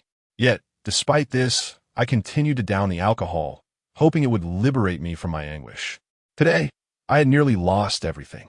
Without the company of these brothers by my side, I questioned whether I could endure any longer. As I consumed the barbecue and drank the beer, my resolve began to wane. "Don't drink so much, boss. Eat a bit more," Yang Yaxin urged, handing me a skewer of kidneys. At this moment, "I hardly qualify to be your leader," I replied with a bitter smile. "Don't say that. In my heart, you will always be my boss," Yang Yaxin insisted earnestly. I refrained from idle chatter and continued to drink, savoring the spicy barbecue. Li Mofen, unusually silent, seemed to be troubled. I understood his concern. Presently, we held no ground in our class, with Wang Wu able to deal with us at his whim. As I continued to eat and drink, my demeanor grew increasingly apathetic. In truth, I should have anticipated this outcome long ago. Yi Ruoxue's approach towards me was undoubtedly driven by ulterior motives. Yet at that moment, I remained oblivious, or perhaps I was aware but chose to feign ignorance. My current predicament is, in truth, a consequence of my own making. I cannot place the blame on anyone else, for I have been excessively naive. As I continued to indulge in alcohol, my mind grew increasingly intoxicated. No matter how Yang Yaxin tried to dissuade me, it proved futile. Gritting my teeth, I declared, "If that is the case, I shall drink with you until we are utterly inebriated." With that, I downed a bottle of beer in large gulps. Li Mofen nodded in agreement and also began to drink heavily. Guo Hongyun, somewhat helpless, observed us. She was entirely abstinent and could only sit beside us. Engrossed in her phone, as we descended into a state of disarray, Guo Hongyun suddenly changed her expression and exclaimed, "Look, it seems we are still in the group." I was in the midst of drinking when my expression shifted dramatically. I almost snatched the phone from Guo Hongyun's hand. My gaze fixated on the screen, revealing a complex mix of emotions and elation upon my face. Indeed, we had returned to the group. Everyone had reappeared, as if nothing had altered. This was a nightmare, a nightmarish loop from which I could not escape. Yet, inexplicably, I found myself laughing, even to the point of hysteria. I could not articulate what I was doing. How intriguing, how increasingly fascinating. I held the phone and laughed, while chaos erupted in the group chat. What is happening? How have we returned? Why is this so? Wasn't it supposed to be over? The bewilderment continued. How could this be? Who brought us back? Is this never-ending? I can't take it any longer. I wish to leave the group. The chaos has escalated to an unbearable level. Meanwhile, Li Mofin and Yang Yashin have regained their composure, their gazes intensely fixed upon the tumultuous group chat before them. The once vanished group has resurfaced. Why is this happening? Wasn't it supposed to be over? Li Mofin murmurat. Indeed, it should have concluded, Yang Yashin concurred. It seems we need not depart, for escape is futile, I remarked, casting a glance at my phone before tossing it to Go Hanyan. The dejection that had clouded my expression began to dissipate, gradually replaced by a burgeoning confidence. Come, everyone, let us feast together. I am in high spirits today, I smiled, then took a hearty bite of the squid. Li Mofin and the others regarded me with puzzled expressions, their voices laced with incredulity. Boss, given our current predicament, what is there to be joyful about? It's nothing, I replied with a smile, continuing to devour the squid, followed by a swig of alcohol. Once we finished our meal, I instructed Yang Yashin to settle the bill and turned to make my way home. Yang Yaxin, too, lacked the inclination to accompany me, especially with the group chat in disarray once more. Amidst the ongoing commotion, it seemed Yi Ruoxue had sent me a message. Yet I dismissed it without a glance and silenced my phone. As I walked home, I began to reflect. Of late, I have been excessively impatient, which has led to a series of blunders, placing me in life-threatening situations. Furthermore, I should have recognized sooner the shift in Yi Ruoxue's demeanor towards me. The last encounter with the malevolent spirit in the corridor nearly cost me my life. However, upon awakening, the first figure that graced my vision was Li Mofin. Logically, having sustained injuries for her sake, she ought to have vigilantly watched over me throughout the night. Yet, the reality was starkly contrary. I had indeed sensed the truth, but had inexplicably rationalized it away. It was emotion that rendered me blind, preventing me from perceiving the events unfolding before me. If I were to persist in this manner, not only would I meet my demise, but my comrades would also follow suit. A change was imperative, I admonished myself. Upon returning home, I closed the door and curled up on my bed, my gaze fixed steadily on the photographs adorning the wall. Embracing my legs, I allowed my eyelids to flutter shut, yet my mind was ensnared in contemplation. The betrayal by Yi Ruoxue, along with the treachery of my classmates, had imparted a profound lesson. Nothing in this world is trustworthy. The sole entity I could depend upon was myself. And yet, here I stood, so naive, so cowardly. I procured the Taigong compass, for in this moment, it was my only recourse. I gently pricked my fingertip, and the compass began to emanate a crimson glow, followed by the slow emergence of ancient blood-red inscriptions. Heaven's decree, defy the heavens. So this was the revelation, I mused, gazing at the inscription. I then closed my eyes once more, my thoughts spiraling into deep reflection. That night, I remained wide awake, the cacophony of voices reverberating in my mind, those of Wang Wu, Zhao Qinhe, and Yi Ruoxue. The tumult within my thoughts drove me to the brink of madness. In truth, I share no connection with him. He is not my boyfriend. Zhang Wei, you have offended me, and you hold no position within our class. Brother Wang has already declared that as long as you remain in this school, every encounter will result in your punishment. A toad aspires to consume swan meat. Ha ha ha. Throughout the night, these voices echoed in my mind, rendering me as though I were trapped in hell, struggling in vain. Enough. You have gone too far. I clutched my head and cried out in agony. Pain and despair, the most dreadful emotions, enveloped my heart, akin to a wounded beast. The sky gradually brightened, yet it could not dispel the darkness within me. Has dawn arrived? I murmured to myself, gazing out the window. The torment of the night did not lead me to despondency. At this moment, I am more lucid than ever before. This night has been longer than any I have ever experienced, and the soul that has endured this protracted night shall be more resilient, more formidable than at any previous time. Pain has not defeated me. Rather, it has rendered me stronger. Slowly rising, I stretched my numb arms and stepped out of the bedroom. I did not partake in breakfast, but began rummaging through the cabinet. What are you searching for? My father inquired from his bed, still in slumber after a long night of work. Where are the clothes you bought me for the new year? I asked. Oh, they are in the cabinet, my father replied. I nodded and continued my search through the wardrobe. Soon, I found a garment. It was a scarlet trench coat, a gift from my father for the new year. It is my favorite piece of clothing, albeit rather expensive, which results in me wearing it only a few times a year. Typically, I don old attire. Not bad, I remarked, gazing at the trench coat before I promptly shed my previous clothing and adorned myself in this vivid scarlet. Father, I am heading out, I announced. Are you not going to eat? My father inquired from behind. However, I offered no response, gently closing the door instead. A profound transformation occurred within me as I walked along the path to school. The morning chill caressed the trench coat, causing it to flutter delightfully. Yet, I felt an unprecedented joy. I am grateful to those who have bullied and betrayed me, for they have provided me with a reason to grow stronger. One day, I shall make them pay dearly, for it is precisely through their actions that I have been reborn from suffering. Chapter 40, Death Chess. Upon returning to the classroom, an air of despondency enveloped my peers. Silence reigned, and my arrival failed to stir any commotion. Each student wore a pallid expression, lost in their own contemplations. Zhang Wei, I never expected you would dare to return to school. Zhao Chen sneered. Did I not mention? Encountering you once permits me to strike, I replied, my voice steady, yet my gaze unwavering, devoid of trepidation. Having traversed the shadows, I harbored no fear. Like a beast fixated on its prey, Zhao Chunhe cast a wary glance my way before retreating to his seat, silenced by his own trepidation. As I settled back into my place, Li Mofan, his complexion ashen, relayed a grim tidbit. Xiong Haiyan has perished. Oh, what happened?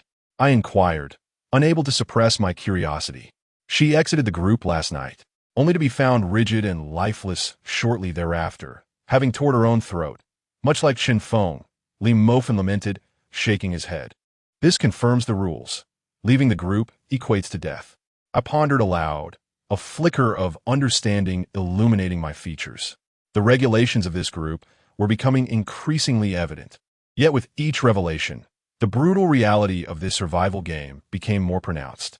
If votes are tied, actions will be executed simultaneously. If no one votes, the puppeteer will emerge to cast the deciding ballots. From any conceivable perspective, this is an inescapable demise. Yet, inexplicably, I felt exhilaration, a thrill I could not quite articulate. In the classroom, classmates are succumbing to a series of untimely deaths, and the collective psyche is teetering on the brink of collapse. Amidst an atmosphere thick with fear and suspicion, everyone awaits the onset of yet another round of voting. Has it not already concluded? Why do more continue to perish? Li Mofan uttered in terror. Indeed, the game was supposed to have reached its conclusion. Yet, at some unknown juncture, it has been reignited. Who then is sustaining this grim game? I murmured to myself. Initially, only 3 individuals entered Chun Feng's abode. Aside from myself and Duan Muxuan, there was only Guan Yao. We witnessed Duan Muxuan expelling everyone from the group. It appears that as long as the group remains intact, even if individuals are cast out, they will be reinstated in an instant. As I calmly analyzed the situation, a memory surged in my mind, those English letters inscribed on the wall of Chun Feng's room during our departure. They remain vividly etched in my memory. Perhaps they hold the key to our predicament. Lost in my thoughts, I suddenly noticed Yi Ruoxue observing me from a distance. I cast a fleeting glance in her direction before diverting my gaze. At that moment, my phone chimed, an incoming message from Yi Ruoxue. Are you all right? She inquired. I'm fine. No need for concern, I replied. About yesterday, I sincerely apologize. It was not my intention to speak so. I did not expect you to overhear. It's nothing, merely my overzealousness, she responded. Do not say that. The fault lies with me, I chuckled softly. After sending a light-hearted reply, I withdrew my phone. At this moment, my heart has become utterly tranquil, impervious to the sway of any individual. Yi Ruoxue has imparted a profound truth to me.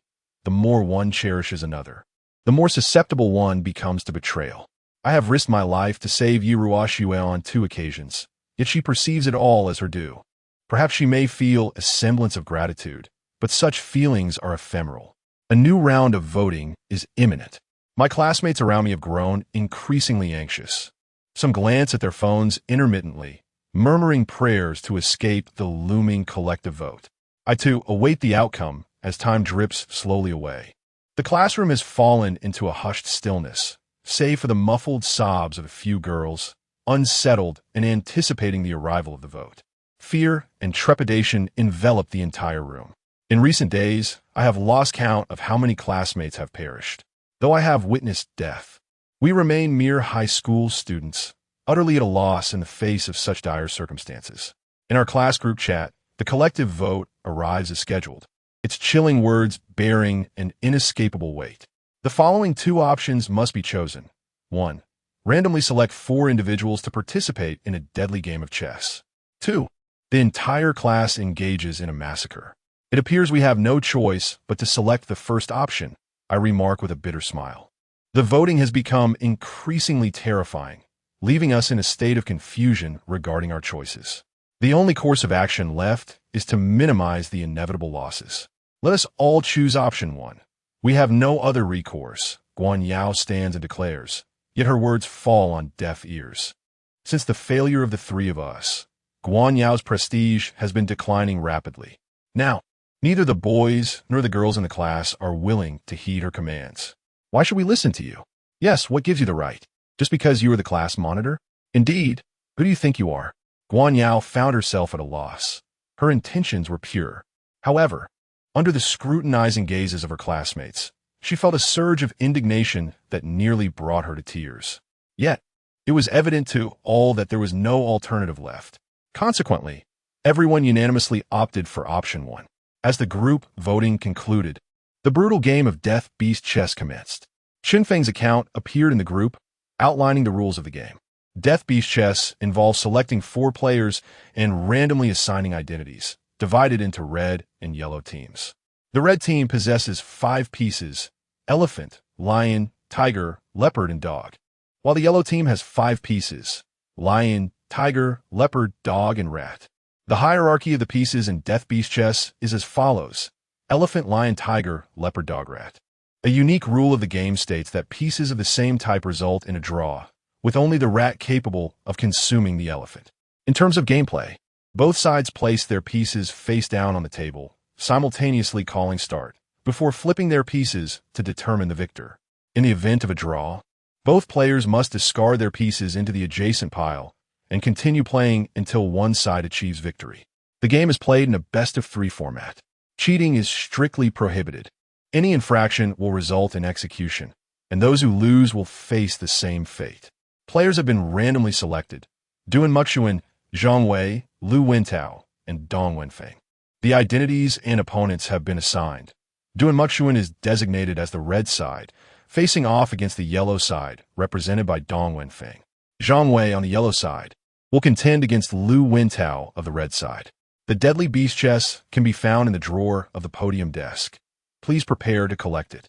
The duration of the lethal beast chess is 6 hours. Within this time frame, those who do not participate in the matches will also meet their demise. It seems we must engage in this competition. I murmured to myself as I glanced at the rules in the group, my expression betraying little trepidation. In contrast, Dong Wenfeng and Lu Wintao appeared visibly shaken, their voices rising in despair. Why? Why were we chosen? Meanwhile, those surrounding us, upon realizing they were not among the participants, collectively breathed a sigh of relief. Particularly, Wang Wu exclaimed loudly before dashing out of the classroom with several followers. After all, it was not his life at stake, and he had no concern for other matters. The remaining individuals, however, did not leave and instead focused their attention upon us. It seems your luck has run out, Duan Muxuan remarked, slowly ascending the podium. Indeed, he retrieved the deadly beast chest from the drawer of the podium desk. The pieces, crafted from white bone, bore inscriptions such as lion and elephant. It appears these are the pieces to be used in the lethal game. As I am on the red side, these should be my pieces. Duan Muxuan leisurely held the beast chess, a total of 5 pieces, their eerie pallor suggesting an unsettling composition. I slowly approached, feeling no trepidation for the game that lay ahead, especially considering my opponent was Lu Wintao, the very lackey of Wang Wu. He was among those who had mercilessly beaten us just yesterday, and now I had the perfect opportunity for revenge. I had also discovered my own set of pieces, pristine white, yet inscribed with crimson markings. Each piece was identical, resembling those of chess, yet adorned with the names of various animals. I possessed a total of 5 pieces: a lion, a tiger, a leopard, a dog, and a rat. These were my warriors. Before me, Lu Wintao approached with a pallid complexion, claiming his own set of pieces. In contrast to mine, he was missing a rat, but possessed an elephant instead. Dong Wenfeng, equally ashen, lamented, "My opponent is doing mukshuan. I cannot prevail."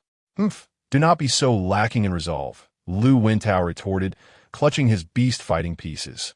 As he aptly noted, this game was merely an intellectual challenge. With a stroke of good fortune, one could achieve continuous victories. "Indeed, let the game commence," Dong Wenfeng declared, though his legs trembled and his entire being quaked with anxiety. Lu Wintao exhibited similar trepidation. After all, this was a game of life and death, and one could afford no carelessness. Even the slightest error could prove fatal. The rules were straightforward. Once both players selected their pieces and laid them upon the table, the game could begin, reminiscent of the childhood pastime of beast fighting. Deceptively simple, yet fraught with peril. Gripping the beast chess in my hand, my gaze constantly swirled. My heart raced with trepidation. This was a life-or-death confrontation, and a single defeat would spell disaster. With such thoughts, even I had to adopt a cautious demeanor. "Come on, Zhongwei, let us play," Lu Wintao remarked with a sardonic smile, though it seemed somewhat forced. I nodded and joined him at a desk, where we sat facing each other. Each of us possessed 5 pieces, and it was time for the first move. Onlookers gathered around us, and even Yi Ruoxue approached my side. "Do not come near me. You will distract me," I coldly stated to Yi Ruoxue.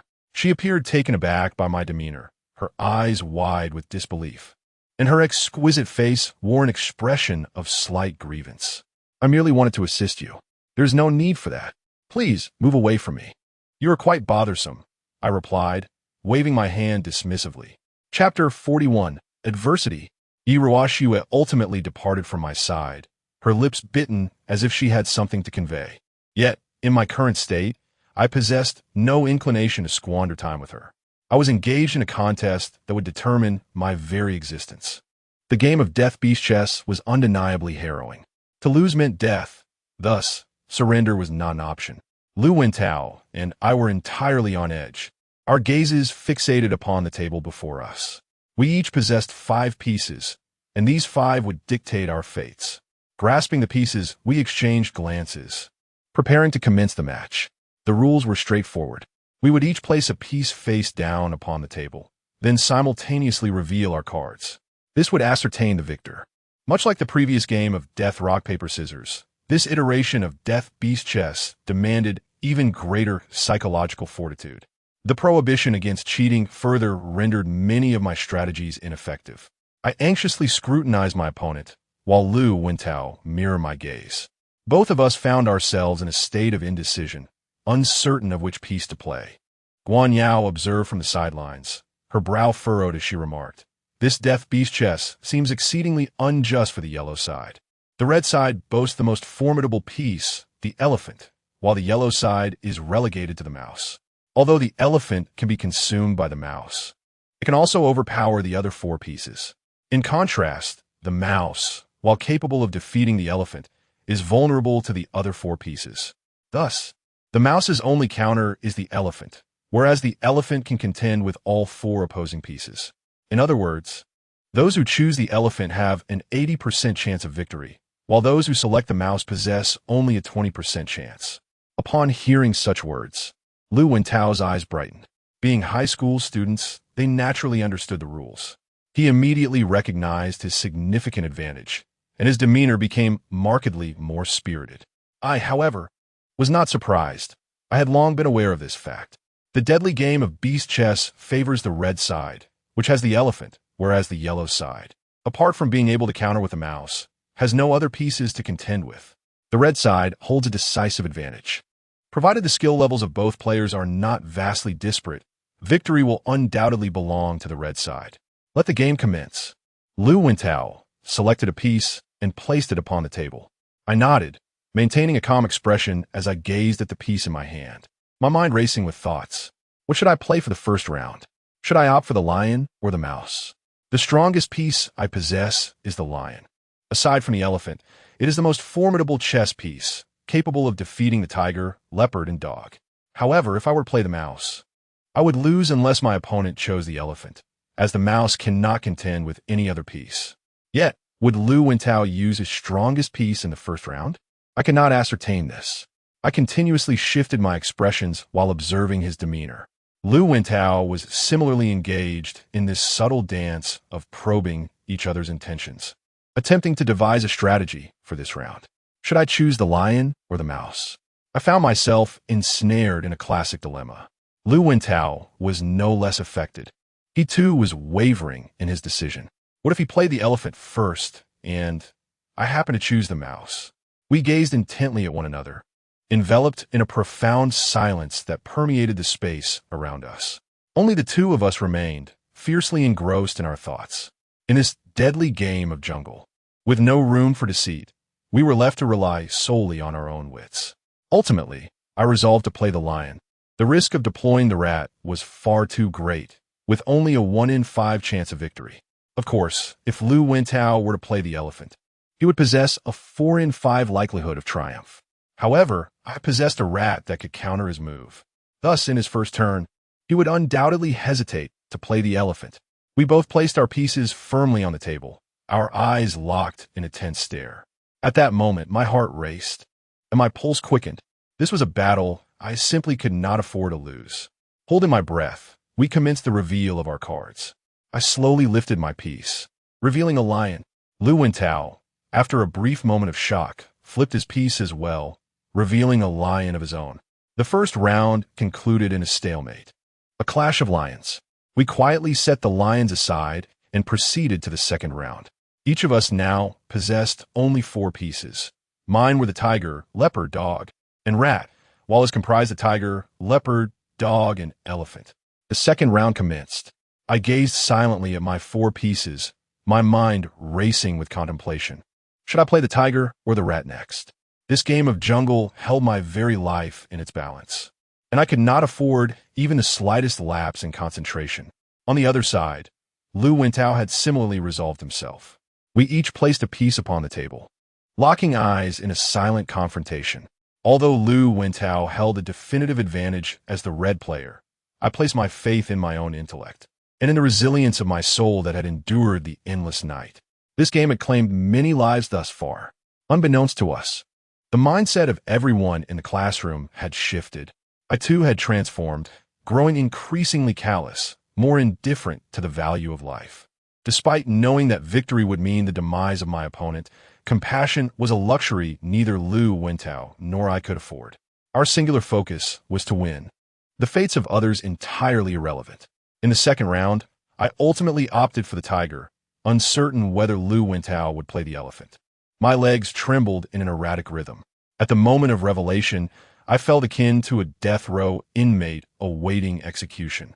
Lu Wintao mirrored my anxiety, drenched in cold sweat, beads of perspiration forming on his brow. He trembled as if seated on a bed of nails. Then we revealed our pieces simultaneously. I played the tiger, while Lu Wintao also played the tiger. In the second round, it was yet again a draw. It appeared that we had both become exceedingly cautious, neither daring to play a pivotal piece. The elephant and the rat are both critical pieces. Once played, failure would lead to ruin. Naturally, Lu Wintao's elephant held a distinct advantage over my rat. As the third round commenced, our pieces had diminished to 3 each. I was left with the leopard, dog, and rat, while Lu Wintao possessed the leopard, dog, and elephant. This time, we were even more prudent. I understood that the longer the game persisted, the greater my chances of victory. If Lu Wintao's initial play of the elephant afforded him a probability of 4 out of 5 for victory, then in the second round, it shifted to 3 out of 4, and in the third round, it became 2 out of 3. The more rounds we played, the more pronounced Lu Wintao's disadvantage became. Particularly by the fourth round, Lu Wintao's chances of winning with the elephant would equate to my chances of winning with the rat, both standing at a mere 50%. Lu Wintao had begun to grasp this realization. It seemed he was contemplating playing the elephant. My rat was poised and ready. Though the smallest piece in the game of jungle, my rat possessed the unique ability to defeat the strongest piece, the elephant. I trembled slightly as I placed my piece on the table, yet my demeanor remained remarkably composed. I understood that in such a contest, revealing any sign of weakness to Lu Wintao was utterly unacceptable. Lu Wintao mirrored my resolve, suppressing his emotions as he too placed his piece down with a tremor. We then turned our pieces over simultaneously, and the outcome was swiftly determined. In the third round, I played the leopard, while Lu Wintao played the elephant. Lu Wintao emerged victorious. "Hee, I have finally emerged victorious," exclaimed Lu Wintao, his voice brimming with excitement. I remained silent, observing the situation before me. It must be said that the advantage of the red side was overwhelmingly significant. In this game, aside from the mouse, there were no opponents capable of contending with the elephant. In the preceding rounds, deploying the elephant had yielded an exceptionally high success rate. Conversely, should I choose the mouse and encounter anything other than the elephant, even the weakest dog would lead to my defeat. This exemplifies the stringent suppression of the yellow side in the lethal version of Do Shou Qi. In this variant of the game, the yellow side undeniably bears a distinct disadvantage. Although this disadvantage gradually diminishes with the progression of rounds, it remains an undeniable truth that the yellow side is in a position of absolute inferiority. I had been assigned the most unfavorable position, while Lu Wintao represented the red side, which is why he could so effortlessly triumph over me. At the moment Lu Wintao secured his victory over me, the outcome was also being determined in Duan Muxuan's match. Duan Muxuan faced defeat, while Dong Wenfeng emerged victorious, which filled him with immense pride. I was slightly taken aback. Duan Muxuan was the most advantageous player on the red side, and with his intelligence, how could he possibly lose to someone like Dong Wenfeng? It seems Duan Muxuan is not all that impressive after all, Dong Wenfeng exclaimed, his plump face radiating with exuberant laughter. In stark contrast, Duan Muxuan remained remarkably composed, as if it were not he who had suffered defeat. Noticing my gaze upon him, he turned a glance at me. Under his scrutinizing eyes, I subtly averted my gaze, for I believed I had uncovered the reason behind Duan Muxuan's loss. He had intentionally thrown the game. The advantage in this match was immense for the red side, coupled with Duan Muxuan's keen intellect. If Dong Wenfeng were to falter, he might succumb to despair and abandon the competition. In such a scenario, Duan Muxuan would inevitably share his demise. To avert this mutual destruction, Duan Muxuan would deliberately concede a match, thereby disorienting Dong Wenfeng's mindset, leading him to believe that he is merely mediocre. Consequently, Dong Wenfeng would persist in challenging him. Given Duan Muxuan's prowess, losing a single match would pose little concern. He would undoubtedly reclaim victory in a subsequent round. Even upon winning, he would feign a semblance of luck, allowing Dong Wenfeng to harbor the illusion of a fighting chance. Unaware that he had already fallen entirely under Duan Muxuan's control, with no genuine prospect of success. I am certain that in this contest, victory is assured for Duan Muxuan. Retrieving my focus, I resumed my game. Beside me, Li Mofan and Yang Yaxin, anxious after my defeat, urged me to reconsider. "Boss, perhaps you should take a break. There's no rush to finish this match. We still have time," suggested Li Mofan. "Indeed, there's no necessity to complete it all at once," added Yang Yaxin in counsel. However, upon hearing such sentiments, Lu Wintao's expression shifted dramatically as he interjected, "What do you mean by resting? Let us continue the match. Sooner or later, we must face off. One of us will surely fall, either you or I." I nodded in agreement and settled back down, meeting Lu Wintao's fervent gaze and contorted visage with a soft sigh. I understood that the curse of our class lingered, twisting the nature of my classmates, rendering their dispositions increasingly volatile. I, too, was not exempt from this transformation. Perhaps it is this very fear that transforms us into beings of cruelty. Chapter 42. The Setup. The second round of the lethal beast chess is about to commence. I silently retract my pieces, and Lu Wintao does the same. We have both prepared our pieces for a new round of this perilous game. Having won the previous round, Lu Wintao appears considerably more relaxed this time around. With only one more victory needed for him to claim ultimate triumph, his overwhelming advantage as the red side has grown even more pronounced. Meanwhile, I find myself at a distinct disadvantage as the yellow side, with the rat being the weakest of my pieces. Having already suffered a loss, my situation seems exceedingly bleak.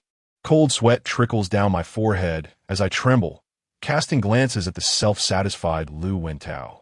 Despite considering myself quite clever in the face of such a significant disadvantage, my intellect fails to salvage my predicament.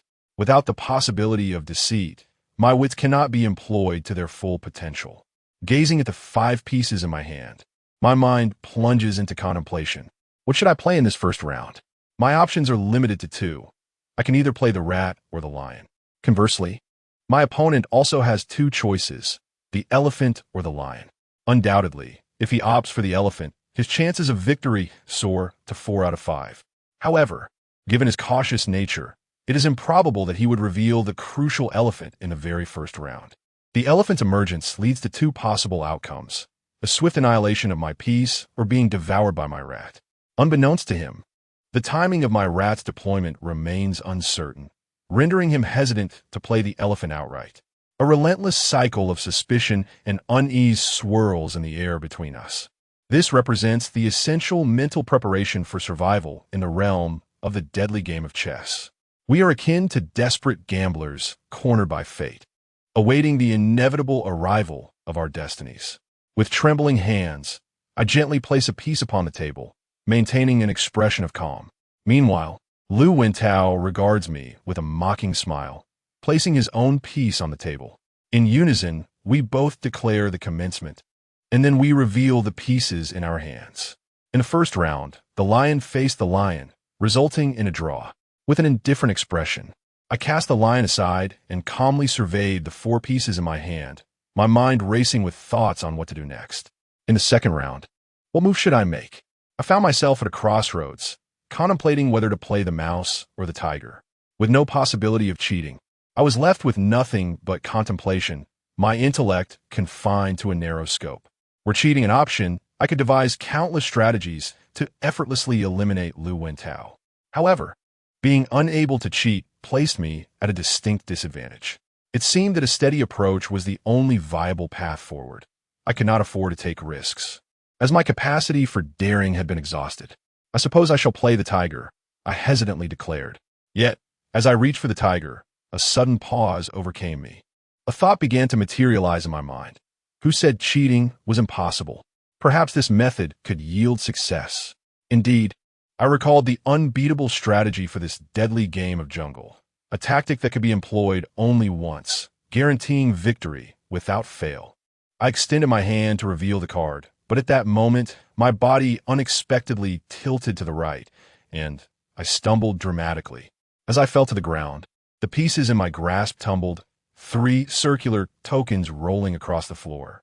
Quick, retrieve my pieces, I exclaimed excitedly.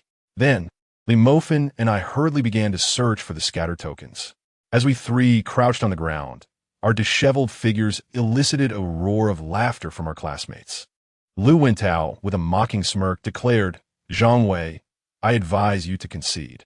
Victory in this match is assured for me. Once I locate my pieces, we shall settle this matter." I let out a huff, hastily retrieving the 3 pieces scattered on the floor. I wiped them clean and returned to my seat. Before me sat Lu Wentao, who, despite his forced calm demeanor, radiated an unmistakable inner ecstasy. It seemed he was confident of his impending triumph. "Let's commence," I said, feigning disappointment and shivering with trepidation. Lu Wentao, however, remained remarkably composed, observing the pieces in my hand before selecting one of his own. In unison, we placed our pieces on the table and called out, "Begin." Lu Wentao was the first to reveal his piece, which turned out to be the most formidable piece in the death match, a powerful elephant. How could this be? My complexion drained of color in an instant. Zhang Wei, you have lost." Lu Wentao cackled triumphantly, his face adorned with arrogance. He continued to laugh uncontrollably, his body trembling erratically in delight at my astonishment. "Zhang Wei, would you like to know how you lost?" he taunted. "I am curious," I replied, gazing at Lu Wentao. "Very well, I shall enlighten you. While you were busy collecting your pieces, you inadvertently left 2 behind on the table, a tiger and a leopard. I have observed both pieces, engraving them in the depths of my memory. As you returned, my gaze was fixated on these 2 pieces. Indeed, you did not disappoint, revealing one of them. These pieces are none other than the tiger and the leopard, neither of which can contend with the elephant. Thus, when I play the elephant, victory is assured. Lu Wentao laughed maniacally, clutching the elephant in his hand, tears of excitement nearly spilling over. "This is impossible. You must be cheating," I exclaimed, my eyes brimming with despair. There was no doubt I had lost. Lu Wentao had triumphed. "Haha, cheating? This hardly qualifies as such. I did not intentionally look. It was merely your carelessness. Ultimately, it is your foolishness that has led to this." Lu Wentao's laughter was almost deranged, his expression twisted with glee. "No, this cannot be." I shook my head repeatedly, struggling to grasp this harsh reality. "Haha, embrace the truth. You have lost. You pathetic creature. Yesterday, I could easily defeat you, and today, I could annihilate you." Lu Wentao mocked, playfully patting my face before making to leave. "Wait," I suddenly interjected. "What is it? Do you wish to plead for mercy?" He laughed. "That is hardly possible. This is a game where losing equates to death. No, it is simply that my trump card has yet to be revealed." "How can you be so certain of your victory?" I inquired calmly. "Ha! Regardless, it is either the tiger or the leopard, neither of which can possibly surpass my elephant." Lu Wentao let out a cold laugh before approaching me and flipping the chess piece before me. In that brief moment, all the onlookers were left in utter astonishment. Lu Wentao, too, wore a dazed expression, murmuring in terror, "No, this is impossible. How could it be? You mean to say, how could it possibly be a mouse?" A faint smile crept across my face as I grasped the piece in front of me. Indeed, the piece I had played was not a tiger or a leopard, but a mouse. "Impossible. How could it be a mouse?" Lu Wentao exclaimed, his eyes wide with disbelief. "I have been observing you closely. Your pieces are certainly one of the two. You are truly foolish," I replied, shaking my head. At that moment, realization dawned on Lu Wentao. Trembling, he pointed at me and shouted, "So it was all a trap of yours. You deliberately left those two pieces on the table." "Indeed, that you have only just noticed is quite foolish," I remarked, rising with a smile and gently patting Lu Wentao on the cheek. "No, this cannot be. Even if you left them intentionally, your piece must certainly be one of the two. It cannot possibly be a mouse." Lu Wentao roared once more. "I believe you are mistaken," I said, extending the two chess pieces. Then, before Lu Wentao's eyes, I demonstrated. When I played the piece earlier, I had actually held two in my hand, one firmly gripped and the other nestled in my palm. As I made my move, I merely swapped the mouse piece in my palm with the one clutched in my hand. I shrugged and remarked, You are cheating." Lu Wentao accused me, pointing an accusing finger. "No, this is not cheating. It is simply a manifestation of your own foolishness," I replied, my demeanor indifferent as I echoed his earlier words. "No, it cannot be." Lu Wentao trembled, collapsing onto the ground, his eyes filled with disbelief. He had once believed victory was his, only to realize now that he had not won. It was merely a draw. Meanwhile, I sat calmly in my chair, a smug smile gracing my lips. This game was firmly within my grasp. From the very beginning, I had orchestrated my strategy. I had intentionally knocked over two pieces on the table, both of which were vulnerable to the elephant. Had Lu Wentao identified these two pieces as the tiger and the leopard, he would undoubtedly have played the elephant. After all, deploying the elephant guaranteed 100% victory. Regardless of my move, as long as it was between those two pieces, he would assuredly triumph. Thus, Lu Wentao had been fixated on me. At that moment, I had concealed the mouse in my palm and used the two pieces on the table to play. Lu Wentao had indeed fallen into my trap, and in an instant, I had swapped the pieces, leading to the earlier scene. In this game of jungle, the weakest piece, the mouse, had successfully hunted the strongest piece, the elephant. So what do you say? Shall we engage in a third round? Frankly, if you choose not to play, it makes no difference to me. At worst, we all perish together. I feigned indifference, yet my gaze was firmly fixed on Lu Wentao. Of course we must play. Zhang Wei, do not presume that by employing cunning schemes to secure a single victory over me, you have triumphed. As I stand as the red player, my chances of winning are undeniably superior to yours. Lu Wentao bellowed. Then let us begin. I can hardly contain my anticipation, I replied with a smile. Chapter 43. The Battle of Wits. In the third game of the Deadly Beast Chess, The stakes have reached their zenith. The score stands at 1-1. This death match, governed by a best-of-3 format, signifies that we have arrived at a pivotal juncture. The outcome of this game will determine our fates. The victor shall live, while the vanquished shall perish. Yet, at this moment, my interest remains unperturbed. I observe Lu Wintao, drenched in perspiration, with a sense of calm. Lu Wintao stares intently at me, and I surmise he is contemplating strategies to counter my moves. My demeanor reflects indifference, for I have already grasped the true essence of this deadly game. Death chess is not merely a contest of fortune. Despite the considerable advantage held by the red side, the yellow side possesses the potential to triumph as well. While cheating is off the table, psychological warfare remains a viable tactic. For a true gambling maestro, resorting to deceit is the basest of actions. A genuine gambling god relies upon the ability to decipher the opponent's psyche, analyzing their forthcoming maneuvers to secure victory. 10 minutes have elapsed, yet the game has yet to commence. Lu Wintao remains ensnared in thought, his gaze fixed upon me with palpable tension. I regard him leisurely, my voice laced with impatience. It has been 10 minutes. Will you not make your move? Just a moment. I will begin shortly, Lu Wintao responds, visibly troubled. Meanwhile, on the other side, Duan Muxuan has managed to secure a victory in the 4th round, leveling the score against Dong Wenfeng to 1-1. Dong Wenfeng, drenched in sweat, fixes his gaze intently on Duan Muxuan. Let us engage in another round, remarked Dong Wenfeng. Duan Muxuan nodded, his expression betraying a sense of difficulty. His current predicament mirrored my own. Both of us stood at a stalemate, poised for the ultimate showdown. I cast a glance at the ongoing game behind me, unperturbed as I turned my head away. I understood that Duan Muxuan had achieved his objective. He had successfully deceived Dong Wenfeng into believing he still had a chance of victory, thus securing his willingness to compete. In truth, Dong Wenfeng's probability of winning had been nil from the outset. In the 2nd round, should Duan Muxuan triumph decisively, Dong Wenfeng would undoubtedly refuse to proceed to a 3rd round. Hence, in the 2nd round, he had managed to secure a tenuous victory in the 4th match, the most pivotal one, creating an illusion for Dong Wenfeng that he had cornered Duan Muxuan. He was convinced he would prevail. As the 3rd round commenced, if my intuition served me correctly, Duan Muxuan would show no mercy. For victory in this round would lead directly to his triumph. He would not afford Dong Wenfeng any opportunity.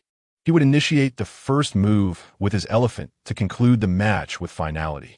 This was a rather straightforward endeavor, was it not? By making the first move with the elephant, there existed an 80% chance of victory. Duan Muxuan spoke with an air of indifference, for before him lay 2 pieces. His elephant had effortlessly captured the opposing lion, securing victory without leaving any room for doubt.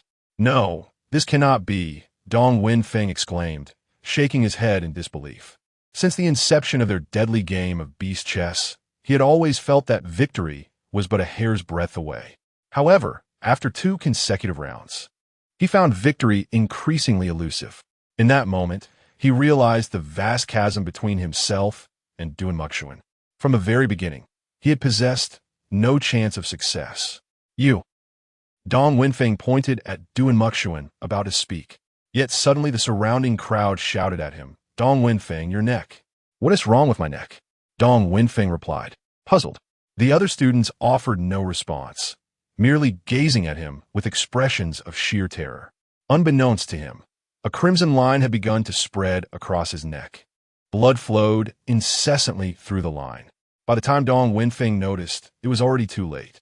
The red line expanded relentlessly, ultimately encircling his entire neck. Coughing, Dong Wenfeng finally recognized the gravity of his predicament, struggling desperately. Yet, blood continued to pour from his mouth.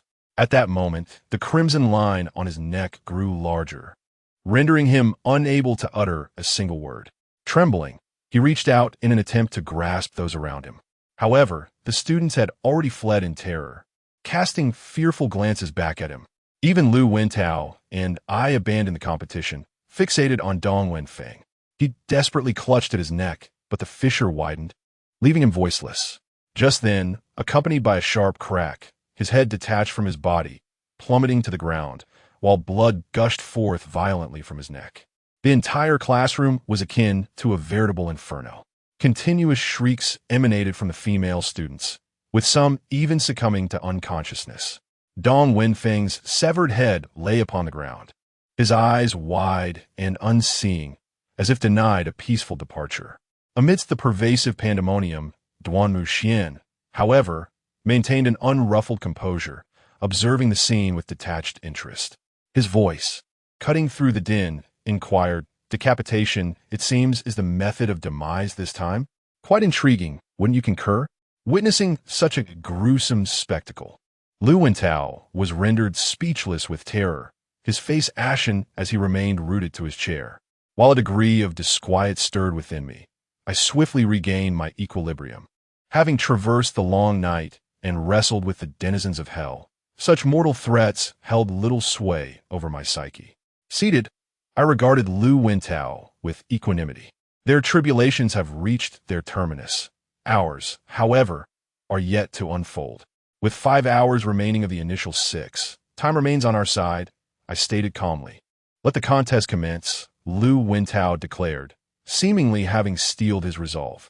Though his frame still trembled, he had regained his composure. With only the two of us remaining, relinquishing the competition was not an option. Thus, it must proceed. Death chess, a survival game predicated on the elimination of half the participants, dictates that merely 2 of the original 4 may emerge unscathed. Now that Duanmu Xian had successfully absconded from the game, the remaining coveted spot would be contested solely between Lu Wentao and myself. As the possessor of the advantageous red pieces, Lu Wentao's probability of prevailing remained considerable. "Humph, you shan't deceive me this time," Lu Wentao sneered, fixing me with a contemptuous gaze. "I harbor no belief in your capacity to triumph." However, upon observing my confident demeanor, he appeared to waver slightly. Nevertheless, he resolved to proceed with the game, and thus, the deadly game of jungle chess commenced anew. Both of us were prepared, yet, in stark contrast to Lu Wentao's unwavering confidence, I remained quite nonchalant. I casually picked up a piece and tossed it onto the table. Witnessing my seemingly careless action, Lu Wentao's suspicion deepened. He scrutinized the piece in his hand before ultimately selecting one to place on the table. "Begin," we both exclaimed in unison. At that moment, I could distinctly sense Lu Wentao's palpable tension. His gaze was fixated on the piece in my hand, likely lost in contemplation. "This is a lion, and yours is also a lion." I had anticipated this, I remarked as I effortlessly revealed my piece. Lu Wentao hesitated for a moment before unveiling his own piece, which, as expected, was indeed a lion. "Let us continue," I said with indifference, carelessly selecting another piece and placing it on the table. Lu Wentao, after a brief moment of hesitation, began to meticulously choose his piece. He was left with but 2 options, either an elephant or a tiger. There were no other alternatives. Selecting anything else would surely lead to defeat.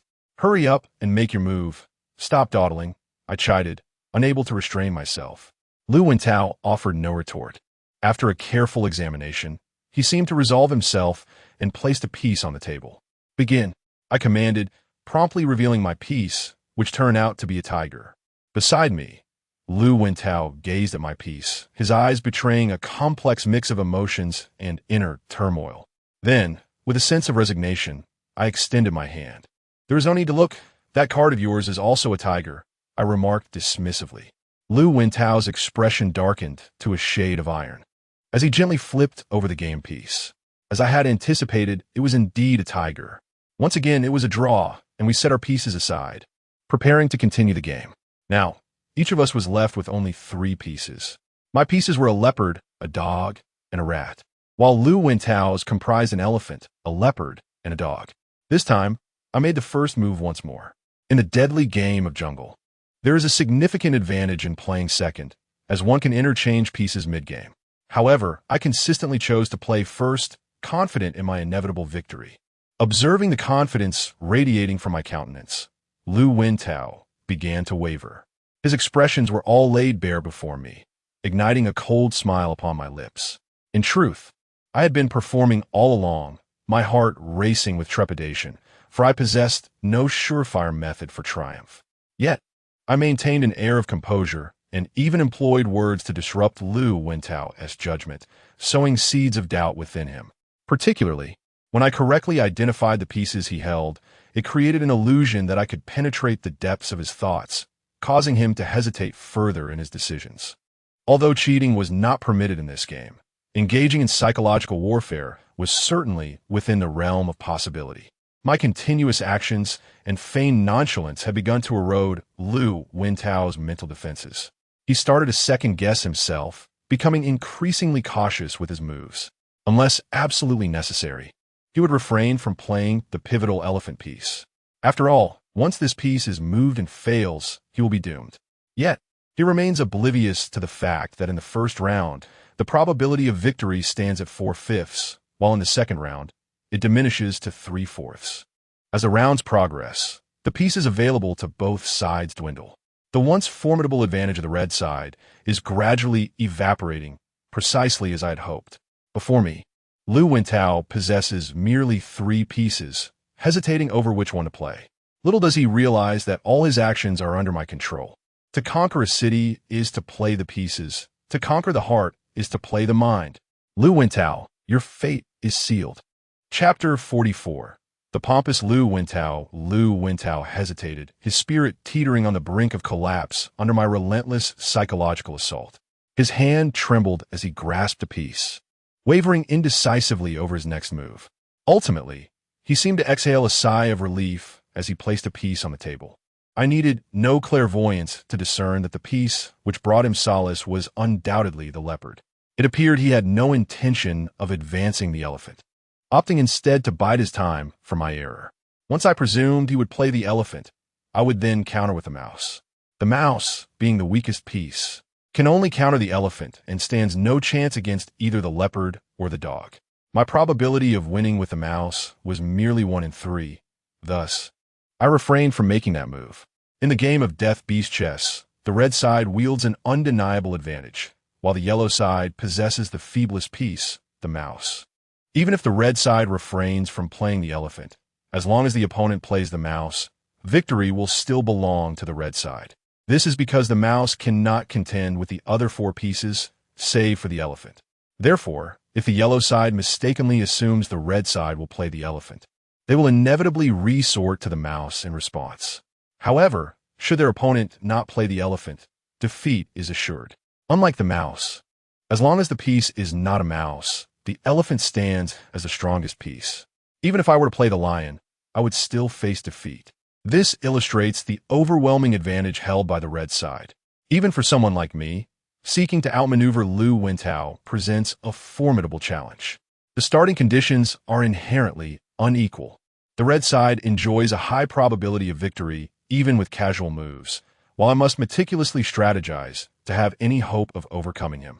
This marked the 3rd round, and as the outcome remained undecided, we would inevitably proceed to the 4th round. Only 2 pieces remain in our hands. This is a crucial game. Both of us are fixated on one another, and as we simultaneously declare the start, we reveal our pieces. Mine is a leopard, and so is Lu Wentao's. It remains a stalemate. At this moment, Lu Wentao is utterly taken aback. He gazes at me, his eyes wide with astonishment, and asks, "Why did you not play the mouse?" Naturally, I retort, "Did you not also refrain from playing the elephant?"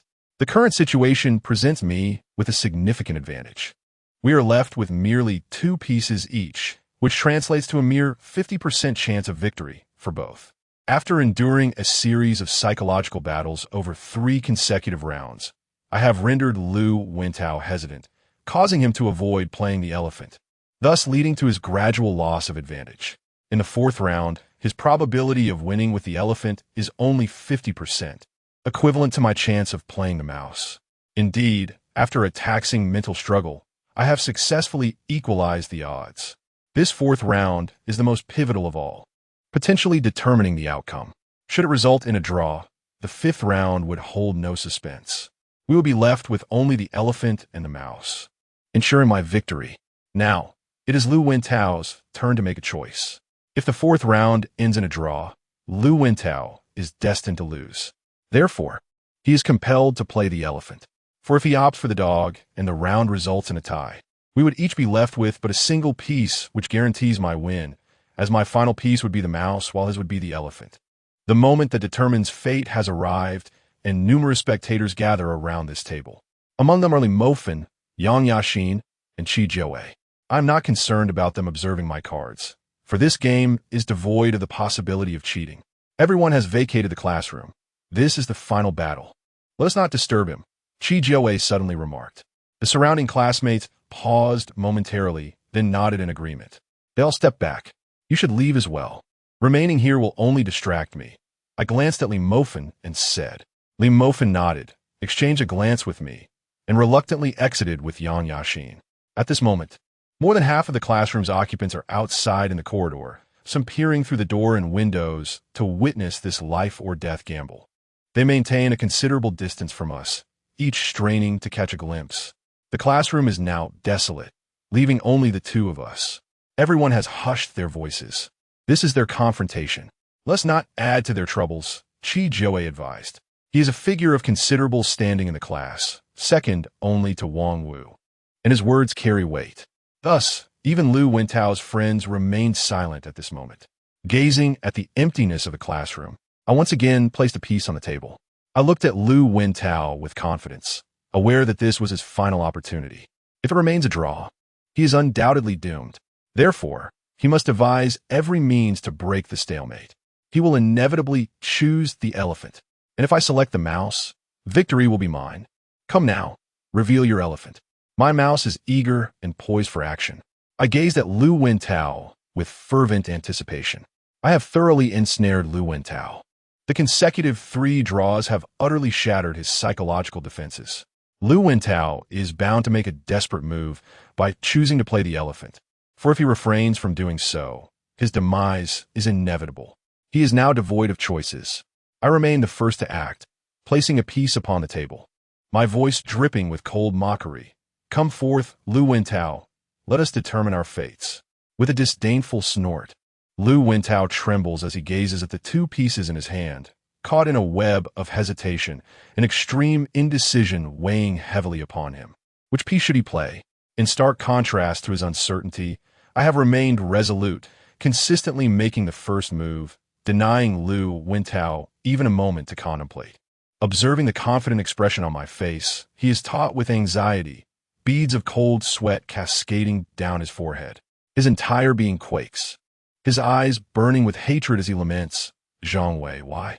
Why must a wretch like you force me into such a predicament? Who can say?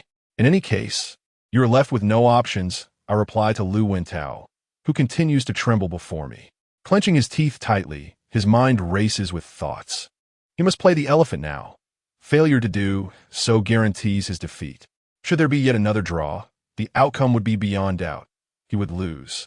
In the deadly game of jungle, the elephant cannot contend with the rat. Wait a moment, Zhang Wei is deceiving me. As Lu Wentao reflects, a sudden realization dawns upon him as he recalls my cold smirk across the previous rounds. Then he grasped the chess piece in his hand, seemingly resolved. Placing a piece upon the table, he trembled all over, his voice roaring like a wounded beast. Zhang Wei, come forth. Let us settle this once and for all. Begin. In unison, we both shouted start. At that moment, I rose with a cold smile, gently striking Lu Wentao's face. With a chilling tone, I remarked, have you finally decided to play your elephant? Alas, it is too late. My piece is a rat. I laughed heartily, preparing to reveal the piece in my hand. However, Lu Wentao suddenly flipped over his piece. My expression froze instantly. How could this be? How could you possibly play a dog? I exclaimed, my face contorted in rage as I gazed at Lu Wentao's piece. All my calculations had been utterly overturned at this moment. Lu Wentao had not adhered to my expectations of playing an elephant. Instead, he had opted to play a dog. Heh, that was inevitable, Lu Wentao said calmly, looking at me with a steady gaze. Zhang Wei, you did not foresee this, did you? From the very beginning, I discerned your scheme. I knew you were deliberately deceiving me, attempting to force me to play an elephant, thereby allowing your rat to counter me. Yet, as you can see, I did not play the elephant. Lu Wentao declared with satisfaction. This is impossible. This is already the 4th round. If you do not play the elephant now, You are undoubtedly destined to lose. I retorted, staring at Lu Wentao. Haha, indeed, I had also contemplated playing the elephant just moments ago, but upon seeing your smug visage, I suddenly realized that this was all part of your scheme. You were deliberately coercing me. As we reached the fourth round, my probability of winning with the elephant matched your choice of the rat. You incessantly exerted psychological pressure on me, attempting to force me into a final desperate move. If I were to play the elephant, I would fall right into your trap. Lu Wentao exclaimed with a triumphant air. He then patted my face, his tone brimming with arrogance. You are indeed formidable, but it is precisely because you have calculated every aspect that your downfall ensues. I sat on the ground, my face pale, just as Lu Wentao articulated. I had driven him to a dead end, compelling him to play the elephant. Yet, he saw through my scheme and chose instead to continue with the dog. Huh, that must be the rat you have, he jeered. What a pity. Even if the rat could triumph over the elephant, it cannot conquer my dog. Lu Wentao's face contorted in delight as he proclaimed, Haha, the ultimate victor is I. Do you see? It is I, Lu Wentao. I am a champion. In the end, he nearly danced in madness, announcing his victory to the onlookers. Outside, Li Mofin and Yang Yaxin were utterly stunned. In their eyes, the invincible me had, astonishingly, lost. Lu Wentao, do not forget, I have yet to reveal my cards. I suddenly interjected. Go ahead, let us see how you intend to turn the tide this time. You are so adept at scheming. Yet you find yourself bested by my hand, Lu Wentao cackled. Since you claim I am so calculating, have you considered whether your choice of the dog was truly within my control? I replied with a sudden smile. Do not feign bravado. I concede your prowess. You have indeed ensnared me completely. However, you could never have anticipated that I had already unraveled your cunning scheme. It was utterly devoid of any semblance of possibility. Lu Wentao concluded his statement, gently turning over the chess piece before me, only to find his expression frozen in disbelief, his eyes widening in shock. For what he unveiled was none other than a dog. In the fourth round, it was a stalemate between dogs. You, my friend, are still far too foolish. Did you truly believe you had discerned my genuine intentions? I suddenly smiled. It was you all along, Lu Wentao stammered, pointing at me with trembling fingers. Indeed, every aspect of your strategy lies firmly within my grasp. You thought you had seen through my plans, yet little did you realize. This was merely the initial setup of my game. Lu Wentao, you have lost. I spoke softly. Chapter 45, Complete Victory. Lu Wentao sat despondently in his chair, his gaze utterly vacant. The fourth round had elapsed, and after 4 consecutive draws, he was left with but a solitary piece, an elephant. In contrast, I too possessed only one piece, a mouse. This meant that in the 5th round, victory was assured for me. There was no possibility of failure whatsoever. Confronted with such despair, Lu Wentao had succumbed to a state of collapse. He sat in his chair, his voice hoarse as he muttered to himself, I am doomed. I will perish. Observing Lu Wentao before me, resembling a defeated hound, I felt no trace of sympathy in my eyes. Just yesterday, he and his companions had mercilessly assaulted me, their arrogant taunts echoing in my ears. I held no compassion for such individuals, nor did I possess the right to feel pity, for I too was ensnared in this survival game. After an indeterminate passage of time, Lu Wentao finally regained his composure, his eyes now wild as they bore into me. Do we continue? I inquired. There are still 4 hours remaining. Continue? I would rather endure torment than compete with you. Lu Wentao spat venomously. I remained unperturbed. It was evident that he would not engage in a contest, fully aware that doing so would result in his defeat. What then do you propose? I asked regarding Lu Wentao. Naturally. I intend to drag you down to hell with me. I shall never compete. Lu Wentao glared at me with malice, his voice dripping with resentment. I see. I replied calmly, though my heart raced with anxiety. Indeed, when Lu Wentao was driven to a corner, he resolutely abandoned the competition with me, realizing that with only a rook in his possession, defeat was inevitable. Accepting this grim reality, he chose to drag me down with him, believing that if he refrained from competing, there would ultimately be no victor. We would both perish. Lu Wentao's words naturally incited the ire of our classmates, particularly Yang Yaxin, who, had he not been restrained, would have stormed into the classroom to confront Lu Wentao. Lu Wentao, how despicable can you be? You are the favored red player, and yet at this juncture, you wish to take Zhang Wei down with you? Yang Yaxin exclaimed in fury. Indeed, your selfishness is astounding. You have lost, yet you seek to drag others into your demise. Haha, and what of it? I will absolutely not compete with Zhang Wei unless he concedes. That counts as my victory, Lu Wentao declared with a sense of triumph. At this moment, he was indifferent to the consequences, resigned to his fate. He resembled a drowning man, desperate to pull another down with him in his final moments. The vitriol directed at him was rendered meaningless, for he had embraced his inevitable end. Get lost. You think you can just concede? You think you deserve that? Yang Yaxin shouted, unable to contain his rage any longer. He charged into the classroom, ready to unleash his fury upon Lu Wentao. Stop! I calmly grasped Yang Yaxin's arm, effortlessly halting his advance. At this point, Lu Wentao showed no fear, continuing to sneer, in any case, I will not compete. We might as well perish together. Boss, he treats you this way. Yang Yaxin's eyes were tinged with red, her body trembling with rage. Go outside. Leave this to me, I said, casting a glance at her. Yang Yaxin could only shoot a resentful look at Lu Wentao before turning and exiting the classroom. I turned my gaze toward Lu Wentao, whose eyes blazed with a crimson fury, resembling a bloodthirsty beast. I knew that no matter how I attempted to reason with him at this moment, it would be futile. Nevertheless, I spoke up. Lu Wentao, let's have a discussion. This round will be deemed a draw. Let us play another. Isn't it a best of 3? You still have chance. Forget it. I realize I'm no match for you. Let us both perish together, Lu Wentao replied with a smug shake of his head, his face a mask of derision. What do you propose? I inquired, furrowing my brows as I regarded him. You concede, and allow me to win, Lu Wentao declared triumphantly. Are you delusional? I retorted, looking at him with disdain. His demand was utterly absurd. Do not be so harsh. By doing this, you would be saving me. I would be grateful to you for a lifetime. Though my family is not wealthy, I would ensure your parents are taken care of, Lu Wentao smiled, attempting to persuade me. Very well, do as you wish. This is merely my suggestion, I replied with disgust, turning away and refusing to look back at him. Now it was Lu Wentao who appeared anxious. He gazed at me and said, as long as you let me win, I shall agree to any condition you propose. That is an impossible request. I do not wish to repeat myself. It is either a rematch or we all perish together. After I coldly finished speaking, I began to manipulate the chess pieces in my hand, not sparing a glance at Lu Wentao. For a moment, Lu Wentao stood there, his gaze towards me filled with complexity.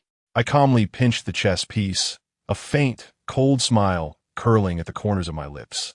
I knew that Lu Wentao's heart had already begun to waver. He was once destined for demise, yet now he was granted a chance to restart the game. This development had dramatically altered his mindset.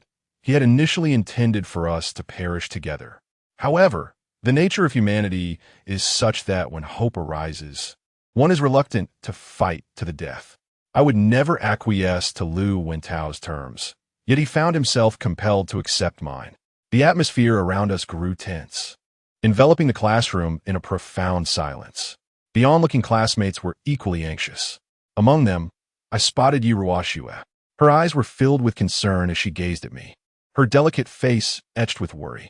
Yet, I merely cast a fleeting glance before diverting my attention back to the chess pieces. The pieces in my hand were crafted from an unknown material, exquisitely refined, reminiscent of ivory. Yet, I knew they were bone, perhaps even human bone. Just as I scrutinized them, Lu Wentao approached, evidently having undergone a fierce internal struggle. I will agree to your terms. Let us play another game. Very well. I nodded in response. I had anticipated Lu Wentao's decision. After all, unless absolutely necessary, he did not wish for his life to end this way. Given another chance, he might just find a path to victory. After all, he occupies the most advantageous position as the red side, possessing the most formidable piece, the elephant. We both sat together, ready for the 4th round of the deadly game of jungle chess to commence.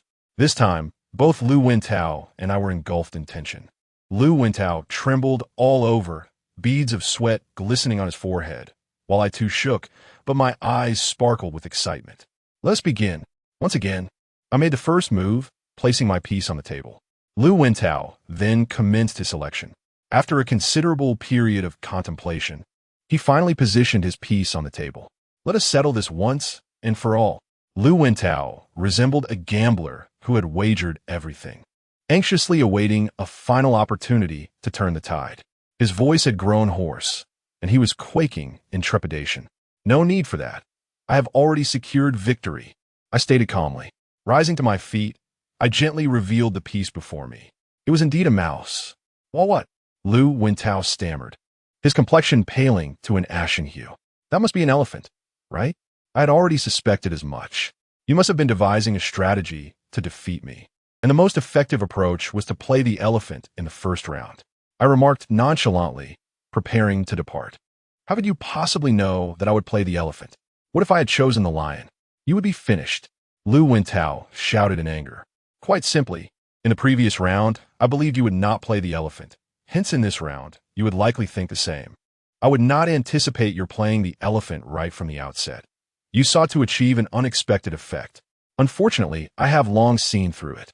I shook my head and said, Zhang Wei, you are indeed clever, but regrettably, you are mistaken. Lu Wentao sneered at me, his voice dripping with arrogance. Zhang Wei, this round is yours to lose. With that, he revealed the piece in his hand, which turned out to be a lion. Outside the classroom, my classmates were already in shock, while Li Mofan and Yang Yashin were so overwhelmed with emotion that tears streamed down their faces. Yet at that moment, I spoke indifferently. The one who has lost is you, not I. Haha, are you joking? Look closely, this is a lion, not an elephant. You are the one who has lost. Lu Wentao bellowed, his face alight with excitement. You are truly foolish. Do you think I cannot see that you are cheating? You clearly placed an elephant just now. You merely switched the piece in your palm with the one on the table when I turned away. I shook my head dismissively. So if I did switch it, I still won, Lu Wentao declared arrogantly. Have you forgotten? Cheating is not permissible in this game. I replied calmly. Don't be ridiculous. Did you not also switch pieces during your second turn? You were not punished then, Lu Wentao said with a strange grin. I believe you are mistaken. I did indeed switch pieces, but that occurred when the piece had already landed on the table. It cannot be considered cheating, for one is allowed to change pieces before they touch the table. However, once it has landed, no further changes may be made. That constitutes cheating. I smiled as I explained. No matter how much you bluster. Yet, it cannot alter the outcome of your failure, Lu Wentao bellowed. Take a good look at your phone. It is you who has truly failed. I calmly picked up my phone and gazed at it. Lu Wentao hastily grabbed his phone, only to discover that in the group chat, Chun Feng had begun to speak. Due to Lu Wentao's acts of cheating in the game, he faced the penalty of decapitation. Meanwhile, Zhang Wei from the yellow team, lacking an opponent, was automatically declared the victor. No, this cannot be real. I did not lose. Lu Wentao shook his head vehemently, but a crimson line was slowly manifesting around his neck. Feeling the sharp sting upon his throat, Lu Wentao's complexion shifted dramatically. Yet it was too late. The crimson line expanded, rendering his throat incapable of producing sound. He yearned to speak, but as he opened his mouth, blood gushed forth. The sole reason for your failure is that you chose to stand against me. I observed the dying Lu Wentao, my voice softly trailing off. Then, I turned and departed the classroom. Chapter 46. The Group. Upon exiting the classroom, I found no trace of exhilaration in my demeanor, although I had triumphed over Lu Wentao. Emerging as the victor, the relentless game of votes persisted, inexorably consuming our lives. Inside the classroom, Lu Wentao continued to bleed, yet I lacked the courage to glance back, for it was I who had thrust him into the abyss. As I trembled down the corridor, a tumult of emotions churned within me, leaving me a loss for words. Boss, are you all right? Yang Yashin approached, his expression filled with concern. Yet, I did not turn to face him. What's wrong? Li Mofan, standing nearby, inquired as well. I need some time alone, I murmured, casting a fleeting glance at them before stepping out of the academic building. Reaching the playground, I collapsed on the ground, tears streaming down my cheeks. I could not fathom the reason behind my sorrow, Yet an overwhelming sadness weighed heavily upon my heart. Though I had emerged victorious from this survival game, why did I feel such profound anguish? Lu Wentao may not have met his end by my own hand, yet I was undeniably a direct cause of his demise. He had tormented me, and I had contemplated revenge. However, witnessing his final moments, my heart was suffocated by an unbearable discomfort. I was merely a high school student. I was no deity. The agony of having extinguished the life of a fellow classmate haunted me relentlessly. For several consecutive nights, restful slumber eluded me. At some point, Yi Ruoxue had silently approached from behind. I cast a glance over my shoulder before turning away, remaining silent. "Are you all right?" Yi Ruoxue asked with genuine concern. "I am perfectly fine, so there is no need for your concern." I cast a cold glance at her, then wiped away my tears and stood up. Before Yi Ruoxue, I did not wish to display my vulnerability. About yesterday's incident, please do not hold it against me. It was unintentional. Her complexion pale as she spoke. "I understand, but it matters little now," I replied with a shake of my head. "My hands are already stained with blood. In this perilous game of votes, I have thus far eliminated 3 individuals, Suya, Mi Xiaoyu, and Lu Wentao. Although I did not personally slay them, their deaths were directly attributable to my actions. My heart has gradually grown cold. Why can't you forgive me?" Yi Ruoxue asked, her face ashen. "Why should I forgive you? What position do I hold in your heart?" I questioned, fixing my gaze upon her. "You are undoubtedly important to me," she replied urgently. "Is that so?" I retorted with a cold smile. "Then why did you deny your relationship with me when the girls in our class inquired?" "Well," Yi Ruoxue hesitated, lowering her head as she answered, "My parents do not allow me to date at a young age, and I fear what my classmates might think. If they find out, my parents might also learn of it. That is a rather convenient excuse. However, regrettably, you are deceiving yourself." A hint of sorrow flickering in my eyes. Then I turned away, speaking softly. "Since you are unwilling to provide an explanation, allow me to elucidate the matter myself. From the very moment you approached me, it became evident that you harbored a certain ulterior motive. However, I was blinded by infatuation and failed to recognize it at the time. It was only later that I discerned the truth, that you had never truly held me in regard, merely seeking to exploit my presence. No, it was I who did not take advantage of you," Yi Ruoxue remarked as she gazed at me. "Perhaps so. Yet the reason you refrain from disclosing our relationship to others is that you find it rather embarrassing," I suddenly interjected. Indeed, upon uttering those words, Yi Ruoxue's expression faltered, and she lowered her gaze, unable to meet my eyes. "I am acutely aware of my own shortcomings. I am neither particularly capable nor striking in appearance, ranking among the unremarkable in the eyes of my peers. In contrast, you are a girl who places great value on her image, fearing that the revelation of our association might subject you to ridicule. Thus, you have implored me to keep our relationship a secret. Am I mistaken?" My words struck with piercing clarity, rendering Yi Ruoxue utterly speechless. She stammered for a time, yet found no words to counter my assertion. "In truth, I should have recognized the signs earlier. Within our class, you deliberately avoided me, maintaining an outwardly casual demeanor. Even when Li Mofin addressed you as sister-in-law, your fury was palpable. How ironic it is," I mused, casting a sidelong glance at her, a wry smile creeping onto my face. Shaking my head in resignation, I turned to leave. Yet at that moment, Yi Ruoxue gently grasped my arm. Tears streamed down her beautiful visage, her voice trembling as she spoke, her shoulders quaking with emotion. Her hopeful eyes gazed into mine. "I'm sorry, please don't go," Yi Ruoxue implored, her voice quavering. "I am unworthy of you. You should seek a better companion." Having uttered these words, I gently withdrew my hand from her arm, leaving her with nothing but a heartless silhouette. Without a trace of hesitation, I turned and departed. Yi Ruoxue seemed momentarily stunned, standing frozen in the playground. Without glancing back, I made my way to the edge of the field where Li Mofin caught up with me. He looked at me and said, "Boss, are you all right?"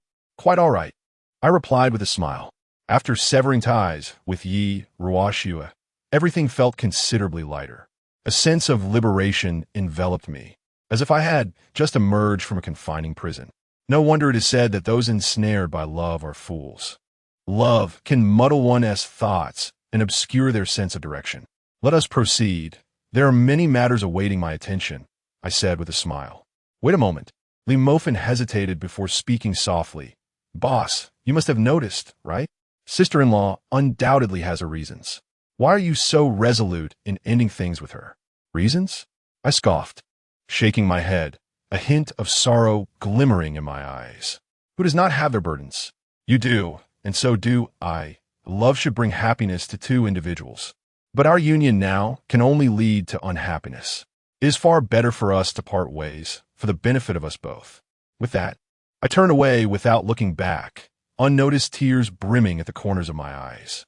The morning swiftly passed, and few returned to the classroom during that time. The police have arrived once more, yet their presence merely serves to collect the deceased. The students have grown numb. Many have come to realize that the police can no longer be relied upon. The only support they can depend on is themselves.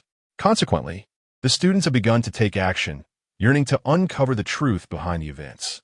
Throughout this morning, I have not remained idle.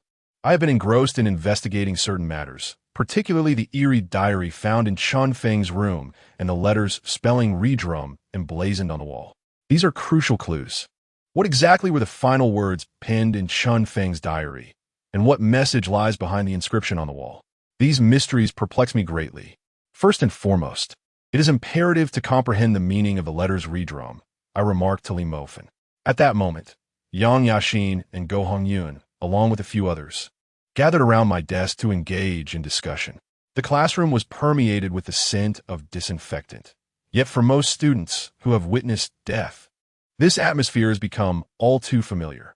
Those who have not faced mortality or despair may find it difficult to comprehend. In this classroom, so many lives have been lost. Yet this game of votes, emblematic of death, persists. We scarcely have time to mourn before confronting new trials.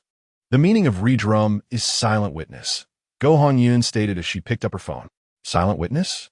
I pondered aloud, gazing at the letters before me, murmuring, what does this phrase signify? Why did Chen Feng inscribe these letters in the room? Indeed, what does this phrase mean? Limofan echo din contemplation. Never mind. Since no one understands, I shall go visit Chen Feng again, I murmured to myself. On Chen Feng's computer, the class group account was still logged in, and there was also a diary. If I could obtain that diary, perhaps I might uncover something significant. That works. I'll accompany you, Yang Yashin said. All right. Just the two of us, I replied, patting his shoulder.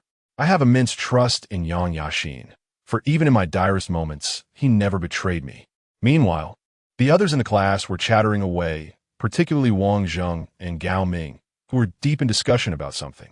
It was already the third period of the morning, with only one class remaining before dismissal. Guan Yao had completely lost her authority, her spirit diminished as she slumped in her chair.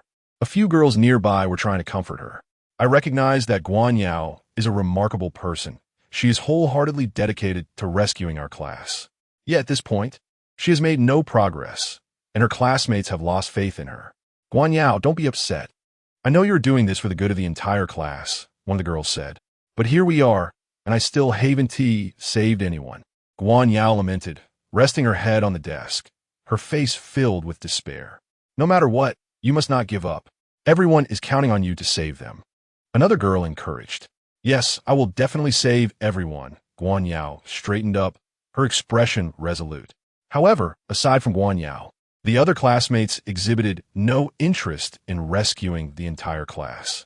Instead, the predominant discourse revolved around self-preservation. I was no exception. I had once endeavored to save the class, only to be met with ruthless betrayal. This experience imparted a crucial lesson. My classmates were hardly worthy of salvation. Listen closely. From now on, we must stand united. Our lives shall serve as the foundation of our efforts. As for the others, they are of no concern to us, I declared, extending my hand. Indeed, we shall fight side by side, Yang Yashin echoed, also reaching out. Subsequently, Lee Mofin and Go Hongyun followed suit, and thus, a simple coalition was formed. Meanwhile, in other corners of the classroom, similar occurrences unfolded. Under the weight of survival pressure, individuals instinctively began to forge small factions. preparing to face the impending trial of this deadly voting game together. The class was gradually fracturing. Chapter 47. The Corpse on the Ceiling. I, along with Li Mofin, Yang Yaxin, and Go Hongyun, formed a quartet. Thus, I acquired 4 votes. Although in this voting game, 4 votes do not confer an advantage, there remains the possibility of a reversal. Subsequently, Yang Yaxin and I boarded a taxi, heading towards Chun Feng's residence. Moreover, it appeared that others in our class were also beginning to take action, seemingly sharing our sentiments. Observing the several taxis trailing behind us, I remarked, Chun Feng is the instigator of the voting, the very source of all curses. Surely, something of value will unfold at his home. Perhaps even a means to escape this voting game. It was no wonder that these individuals followed us. Boss, they also wish to reap the benefits, Yang Yaxin grumbled, gazing out the rear window. Let them be. As long as we manage to extricate ourselves from this game, the affairs of others are of little concern to us. I replied directly. Having endured betrayal, my intention to save the entire class had evaporated. Soon, the taxi arrived at Chun Feng's abode. The driver cast us a peculiar glance before hastily accepting payment and departing. Following Yang Yaxin, I stepped out of the vehicle, gazing at the distant 2-story villa. Chun Feng's family is quite affluent, Yang Yaxin remarked in awe. After he spoke, several more cars arrived, and a large group of people disembarked, among them Wang Zheng, Gao Ming, Wang Wu, and Qi Jiawei. What brings you here? Yang Yaxin scolded, furrowing his brow. Why can't we come in? Wang Wu gazed defiantly at Yang Yaxin, a cold smirk playing on his lips. Yang Yaxin let out a disdainful huff, but refrained from responding. After all, he could not afford to offend Wang Wu at this moment. Let us proceed, I stated flatly. Zhang Wei, you have become rather arrogant. Haven't you? I heard you were responsible for the death of my brother, Lu Wentao, Wang Wu remarked, fixing his gaze upon me. It was merely a gambling game. I had no intention of killing him, I replied, casting a dispassionate glance at Wang Wu. Regardless of whether it was a gamble or a game, you ultimately took my brother's life. Just wait, Wang Wu threatened, shooting me a menacing look before turning and departing from my side. Wang Wu soon knocked on the door of Chun Feng's home. When the door swung open, Chun Feng's stepmother emerged, her expression dark as she berated. Who are you? We are classmates of Chun Feng, Wang Wu hastily clarified. I'm aware you are Chun Feng's classmates, he added with a forced smile. Yet, why have you come again? Chun Feng's stepmother inquired, scrutinizing Wang Wu. Is there anyone else here besides us? Wang Wu questioned, sensing that someone had arrived before them, as implied by Chun Feng's stepmother. That is none of your concern.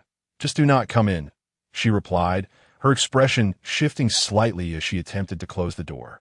However, Wang Wu, in his urgency, hastily grasped the doorknob. What do you intend to do? If you persist, I shall call the police, Chun Feng's stepmother exclaimed in a fluster. We merely wish to retrieve something from Chun Feng's room. Dear aunt, please show some leniency. Upon finishing his words, Wang Wu, accompanied by several others, charged in. A few classmates, without hesitation, followed suit, for the matter at hand was one of life and death. You band of thieves. Chun Feng's stepmother attempted to intervene, but was brusquely pushed aside by Wang Wu. Subsequently, a throng of individuals stormed into Chun Feng's room. I hurriedly followed Yang Yaxin into the chamber, where Wang Wu was bellowing. What is happening? How did Chun Feng's computer end up like this? Inside the room, chaos reigned. Remnants of destruction lay scattered about. His once intact computer had been reduced to mere fragments. The casing and the monitor were shattered, strewn across the floor, leaving his expression grim. Meanwhile, I hastily turned my attention to the bookshelf, searching fervently. After several minutes, I discovered that the diary I had previously seen belonging to Chun Feng had vanished. It appeared that someone was intent on obliterating evidence. After all, hadn't Chun Feng's mother just mentioned that apart from us, there was another individual claiming to be a classmate of Chun Feng? Gao Ming remarked, indeed. Let us inquire with her. We may uncover something. Wang Wu's eyes brightened at this suggestion, and he turned to lead his companions away. The room was soon left with only Yang Yaxin and me standing there. Boss, we should leave. There is nothing of interest here, Yang Yaxin said as he turned. I did not respond, but instead lowered my gaze, beginning to rummage through the wreckage of the computer. The casing may have been damaged, yet as long as the hard drive remained intact, the data within could still be accessed. Before long, I located the hard drive, but to my dismay, it bore several significant gashes. This prompted a frown to crease my brow. Regardless of the circumstances, I placed the hard drive into my pocket, hoping it might be repaired. Discovering even a hint of information would be beneficial. After locating the hard drive, I resumed my search, yet I found no further leads. "Forget it, let us depart," I said to Yang Yashin. The mere discovery of the hard drive was an unexpected boon. As I turned to leave, my gaze caught the letters on the wall, causing my expression to shift dramatically. "What is it, boss?" Yang Yaxin inquired, noticing my sudden halt. I refrained from engaging in idle chatter and re-entered the room. The letters on Chun Feng's wall remained a ghastly crimson, exuding an unsettling aura. Above, water accumulated on the ceiling, seemingly dripping incessantly. Puzzled, I stared at the ceiling, then pinched a water droplet between my fingers, taking a whiff. Approaching the wall, I turned to face the direction it indicated. Soon, I discerned an anomaly. The door to Chun Feng's room aligned directly with the letters on the wall. Behind the door, a mirror hung, reflecting the letters back at me. A faint smile graced my lips. I believed I had unraveled the truth. Descending the stairs alongside Yang Yashin, we found Chun Feng's stepmother on the first floor, vehemently dismissing Wang Wu and the others' inquiries, expelling them from the premises. "All of you get out. Otherwise, I will call the police." "You thieves!" Chun Feng's stepmother berated, shoving the students aside. Wang Wu and his companions appeared helpless, retreating one by one. Soon, apart from the two of us, the room was devoid of any other presence. I watched as Yang Yashin and I descended the stairs. Chun Feng's stepmother, with an irritable tone, remarked, "Aren't you two going to hurry and leave? Are you waiting for me to call the police? Feel free to do so. I am indifferent. The worst that could happen to me is a charge of trespassing, while you, on the other hand, are implicated in murder." I shrugged nonchalantly, a smile gracing my lips. "What do you mean by that?" Chun Feng's stepmother's expression shifted dramatically. Unhurriedly, I descended the staircase and settled onto the sofa, stating, "You should understand my implication. Do not feign ignorance. You are the one who killed Chin Feng, aren't you?" "Haha, are you serious? What evidence do you possess?" she retorted, her gaze fixed on my face. Beside her, Yang Yashin appeared incredulous, his eyes wide as he regarded Chun Feng's stepmother with astonishment. Evidence? If one were mistakenly accused of being a murderer, the immediate reaction would be a vehement denial. I absolutely did not commit murder. It was not me. Instead, her first question was about evidence. "What does that indicate?" I regarded her with a cold smirk, reclining against the sofa, propping my head on my arm, my demeanor languid as I observed her. "Ha, is this all you've got? You think this is sufficient to condemn me?" Chun Feng's stepmother laughed, her beauty accentuated by her laughter, particularly as her ample bosom swayed, capturing my gaze. "Of course, there is more than that. In Chun Feng's room, I discovered a series of letters. I trust you are aware of their significance." I addressed Chun Feng's stepmother. "And so what? It is merely a sequence of letters." "Redrum, what does this signify?" inquired Chun Feng's stepmother. "Certainly not this. If Chun Feng dared to write the correct letters, they would surely be erased by you. Thus, he deliberately left this sequence of letters, hinting at something more." I replied calmly. "A hint? What hint?" Chun Feng's stepmother probed further. "The letters Redrum reflect upon his bedroom door, and Chun Feng intentionally positioned a mirror behind it. Upon opening the door, one can only perceive these letters, obscured from the sight of the mirror. It is only by stepping into the room and swiftly closing the door that one can glimpse the true letters in the mirror. However, those letters appear inverted. In truth, this sequence does not spell Redrum, but rather murder," I declared with a mocking smile. Upon hearing this, Chun Feng's stepmother turned deathly pale, collapsing onto the sofa, murmuring, How could this be? You must understand the implication of murder, which denotes the act of killing. And you are the perpetrator," I asserted, observing the terror on her face and pressing my advantage. Stricken by my words, Chun Feng's stepmother recoiled in fear, repeatedly exclaiming, "No, I did not kill him. It was not me." However, she quickly regained her composure, her voice dripping with disdain as she retorted, "Even if that were the case, it would only prove that Chin Feng was murdered. Why must it necessarily be me who committed the act? Do you still wish to deny it? When we arrived, you appeared to be dealing with something, which accounts for your peculiar demeanor. Moreover, water continues to drip from the ceiling in Chunfeng's room. What secrets do you harbor upon the ceiling? Or rather, whose lifeless body lies concealed there? I uttered with a cold smirk. My words shattered the psychological defenses of Chunfeng's stepmother, causing her to retreat in despair, her complexion paling to an ashen hue. No, I did not do it. I had no desire to kill them. They forced my hand. Ah, it appears you confessed to having taken a life, and not merely one. With the knowledge that Chunfeng was already deceased, it followed that the body in question must belong to another. If my conjecture were accurate, then it could only be. My gaze, icy and piercing, remained fixed upon Chunfeng's stepmother as I continued my sentence. The woman, now utterly broken in spirit, fell to her knees and implored, "Please, cease your words. I beg you, do not say any more. Whatever you desire, I shall comply." Chapter 48. The Death Police Station. Rest assured, I harbor no interest in your involvement in murder. My sole desire is to uncover the identity of the individual who smashed Chunfeng's computer. "Who is this classmate you mentioned?" I inquired, directing my gaze towards Chunfeng's stepmother. "I cannot divulge that information," she replied, seemingly haunted by a dreadful recollection, her delicate visage paling as she shook her head. "Cannot speak?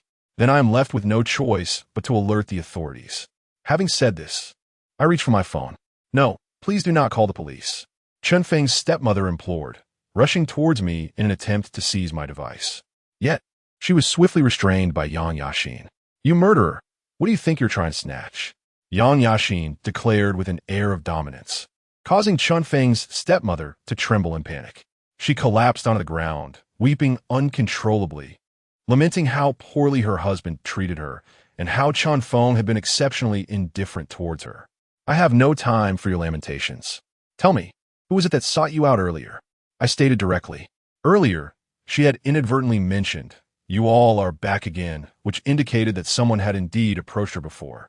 "No one has come to see me. You are the first," Chunfeng's stepmother insisted. "Do not deceive me. Reveal the identity of this person. Is he a classmate of ours?" I pressed urgently. If my suspicions are correct, this individual undoubtedly shattered Chunfeng's computer and also absconded with his diary. Even if he is not the mastermind behind this, he is certainly closely linked to them. His actions are undoubtedly aimed at obliterating evidence. No, truly there is nothing. Chunfeng's stepmother continues to deny vehemently. "Then let us call the police," I said angrily. Yang Yaxin hastily opened her phone, preparing to report the incident. At this moment, Chunfeng's stepmother could no longer contain herself, her voice breaking into a cry. "Fine, you win. I will tell you who he is," I urgently exclaimed. "Who is he?" If I could glean information about that person from her, it would provide a crucial lead. "I don't know his name, but he has a slender build and is masked." She mentioned that he seems to be a friend of Chunfeng. Chunfeng's stepmother hurriedly replied. "Is that all? Is he a man or a woman?" I inquired further. Merely these details could not lead us to identify this individual, especially with so many people in our class. "It should be a girl, with short hair," Chunfeng's stepmother added. "A girl?" I mused, my brow furrowing as I began to recall. However, I quickly abandoned the thought, as there were numerous girls in our class, and countless of them sported short hair. Who could it possibly be? By the way, I heard something else. Chunfeng's stepmother began to recollect, but just as she was about to speak, my pupils constricted slightly. For on her pristine neck, a crimson line began to spread slowly, resembling a serpent, the red line advancing rapidly, consuming her very life force. Chunfeng's stepmother felt a sharp pain in her neck, and in astonishment, she attempted to lower her head to see what was amiss. But at that moment, the crimson line had encircled her neck, and deep red blood began to flow forth. Suddenly, her neck snapped with a violent crack. Blood gushed forth instantaneously, staining the surrounding sofas and walls in a horrific crimson hue. Even I found myself splattered with blood. The scene was nothing short of madness. At that moment, Chunfeng's stepmother's head inexplicably plummeted to the ground. Accompanied by a chilling sound, her head rolled across the floor, ultimately coming to rest at my feet. The headless corpse twitched momentarily before crashing to the ground, succumbing to an eerie stillness. gazing down at Chun Feng's stepmother's severed head. With its bloodied and grotesque visage, I was engulfed in horror. Yang Yashin, overwhelmed by fear, stumbled backward, collapsing to the floor. "She is dead! She is dead!" Yang Yashin, in a state of utter panic, sat on the ground, and I, too, wore a mask of terror. My legs felt paralyzed as I stared at the gruesome sight beneath me. "Pull me up, let us flee," I implored, extending my hand. Fear had rendered me utterly disoriented. Though I had witnessed death many times before, never had I encountered it at such an intimate proximity. The sheer proximity of death filled me with an unprecedented dread. Yang Yashin quickly grasped my arm, and together we fled the villa in a near panic. However, just as we exited, we were confronted by a group of police officers. Armed with riot guns, they pointed at us, commanding, "Halt! Raise your hands." We had no intention of resisting. I swiftly raised my hands, and Yang Yashin followed suit. Then we were taken away like prisoners, loaded into a police car. Shortly thereafter, Yang Yashin and I found ourselves undergoing separate interrogations. "Did you kill Chun Feng's stepmother?" a police officer inquired. "It has nothing to do with me," I replied nonchalantly. Furthermore, in the attic of Chun Feng's residence, we discovered a corpse, specifically that of Chun Feng's father. "What enmity do you harbor against Chun Feng? Why have you murdered so many?" the officer barked, a middle-aged man exuding authority. Yet, at that moment, I remained indifferent, not even sparing him a glance. "I have stated that I did not kill anyone. She died of her own accord. It is not my concern," I responded calmly. "I must inform you that you are currently a prime suspect in this case," the officer retorted sharply. "Suit yourself," I said, closing my eyes, though internally I was gripped by an overwhelming sense of dread. What was I to do? How could I extricate myself from this suspicion? This was my first time in a police station, and to make matters worse, I was being treated as a murderer. Although the death of Chun Feng's stepmother was indeed unrelated to me, I felt an instinctive panic. Nevertheless, I maintained my composure, stating, "I have already said that I came to inquire about the situation. As for their deaths, they have nothing to do with me." "Nothing to do with you? The fact that Chun Feng's stepmother had her throat slit bears no relevance to you?" the officer scoffed. "Indeed," I replied helplessly, uncertain of how to elucidate my position to the police. As for the matter of curses, it was utterly pointless. Many classmates had spoken of such things in the past, yet the police dismissed them entirely. "I apologize, but you may have to remain here for a while," the officer declared. "No, you cannot do this," I exclaimed urgently. "If I am confined here and unable to return to class, my fate is sealed. The voting game in class has yet to conclude. I regret to inform you. But this is an order from above," the officer retorted with a sense of satisfaction. He then turned and walked away, leaving me handcuffed and pale, seated in the chair. "This cannot continue. I am doomed," I murmured, gazing at the handcuffs that bound me. However, the thought of escaping was utterly futile, as officers surrounded me on all sides. Resigned, I slumped in the chair, anxiously awaiting my fate. My legs trembled, and a chill coursed through my body. After a while, the officer approached again, his expression one of indignation. "You are free to leave," he stated coldly. "Are you saying I can leave?" I stammered, pointing at myself in disbelief.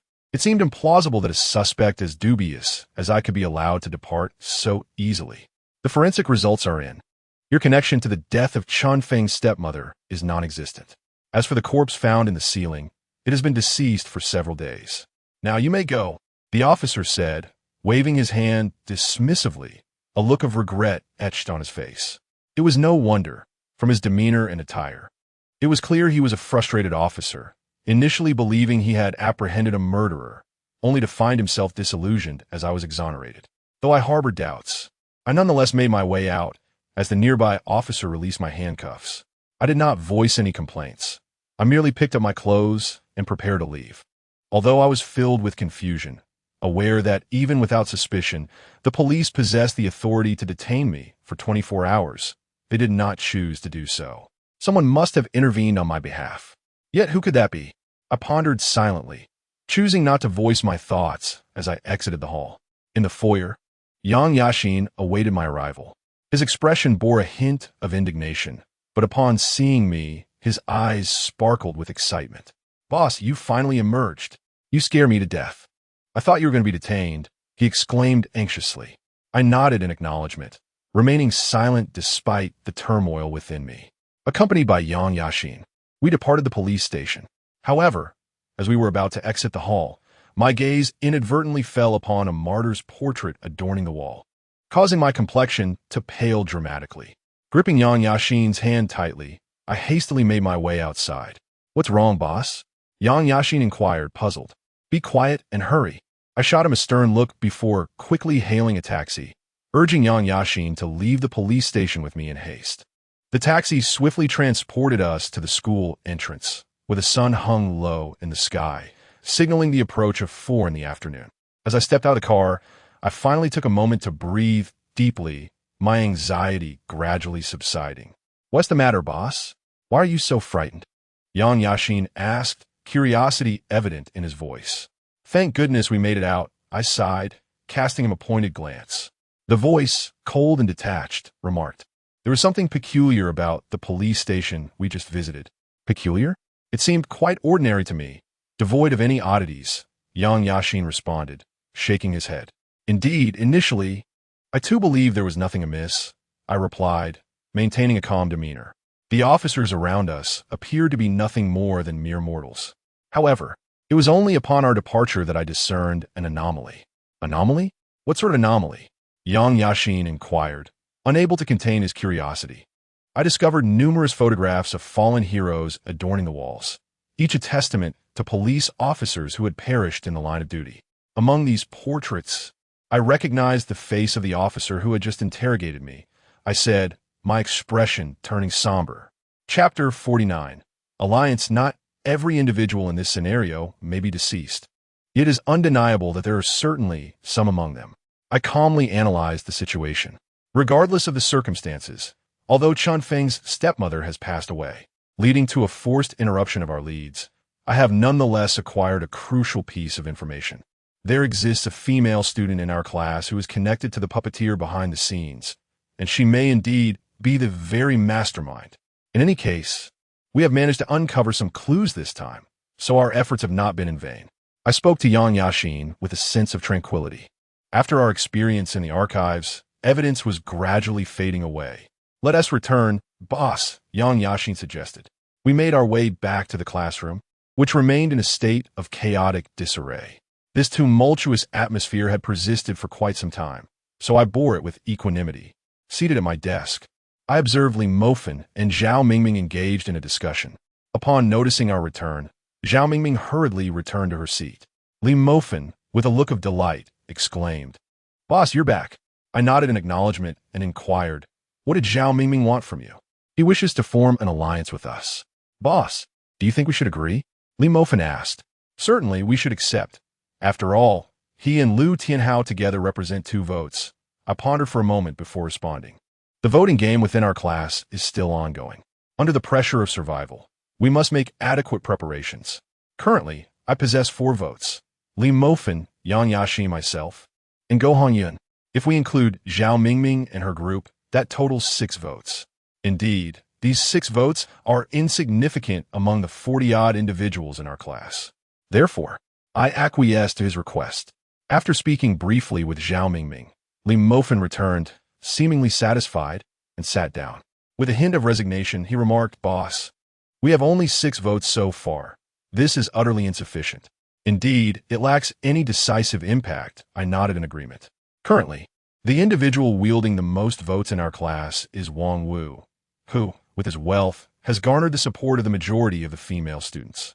Li Mofan expressed his dissatisfaction, stating, it is futile. Even if he commands all the votes, it merely minimizes his chances of being selected.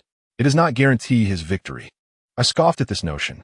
True, whether it be the deadly game of rock, paper, scissors, or the perilous battle of beasts, the selection remains entirely random. Even Wang Wu could find himself chosen, Li Mofan continued. I nodded in silence, my brow furrowed in contemplation. I sensed that the voting process within the group had become increasingly arduous. Initially, it merely involved dancing and confessions, which might lead to some embarrassment at worst. However, as time progressed, the tasks escalated in difficulty at an exponential rate. Moreover, the possibility of evading death has vanished. For instance, in the deadly game of rock, paper, scissors, regardless of any attempts to avoid it, two individuals will inevitably perish. This represents the lowest casualty rate. A mere misstep could result in the demise of all 6 participants in the game. The elimination rate is truly chilling. What once began as a mere game has morphed into a harrowing spectacle of mortality. More terrifyingly, we remain oblivious to who is perpetuating this voting game. To this day, new votes emerge daily, and we find ourselves utterly powerless to halt this cycle, merely watching as death befalls one classmate after another.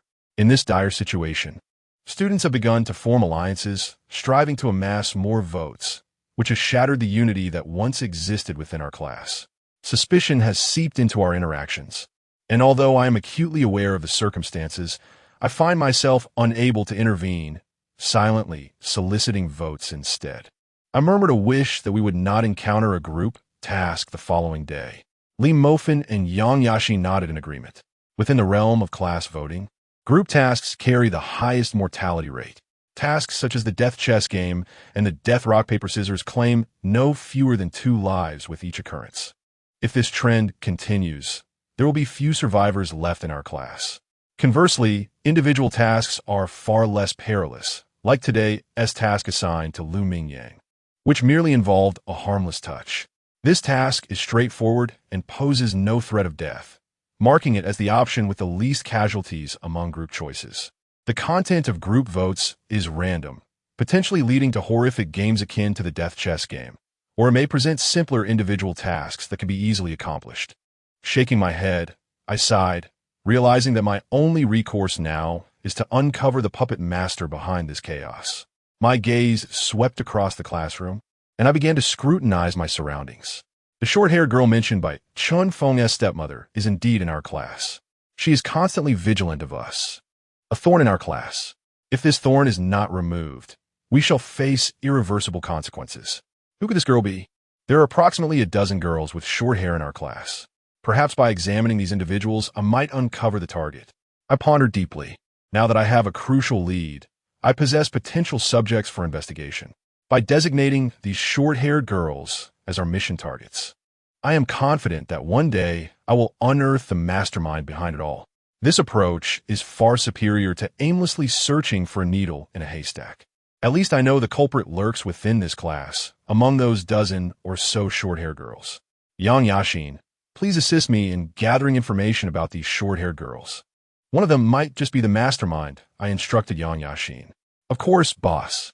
No problem at all, Yang Yashin replied, patting his chest in assurance. Let be so.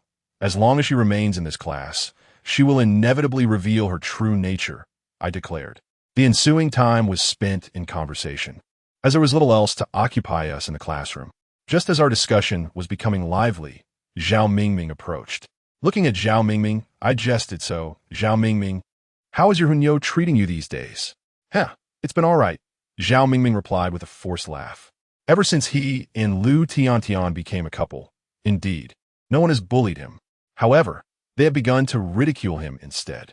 Zhao Mingming felt helpless about this situation, but saw no way to change it. Regardless, from now on, we are all in this together. We must unite and advance or retreat together, I said, gently patting Zhao Mingming's shoulder. Zhao Mingming nodded eagerly, flattering. I hope Brother Zhang will take care of me in the future. I smiled and nodded in response, continuing to converse with him while maintaining a friendly pat on his shoulder. Ultimately, we are not wealthy elites. We belong to the more inconspicuous individuals within our class. There is no need to elaborate on Li Mofin and myself, as Zhao Mingming is perpetually bullied. Even Yang Yashin finds himself at odds with the others in the class. As we engaged in our conversation, Wang Wu approached, flanked by a group of sycophants. Among them were both males and females, and he was cradling Feng Chunshun in his arms. Look at you all. Are you planning to form a league of losers? Wang Wu remarked, directing his words at our group. His comment elicited laughter, and the sycophants around us erupted into boisterous guffaws. Feng Chunshun, too, smiled, her captivating eyes playfully mocking me. This matter seems to concern us, not you, I retorted coldly, choosing to refrain from unnecessary banter. After all, I'm not yet a match for Wang Wu. He has amassed a significant portion of the class votes, leaving no one who can truly contend with him. Zhang Wei, with your intelligence, you should stick with me. Wang Wu said, looking at me. Stick with you? I prefer to navigate my own path, I replied. He chuckled. That may not be the case. You know, I currently hold a substantial number of votes. If I wanted to eliminate you, it would be a matter of moments. Don't underestimate my capabilities. Wang Wu's countenance turned frigid, his words laced with menace. You may attempt it, I replied nonchalantly.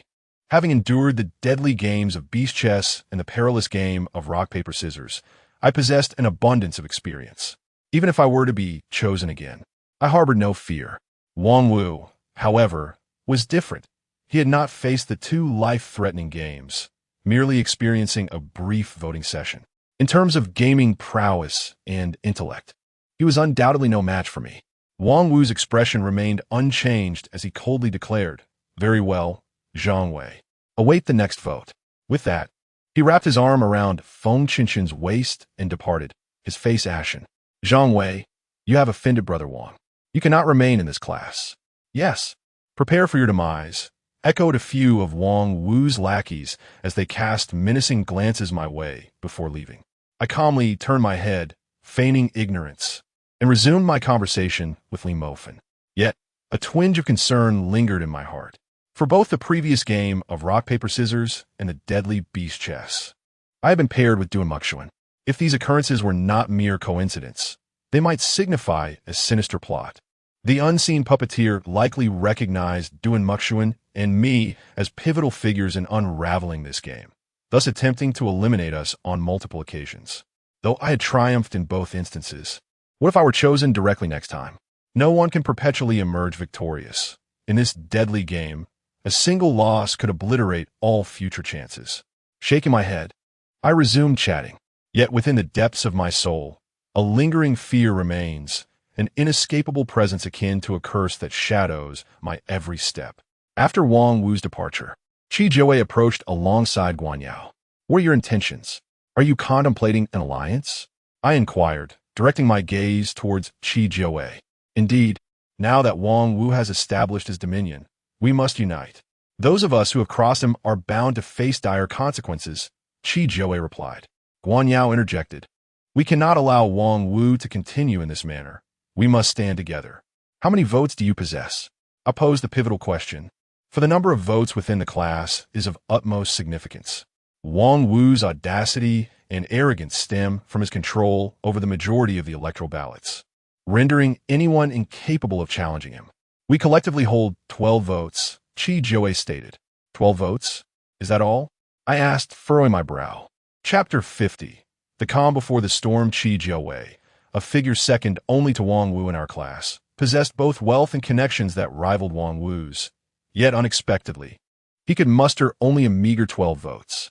A flush crept across Qi Jiawei's face as he confessed, My allowance has been significantly reduced by my father, and with Wang Wu secretly siphoning funds from home, I can barely scrape together 12 votes. I nodded in acknowledgement. It appeared that relying on Qi Jiawei was no longer feasible. However, when we combine our votes, we would total 18. While this was insufficient for a majority, it would still grant us a foothold. Very well, I shall agree to ally with you, I declared to Qi Jiawei. Then I entrust this to you. We absolutely cannot allow that fellow Wang Wu to succeed, Guan Yao said, fixing her earnest gaze upon me. My impression of this justice-driven class monitor was quite favorable, perhaps because she was among the few who had spoken up on my behalf. Despite her relatively average execution abilities, she was the only one in the class who continuously took action. Her kindness left me feeling inadequate, yet I held a deep admiration for her. Nevertheless, I had entirely abandoned any notions of rescuing the entire class. Agreed, is settled then, Qi Jiawei concluded, turning to depart. Guan Yao, however, lingered by my side. Zhang Wei, in the time ahead, could you accompany me in the investigation? She asked earnestly. I have no interest, I replied calmly. Zhang Wei, how could you be like this? In our class, apart from you and Dun Muxuan, no one else is capable of such actions. I implore you, please. Guan Yao gazed at me with a face full of supplication. Very well then, as long as Dun Muxuan agrees, I will also acquiesce to your request, I declared. However, Duan Muchuan did not consent. Guan Yao looked at me with a pitiful expression. I'm sorry, but I shall conduct my investigation. However, it will not involve you. It will be solely my endeavor, I told Guan Yao. This girl, filled with a sense of justice, would only hinder my inquiry. Guan Yao helplessly departed, leaving me to ponder alone. Guan Yao has long hair. She seems to be ruled out as a suspect. Moreover, I find it hard to believe that someone filled with such a strong sense of justice could be the mastermind behind the scenes. I chose not to attend evening study sessions and headed straight home. Upon arrival, I found my father still engrossed in work, and the house felt desolate. With only my presence, I had long since grown accustomed to this solitude, so it was hardly surprising. Lying on my bed, I picked up the Taigong compass and began to scrutinize it carefully. The Taigong compass is the most formidable tool in my possession, possessing the power to foresee the future. As I gazed at the compass in my hand, a sudden thought struck me. Could I possibly use the Taigong compass to discern the identity of the mastermind behind the scenes? With this notion, I hastily pricked my finger and placed it upon the compass, chanting a few incantations. These incantations were composed of archaic prose, the meaning of which eluded me entirely. Accompanied by a sharp pain in my finger, my blood began to be absorbed. I urgently inquired, "Who is the mastermind behind our class?" After I finished speaking, I suddenly felt a significant surge in the Taigong compass, and a fleeting purple light shimmered across its surface. My fingers felt almost numb, as if my very blood was being drawn towards the compass. A wave of terror washed over me, compelling me to hastily cast the Taigong compass onto the ground. After absorbing my blood, it began to manifest a floating character. This character appeared fragmented, with a vague resemblance to the word king or perhaps another glyph altogether. I quickly glanced at my fingers, which had turned entirely white, devoid of any trace of blood. Overwhelmed by a sense of dread, I sat on the bed, reflecting on my naivety. The Taigong compass, while undeniably powerful, exacts a tremendous toll for its foresight.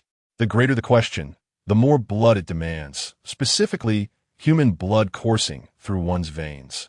Had I not discarded the compass in time, I might have been drained of my very life force. The Taigong compass, notorious for its ominous reputation, had indeed proven its worth. It was no wonder my aunt had cautioned me against using it unless absolutely necessary. The dangers it harbors are profound, for its divination relies on blood as its medium. The more significant the inquiry, the greater the blood it seeks. The query I had just posed nearly cost me my life, revealing the grave nature of its answer. What kind of nightmare had I ensnared myself in, such that the Taigong compass required the complete draining of my blood to uncover the truth? I gazed at the compass lying on the floor, a bitter smile forming on my lips, my face etched with fear. The blood-red characters floating on the Taigong compass were so fragmented that they were utterly indecipherable, possibly due to an insufficient amount of blood. However, I dared not allow it to draw blood from me again. Even now, I felt waves of dizziness wash over me, likely a consequence of blood loss. In a rush, I drank several bowls of brown sugar water and consumed a variety of nutritious foods. Finally, I lay down on the bed, drowsy and heavy-eyed, surrendering to sleep. I was unaware of the nightmares that awaited me in the future, yet at this moment, I had no other choice. One thought occupied my mind: to survive. The next day, I walked into the classroom with a pale complexion, and anyone could discern that my mental state was far from optimal. It was hardly surprising. The Taigong compass had nearly drained me of my entire lifeblood yesterday, leaving me profoundly weakened. I still felt drowsy and lethargic. This solidified my resolve. I would not use the Taigong compass unless absolutely necessary. "Boss, did you not sleep well last night?" Li Mafong inquired, looking at me with curiosity. "Something like that," I replied, shaking my head. "I just can't seem to muster any energy." "Huh, did something happen to you last night? Perhaps you bid farewell to your virginity?" Li Mafong gazed at me, eager to glean some revelation from my expression. Annoyed, I retorted as if I wished that were the case. But the crucial question is, who would be with me? Come on, we have so many girls in our class. With your charm, finding someone shouldn't be too difficult. Li Mafong winked at me. "Get lost," I shot back, irritated. At that moment, Yang Yashin walked in, hand with his girlfriend. Go Hongyun. It appears that his mental state is not particularly well. Similarly, Go Hongyun beside him shares the same demeanor. One glance reveals their activities from the previous night. Yang Yaxin. Itruli enfiu, limo unceasingly remarketu Yang Yaxin. Get lost. It's your own fault for being single. You deserve to be a lone wolf. Yang Yaxin retorted with a smile before approaching me, saying, Boss, you don't look well. Are you unwell? Perhaps a cold? Forget about it. We should discuss our plans. I waved my hand to gather the others around.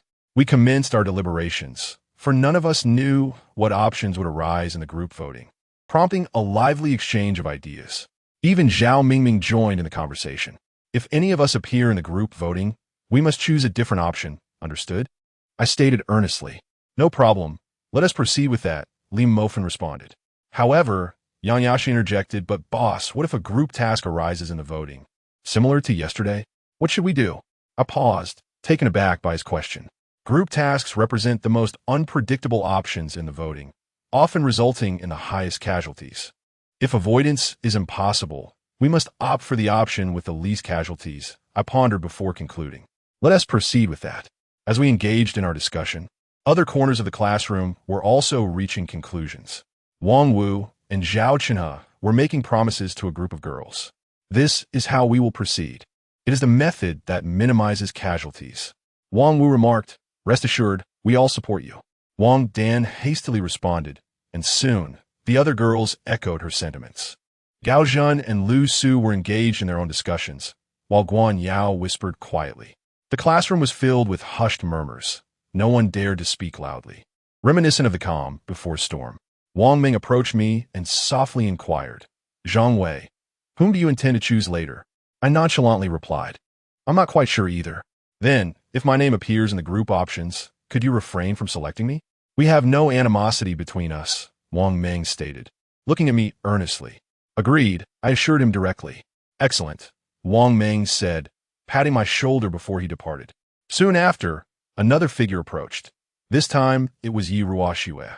She lowered her gaze, unable to meet my eyes, yet I could distinctly perceive her frail frame. What troubles you? I asked, maintaining a sense of tranquility in the face of Yi Ruoxue. Could you possibly avoid selecting me later? She murmured, her head bowed for what felt like an eternity. I will not choose you. That much I can promise, I replied, gazing at her. Although I felt a twinge of resentment towards Yi Ruoxue, I refused to resort to such despicable tactics against the girl. It was not vengeance. It was merely disgraceful. I knew it would be this way. Though you may be timid, your spirit remains proud. Yi Ruoxue glanced at me, uttered those words, and then turned to leave. I withdrew my gaze, my expression tinged with melancholy. Yi Ruoxue was my first love. Although it has now come to an end, a twinge of sorrow still lingers in my heart. I hope that this affection will gradually fade away. The classroom is currently filled with a cacophony of voices as people engage in incessant chatter. Tensions have escalated between some who previously had poor relations, and a confrontation has erupted. For instance, two girls in the front row are exchanging slaps and insults. You little harlot, how dare you steal my Duan Muxuan? One accuses. Who says Duan Muxuan belongs to you? Has he ever admitted it? The other retorts defiantly. Regardless of his admission, he is still the one I cherish most. Just take a look in the mirror. Do you really think you can compete with me for a man? The so-called goddess scoffs, delivering another slap. Thus, these two girls engage in a relentless struggle, while Duan Muxuan remains indifferent, scarcely glancing in their direction.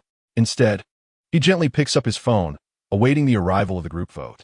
Chapter 51, The Death Note. Everyone, please quiet down. The group vote has arrived. A girl who had been intently focused on her phone suddenly exclaimed amidst the clamor of the classroom. Instantly, everyone scrambled to grab their devices. Even the two girls who had been bickering hastily opened their screens. A new vote had been initiated in the group chat.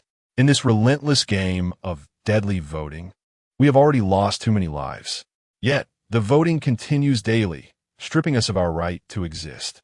The following two options must be chosen. One must be selected. For if both votes yield the same result, they will be executed simultaneously.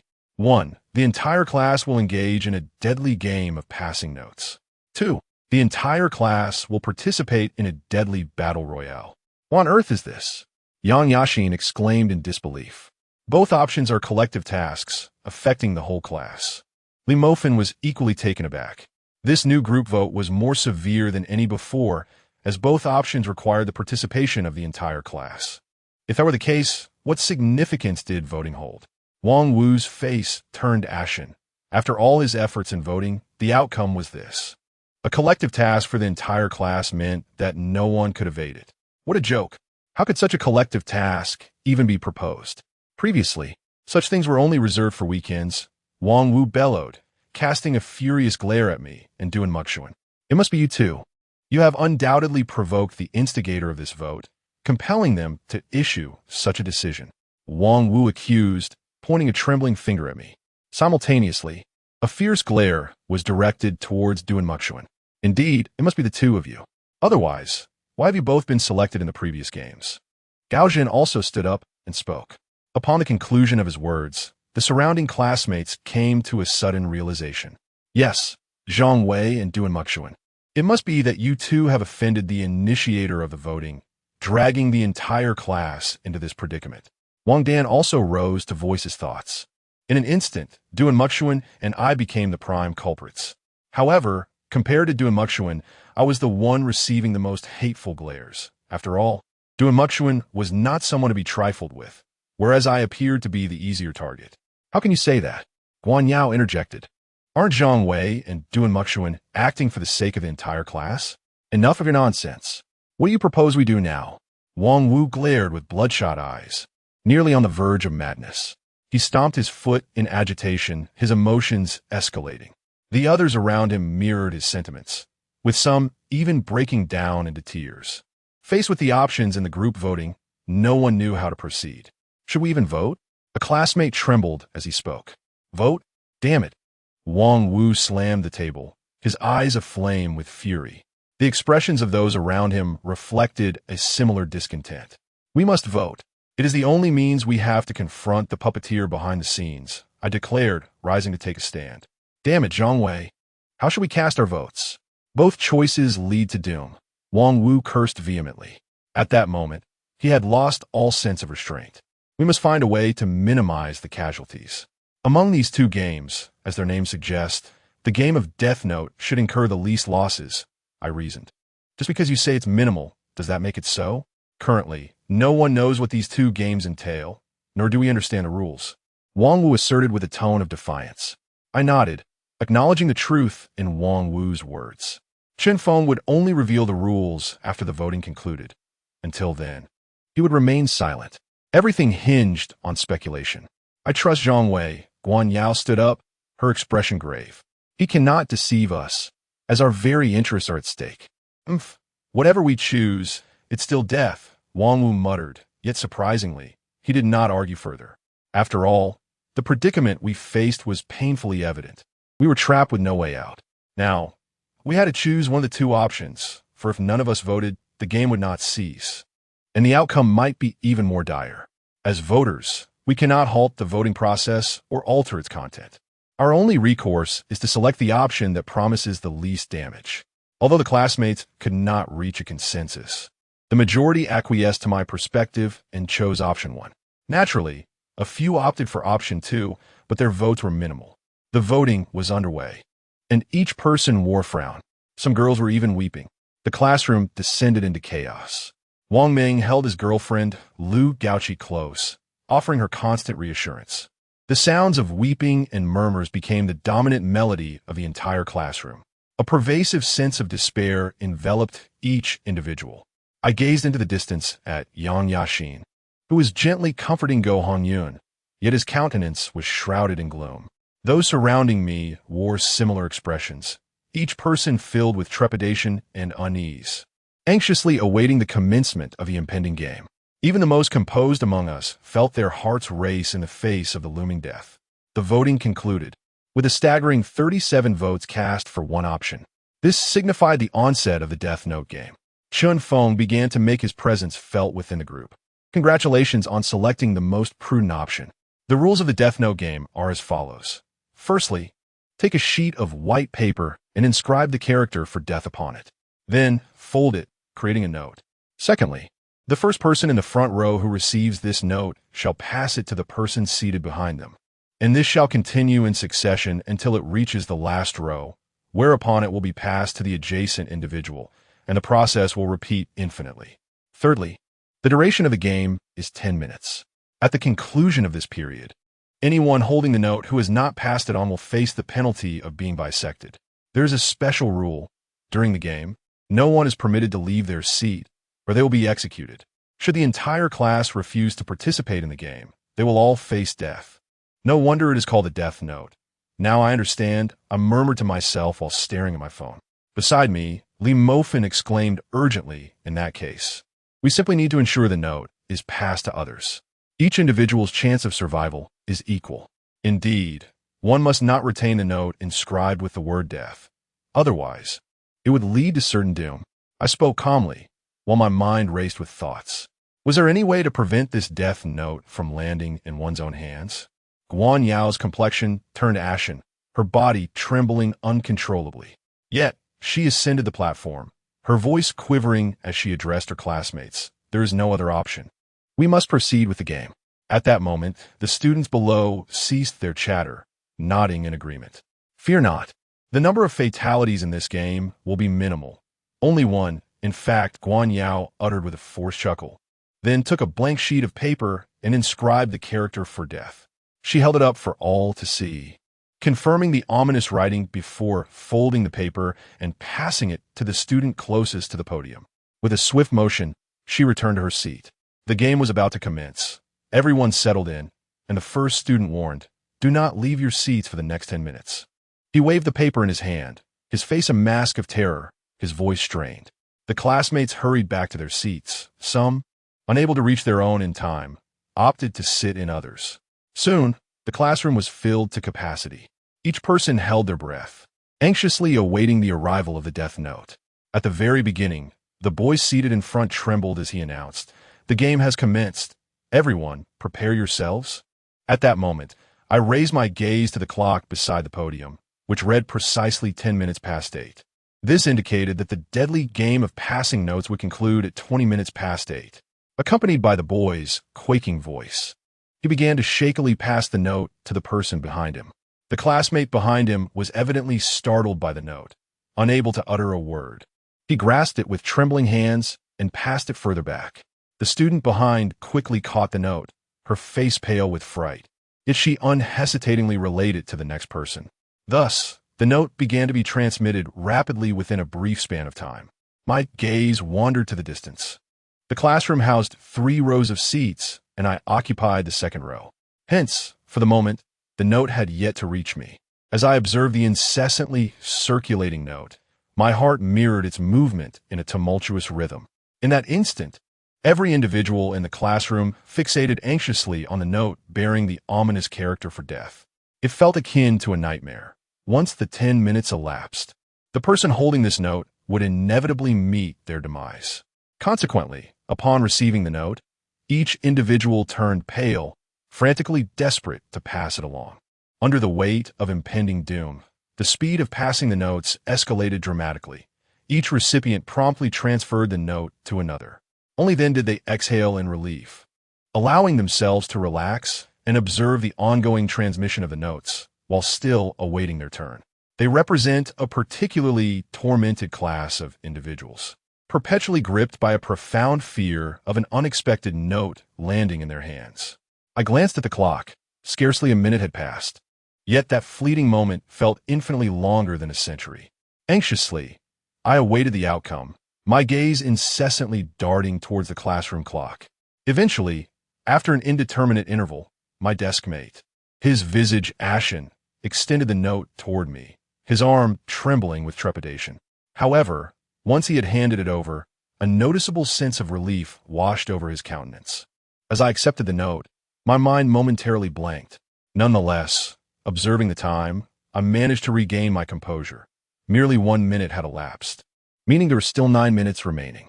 Here, I quickly passed it to Lee Mofin, who nodded in palpable dread before reaching out to pass the note to his desk mate. His desk mate hastily seized the note, continuing the chain of transmission. Chapter 52. The switch note as I watched the note vanish from my sight. A sigh of relief escaped my lips. This piece of paper, emblematic of death, felt like a searing hot potato in anyone's hands. Rather than merely a hot potato, it could be likened to a grim reaper's summons.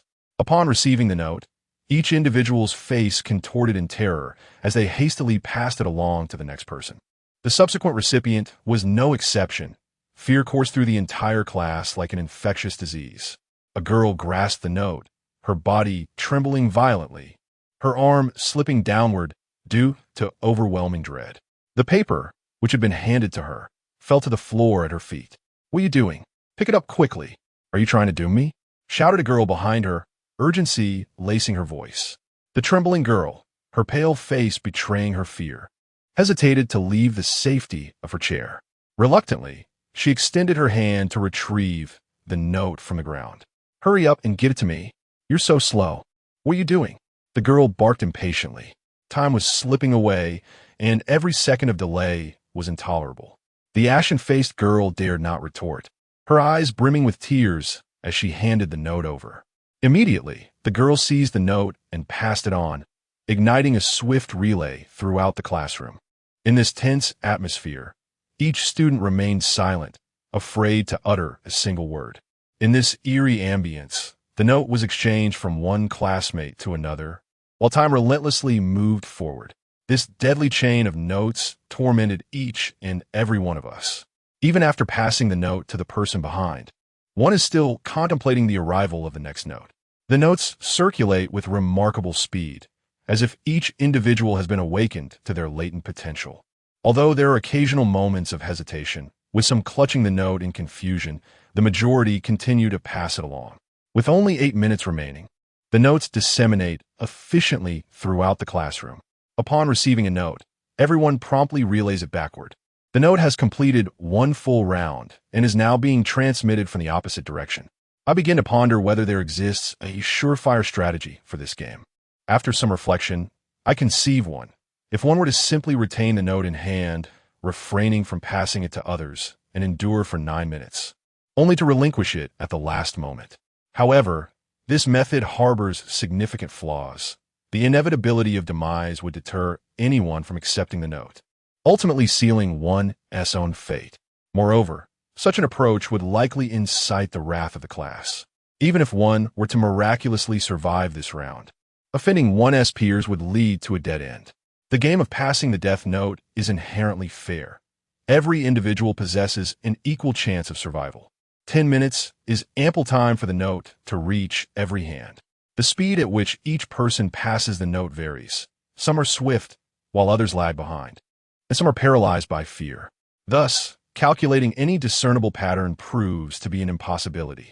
As time ticks away, each person's anxiety escalates, particularly those who have already received the note, instinctively beginning to pass it backward. None wish to retain this ominous piece of paper in their possession. The note was passed back and forth incessantly. Soon, it found its way into Mofin's hands once more. I glanced at the clock. Only 7 minutes remained. Under the looming threat of death, the efficiency of my classmates was astonishing. Each individual nearly transmitted the note within a second of its arrival. Clutching the note, I took a moment to scrutinize it. Then, I inscribed a line of text on the blank paper before passing it to the classmate in front of me. The classmate, visibly anxious, seized the note and began to relay it forward. The note had already returned to me twice, the first time a minute ago, and the second just now. On average, it appeared every minute.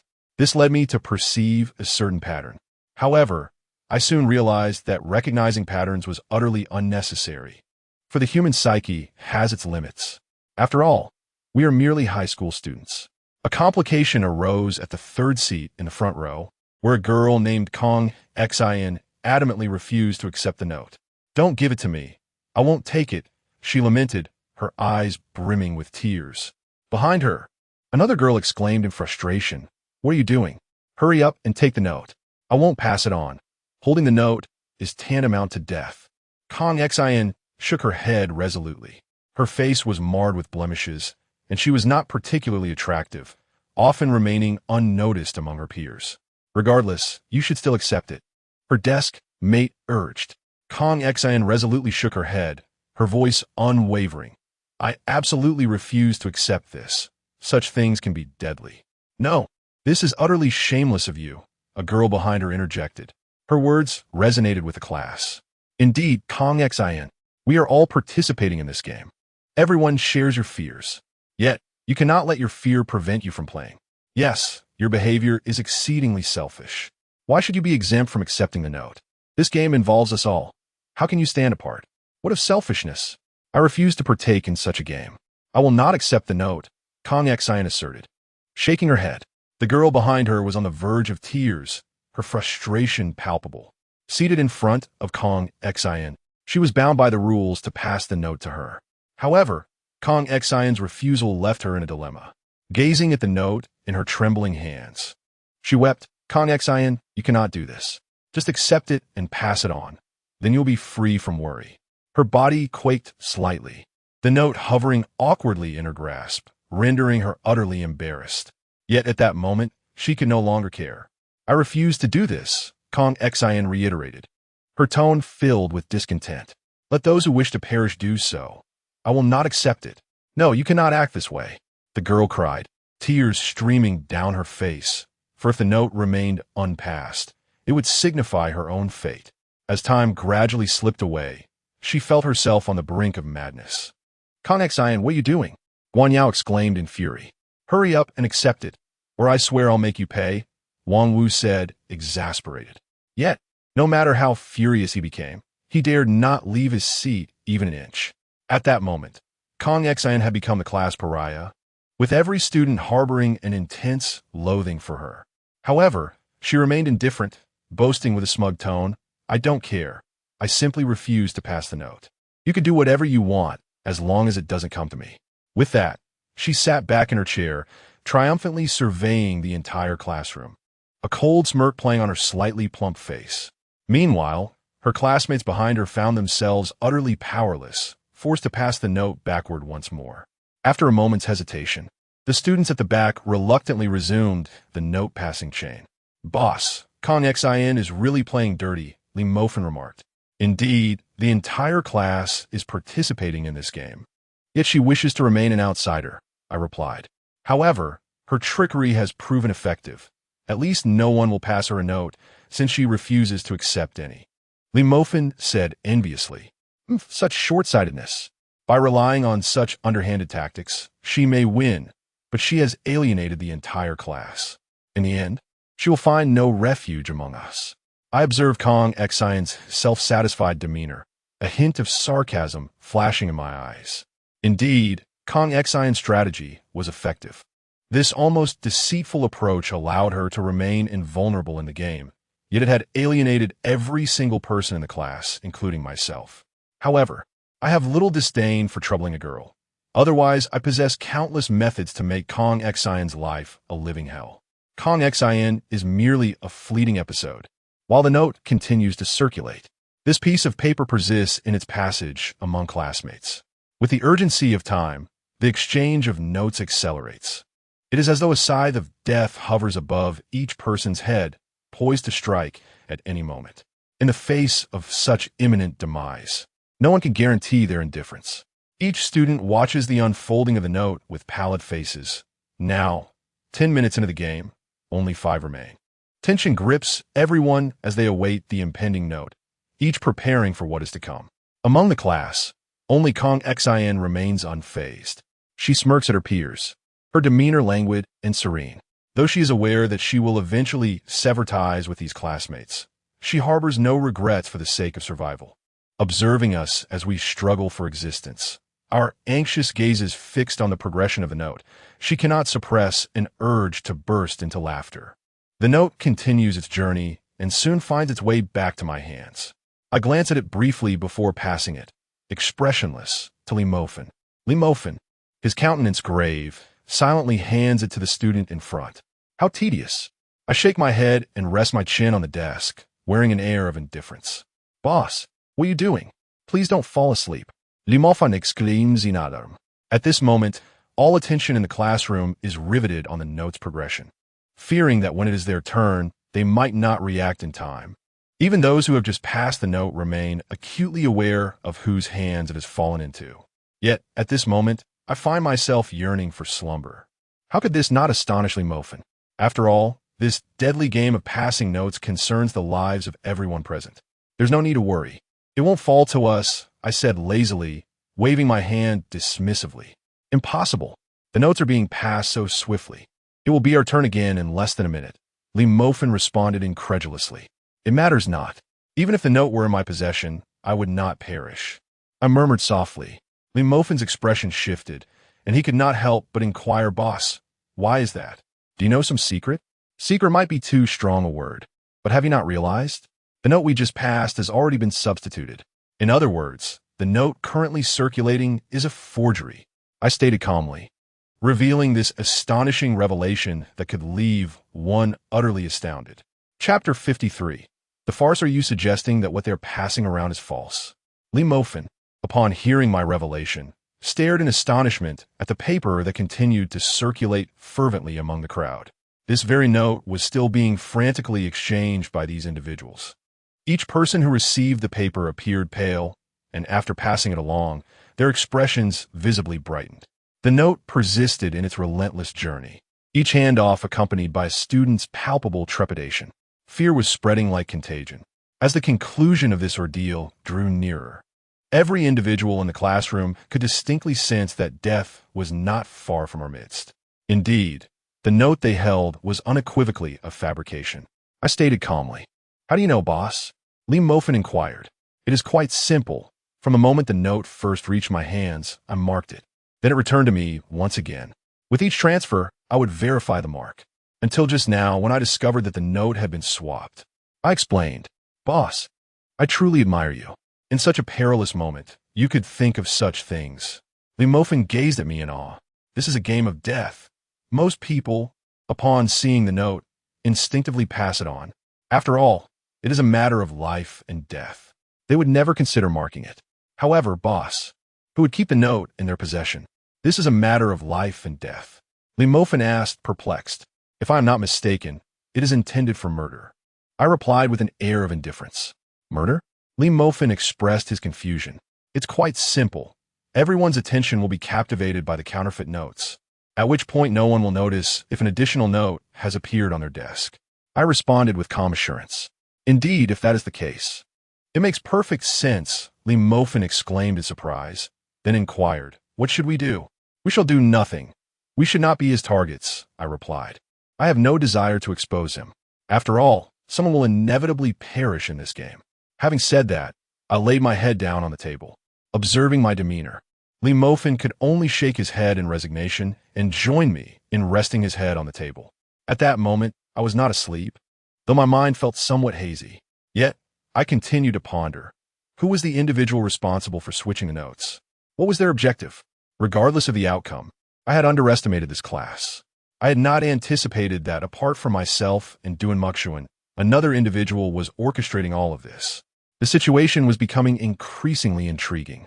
With less than 4 minutes remaining until the conclusion of the game, the pace of note transmission had reached a staggering velocity. Once each person received a note, they fervently passed it on to the individual behind them. The speed of the note circulation accelerated, while time drew ever closer. I observed the frantic exchange of notes with an expression of tranquil detachment. The altered notes, even when held in hand, posed no issue whatsoever. However, the frenzied individuals remained oblivious, continuing to pass the notes with reckless abandon. Only I maintained a cool, watchful eye over the proceedings. As the transmission of notes quickened, it was inevitable that chaos would ensue, particularly in situations like these, when several girls hastily grasp the note, their bodies paralyzed by fear. They find themselves unable to pass it along. Such occurrences are not uncommon. What are you doing? A boy shouted in frustration. The girl before him, overwhelmed by terror, could not utter a word. Clutching the note in her hand, she remained frozen, unable to relay it. Observing her trembling form, the boy, dissatisfied, snatched the note from her grasp and swiftly passed it to the next person. The classmates behind hurriedly transmitted the note further back. Before long, the note landed in my hands, and only 3 minutes remained until the game concluded. The urgency escalated. The atmosphere in the classroom was thick with a palpable sense of impending doom. I glanced at the note and discerned that it was a forgery, unaltered. It appeared that the individual who had swapped the notes had surreptitiously placed the authentic one on someone else. Clearly, someone was destined to perish. And this seemed to be an act of deliberate vengeance. I had a growing suspicion of who that person might be. However, it was evident that someone would indeed meet their demise in this game. No one could alter that fate. "Zhang Wei, hurry up and hand me the note," exclaimed my desk, mate in exasperation. "Oh, here you go," I replied nonchalantly, tossing the note to him. After all, this note was merely a ruse, and I felt no anxiety. My desk mate quickly passed the note along, and the front of the line soon followed suit, transmitting it with increasing speed. The note was exchanged with urgency, tension etched on everyone's faces as time dwindled. Every heart was held in suspense, eyes fixated on the unfolding of the note. Even those who had already passed the note to others pondered the impending cycle. As time drew closer, no one could ascertain who would ultimately be the victim. In a bid to evade their fate, everyone concentrated intently, some even resorting to calculations. The note gradually traversed from hand to hand, continuing its forward journey. At that moment, it resided in the very center of the classroom. Following a clockwise sequence, it would soon reach the last row before reversing direction. This meant that, apart from Kong Xin, no one could guarantee they would not be the last standing. A palpable tension enveloped the room as everyone fixated on the note, while I observed my classmates with an air of detachment. At that moment, I caught sight of a figure behind the classroom window. It was the homeroom teacher, her brow furrowed as she scrutinized us, an expression of bewilderment etched upon her face. However, in that instant, all attention remained on the note, rendering her presence unnoticed. As was her custom, she peered in through the back window, a behavior she often exhibited in the past. Those seated at the back were largely within her line of sight.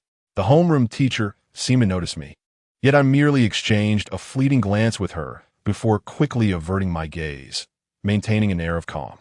After observing for a moment, she departed. Nevertheless, her expression suggested she was quite alarmed. Just after her exit, the passing of a note in the classroom reached a critical juncture. A voice suddenly called out, "Only 1 minute remaining." The classroom was engulfed in a frenzy of note passing. Indeed, less than 59 seconds remained until the game's conclusion. Each individual eagerly grasped their notes, frantically relaying them to one another. Within a mere moment, the notes had traversed an entire row. Those who had passed the notes let out a sigh of relief, aware that time was slipping away and that there would be no second chance. They had narrowly escaped a grim fate. However, as the notes drew near, it was those about to receive them who felt a surge of anxiety and trepidation. After all, one among them would inevitably face demise due to an inability to pass the note on. Thus, the darker aspects of human nature began to surface. Particularly after Kong Xion's successful evasion, others opted for a similar approach. "Don't give it to me. I refuse," exclaimed a girl, resolutely refusing to take the note. This incited the fury of the girl in front of her, who, in a blend of fear and anger, demanded, "What are you going to do? Hurry, take it. Time is running out." "I don't want it. I don't want it." The girl broke down under the weight of her overwhelming fear, curling up and crying out, "I don't want it. Don't give it to me." Another girl, also in tears and at a loss with the note in her hand, turned to the girl in front of her and said, "Since you don't want it, I'll pass it to you." "I don't want it either." The girl in front of her shook her head. Thus, the note fell into her hands. "Why refuse it?" she exclaimed in frustration. The girl cast a glance at the clock, sensing that time was slipping away. Her voice quivered with emotion as she spoke. "There is less than a minute remaining. Since none of you want it, I shall not want it either." With a fierce determination, she hurled the note in her hand, which landed on a distant boy's desk. His expression shifted dramatically as he hastily picked up the note and tossed it away, only for it to land squarely on Wang Wu's desk. "Damn it," Wang Wu muttered, and without hesitation, he flung the note backward, causing it to fall onto Zhao Mingming's desk.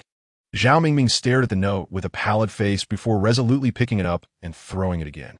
As the seconds ticked away, 43 seconds, 42 seconds, 41 seconds, the classroom devolved into chaos. Each student frantically threw the notes without regard for their recipients. Those who received the notes were equally frantic, as if each piece of paper were a grenade on the verge of detonation, compelling them to cast it away at once. Where it landed and whom it might harm was of no concern to them. Nearly everyone harbored such thoughts, and under the weight of this extreme terror, the students began to lose their sanity. "Zhang Yingying, how could you throw it to me?" one girl exclaimed in disbelief. Her face streaked with tears as she looked toward her distant friend. "I'm sorry," Zhang Yingying replied, her face contorted with anguish. Then, with tears streaming down her cheeks, the girl too hurled the note, which landed on another classmate's desk, leaving that person visibly shaken. The paper slipped through the air, tossed repeatedly, accompanied by the fearful cries of my classmates. With each descent of the paper, it transformed into a chaotic farce. I gazed at this spectacle with disdain, pondering how they would feel if they knew that the paper, which instilled such despair in them, was nothing but a fabrication. 10 seconds, 9 seconds, 8 seconds. Time was rapidly waning. At that moment, the paper landed squarely on Guanyao's desk. Her beautiful eyes widened in shock as she stared at the paper before her. Her delicate face drained of color. Meanwhile, those around her seemed to exhale in relief. With less than 5 seconds to go, Guanyao found herself with no escape. Just then, my calm voice broke the tension. "Guanyao, toss the paper in your hand to me." Chapter 54. The grievous decapitation. No one could have anticipated that I would utter such words, for everyone in the classroom understood that holding onto the note signified certain death. Consequently, all were eager to cast their notes aside, unwilling to bear the burden of retention. Yet, in a fit of madness, I implored them to throw the note to me. Was I truly seeking my own demise? Nearly all gazed at me with incredulity. At this moment, Guanyao appeared to be teetering on the brink of despair. Her body trembled slightly, her face ashen, and she clutched the note tightly in her hand, tears streaming down her cheeks. Upon hearing my request, a look of astonishment crossed her features. Nevertheless, the instinct for survival compelled her to act. Grasping the note, she hurled it directly towards me. With less than 5 seconds remaining, the note soared through the air, gliding towards my outstretched hand. In full view of the onlookers, I caught it gently, the paper symbolizing death now firmly in my grasp. I surveyed the classroom, my gaze sweeping across the faces of my peers. Many regarded me with expressions of relief, while others exhaled deeply, their tension dissipating. At that moment, my eyes met those of Yi Ruoxiu, whose gaze was filled with confusion, uncertainty, and sorrow. However, I merely cast her a fleeting glance before averting my eyes. The clock at the front of the classroom signaled the passage of 20 minutes, heralding the conclusion of the game. As I unfolded the note, a single word was inscribed upon it: death. However, I shook my head dismissively and tore it into shreds, turning to cast the remnants into the trash bin at the back of the classroom. The game had concluded, and everyone was free to rise from their seats. Each person regarded me as the true victim, avoiding me at a distance. Just then, a girl in the classroom suddenly screamed, "Li Jia, what has happened to you?" The collective gaze shifted hurriedly towards her. Li Jia, a girl from our class, sat there with a pallid complexion, her body rigid and unresponsive. Blood trickled from the corner of her mouth. "What is wrong with you?" "Li Jia, please do not frighten me," her desk mate urged, gently patting her shoulder. Yet, at that moment, Li Jia's body abruptly toppled to the right. Upon her fall, a scene unfolded that sent shivers down our spines. Her upper body collapsed onto the floor, while her lower half remained seated in the chair. A pool of blood began to surge forth from her severed torso. It was only then that Li Jia realized she had been cleaved in two. She emitted a ghastly wail, filled with anguish, crying out, why is it me?" Her face contorted in agony. Blood continued to pour from her severed body, each spurt amplifying her torment. The sheer intensity of her suffering produced a heart-wrenching sound unlike anything I had encountered in my life. It resonated as if a demon had emerged from the depths of hell. The entire scene was steeped in a grotesque and horrifying bloodshed. Li Jijia's body had been severed in two, the immense agony rendering her nearly breathless. She crawled across the ground, her voice a haunting wail. Who could do this to me?" The surrounding classmates suddenly turned pale, shrieking in terror before struggling to escape. Others followed suit, each person displaying a similar reaction upon witnessing the horrific scene. Li Jijia's deskmate was so terrified that she fainted, plunging the entire classroom into chaos. Even I, upon witnessing this dreadful sight, felt a wave of nausea wash over me. Was this the punishment of being bisected? To have one's body silently cleaved in twain? What was even more terrifying was that Li Jijia did not succumb immediately. She writhed in agony for an extended period. Her body continued to thrash, leaving a gruesome trail of blood in her wake. Her voice echoed like that of a malevolent spirit. Why? Why is this happening to me? Who is tormenting me? The classroom was emptied, each student's face ashen, as if they were witnessing the apocalypse. Li Jijia wailed for a harrowing half-hour before succumbing to her tragic fate. The classroom had transformed into a hellish landscape. In her final moments, she unleashed a final curse. I curse you all. I curse everyone in this classroom. I wish for you to suffer a fate worse than mine. As her voice faded from the classroom, the onlookers hesitated, none daring to re-enter. They merely gazed with terror at the lifeless body within. Soon, the police arrived, and forensic experts began to attend to the remains. At this moment, I walked numbly across the playground with Yang Yaxin and a few others. The mournful cries from the classroom seemed to echo in my ears. This game of passing notes ultimately concluded with the emergence of a single victim. It has become evident that completely evading death is an impossibility. The best course of action is to minimize the losses. What are we to do? I murmured in confusion, although the note in my hand was a forgery, and I had not faced the penalty of being severed. Witnessing the death of Li Jijia filled me with an overwhelming sense of helplessness. Boss, what on earth is happening? I thought you were dead, Yang Yaxin remarked as he looked at me. Beside him, Liamo Fan hurriedly explained. And only then did he grasp the situation. Oh, so the note was fake. You nearly gave me a heart attack. So, Li Jijia's note was genuine, which is why her demise was so tragic, Yang Yaxin murmured in disbelief. Indeed, someone has deliberately framed her, I replied calmly. Who is that person? Yang Yaxin inquired. I'm uncertain. I can only make an educated guess. I shook my head, aware that while I had several suspects, I cannot definitively identify who had truly exchanged the notes. Regardless, that individual is utterly despicable, Yang Yaxin said, his expression filled with indignation. Liamo Fan, however, spoke with resignation. To be honest, everyone in the classroom was in a frenzy. No one knew when the note had been slipped into Li Jijia's hands. Let's not dwell on this matter any longer, I said, casting a glance at Yang Yaxin. However, deep within my heart, I began to ponder. It was astonishing to realize that, apart from Duan Muxuan and myself, there existed such a formidable individual within our class. This person resembled a venomous serpent when they strike. It is with lethal intent. The death of Li Jijia serves as a testament to this individual's unscrupulous nature in their quest for survival. Presently, I remain unaware of her true identity, although I have narrowed it down to a few suspects. Yet, I lack definitive evidence to substantiate my claims. Regardless, this individual is exceedingly perilous. By the way, my friend, the information you requested has been gathered. I have procured some details regarding the female students in our class. Yang Yaxin discreetly handed me several sheets of paper.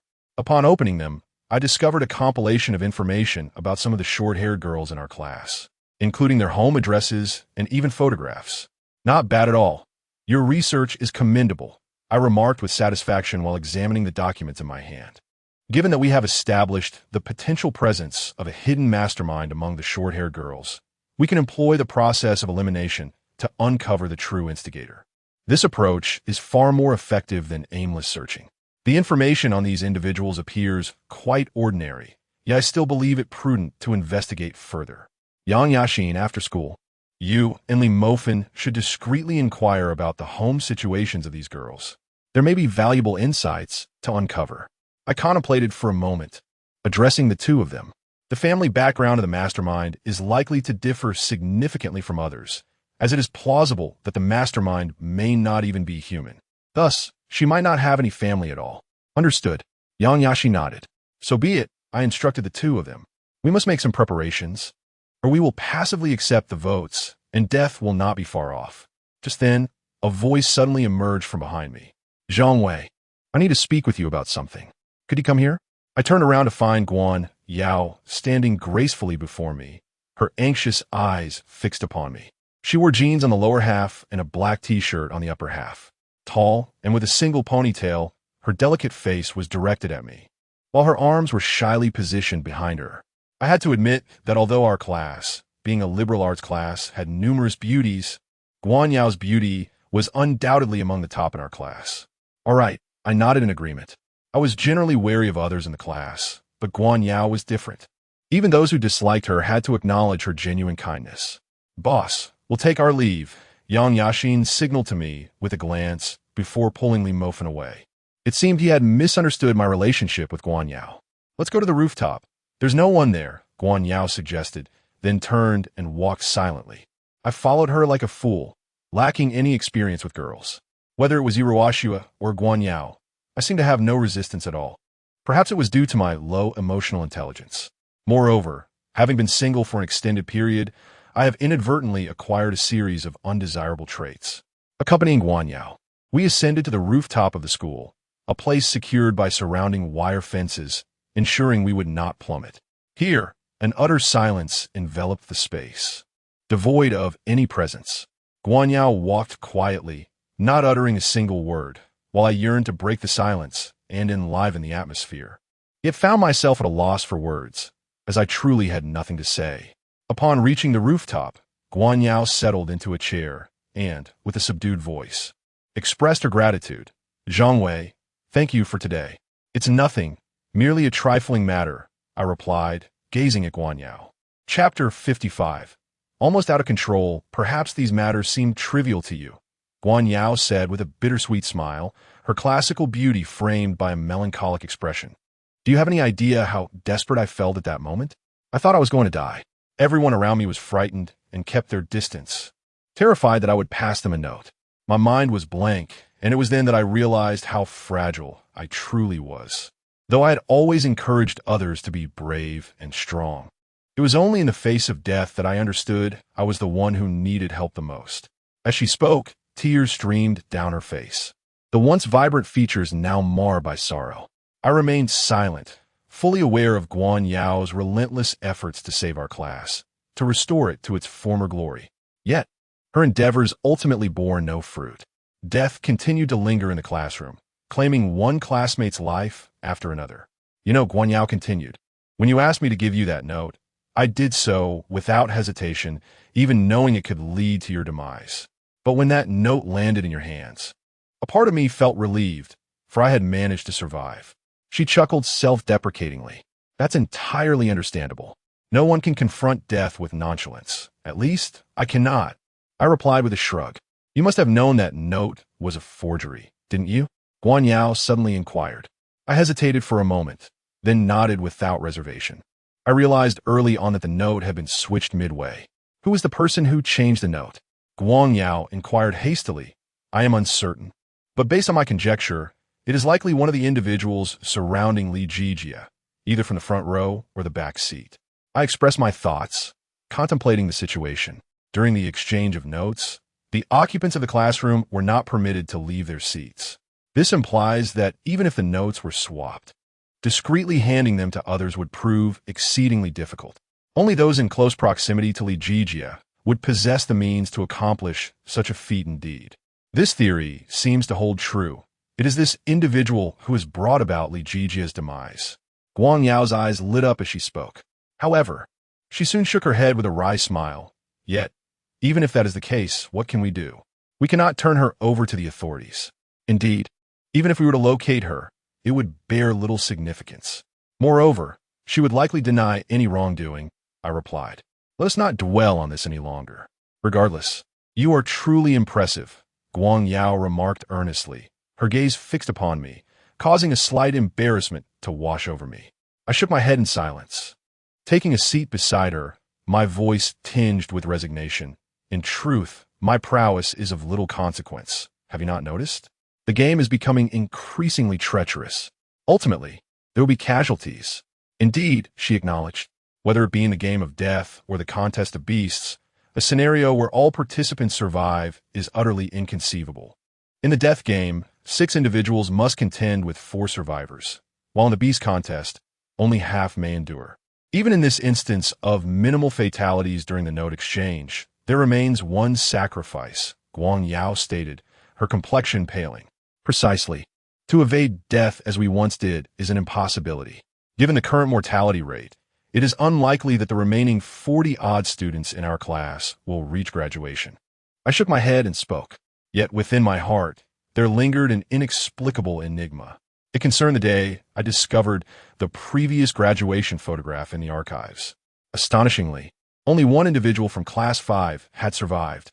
If my conjecture were accurate, it implied that the game would only conclude when there remained but a solitary survivor. The mere thought filled me with profound sorrow. My entire class, along with my friends and brothers, would be lost. The notion of being the sole survivor was unbearable. "What are you thinking about, Zhang Wei?" Guan Yao inquired as she observed my dazed expression. It was then that I snapped back to reality, feeling a wave of embarrassment wash over me. I was thinking of nothing. Let's continue our discussion. The classmates of this current class no longer heeded my words, and I was acutely aware of my inability to lead Class 5 any longer. After a sigh, Guan Yao gazed at me with hopeful eyes and remarked, "Zhang Wei, I believe you possess the capability to guide Class 5 out of this predicament." "Me?" I exclaimed in astonishment, pointing to myself, before bursting into an incredulous laugh. "That is impossible. I cannot do it." "Who says you cannot? Everyone has seen your performance. You are so intelligent. You can surely manage it." Guan Yao insisted fervently in rebuttal. "Isn't Duan Mu Xian more capable than I? Why not choose him?"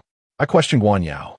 Her expression shifted slightly, and after a moment of hesitation, she replied, "I have approached him, but he explicitly declined." "Then I must also refuse," I said, shaking my head. "Zhang Wei, how can you be so resolute?" Guan Yao, in a state of urgency, grasped my arm, her delicate face looking up at me with an expression of pitiful pleading. In a sweet, melodic voice, she implored, "I beg you, please agree to my request." "Guan Yao, you are truly naive," I replied as I gazed at her. "Why do you say that?" she inquired, her beautiful visage mere inches away from mine, allowing me to feel her breath. "Do you think I do not aspire to be a leader of our class? Not just myself, but everyone harbors that ambition," I articulated. "What do you mean?" she asked, her brow furrowed in confusion. I gently pinched her cheek, marveling at the silken texture, and softly remarked, "The advantages of becoming the class leader are immense. One could even say it ensures invincibility in the voting game." "You are absolutely right. Once you're the class leader, everyone will vote according to your wishes, significantly lowering your chances of demise," Guang Yao exclaimed, her understanding dawning upon her. Yet, as she noticed my affectionate gesture, she shot me a shy glare. I continued to hold her cheek, patiently elucidating, "Even I am unsure why I am so audacious in my actions. Perhaps it is the proximity of death that has liberated the shackles of my heart." With a surge of indignation, Guang Yao pushed my hand away, her tone laced with annoyance. "Zhang Wei, how could you behave this way?" Clearing my throat awkwardly, I withdrew my hand and continued, "Precisely because the benefits are so substantial. Everyone desires to be the class leader. Otherwise, Wang Wu would not lavishly distribute money to win over classmates. For the mastery of voting equates to the control over the fates of all individuals within the class. Even if I were to agree to become the new class monitor, it would be of little consequence. It has become evident to everyone that the position of class monitor no longer holds any real power." "You are correct. It seems I have been rather naive," Guan Yao remarked with self-deprecation. "Initially, she intended for me to succeed her as class monitor, but it now appears to be a futile endeavor. Otherwise, I would have readily accepted, for to be the class monitor is akin to being the emperor of the classroom, granting me the liberty to act as I please. After all, there's so many beautiful girls in the class." At this point, a mischievous smile crept across my lips. "Zhang Wei, you are utterly shameless. I never realized you were this kind of person." Guan Yao shot me a fierce glare before turning away, choosing to ignore me thereafter. I made no effort to defend myself, and instead engaged in conversation with Guan Yao. When the topic shifted to family, she opened up about hers. Both of her parents are educators, and they have always belonged to a scholarly lineage. Her grandfather, in particular, is a master of calligraphy. That is quite impressive. No wonder your academic performance is exemplary, I remarked, unable to hide my envy. Indeed, my mother is the person I admire most. I have vowed to emulate her, someone who is courageous and willing to save others, Guan Yao declared, playfully shaking her fist in front of me. I smiled faintly. From Guan Yao, I sensed a tremendous surge of positive energy. Although I am not an inherently virtuous individual and do not aspire to be a paragon of goodness, I still find myself in awe of Guan Yao's unwavering convictions.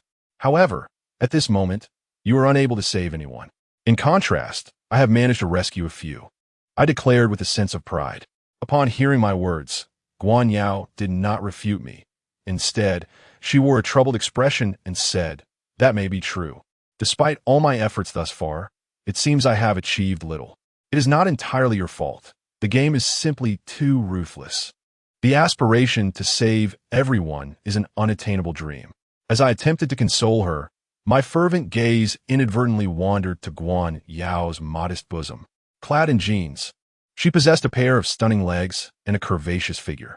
The proximity allowed me to clearly perceive a hint of alabaster at the edges. "Zhang Wei, you rogue," Guan Yao chided, having noticed my gaze. She was about to turn away in indignation. Yet at that moment, emboldened by an unknown courage, I embraced her, drawing her into my arms. "What are you doing?" Guan Yao exclaimed, taken aback by my audacity, her exquisite face displaying a mixture of surprise and alarm. Without indulging in further conversation, I wrapped my arms around her slender waist and, under her astonished gaze, pressed my lips against hers. Her breathtaking visage was mere inches away. As our lips met, a sweet sensation echoed in my mouth, and I felt as though I were intoxicated. This must have been Guan Yao's first kiss. Her movements were inexperienced, leaving her momentarily stunned, her beautiful eyes wide with disbelief, staring at me in astonishment. Yet that sweetness was fleeting. As Guan Yao wrested herself from my embrace, she struck me sharply across the face. Her eyes brimmed with tears. "Zhang Wei, you scoundrel! Pervert!" With that, she turned and stormed off the rooftop, leaving me alone in a daze. I sat there, hand pressed against my face, unable to utter a word for what felt like an eternity. 10 minutes later, I gradually released my grip, my eyes filled with remorse. I could hardly comprehend my own impulsiveness in that moment, leading me to such actions. What has become of me? How detestable I am! I lamented, my expression a portrait of inner turmoil. I was utterly unable to restrain myself. Perhaps it was the oppressive shadow of death that loomed over me, exerting immense pressure. I had lost control, yet thankfully, I had not descended into any indecorous behavior. Chapter 56. The tragic Kong Xian. After all, I am merely a high school student. No matter how resilient I strive to be, I remain vulnerable in the face of death. Amidst the continuous losses, I can barely manage to hold myself together. Standing upon the rooftop, I gaze at the students on the distant playground, a twinge of envy stirring within me. At least they are blissful, burdened by the weight of their studies, yet spared from a specter of untimely demise. Upon returning to the classroom, 2 hours had elapsed. As I stepped inside, I discovered Kong Xian weeping at her desk, surrounded by classmates reveling in her misfortune. Regardless of Kong Xian's actions, their cruelty was utterly excessive. Guan Yao vehemently pointed at a group of boys, her anger palpable. "She deserves all of this," one girl declared, prompting a chorus of agreement from the others. "Indeed, that's right. Kong Xian has betrayed us and must face the consequences. Yet, such treatment is unjust. This is a crime," Guan Yao ardently countered, while beside her, Kong Xian continued to sob, her clothes disheveled, her eyes swollen from tears. "What does it matter? We are all destined to die anyway. Yes, what of it if I am to blame? We are on the brink of death. Who truly cares?" A group of classmates murmured, their spirits taut beneath the immense pressure of mortality. This was the reason for their actions against Kong Xian. I slowly made my way into the classroom, casting a glance at Guan Yao before returning to my seat. Li Mofan, seated beside me, urgently whispered, "Boss, something serious has happened." "What is wrong with Kong Xin?" I could not help but inquire. Li Mofin, with an odd expression, responded, "Kong Xin was just dragged by several furious classmates to the warehouse behind the school and humiliated." "No way," I gasped in disbelief. I had initially thought the classmates merely gave Kong Xin a beating, never imagining it would escalate to such a degree. Indeed, it is said that several boys lost control of their emotions and became quite frenzied. The girls also joined in to tear at her clothes. "That is how Kong Xin ended up like this," Li Mofin shrugged. "This can be considered rape?" I muttered in shock. Who would dispute that? Yet at this point, no one seems to care. "After all, we are all doomed," Li Mofin whispered. I nodded solemnly, as the number of deceased in the classroom continued to rise, pushing the remaining students to the brink of mental collapse. Under such circumstances, it was not surprising that such madness would ensue. I had a foreboding that if this situation persisted, even more heinous events awaited. Kong Xin was weeping. Such an ordeal is unbearable for any girl. Her eyes were swollen from crying, yet no one showed her pity. Even the girls wore expressions of vindication, as if her cheating during the Death Note exchange amounted to betraying the entire class. Guan Yao stood by, attempting to console her, her gaze filled with righteous anger directed at the boys responsible for the atrocity. They were the very culprits who had violated Kong Xin. However, they displayed no fear, arrogantly discussing their deeds. Though Kong Xin may not be conventionally attractive, her figure is indeed commendable. True enough, who could blame her? After all, she betrayed the entire class. It served her right. In the midst of the class's discussions, Kong Xin could only weep silently, appearing to be completely ostracized by her peers. I could hardly muster any sympathy for her, yet I secretly sighed for her plight. "Boss, let her be. She is not worthy of our sympathy. We should focus on strategizing for the next vote," Li Mofin remarked, gazing at me. "The outcome of the next vote hinges on luck. If we encounter individual tasks, we may manage. However, if it involves a group task, we can only hope for the best," I replied, my expression one of resignation. Indeed, group voting is entirely random, devoid of any discernible pattern. Li Mofin concurred with a similar tone of lament. At that moment, Yang Yashin approached us. "Boss, I have conducted the investigation, as you suggested. I have clarified the family backgrounds of the 4 girls, and there appear to be no issues. All of them have parents residing locally," Yang Yashin announced, holding several sheets of paper. I nodded, glanced at the papers in my hand, and then said, "Since we have ruled out these 4, we must find others. Our class has a total of 12 short-haired girls. Having eliminated 4, we should seek among the remaining 8. "Understood. I will take care of it immediately," Yang Yashin responded with determination. "Very well," I remarked, feeling satisfied as I observed Yang Yashin's remarkable ability to execute tasks efficiently. Without his assistance, our progress would not have been so swift. By focusing our attention on short-haired girls, I am confident that we will soon uncover the mastermind behind it all. Additionally, I possess another clue: the damaged hard drive. If the hard drive can be repaired, it may unveil the information left behind by Chun Feng, potentially revealing the truth. Sitting at my desk, I observed the somewhat chaotic classroom. Our homeroom teacher had not delivered a lesson in several days. The atmosphere in the classroom resembled that of a bustling marketplace, with numerous students engaged in loud conversations. Wang Wu, embracing Feng Chun, was animatedly chatting with several girls, all of whom smiled brightly and appeared to be enjoying their interaction with him.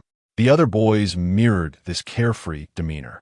There was no studying. Instead, everyone was playing around, with textbooks even torn into shreds. The classroom now housed only about 40 individuals, with several seats conspicuously empty, their occupants having passed away. I pondered how long this situation would persist, watching the dwindling number of students and the growing number of vacant seats. The classmates present sensed the impending despair of an approaching apocalypse. The surrounding clamor was merely a manifestation of their fear. Many girls jumped and danced, while some couples openly kissed, prompting whistles from onlookers. Amidst this turmoil, only one person continued to study, Duan Muxuan. He seemed untouched by the chaos, leisurely reading at his desk. Of course, the book in his hands was far from a textbook. It was a challenging classic. After all, He was a genius, having nearly mastered all high school subjects.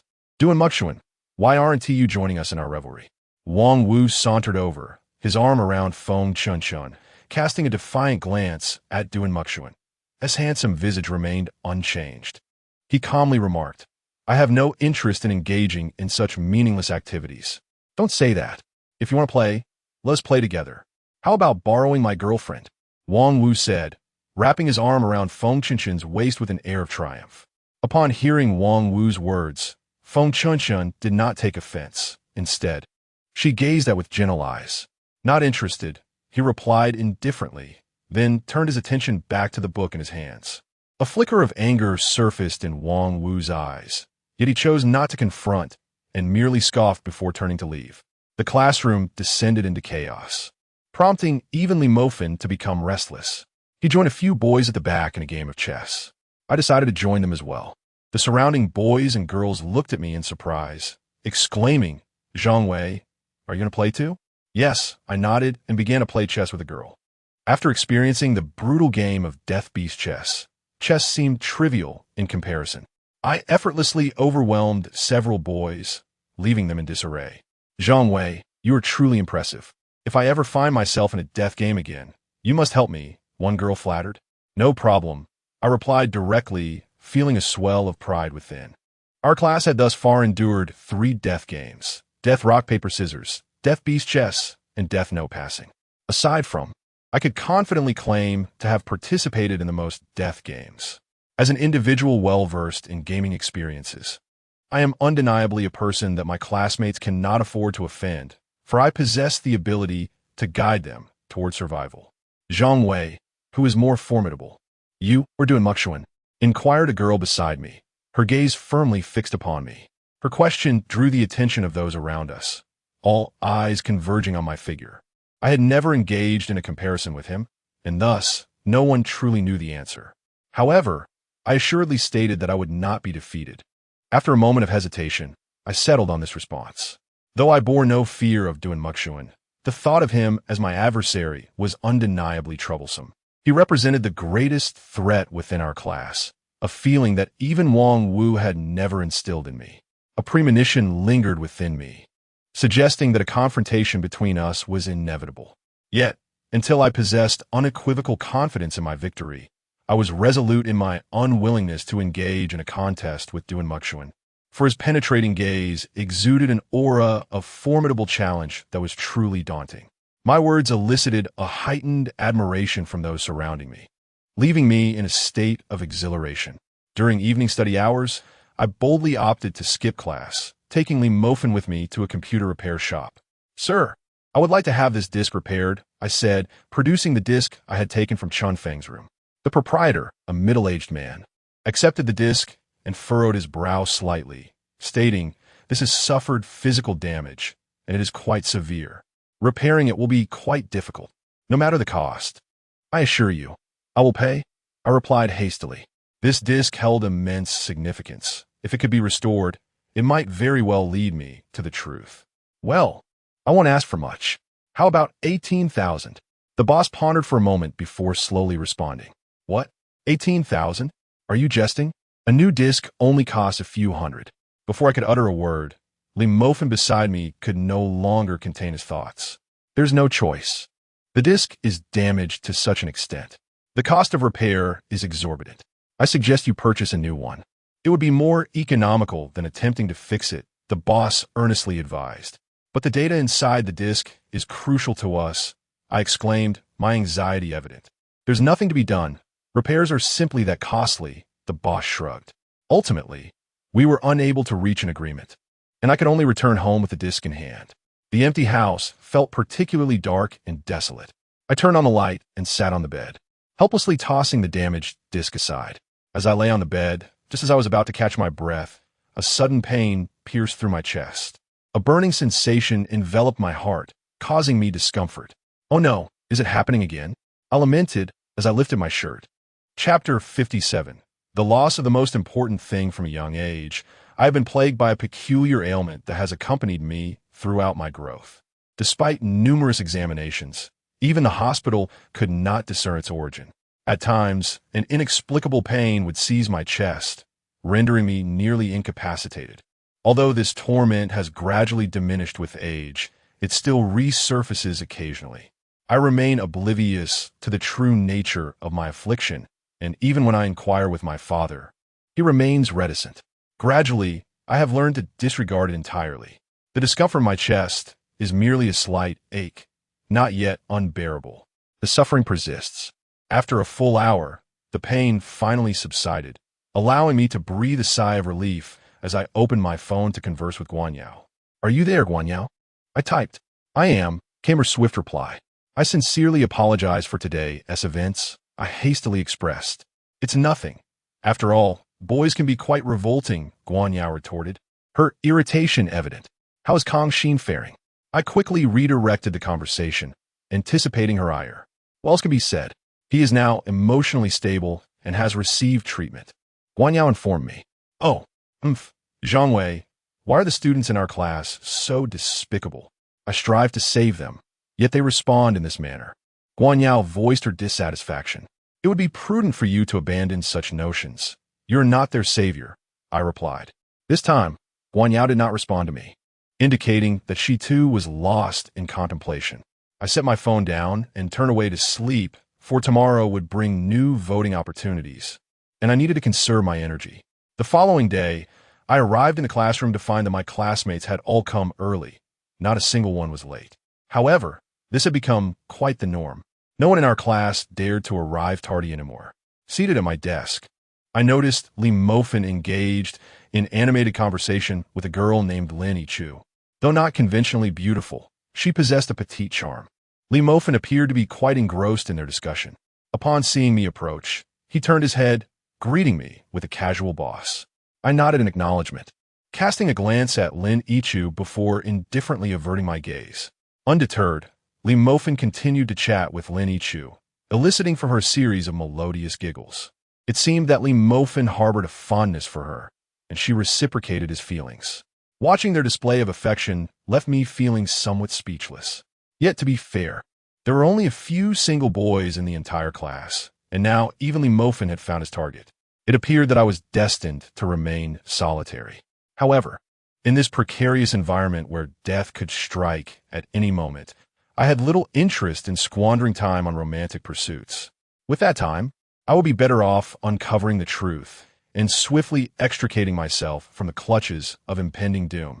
Resting my head on the desk, I gazed at my phone, the voice within it coldly mocking. "It is about to begin. I hope this time we will not face a group task."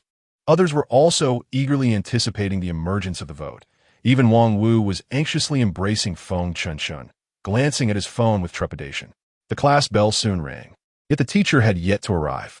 No one seemed to mind. After all, the class was not in need of a teacher at that moment. Most students directed their attention to their phones, awaiting the group vote to materialize. Finally, the group vote appeared in the chat. A wave of relief washed over me as I realized there were no collective tasks to complete this time. The options presented were as follows. Choose one of the two, and in the event of a tie, both would be executed. 1. Wang Ming must lose his most treasured possession. 2. Gao Zhen must engage in an intimate relationship with the physical education teacher. Thankfully, this was merely a standard vote, which typically posed no mortal peril. Li Mofin also breathed a sigh of relief. However, as he observed the voting on his phone, he suddenly raised his head, his expression peculiar, and inquired. Gao Zhen must engage in an intimate relationship with the physical education teacher? Wait, isn't our PE teacher male? Indeed, our physical education teacher is Mo Yunfan, I replied, my complexion equally pallid. Goodness, option 2 is truly provocative, Li Mofin remarked, his face contorting, his body trembling. I could tell he was suppressing laughter. It was understandable. The notion of a boy engaging with a man was quite explicit. The rest of the class began to murmur, their expressions equally strange. And some girls even burst into laughter. How could I possibly be asked to engage with Mo Yunfan? Gaojin exclaimed, his face ashen. If the physical education teacher were a woman, that might be acceptable, perhaps merely reflecting age. However, Mo Yunfan is a man, and a formidable one at that. The mere thought of being involved with such a man instills a profound fear in Gaojin. He hastily leaps to his feet, exclaiming, "Everyone, please vote for Wang Meng. I implore you, choose Wang Meng." "What did you say?" Wang Meng, visibly enraged, stands up, his face contorted with fury. "Do you understand that if you select me, I will lose the most vital thing in my life? The options presented indicate that it is merely an object. Thus, what you stand to lose is merely a possession. Surely, this is not a grave matter. No one will perish." Gaozhen counters. The others, suddenly enlightened, realize that the group vote merely entails Wang Meng losing something of great significance, but it will not result in death. If it is merely an object, then it is likely of considerable value, but nothing more. Do not deceive me. Am I unaware of what my most important possession is? I will not part with it under any circumstances, Wang Meng retorts defiantly. "Everyone, please vote for Wang Meng. If you choose him, I shall treat you all to a meal." Gaozhen grits through his teeth. His family is not particularly affluent, and this represents a significant expenditure for him. "Do not heed Gaozhen. He is surely trying to mislead you all," Wang Meng hastily interjects. "If you select me, I assure you that everyone will be well compensated." "What nonsense are you spouting?" Gaozhen erupts in anger, ready to confront Wang Meng. Given Wang Meng's shorter stature, he is clearly at a disadvantage against Gaozhen. Nevertheless, he shrinks back slightly yet maintains his icy demeanor, asserting, "Everyone should listen to me. If you choose him, I guarantee that each person will receive 500 yuan. Huh, you are merely issuing a hollow promise. Who knows if you will fulfill your commitments?" Gaozhen scoffed. Wang Meng retorted angrily, "You think I am like you? What did you say?" Gaozhen cursed, rushing forward to grapple with Wang Meng. I observed the farce before me, silently contemplating. Such personal choices pose minimal danger, yet they are easily manipulated. For instance, had it not been for my assistance, Li Mofan would likely have met a dire fate. This disparity in financial resources and popularity is not something easily bridged. As Gao Zhen and Wang Meng engaged in their scuffle, the votes began to surge in the chat group. Most votes were cast for Wang Meng. It appeared that no one desired to witness such an embarrassing display. After all, it was rather distasteful. Soon, onlookers separated Gao Zhen and Wang Meng, with Gao Zhen bleeding from his nose, while Wang Meng bore his own injuries. Gao Zhen glared at Wang Meng menacingly, his voice a furious roar. "Damn it, just wait. I will not let you off easily. If you have the guts, come at me," Wang Meng shouted back, displaying an air of complete indifference. "Just you wait," Gao Zhen replied coldly, before ascending the podium to declare, "Everyone has voted for Wang Meng. I shall contribute 600 myself. Mark my words." Gao Zhen enjoys the company of many friends and has a penchant for mischief. Thus he is quite popular within the class. In contrast, Wang Meng, despite his commendable academic performance as a top student, is not well liked among his peers, particularly after he began dating a beautiful girlfriend, which incited jealousy among the boys. Behind their backs, they called him Wu Dalong. After Gao Zhen finished speaking, the votes for Wang Meng began to accumulate rapidly. Realizing this, Wang Meng, in a state of agitation, implored us, "You cannot do this. You cannot do this." Yet, his pleas fell on deaf ears as everyone continued to cast their votes in silence. Li Mofan and Yang Yaxin hurriedly inquired, "Boss, to whom shall we cast our votes?" We too held 6 votes, and it was my prerogative to decide their fate. After a moment of contemplation, I resolutely replied, "Of course, we shall vote for Wang Meng." However, Li Mofan interjected, "But that doesn't seem right. Wang Meng has not wronged us." I shot him a disapproving glance and softly articulated, "Wang Meng's votes are increasing, and there will be even more for him. Voting for him would be futile. It would be wiser to exchange it for something of value." "Indeed, the boss is truly wise," Yang Yaxin remarked with a mischievous grin, having long harbored disdain for Wang Meng. Despite his academic prowess, this diminutive figure often looked down upon their group of underachievers, especially since his girlfriend was exceptionally beautiful, making it impossible for Yang Yaxin to suppress his envy. Soon, the results were announced. Wang Meng received 35 votes, leading by an overwhelming margin. His face turned pale as he sank to the ground, his voice laced with resentment. "You bunch of bastards, why did you vote for me? Why?" After a tumultuous uproar, Wang Meng, in tears, embraced Lu Gaoqi, trembling as he murmured, "I'm sorry. My dear, I must end our relationship, for in my heart, you are the most precious thing. It's nothing to worry about. It's just been a day since the breakup. Once the new voting emerges tomorrow, we may yet reconcile," Lu Gaoqi reassured. "Indeed, you speak the truth." Wang Ming suddenly realized this point, bursting into laughter as he cast a defiant glance at us. With an air of arrogance, he declared, "Do you see? I will not lose my girlfriend. Even if you cast your votes against me, what can you do?"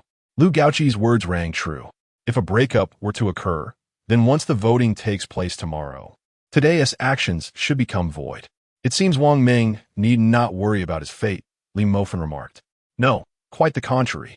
Wang Ming is doomed," I interjected. My eyes filled with pity as I gazed at him, gently shaking my head. "How could that be? Didn't he already plan to break up with his girlfriend?" Li Mofen inquired. At that moment, Lu Gaoqi suddenly screamed, for Wang Ming, after embracing her, turned pale, his eyes wide with terror, as though he had beheld something unimaginably horrifying. In the next instant, his body collapsed into Lu Gaoqi's arms, utterly motionless. He had been frightfully scared to death. "Why did this happen?" Li Mofen urgently turned his gaze towards me. "It's quite simple. The options in the group were deliberately crafted to create the illusion that Wang Ming was merely losing a relationship or an object. What they failed to comprehend is that while love and familial bonds are undeniably significant for each individual, the paramount concern remains their own life." I shook my head and sighed. Chapter 58. The Erie police station. The demise of Wang Ming did not evoke excessive terror among our classmates, for we had become desensitized to the specter of death, having witnessed it far too often. Apart from Lu Gaoqi, who wept and lamented, the rest of us remained indifferent, myself included.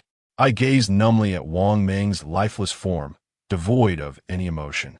Amidst Lu Gaoqi's cries, we filed out of the classroom, some having already summoned the authorities. With so many classmates lost, it was the police who would collect the bodies, seemingly unfazed by the grim task at hand. Aside from posing a few inquiries, they busied themselves with the grim duty of handling the corpses. Our homeroom teacher arrived, visibly struggling to comprehend the tragedy that had unfolded. With a voice choked by sorrow, she implored us, "What on earth is happening? Why does death haunt us daily?" Silence enveloped us. No one dared to respond, as we were incapable of elucidating our plight to her. In despair, she sank to the ground, weeping. My attention, however, was drawn to the officers tasked with collecting the bodies. An instinctive realization washed over me. These officers, along with the coroner, were not mere mortals. They were undoubtedly intertwined with the curse plaguing our class. After a brief exchange of questions, the officers departed, carrying Wang Ming's body with them.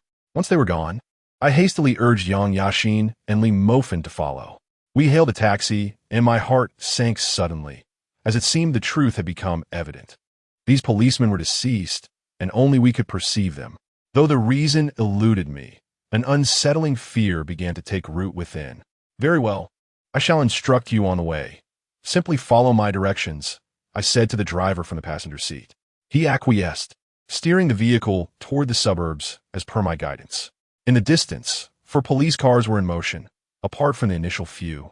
The remaining vehicles were operated by forensic personnel. These police cars were peculiar. Unlike the others emblazoned with the characters for public security and adorned with flashing lights atop, these vehicles appeared somewhat dilapidated, with traces of blood on the tires. The paint on these cars was not the conventional blue and white associated with law enforcement, but rather a sinister crimson. As I gazed at the distant police cars, perplexity enveloped my mind. Why could the driver not see them while Mofen and I could? Could it be that we were ensnared in a curse, while the driver remained untouched by such a fate? The more I contemplated, the more plausible this possibility seemed, suggesting a profound connection between these officers and the curse itself. Perhaps locating them could unveil the truth. "Proceed onward," I urged the driver, who, albeit reluctantly, continued to navigate the vehicle. Thus, the taxi trailed the police cars, journeying further into the outskirts. As the surroundings grew increasingly desolate, the driver began to exhibit signs of unease. "Where exactly are you taking us?" he inquired, a hint of panic in his voice. "Do not concern yourself with that. Just hurry and take us there." Impatience tinged my voice as I remarked, "We are already in the suburbs, a place unfamiliar to me." The driver elucidated, yet a flicker of fear danced across his visage, suggesting that something sinister lurked in this desolate area. "Please drive faster," I urged him. The surroundings were indeed suburban, devoid of any signs of life, an expanse of emptiness stretching before us. The driver abruptly halted the vehicle, his eyes betraying profound terror. Trembling, he declared, "I cannot take you any further. This suburb is said to be haunted." "Very well, we shall disembark.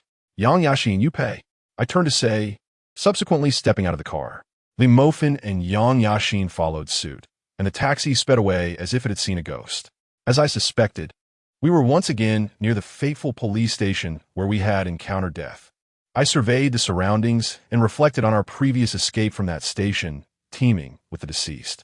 I had always sensed that the police station might be intertwined with a curse.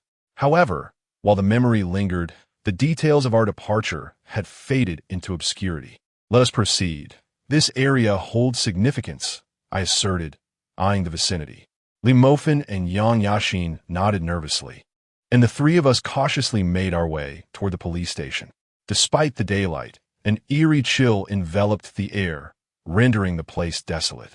In that moment, we beheld a building, its facade emblazoned with the words "police station." "This is indeed the place we visited last time," I informed Yang Yashin. Yang Yashin glanced around and immediately recalled, "Indeed, this is the place. This is where we came last time. We were so preoccupied with leaving that we had no time to investigate. There must be something peculiar about this police station. Let's take a look." I waved my hand and, summoning my courage, carefully followed them to the precinct. The thought of this station, filled with the dead, made my legs tremble. Yet, I continued to accompany Li Mofin as we approached the ominous police station. Even in daylight, its presence was chilling. With Li Mofin and Yang Yashin by my side, we stealthily entered the police station. However, we were soon discovered. The guard at the entrance wore a grim expression, his uniform crisp, yet his demeanor was unsettlingly calm as he regarded us. "What are you doing here?" "We're here to report a case," I hurriedly replied, noting the pallor of his skin and the telltale signs of livor mortis. It seemed he was already deceased. "Oh, I see. In that case, you may enter," the officer said. He appeared to be in his 40s, his eyes clouded and pale, reminiscent of cataracts. I was taken aback by how easily we were granted access. Grasping Li Mofin, the three of us ventured into the death-laden precinct, our hearts pounding with trepidation. Inside, the police station felt eerily cold. Walking down the corridor was akin to traversing through a frigid hell. Although it was daytime, the station exuded an unusual darkness, and as I made my way through the hallway, I trembled uncontrollably from the chill. The other two individuals are in a similar predicament as I am. "Is this truly a police station? Why is it so frigid?" Yang Yashin remarked. I remained silent, lost in contemplation. The entire police station was shrouded in an oppressive stillness, a lifelessness that seemed to consume our vitality, leaving us increasingly chilled. "We must act swiftly. There is something amiss here." As the three of us traversed the corridor, we occasionally glanced about. Officers were moving about in various offices, analyzing cases or engaged in idle chatter. It appeared just like any other police station. Yet these officers exhibited pallid complexions, some even bearing signs of decay upon their faces. Strangely, those around them seemed oblivious, continuing their jovial conversations.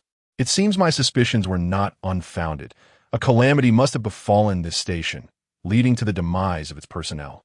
I observed my surroundings and spoke. "It cannot be. There are at least a few hundred individuals here.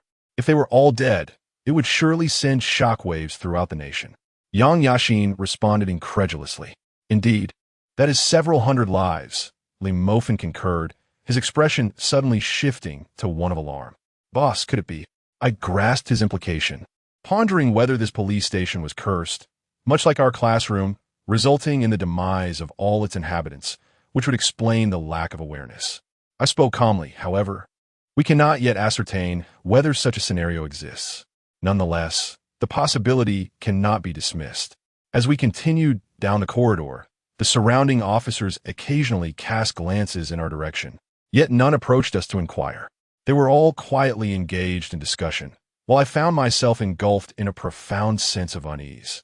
I had a vague feeling that this police station harbored a monumental secret. The entire precinct was shrouded in darkness. Yet the surrounding walls indicated that this building was erected no more than 3 years ago. As we traversed the corridor, we made our way to the second floor. The second floor, much like the first, was somewhat dim. During our passage, we unexpectedly encountered an elderly woman. She was laboriously dragging a mop, her body slightly hunched. Her frail form struggled to move. "Grandma, doesn't this tire you?" I inquired, compelled by an innate sympathy for the elderly. I paused to ask her. The old woman lifted her head slightly. Her forehead was etched with deep wrinkles, and her eyes appeared murky and pale, reminiscent of cataracts. Her right hand clutched the mop tightly, albeit with a slight tremor. Her lips moved as if she wished to speak, yet no words emerged. Apart from myself, the expressions of the other two were ashen, for encountering such an elderly woman in this eerie place was indeed unsettling, especially considering her frail physique and the numerous contusions that marred her skin, an image difficult to fathom.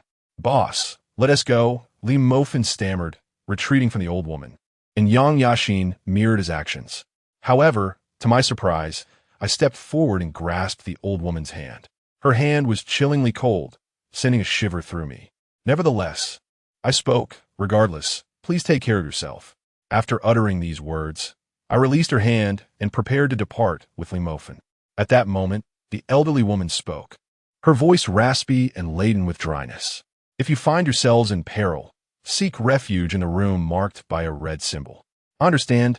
Thank you," I replied, turning my head only to find her still bowed, laboriously sweeping the floor. "Let us continue," I said to Li Mofin and the others. "Boss, how did you know that this old woman would share such information with you?" Li Mofin Kira Barplaksha. "I cannot say for certain, but she is the sole outsider on the second floor. The rest are officers. Thus, she must possess some knowledge." "I am merely casting my lot with fortune," I responded. Chapter 59. The path to survival. We traversed the second floor, enveloped in an eerie silence that echoed through the desolate space, unchanged and foreboding. The offices around us were devoid of any police presence. What could have happened? Where have all the officers gone? I inquired of Li Mofin. He too surveyed the surrounding offices, confirming the absence of any personnel. Just as our confusion deepened, a sudden gunshot reverberated throughout the building, startling us into alertness. Under my direction, we advanced towards the source of the commotion. Soon, we arrived on the third floor, which mirrored the desolation of the second, but was teeming with police officers. To our horror, they were engaged in a ferocious gunfight amongst themselves, the sounds of gunfire echoing incessantly. Witnessing this chaotic scene, reminiscent of a dramatic crime film, drained the color from my face. Li Mofin's eyes widened in disbelief as he murmured, "What is happening? Why are they turning on each other? Quick, duck down." Yang Yuxin Urget, prompting us to crouch in the corner, furtively observing the unfolding chaos. The officers appeared ghostly pale, their skin mottled with signs of decay, embroiled in a fierce exchange of gunfire. Shell casings littered the ground as the gun battle raged on before us, a scene that rivaled any cinematic depiction of law enforcement conflict. Approximately 40 officers were ensnared in this deadly confrontation, with many sustaining. There were several beautiful female police officers, and it was truly a pity for them to meet such a fate. Yang Yashin remarked, gazing at the lifeless bodies of the fallen officers. "Be quiet, lower your voice." I chided softly, my attention drawn to the ongoing gunfight before us, my eyes filled with a certain excitement. Aren't these people already dead? Why are they still killing each other? At a valid point, can the dead still die? Li Mofin inquired. The three of us clandestinely observed the skirmish, whispering our thoughts. Not far from where we stood, the gunfight raged on. The officers appeared to have lost their minds, relentlessly firing at their comrades with astonishing ferocity. In such a confined space, the potency of the handguns was dramatically showcased. A police officer discharged his weapon, the gun roaring in his hand, only for another officer nearby to have his head split in two. Yet almost immediately, he too succumbed to his grim fate, shot down by another. "Wow, this is exhilarating," Yang Yashin exclaimed with enthusiasm. These individuals were akin to wild beasts, slaughtering one another with chilling efficiency, each armed with a handgun. In mere minutes, over 10 officers had perished, and the remaining ones began to engage in combat. Among them, I noticed 3 individuals. One was a strikingly beautiful female officer, voluptuous and agile, who had just taken down 3 adversaries. Another was a handsome, cold-looking man with exceptional marksmanship. And the last, the most formidable of the trio, was a burly middle-aged man exuding an aura of intimidation. Wielding a pair of handguns, he had dispatched the most adversaries, a total of 7. The skirmish was swiftly drawing to a close, with officers continually succumbing to the ground. Yet, even when grievously wounded, they remained taciturn, each as if struck mute. They either engaged in a frenzy of combat or were slain, their corpses littering the terrain. The mounting toll of deceased officers dwindled the ranks of those remaining. What transpires here? Limofin inquired, perplexed. These individuals are peculiar. Though ostensibly deceased, they engage in internecine conflict, uttering not a single word. I shook my head, yet curiosity compelled me to observe further. By this juncture, only 3 combatants remained, precisely those who had captured my attention. They assailed one another, but with their firearms devoid of ammunition, they concurrently opted for hand-to-hand combat. The policewoman and another male officer appeared poised to collaborate, jointly confronting the burly, middle-aged officer. The insignia on the shoulder of this robust officer denoted his rank as captain. The policewoman and the other male officer initiated a coordinated assault upon the middle-aged officer. The policewoman executed a flying kick, directly striking the middle-aged officer's torso, while the other male officer delivered a forceful punch. Their teamwork was seamless, their strength formidable. Ordinarily, such an assault would have felled any ordinary individual. However, the middle-aged officer remained unperturbed, enduring their attacks without flinching. The middle-aged officer's physique did not even waver. Then, to our utter astonishment, the middle-aged officer retaliated. Like a titan, he unleashed a devastating punch. The female officer's body was struck as if by a truck, propelled backward, and then violently slammed against the wall. Accompanied by a resounding thud, her form seemed to shatter, embedding itself into the wall. I couldn't help but gasp in astonishment at the sheer magnitude of power required to achieve such a feat. The fate of another male officer was no less grim. This middle-aged policeman appeared as if possessed by a titan, gripping the man's neck and forcing him to the ground. With relentless ferocity, he rained down blow after blow. The sickening crunch of bones fracturing, coupled with the dull thud of impact, echoed throughout the corridor, sending shivers down our spines. The middle-aged officer seemed to possess boundless strength. Sitting upon the fallen officer's body, his massive fists pummeling the man's head. One strike after another, the officer's skull caved in, blood ceaselessly gushing forth. With each crack of bone, chunks of flesh erupted from the male officer's body. In no time, the man's head was reduced to a grotesque semblance of 2 halves, brain matter and blood splattering everywhere. Yet, the middle-aged officer showed no signs of halting. He continued his relentless assault, unwearied in his brutality. "We must leave." I managed to stammer, my throat parched and my entire being seemingly numb, overwhelmed by sheer terror.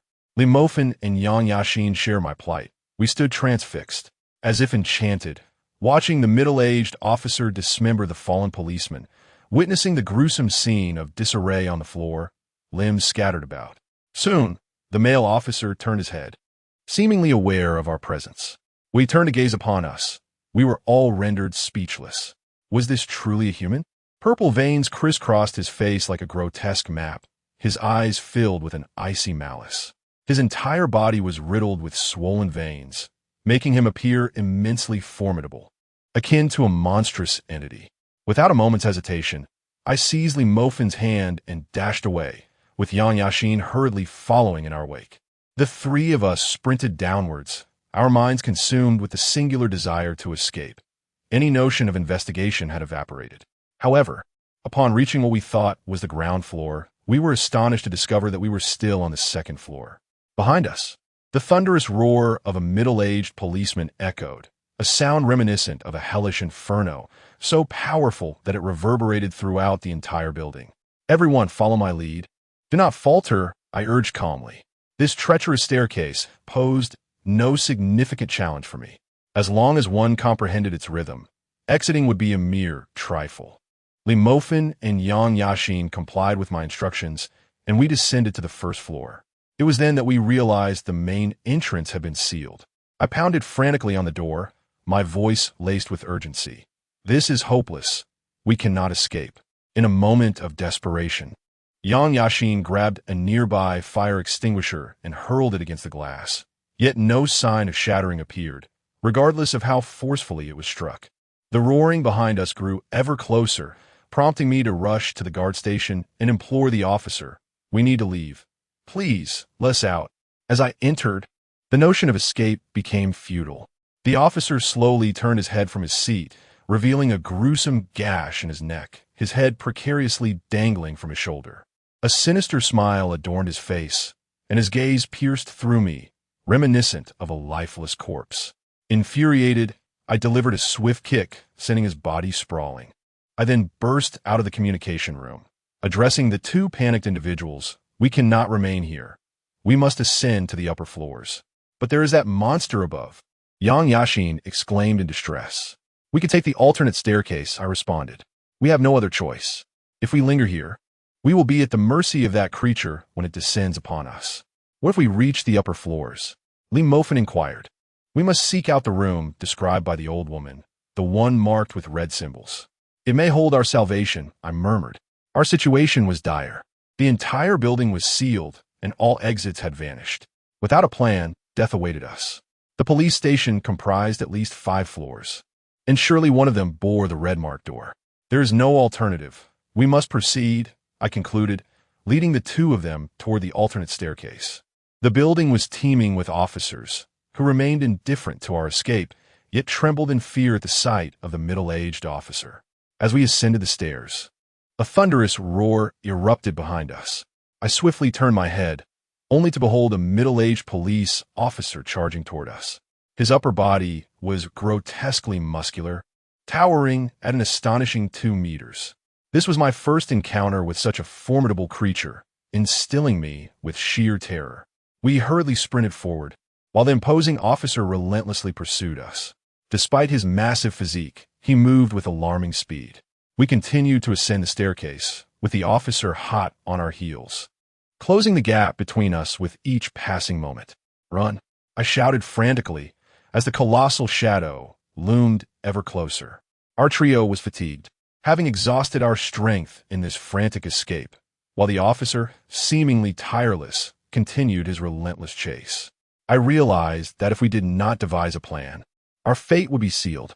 Upon reaching the 4th floor, a door caught my attention. It was adorned with a sinister red skull design, exuding an eerie aura. Yet, in my eyes, it represented our final hope. "Quick, let us go inside," I urged, rushing ahead to the door. However, as I reached out to grasp the handle, a chill gripped my heart. The door would not budge, as if it were securely locked from the outside. A profound despair washed over the 3 of us. "Could there be someone inside?" I exclaimed, astonishment etched across my face. Chapter 60, Fully Armed. The middle-aged police officer behind us drew ever closer, the air seemingly frozen in suspense. Yet, the door remained obstinately shut. I frantically pounded on it, my voice piercing the silence as I cried out, "Open the door! Hurry!" Behind me, Li Mofin and Yang Yashin wore expressions of sheer despair, the imposing figure of the officer looming ever nearer. Each step he took on the stairs resonated like thunder, reminiscent of a rampaging dinosaur. I had never felt death so imminent, and my desperation mounted as I battered the door even more vigorously. We had no avenue of escape left. The officer's speed was astonishing. Even if we attempted to flee now, it would be futile. But the door still remained closed, and just as we sank into hopelessness, contemplating retreat, it swung open abruptly. A female voice called out, "Quick, come in! Hurry!" Without hesitation, I rushed inside, followed closely by Li Mofin and Yang Yashin. As we entered, we barely had time to speak before noticing a girl gazing at us. "Close the door quickly," she urged. We hastily complied, but at that moment, the middle-aged officer had reached the entrance. His grotesque, hulking form was clearly visible through the crack of the door, particularly his menacing face, which radiated fury. Yang Yashin swiftly shut the door and locked it with determination. Only then do we breathe a sigh of relief. Yang Yashin collapsed onto the floor, murmuring, "The feeling of having escaped death is truly remarkable." At this moment, I finally took notice of the girl speaking to us. She stood gracefully before me, her petite figure accentuated by a watermelon-shaped haircut, adorned in a pink skirt and straps. She appeared to be around 14 or 15 years old. Her skin shimmered like white jade, and her delicate face was utterly exquisite. She exuded an aura of fragility that evoked an instinctive desire to embrace and cherish her. Her timid gaze flickered towards me, imbued with an anxiousness akin to that of a timid creature. I found myself momentarily entranced, my mind adrift as I gazed at her. It wasn't until Limofin beside me gently pulled my arm that I snapped back to reality. By then, the girl had lowered her head, her hands nervously clutching her sleeves, clearly unsettled by my intense gaze. "Thank you. You saved us," I said, looking at her. "It's nothing," she replied softly, her voice delicate yet melodious. "What is your name?" I inquired. "I am Zhang Wei, and these two are Limofin and Yang Yashin," I introduced, gesturing towards the two behind me. "My name is Yi Lioli," she replied in a hushed tone. "Yi Lioli, such a peculiar name," I remarked, gazing at her. "It's nothing," she said, settling onto the edge of the bed, her eyes gently observing us. It was then that I took in my surroundings. The room was approximately 40 to 50 square meters, furnished with only a bed and a few cabinets, adorned in a remarkably simple manner. Yet, I could discern that this room held an extraordinary significance. What is this place? Why are the malevolent spirits unable to enter here? I inquired of Yi Lioli. Since she had arrived here before us, she must possess some knowledge regarding this place. This is a sanctuary. Malevolent spirits cannot approach it. Moreover, they are incapable of sensing its presence. Thus, it is an absolutely safe haven, Yi Lioli responded. "Who exactly are you, and how do you possess this knowledge?" Limofin asked directly. "I am here to investigate, and my purpose should align with yours," Yi Lioli replied calmly. Despite her seemingly delicate appearance, I cannot afford to underestimate her. "So we are all trapped here?" I remarked. "Indeed, we must find a way to escape," Yi Lioli affirmed. "In that case, how about we join forces? Since we are both here to investigate, there should be no conflict," I proposed earnestly, my gaze fixed upon Yi Lioli, whose petite and charming demeanor captivated my attention. Admittedly, I have a penchant for adorable figures. "Very well," Yi Lioli conceded. "You seem to possess a wealth of knowledge. Would you be willing to share it with us?" I looked at her, sensing that she indeed held valuable information, for her composure suggested a depth of understanding. After a moment's hesitation, Yi Lioli finally responded, "A terrifying incident once occurred in this police station. All officers, including support staff, perished, each at the hands of one another. Subsequently, the entire police station faded from the collective memory of the people, becoming a forgotten relic." "Pray, what transpired during the gunfight we just witnessed?" I inquired of Yi Lioli.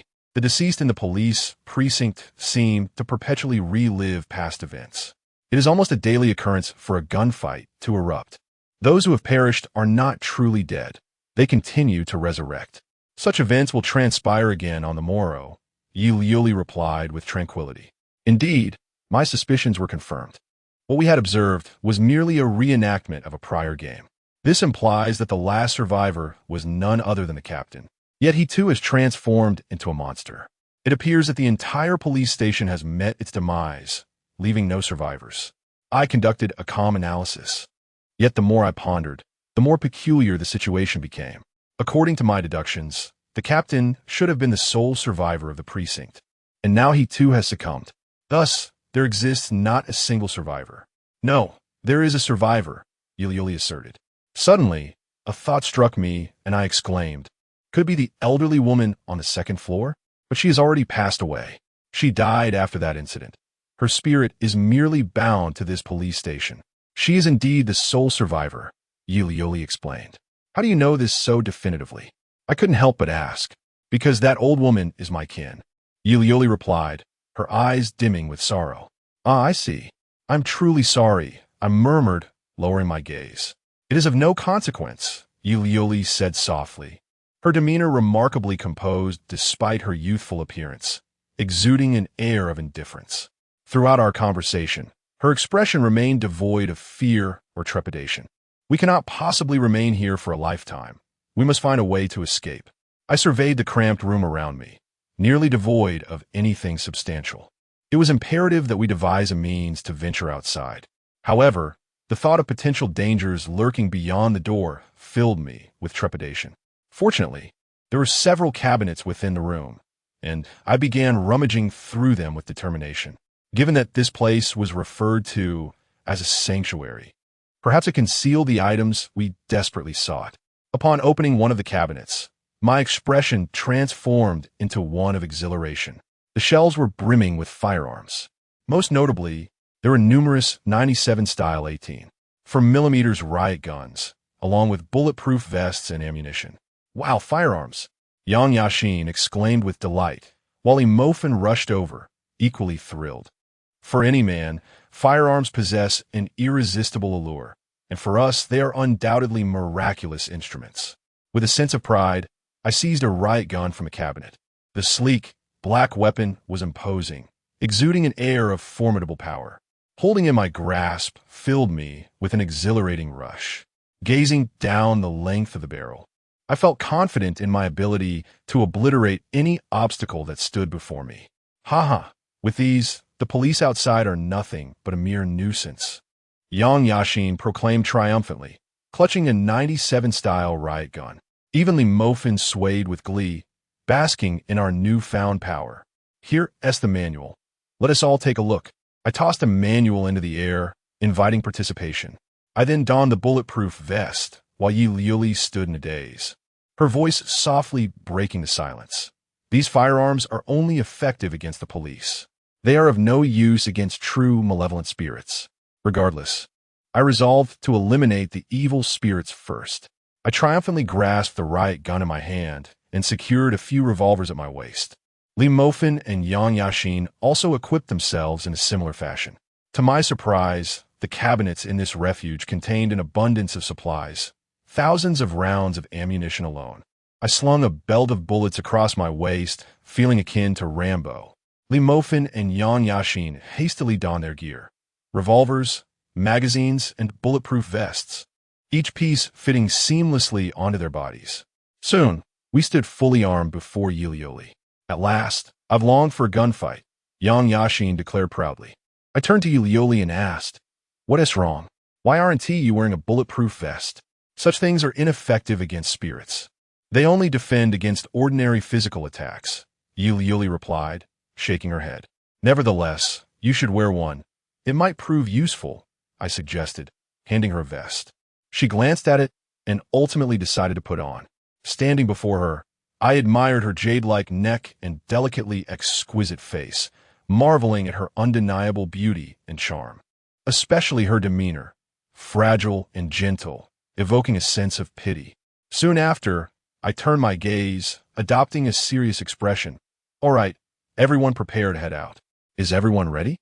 Have you all reviewed the manuals? When I give the command, be ready to fire at a moment's notice." "Yes." Li Mofin and Yang Yashin looked at me with a mixture of anxiety and trepidation. The riot guns in our hands were fully loaded with powerful buckshot, capable of tearing an ordinary person asunder upon discharge. "All right, I'll kick the door open." Then we charge out together, I instructed them, tightening my grip on the shotgun. My gaze fixed nervously on the door. This door separated two worlds. The realm beyond teemed with the undead and the deceased, while the world within, though ostensibly safe, was merely a gilded cage. Regardless, we had to break free from this confinement. All three of us steadied our riot guns, while Knight Lioli brandished a revolver. I fixed my eyes on the door just within reach and, with a swift motion, kicked it open. "Now's the time," I shouted. Yang Yashin and Li Mofin rushed forward, their fingers poised on the triggers, ready to fire. Yet, upon bursting into the corridor, we were met with an eerie emptiness, a suffocating darkness that suggested we were utterly alone. Chapter 61. The Morgue. Li Mofin stood to my left, while Yang Yashin occupied the right. Knight Lioli and I were positioned between them, as we cautiously traversed the corridor. Our weapons were poised, ever ready to confront whatever lay beyond. In this perilous situation, where death loomed at any moment, we had developed an extraordinary synergy, reminiscent of a scene from a crime thriller, each providing cover for the other. The corridor was enveloped in silence, devoid of any presence. Yet, I was acutely aware that a malevolent, middle-aged officer lurked within this building. The main entrance had been sealed. What were we to do? I turned to Knight Leoli, seeking her insight. She exuded an enigmatic aura, undoubtedly possessing knowledge of our predicament. We must ascend, Knight Leoli declared. There are resources above that may aid us. Reluctantly, I acquiesced, instructing Yang Yashin and the others to remain vigilant. We began our careful ascent up the staircase, which echoed with eerie stillness. Just as we exhaled in relief, a bloodied officer appeared on the stairs, his eyes rolled back, his body swaying as he descended. Upon encountering us, he suddenly regained focus, unleashing a primal scream and charging toward us.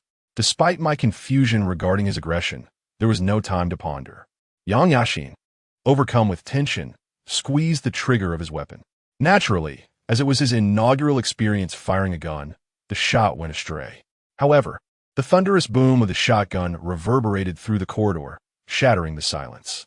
Yang Yashin was struck by the recoil, causing him to grimace in pain.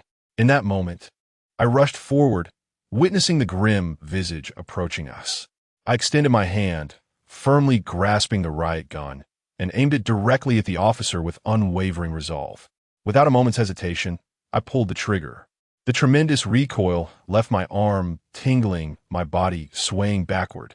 The officer before me suffered a direct hit to the head, the sheer force cleaving his upper body in twain, scattering his remains across the ground. It was only then that I registered the horror of the situation. My face drained of color as I realized I had indeed fired a weapon, and with such decisiveness. You made a grave mistake. I warned you against using firearms, Knight Leoli exclaimed. As her words echoed, a cacophony erupted throughout the building. Countless voices, akin to those of hellish fiends, sent chills down my spine. From above and below, roars reminiscent of wild beasts reverberated. Simultaneously, to our astonished gaze, figures clad in police uniforms and bearing ghastly pale skin began to materialize before me. It dawned on me that I had truly unleashed a calamity. All the restless spirits within the building had been stirred by my actions. The air filled with an incessant clamor as a relentless tide of spectral officers surged toward me. Corpses in a macabre deluge overwhelmed us, filling the corridor with their grotesque forms, some with their heads split asunder, others with their bodies severed in half. In summary, the scene was increasingly dire. I gazed upon this group of soulless figures, their pallor as ghostly as parchment. Yang Yashin was so frightened that he nearly convulsed. Quickly, upstairs, Knight Leoli decisively commanded, and we hurriedly ascended the stairs. Meanwhile, a throng of police officers gathered below, encircling us. At that moment, I was suddenly startled by a thunderous roar, which made my countenance grow even graver. The source of this furious bellow was none other than the middle-aged policeman. We raced up the stairs, pursued by an ever-growing number of officers below, their faces contorted in rage as they glared at us with malice in their eyes. "Open fire," I commanded resolutely, and my riot gun discharged rapidly. Simultaneously, Yang Yashin and Li Mofin unleashed their firepower as well. The bullets from our 3 riot guns erupted in a furious cacophony, obliterating the approaching figures before us. As we continued to run and shoot, we found ourselves unexpectedly on the 4th floor. The police behind us swelled in numbers, charging forward in a frenzy, but our formidable firepower held them at bay, preventing them from closing in on us. "Cover our retreat," I urged while reloading my riot gun. After a brief moment of chaos, I had managed to grasp the weapon's use. Men possess an innate affinity for firearms, and given the simplicity of operating this riot gun, I found myself adept. Amidst the roaring bullets, as I fired frantically, a sudden pain shot through my chest. A bullet had struck my abdomen. At that moment, I discerned a police officer in the distance, his firearm aimed directly at me. It was he who had fired moments ago. Fortunately, I was clad in a bulletproof vest. Otherwise, my fate would have been sealed. Damn it, even the dead can wield firearms now. I cursed vehemently while seizing my riot gun and swiftly dispatched the officer who had shot at me. However, upon his demise, the surrounding corpses became aware of the situation, each drawing their sidearms. Hell, we need to run, I exclaimed, my face paling, and the three of us dashed frantically upstairs. Behind us, the officers commenced firing. Bullets incessantly struck the walls, and occasionally, shell casings ricocheted onto my face, rendering the situation utterly absurd. When did the dead learn to shoot? I shouted to Yulioli. It's quite normal, she replied. Though they are deceased, remnants of their primal instincts linger. Naturally, they can fire weapons. You should have mentioned that sooner. I retorted while returning fire. I have already stated, firearms are ineffective against them.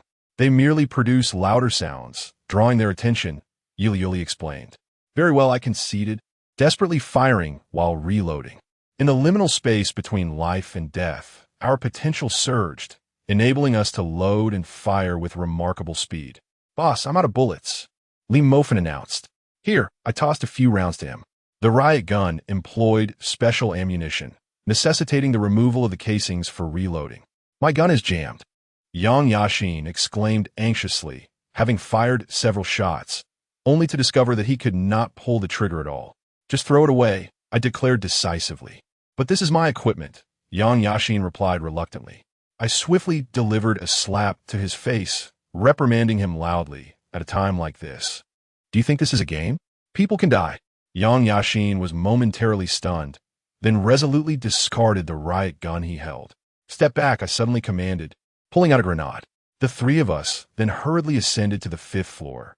Upon reaching the stairwell, I quickly removed the pin and hurled it away. After reaching the 5th floor, we awkwardly realized that this was indeed the topmost level, with no further escape routes available. Although some of the pursuing undead had been incapacitated by the grenade, the remaining ones relentlessly pursued us, and our riot guns had dwindled to a mere few rounds. Boss, mine is jammed too, Lee Mofin reported. Throw it away, I responded without hesitation, scanning the surroundings for an escape. I believed that hope was not entirely lost. With the building reaching its end and the undead still in pursuit, we had to find a way out or face certain death. Just then, a glimmer of hope caught my eye as I spotted a door marked with a skull insignia. We must enter, I urged, grasping Yulioli's hand. She nodded in agreement. Thus, the four of us dashed into the room, while the undead behind us seemed to hesitate, as if afraid of that very door. Through the crack in the door, I could see clearly. The police hesitated for a moment, then turned and departed. Phew, we are finally safe, I exclaimed, collapsing onto the floor. At that moment, I realized I was still holding onto Knight Liuli's hand, reluctant to let go. I must admit, her delicate hand was soft and smooth, a comforting presence in my grasp. Knight Liuli shot me a glare, then withdrew her hand, saying for now, we are safe. I never imagined there would be a refuge upstairs. Yet I pondered, this might not truly be a sanctuary. I gazed around the room and noticed that Lee Mofin and Yang Yashin also sensed the gravity of the situation. Their expressions turned pale as they scrutinized the space. I too furrowed my brow, an expression of disbelief crossing my face. Before me lay a sinister chamber, dominated by a massive cabinet. This cabinet was enormous and adorned with ominous symbols. The entire room exuded an eerie atmosphere, accompanied by a pungent odor of decay that made me feel nauseous. This was a morgue, a place for laying out the deceased. How could we have ended up here? I approached the cabinet, observing its imposing structure. It was indeed a colossal corpse cabinet, and it bore numbers inscribed in blood-red lettering, presenting a chilling sight. Trembling, I inched closer to the gigantic cabinet, feeling a shiver run down my spine. A horrifying thought took shape in my mind, and it seemed to find validation in this dreadful place. I slowly approached the morgue drawer marked with the number 1 and gently pulled it open. A chilling breath enveloped me, plunging me into a state akin to that of an icy abyss. Inside this first morgue drawer lay the lifeless body of Chun Feng. No one could have anticipated that after his demise, his remains would manifest in such a place.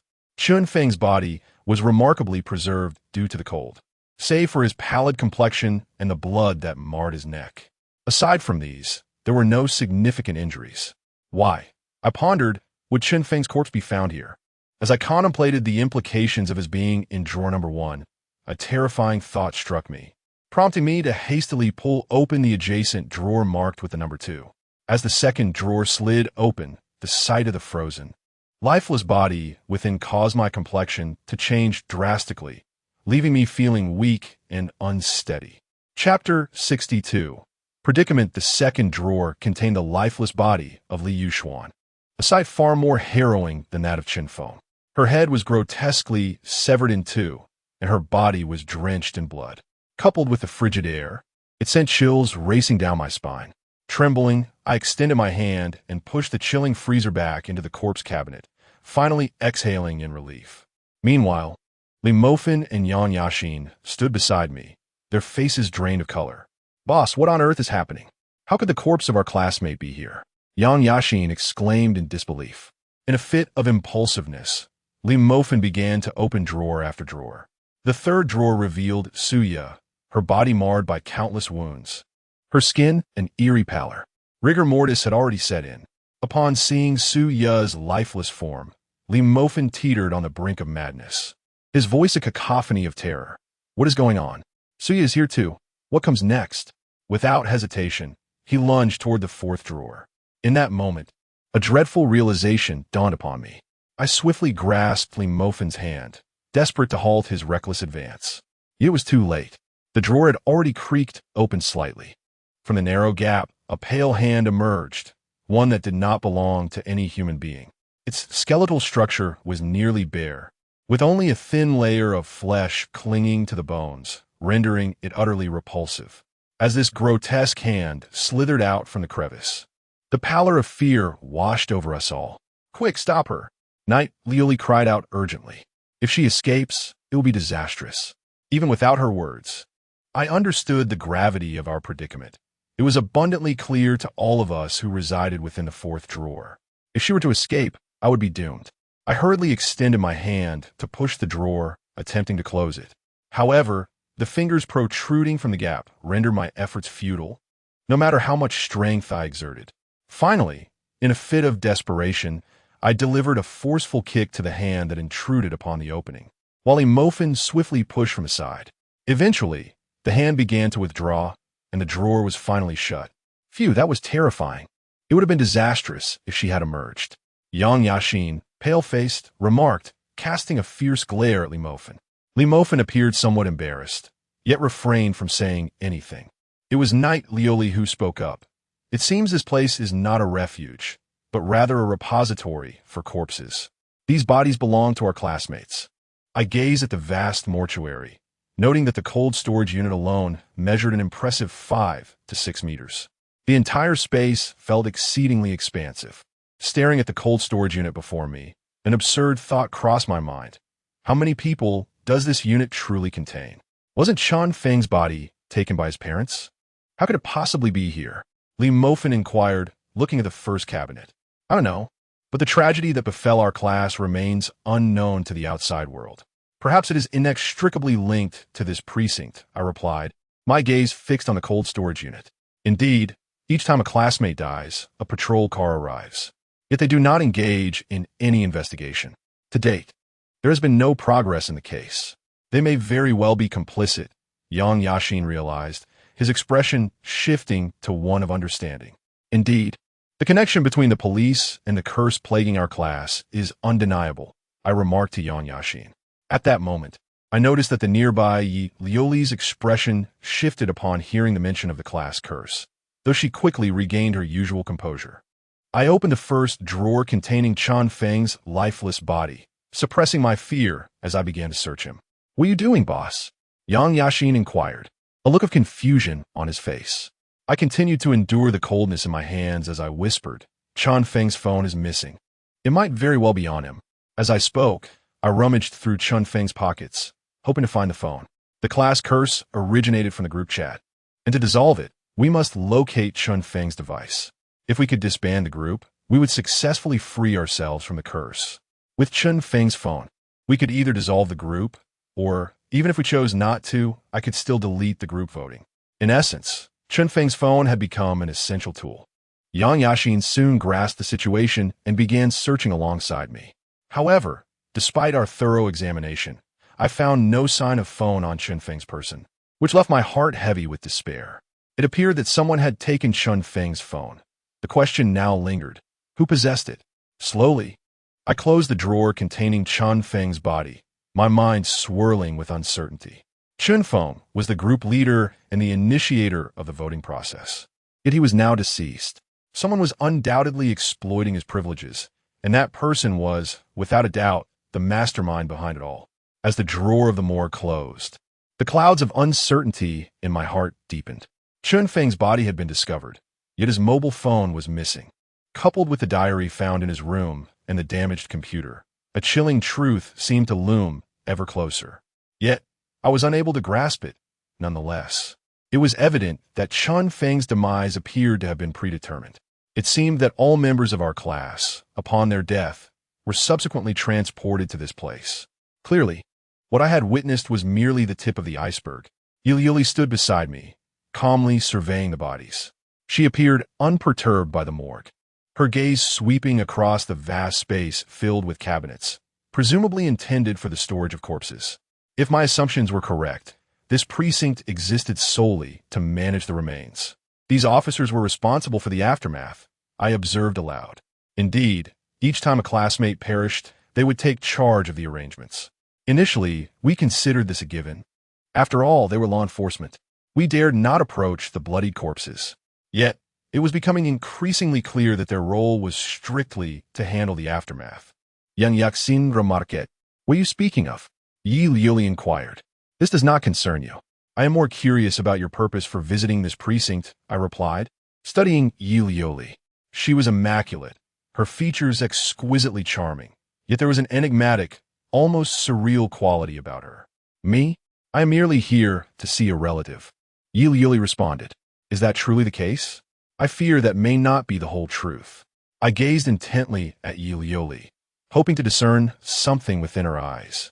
However, she lifted her head and locked her gaze onto mine, and after a prolonged moment of mutual stare, I found myself feeling somewhat flustered. After all, Yi Liuli was extraordinarily beautiful, especially with those remarkably luminous eyes. I had never encountered such radiant orbs before. They were truly exceptional, shimmering brilliantly, with a hint of pale green deep within, reminiscent of jade. Are you wearing colored contact lenses? Your eyes appear quite extraordinary, I remarked, fixated on her gaze. Upon realizing my attention on her eyes, a fleeting look of fluster crossed Yi Liuli's previously expressionless face, though she quickly masked it. She shook her head and calmly replied, I do not comprehend what you are referring to. Very well. In any case, we are currently trapped here. The main entrance has been sealed. How do we escape? I inquired of Yi Liuli. Quite simply, we just need to obtain a pass, she replied. A pass? I echoed, looking at her with curiosity. Indeed, a pass. It is easy to enter this precinct, yet impossible to exit without one, Yi Liuli elucidated. It seems you have frequented this place several times. Where might we find this pass? I questioned her. I am uncertain. The location of the pass varies each time. The last time, I acquired it from a constable. She responded, This poses a dilemma. The building is vast, and who knows where the pass could be. I remarked, furrowing my brow. The term pass evokes the image of a small, delicate piece of paper. In such a vast building, filled with restless spirits, who would pay heed to a mere slip of paper? The pass is not particularly elusive. I had discovered it in the drawers of various floors on 2 previous occasions. Night, Liuli remarked. Very well, let us search for it, I replied with a resigned shrug. I then addressed Yang Yaxin and the others, stating, We cannot linger here. It is prudent that we depart. By the way, you should leave the riot gun behind. Such a weapon is ineffective against ghosts, and its loud report would surely betray our position, Night Liuli advised. Reluctantly, I gazed at the imposing riot gun in my hands, its formidable size exuding an aura of strength. Yet, in light of our circumstances, I cast it aside onto the floor. Now, apart from a few revolvers, we were left defenseless. While firearms may offer little deterrence against the patrolling spirits, they do provide a semblance of comfort. Let us proceed, I declared, taking a deep breath. I cast one last glance at the hidden corpse cabinet before turning to leave. Li Mofin and Yang Yashin had already readied themselves. The door had been gently opened ajar. Through the narrow gap, I discerned that no patrols were in sight. Yang Yashin cautiously pushed the door wider and stepped outside, whispering, "Come out. It is safe beyond. There is nothing here." "Indeed, we should go," I responded immediately. Yet, as I was about to leave, an inexplicable force compelled me to approach the ninth drawer. The entire refrigeration cabinet loomed like a ferocious beast, engulfing everything in its vicinity, and the eerie room was filled with such cabinets. I gently pulled open drawer 9, and my expression shifted slightly. At that moment, Yang Yashin approached from behind, patting my shoulder and inquiring, "Boss, what's wrong? Who is in that drawer?" "Nothing," I replied softly, carefully returning the drawer to its original position, striving to quell the fear rising within me. I then shook my head. "There's nothing here. Let us hasten our departure." With that, I urged Yang Yashin forward, and he, unfazed, followed me out of the room. We found ourselves in the corridor on the 5th floor. Our foremost task was to locate the access pass. Otherwise, we would find ourselves trapped within this building. I stated calmly. Chapter 63. The pass. I was unaware of the appearance of the pass, yet Knight Lioli was certainly knowledgeable about it. We meandered down the corridor, shrouded in an unsettling silence, treading carefully as I occasionally glanced around. The entire building was teeming with police officers. Initially, they posed no threat to us. However, as we lingered within these walls, their demeanor gradually shifted, and they began to assault us, intent on our demise. We must hasten our departure. Prolonged exposure to this police station will inevitably lead to our assimilation. At that point, escape will be impossible, Knight Lioli remarked. Indeed, we must exhaust every means to locate the pass, I replied, commencing a thorough search of the offices. The 5th floor housed several offices, and I systematically examined each one. The drawers were cluttered with various items, yet despite my efforts, I found no trace of the pass. "What exactly does the pass look like?" I inquired of Knight Lioli. "It is a card adorned with a red skull. Possessing this card ensures that the spirits within the police station will not assail you, and the doorman will grant you passage," Knight Lioli explained. "Ah, I see," I responded, a flicker of hope igniting within me. The possession of this pass would signify an inviolable ticket, allowing us to escape this police station unscathed. However, there was but a single pass, which complicated matters, as we were 4 in number.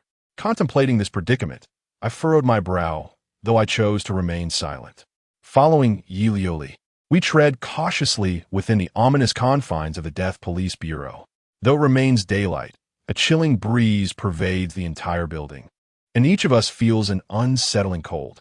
Indeed, we should never have ventured into this realm of the deceased. Despite acquiring certain answers from the Death Police Bureau, we find ourselves ensnared in a far greater enigma, rendering our current predicament seemingly devoid of significance. Yi Lioli, well acquainted with this place, deftly guided us in evading several pursuing officers. The sight of these officers, now aware of our presence, sent shivers down our spines as they lunged at us with malevolent intent. Their pallid skin, coupled with their bloodthirsty eyes, instilled a profound dread within us. Yet, in this moment, Yi Lioli displayed remarkable composure, a quality I could scarcely match. At the staircase, we encountered a few officers head-on. Our faces blanched, and instinctively, we leaned back, desperate to flee. The officers charged at us with frenzied aggression. "Everyone, hold your breath," Yi Lioli commanded. Upon hearing this, I quickly stifled my breath, as did Yang Yashin and Li Mofin. Miraculously, as we held our breaths, the officers who had been lunging toward us abruptly halted. Bewilderment etched on their faces as they surveyed their surroundings. To their eyes, we appeared as mere phantoms. I anxiously observed the officer mere centimeters from me, so close. I could discern his pallid skin and crimson eyes. The burgeoning sense of fear began to infiltrate my very being. At this moment, uttering even a single word could spell doom for me. I could feel the impending danger acutely. My eyes widened in terror as I pressed my palm firmly against my mouth, struggling to breathe as the air in my lungs dwindled, leaving me on the brink of suffocation. One by one, They swayed and departed from our vicinity. Only then did I exhale in relief, ready to speak, but was silenced by a gentle yet firm hand from Yuli. She shook her head softly, placing a finger to her lips, signaling for silence. It was at this moment that I noticed a police officer staggering back into my line of sight. Fortunately, he remained oblivious to our presence, aimlessly wandering about. Feeling the softness and chill of Yuli's hand, I couldn't resist inhaling deeply into her palm, which provided a momentary relief to my lungs. She shot me a reproachful look, her cheeks slightly flushed. Yet, the officer lingered nearby, and she did not release her grip. It was only after the officer had staggered away that she finally let go of my hand. Meanwhile, Yang Yashin and Li Mofan were gasping for breath, with Yang Yashin exclaiming, "I thought I was going to suffocate, but your method proved quite effective." They couldn't detect us. These officers were akin to soulless husks, retaining only a fragment of consciousness, making them acutely sensitive to breath and sound. As long as we remained undetected, they posed no threat. Yuli explained while delicately wiping her palm, clearly displeased with my earlier actions. It was a relief to know we could evade the pursuit of these officers. "The likelihood of finding the pass has significantly increased," I exclaimed with surprise. We resumed our search. The police station, though not expansive, made it relatively straightforward to locate documents. Upon entering an office, Yang Yashin and I commenced a meticulous search. Suddenly, Yang Yashin exclaimed with delight, "Look, what is this?" I hurried over and saw him holding several bundles of cash, his excitement palpable as he announced, "Boss, this must be tens of thousands. Let's focus on surviving first." I replied, rolling my eyes at him, and continued my search. The drawers had been thoroughly rummaged, containing various items but no pass. After a fruitless endeavor, I reluctantly exited the room alongside Yang Yashin. Night Liuli was already waiting for me at the door. "Did you find the pass?" she inquired. "No," I responded. Without further comment, she continued to walk with us. We swiftly combed through the entire 5th floor. Although we encountered some police officers, we managed to evade them without incident. "I can't hold my breath any longer. I feel like I'm about to suffocate," Yang Yashin said, his face a shade of purple. Anyone would feel the same after holding their breath so many times. I inquired of Night Liuli, "Is there no other way to deal with these beings?" "None," Night Liuli replied. "Humans are powerless against ghosts and deities." "What about black dog blood or boy's urine?" I couldn't help but ask. Night Liuli shot me a disdainful glance and shook her head. "These remedies are largely ineffective, especially against more formidable ghosts and deities. These are merely jesters. Are we not doomed?" I said, my complexion paling. "Indeed, no dark omen can truly harm the spirits. The only reliance we possess is upon ourselves," Night Liuli declared. "Very well. What shall be our next course of action?" I inquired, gazing at Night Liuli. "Let us explore the lower floors," she suggested, and so we descended once more. We began our search within the office, yet that elusive pass remained unfound. As time ticked by, my impatience grew. Just then, Night Liuli, standing watch outside, suddenly exclaimed, "Hurry, run, he is coming." Before I could comprehend whom she referred to, a deafening roar echoed, akin to a rampaging dinosaur, as a colossal figure emerged in the corridor. It was indeed the middle-aged policeman, his muscles bulging grotesquely, a monstrous frame squeezing its way through the hallway. There was no doubt his size necessitated this ungainly passage. As Night Liuli finished speaking, I hurriedly followed Yang Yashin and the others out of the room. If we were cornered here, it would spell our demise. The middle-aged policeman pursued us relentlessly. In the corridor, we fled in a frenzied escape. As the policeman drew ever closer, death looming ominously, I ran with all my might, the sensation of the beast behind me intensifying. I could even feel the chilling breath of the middle-aged policeman against the nape of my neck, a coldness so profound it rendered me nearly breathless. "Quickly, think of a way," I urged Night Liuli in haste. She sprinted alongside me, a trace of helplessness etched upon her delicate features. "There is no other option. Within this police station, securing a pass is the only means to ensure our survival," she exclaimed. "But who knows where the pass might be?" I questioned, my heart racing as we dashed forward. We had reached the 4th floor, where officers swarmed the area. "Hold your breath. I instructed Yang Yashin and the others, and we collectively inhaled deeply, rushing ahead. Why don't we just hold our breath to evade the vision of the pursuing officers? I remarked, glancing back at the middle-aged policeman charging toward us like a raging beast. Ineffective, Knight Leoli countered. Such tactics only work on those of lower rank. He is of a higher grade. Truly, we are doomed. I cried out in despair, swiftly following their lead. Soon, we arrived at the staircase, a pivotal juncture from which we could descend. This is it, boss. Let's split up, Yang Yashin suggested. What are you saying? I shouted, glaring at him. He speaks the truth. If we all run together, we shall surely fall victim to that monster. If we separate, we might retain a chance of survival, Knight Leoli reasoned. I glared at her, contemplating our dire situation, and ultimately relented. Very well, let us scatter and regroup later. Understood. Yang Yashin nodded, grasping Li Mofin's hand as they descended the stairs. Then, Knight Leoli and I dashed up the stairs. At that moment, the malevolent spirit pursuing us had only two choices, to descend or to ascend. It was a 50-50 chance of survival.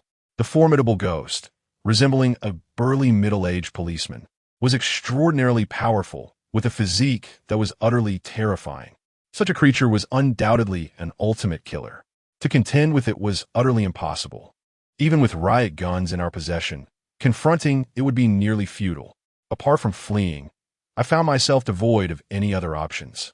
As we separated to escape, the ghost momentarily hesitated before it began its pursuit downward. Watching it descend the stairs, my expression shifted dramatically, and my body trembled slightly. Yet my steps did not falter. Following Knight Leoli, we ascended to the upper floors. It was only when silence enveloped us that I realized the gravity of our situation. I collapsed onto the staircase, tears streaming down my face. Although we had secured our safety, Li Mofin and Yang Yashin were now left to face the vengeful spirit. Chapter 64. Possession by Evil Spirits. Why are you weeping?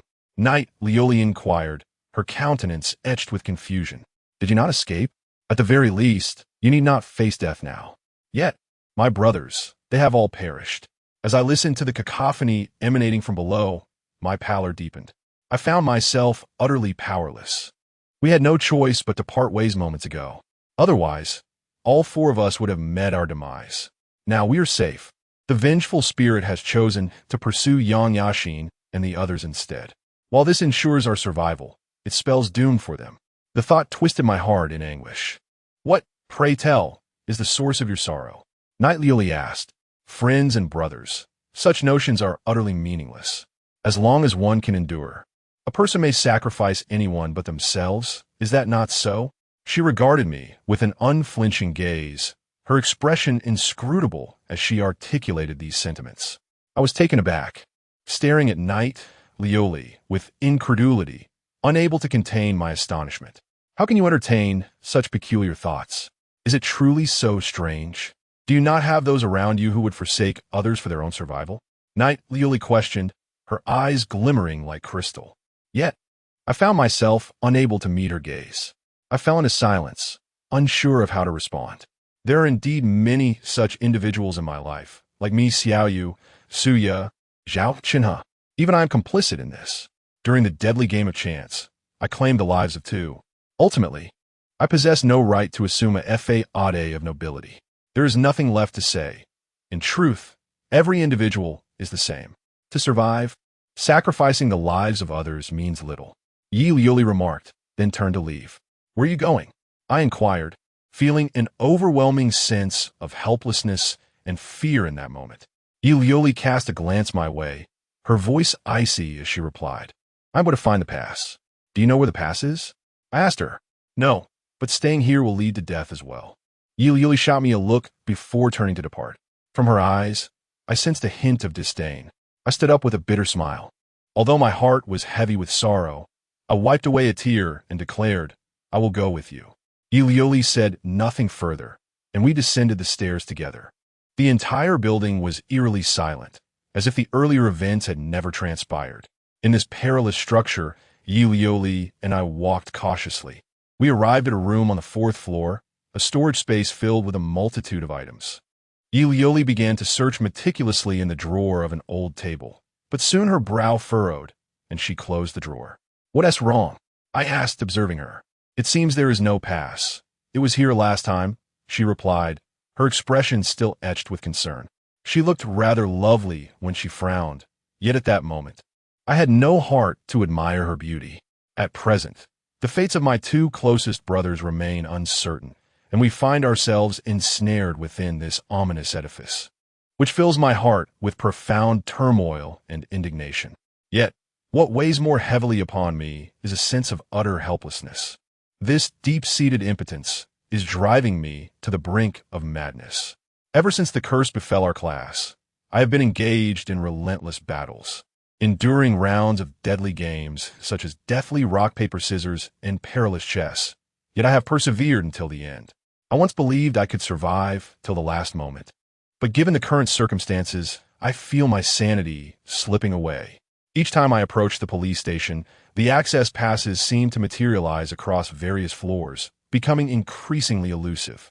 Just last time, I retrieved an access pass from this very location, Knightley remarked. Upon hearing her words and gazing into the cluttered storage room, my emotions remained tumultuously unresolved. In such a sprawling building, seeking an access pass is akin to scaling a mountain. Moreover, considering that Knightley has already ventured here several times, this time the pass will be even more difficult to locate. The mere thought of it sends waves of agony through my head. Without the access pass, we lose our weapon against the vengeful spirits. Having encountered these malevolent apparitions, I have come to recognize their formidable nature. Even the most ordinary of ghosts possess a strength that ordinary humans cannot contend with. I have witnessed the might of these spirits. Although they are powerful, they are not invincible. They too harbor vulnerabilities. I calmly conveyed to Knightley that each ghost I have encountered possesses its own weaknesses. For instance, the owner of the hearse can be subdued simply by relinquishing their mobile phone. Meanwhile, the spirit within the school's archive room cannot claim a victim if two individuals are present simultaneously. I was taken aback when, upon finishing my statement, Yuli appeared visibly stunned, her eyes reflecting an expression of incredulity. It seemed evident that she had encountered supernatural occurrences in the past. Indeed, she was correct in asserting that spirits possess vulnerabilities. They can only take lives within certain parameters and are unable to harm those unrelated to their malevolent intent. Furthermore, they are confined to a specific area and cannot transcend its boundaries. However, the more powerful the spirit, the lesser the constraints imposed by these rules. Some spirits can murder at will, disregarding any distinctions of space and time, Yuli explained.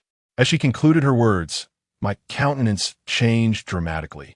A chilling realization struck me about the curse afflicting our class. To date, 9 individuals had perished, each in a different location, some within the classroom, others outside. There was no doubt regarding their demise. Could it be, as Yuli suggested, that a formidable spirit resided within our classroom? Was there a means to confront such a malevolence? I hastily inquired of Yuli. She cast a bemused glance in my direction before shaking her head. Do not even mention such spirits. Even ordinary ones are exceedingly difficult for an average person to contend with. Those beings are virtually invincible. Indeed, my pallid visage betrayed my despair as I shook my head in resignation, realizing that we were seemingly doomed to remain ensnared within this curse. Yet, refusing to yield to despair, I queried, might there be any exorcists or priests capable of combating these spirits? No, such entities do not exist, at least. I have yet to encounter any. Those remedies involving black dog blood and talismans hold no efficacy against spirits. Humanity is exceedingly vulnerable when faced with such supernatural forces. Yuli lamented. Upon hearing Yuli's words, I was nearly engulfed by despair. Yet, I summoned the remnants of my spirit and declared with a flicker of hope. Perhaps there's a way. No, there must be a way. Yuli remained silent, guiding me downstairs. During our descent, we evaded several pursuing officers and traversed through a number of offices, yet the whereabouts of the pass remained elusive. As time grew increasingly pressing, I found myself on the verge of despondency when a piercing scream suddenly resonated, followed by Lee Mofin rushing towards us. His expression was one of terror. as if something sinister were in pursuit behind him. "Limofin, are you all right?" I exclaimed, filled with joy at the sight of him, hardly believing he had survived. Without a moment to spare for conversation, Limofin grasped my hand and pointed behind us, urging me to flee. Just as I was about to question him, a roar reminiscent of a wild beast erupted. To my astonishment, Yang Yashin approached slowly, not as the person I once knew. His skin had turned a ghastly gray, his face twisted in a grotesque grin, and his eyes glared at me with malevolence. Clutched in his hand was a rusted fire axe. A mere glance at Yang Yashin sent a chill coursing through my veins. The resentment and murderous intent emanating from his gaze left me breathless, compounded by the exaggerated form of the axe he wielded. "Yang Yashin, what has become of you?" I cannot help but ask. "Decideme," Limofin interjected urgently. Had I not fled with great swiftness, I would have been slain by him. What on earth is happening? Yang Yashin awakened. I shouted urgently at Yang Yashin, yet he merely sneered, swinging the fire axe in his grip toward me. I quickly dodged, but the heavy axe still struck the wall, carving a substantial gash. Accompanied by a dull thud, a wave of dread washed over me. It appeared that Yang Yashin truly intended to kill me. "Run. He has been possessed by a malevolent spirit," Knight Liuli declared, abandoning me to flee. Limofin grasped my arm, urging me to escape as well. Behind us, Yang Yashin relentlessly pursued, wielding the fire axe. What were we to do? I inquired of Knight Liuli. Yang Yashin, resembling a madman, swung the axe wildly, his expression twisted with rage, intent on our annihilation. "There is no choice. This spirit is exceedingly difficult to confront. The only means to vanquish it is to eliminate the host," Knight Liuli explained. "What do you mean?" I exclaimed in horror, realizing this implied I must kill Yang Yashin. He is my closest friend, one of the few who would stand by me. "No, there must be another way," I insisted, contemplating a solution. Yet my mind felt as though it had decayed. No matter how hard I tried, I could not devise a remedy. "Hurry downstairs," I shouted fervently. Limofin was the first to dash down, but soon he returned. "What's going on? Why aren't you descending?" I exclaimed, both astonished and furious. How could Limofin falter at such a critical moment? "Look for yourself." Yang Yashin trembled as he pointed downstairs. Following his indication, I cast a glance, and my breath caught in my throat. For there, a formidable and fearsome figure was slowly ascending. It was a middle-aged policeman, his imposing physique reminiscent of a demonic entity, enveloped in a shroud of lifeless gray. As he made his way up the stairs, Yang Yashin approached us from the opposite corridor, sealing our fate. There was no escape below, and ascending further would lead us to certain doom. "We're doomed," I whispered in terror, finally realizing the futility of cleverness. No matter how I struggled or devised plans, I found myself utterly helpless in this inescapable predicament. Limofin had succumbed to despair, slumped on the ground, his countenance shadowed with gloom. Knight Liuli, in stark contrast, appeared calm yet resigned, awaiting death with closed eyes. The possessed Yang Yashin glared at us with a grotesque expression, brandishing the fire axe in his hand. His eyes gleamed with a cruel light as he rasped, reminiscent of hell itself. "Foolish creature, even now you still think of saving others? Very well, let me show you what true hell looks like." As Yang Yashin finished speaking, his body suddenly slackened, collapsing to the ground, causing the fire axe to clatter against the floor. "Be careful," Liuli reminded me, but it was already too late. A chill coursed through my body, followed by a malevolent presence that gradually unfurled within my mind. My body trembled violently, and I felt as though I could no longer assert control over it. At that moment, my face contorted grotesquely, revealing a sinister smile.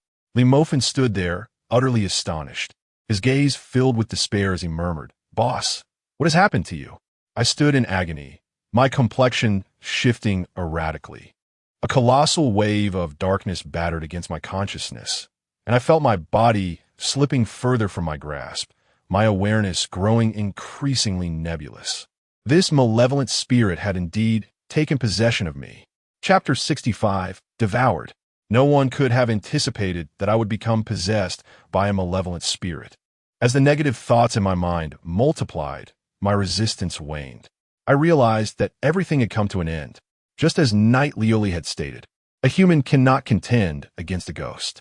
From the very beginning, I had already succumbed, just as I was on the verge of surrendering. My consciousness descending into an endless abyss, the malevolent presence within my mind seemed to encounter something even more terrifying, struggling to escape my body. No, how could it exist within you? The demon emitted a desperate cry within my mind, frantically attempting to flee from my corporeal form. Yet it was too late. My body had transformed into a vortex, ensnaring it firmly and rendering it immobile. The demon roared in despair within my thoughts, its voice tinged with palpable fear. No, spare me, I have erred. But my body resembled a black hole, voraciously consuming all that it was. In its desperation, the demon's form was crushed to fragments, an experience I could perceive with utmost clarity. At that moment, the demon, now half dismembered, finally managed to extricate itself from my body. It was then that I beheld the true visage of the fiend. It was a gaunt specter, its emaciated form shrouded in darkness, with ribs starkly visible against its sunken chest. At that instant, its face was a mask of sheer terror, as it reached out helplessly, struggling to escape from my very core.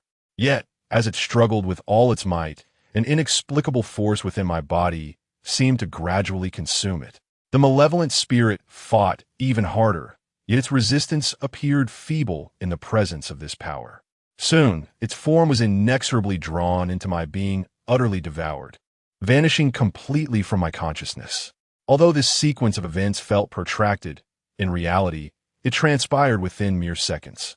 Limofin and Yiliuli appeared oblivious to the malevolent entity emerging from my chest, their expressions frozen in astonishment as Limofin inquired, "Are you all right, boss?" I replied calmly, "I am fine. We must leave this place swiftly." I directed my gaze toward the middle-aged police officer who was on the verge of ascending the stairs. Though I too was perplexed about the nature of the force within me that could obliterate the spirit clinging to my body, now was not the time for contemplation. "Do not forget to carry Yang Yashin, Limofin. You must bear him," I commanded resolutely. At that moment, clarity replaced my previous confusion. Having endured a hellish ordeal, although my heart remained laden with fear, I was capable of moving normally once more. Limofin hastily hoisted Yang Yashin onto his back, and together, the four of us began our exodus. Behind us, the middle-aged officer relentlessly pursued us. "Quickly, let us enter the refuge," I urged. We were on the third floor, a location that undoubtedly housed a sanctuary. We navigated the corridor with urgency and soon discovered the refuge. I flung open the door, and Limofin entered, carrying Yang Yashin. Yuli followed closely, and I was the last to step inside. As I entered, the middle-aged policeman was already looming close. I hurriedly shut the door, and just as it closed, he struck it with a powerful blow. Fortunately, the door seemed to be composed of some special material and sustained no damage whatsoever. Once again in the sanctuary, I lay back on the bed, feeling utterly drained, as though every ounce of strength had been sapped from me during that harrowing encounter with life and death. Yang Yashin was also assigned to a bed nearby, and soon began to awaken slowly. However, he appeared somewhat dazed and was entirely oblivious to the events that had just transpired. "How'd I end up here?" Yang Yashin inquired, perplexed. Limofin quickly recounted the recent occurrences to him. "Wait, I actually chased after you?" Yang Yashin exclaimed, his eyes wide in disbelief. "Indeed, you nearly succeeded in taking our lives," Limofin retorted with a scornful glance. "By the way, boss, are you all right? Weren't you possessed by a ghost?" Yang Yashin asked anxiously. "I'm not certain. I believe I'm fine now," I replied hesitantly. The event from earlier were so surreal that I felt it prudent to withhold the truth from them. Knight Leoli glanced at me, but chose to remain silent, her eyes swirling as if she had discerned something. Limofin and Yang Yashin were not overly concerned, knowing that if I had indeed been possessed, they would have perished long ago. Thus, they inched closer and inquired, "Boss, can you exorcise spirits?" "That is not within my capabilities," I shrugged in response. With an exasperated wave of my hand, I declared, "All right, in any case, we must find a way to obtain the pass. Otherwise, we shall inevitably meet our demise." If Knight Leoli's words hold any truth, then the pass is likely hidden in the most elusive of locations. You have already searched the 5th floor, thus, we must now comb through the 4th floor. Moreover, we must evade that policeman. He is akin to a formidable boss. Lee Mofin clicked his tongue in agreement. Indeed, his physique could put Schwarzenegger to shame. A single punch from him could easily spell my end. Yang Yashin echoed his concern. Thus, he is undoubtedly the strongest presence in the entire building. I pondered for a moment, beginning to analyze the situation with care. Where could such a small piece of paper, the pass, possibly be concealed? Though the building is vast, with meticulous searching, it may yet reveal its secrets. But within this structure, where would be the safest and most inconspicuous hiding place? After much contemplation, I found myself without an answer. However, time had slipped away, and we could not afford to linger. Each passing minute in this police station heightened our peril. I could feel the chill creeping into my bones, a sensation mirrored by the others. We were rapidly becoming assimilated by this police precinct. If we did not hasten our escape, we might find ourselves trapped indefinitely. In the ensuing moments, we cautiously vacated our refuge and began our search anew. We did indeed make several discoveries, yet the pass eluded us. Anxiety mounted as we frantically rummaged through our surroundings. Soon, our swift movements attracted the attention of a middle-aged police officer. Upon his imposing figure's arrival, we commenced our frantic escape. Fortunately, his considerable bulk hindered his speed in the narrow corridor. Otherwise, our fate would have been sealed. As I glanced back at the officer, a sudden inspiration struck me. I had a plan that might lead us to the pass we desperately needed. What plan? Lee Mofin inquired, a spark of excitement in his voice. I hastily outlined my strategy, but soon the expressions of my companions turned peculiar. Yili shook her head vehemently, asserting impossible. How could the pass be there? Yet, I remained resolute in my belief that there was still a chance. Regardless, you must follow my lead. We need to find a way to outmaneuver the officer. I insisted earnestly. With no alternatives left, Yuli and the others nodded in agreement. We swiftly set our plan in motion. On the staircase, Lee Mofin and Yang Yashin had prepared a trap, smooth steel pipes that would send anyone who unwittingly stepped on them sliding down the stairs. However, relying solely on this to confront a supernatural entity was utterly futile. I had my own contingencies in mind. Once the trap was set, I concealed myself nearby as Lee Mofin began to shout loudly, drawing the officer's attention. Before long, the middle-aged policeman charged toward us. Lee Mofin and Yang Yashin were poised, and as the officer approached, they deftly slipped into a nearby refuge. Taken completely by surprise, the officer lunged forward, crashing onto the staircase. Now was our moment. I gazed in astonishment at the sprawled figure of the officer and dashed forward with urgency. Certainly, I have no intention of eliminating him, nor do I possess the capability to do so. My sole desire is merely to wrest the pass from his grasp, the very document that would grant me exit from the police station.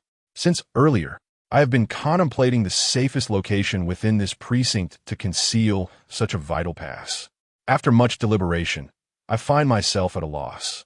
However, I am acutely aware of the most perilous spot within this police station. Without a doubt, it is in proximity to the formidable middle-aged officer, whose imposing stature towers at 2 meters and whose strength could fell a bull with a single blow. He is the most formidable entity within this station of death. Any individual daring to oppose him stands no chance. By the very logic that the most dangerous location can also be the safest, it follows that the pass must reside with this middle-aged officer. He inspires dread in all, and the instinct upon encountering him is to retreat hastily.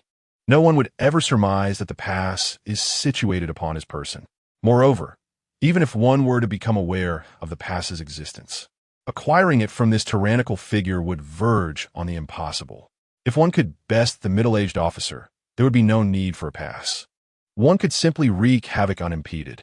Thus, I am convinced the pass is indeed concealed on him, and the most secure hiding place for a mere slip of paper would be none other than within the confines of his shoe. Hence, I orchestrated their efforts to subdue the middle-aged officer. In that moment, I dashed forward and removed one of his shoes, which was tightly bound to his foot, rendering it quite difficult to unfasten. Once I succeeded in loosening it, I hurriedly rummaged within, yet after an exhaustive search, I found no trace of the pass. A pallor washed over my face. Could it be that my deductions were erroneous? The man bore no identification whatsoever. At that moment, the middle-aged policeman, sprawled on the staircase, was beginning to rise. I found myself bereft of options. With a fierce cry, I yanked off his second shoe. Hastily, I thrust my hand inside, and this time, I swiftly unearthed a card from within the shoe. Upon extracting the card, I gazed at it with astonishment. It bore a bizarre red skull, and inscribed on the reverse were 3 blood-red characters, permit. Just as I secured the permit, the middle-aged policeman had regained his footing on the staircase. He glared at me and bellowed, launching a powerful fist in my direction. "Be careful," Lee Mofen exclaimed. I beheld the arm nearing me, too late to evade. In that moment of uncanny instinct, I raised the permit high, directly in line with the policeman's impending blow. Chapter 66. The Death Pass. I raised the pass, slightly turning my head, my body trembling in a rigid stillness. Everything hinged on this moment. If the pass truly possessed the power, as Knight Leoli had claimed, then I would survive. If it were to lose its efficacy, my life would be forfeit. 5 seconds passed, and I remained safely rooted in place. Only then did I dare to turn my head, facing a middle-aged policeman, imposing as a giant, who seemed to cower before the pass in my hand. His fist, once poised to strike, now hung suspended in midair. Clutching the pass, I inched it closer to the policeman, who appeared increasingly fearful, retreating step by step. Elated, I withdrew the pass, realizing Knight Leoli's words were indeed prophetic. The pass possessed extraordinary power. With it, the spirits within the entire police station could not harm me, rendering my escape from this place a mere, trifling task. Splendid. I had succeeded, exclaimed Lee Mofen in delight. Yet at that moment, the middle-aged policeman roared and charged towards him. It dawned on me that the pass could only guarantee one person's safety. In a moment of urgency, I swiftly tossed the pass to Yang Yashin, who grasped it and instantly appeared revitalized. As soon as he received the pass, the policeman indeed ceased his assault on him, but soon redirected his furious charge towards me. I couldn't help but curse inwardly. How frustrating that the pass's power was so limited, allowing only a single individual to wield it. It is essential to acknowledge that we are now 4 in number, which signifies that only one among us can leave with the pass. At that moment, I could not help but glance towards Yang Yashin, who hastily handed me the pass he held, only to be subsequently attacked by the middle-aged police officer. This left him utterly speechless. The situation could not continue in this manner. A solution was imperative. After expressing my thoughts, I seized the pass and directed it towards the middle-aged officer, who instinctively took a step back. "You all must leave quickly. I will handle this," I instructed, using the pass to restrain the officer. The others hurriedly began their escape. Just as the officer intended to pursue them, he found himself bound by the power of the pass, his body retreating involuntarily. A cold smile played upon my lips as I wielded the pass, watching the imposing figure before me, reminiscent of a giant, being effortlessly pushed back. I felt acutely aware of the immense power contained in this pass. It was truly formidable. With the pass in hand, I cornered the middle-aged officer. In a moment of frustration, I delivered a fierce kick to his body, only to feel as if I had struck a stone. Pain shot through my foot. "Damn it, you are indeed tough," I remarked to the officer, and before he could react, I turned and made my escape. I had no intention of lingering any longer. I dashed down the stairs at a frenzied pace, snatching up a police baton in the corridor as I charged forward. Upon my descent, I discovered that Lee Mofen and the others had already found themselves in a perilous situation. Surrounded by law enforcement, they were on the brink of asphyxiation, their faces ashen. I realized that if I did not arrive soon, they would succumb not only to the specters, but also to suffocation. "Stand aside," I commanded, raising my crimson pass. The officers, poised to pounce, recoiled at the sight of the sanguine document, clearly intimidated by its power. Although the mechanics of this fear eluded me, I seized the moment to hasten my departure with Lee Mofen. Yet, as Lee Mofen and the others began to move, the surrounding officers erupted into a frenzy, eager to charge at us.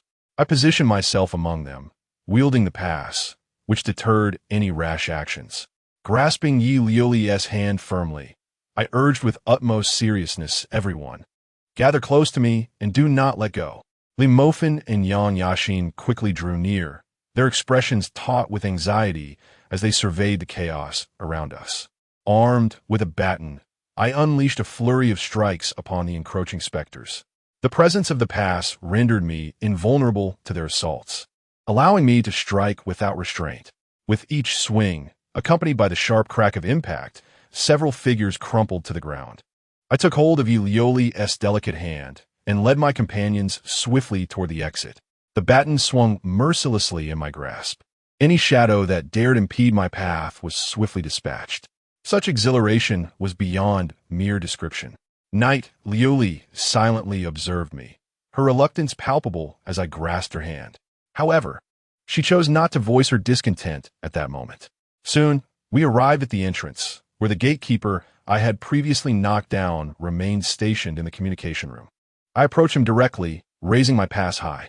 Despite his neck being awkwardly tilted, he still managed to catch sight of the pass. "Open the door and let us through," I instructed the gatekeeper. He remained silent, merely exiting the communication room without a word. It seemed the power of the pass had taken effect. The once impenetrable door, which I had struggled to push open, suddenly yielded before us. We felt a surge of excitement at the sight of the open door. However, just then, the gatekeeper broke his silence, uttering words that sent a chill through our hearts. "Only the holder of the pass may leave. The rest must remain." "What? How can this be?" Yang Yashin exclaimed, his eyes widening in disbelief. "Indeed, how can it be that only one person made a part?" Li Mofan echoed, equally astonished. Knight Liuli, however, remained unfazed. Calmly, she remarked, "It appears he speaks the truth. Only one among us can exit. Whoever possesses the pass will be the one to leave." As her words hung in the air, the gazes of Li Mofan and Yang Yashin converged upon the pass in my hand. This pass represented the key to survival. My heart ached with bewilderment as I stared at it, grappling with the tormenting possibility of making a painful choice. Was it truly required that I select but one person? To whom should I bestow this pass? As this thought crossed my mind, I felt the weight of the pass in my hand. However, upon further contemplation, a smile unexpectedly graced my lips. Who decreed that only one may pass? Was it you who set this in stone? This is an immutable rule. Only those among you who possess the pass may leave this place alive. This serves as your punishment. The gatekeeper gazed at me with a cold stare, his neck contorting grotesquely, a strange smile flickering across his face. Indeed, this is an attempt to coerce me. I shook my head and suddenly raised the baton in my hand, transforming into a whirlwind of fury. "Leave at once. This is now my domain." Li Mofan and Yang Yashin, struck by realization, hastily exited through the open gate. After all, the door had already been unlatched. "No, you are violating the rules," exclaimed the gatekeeper, and with a roar, his neck began to elongate unnaturally, resembling a giraffe, as he aimed to obstruct Yilioli. Yet at this critical juncture, I acted. The baton in my grasp came crashing down upon his head with force, striking repeatedly until the gatekeeper was compelled to redirect his focus towards me. However, armed with the pass, he was unable to retaliate against me, resorting only to icy glances. Soon, Li Mofan and Yang Yashin, along with their companions, had escaped the precinct. "You are violating the rules. You are bringing about your own demise," the gatekeeper warned me. "Huh, what do you expect? Do you truly believe I would heed your wishes? Escaping alone while abandoning them?" I gazed disdainfully at the gatekeeper and languidly remarked, "Do not forget, those who possess a pass enjoy the privilege of immunity from attack, provided I am willing to shield them. In other words, the four of us can escape." How infuriating. "You shall undoubtedly pay the price for this."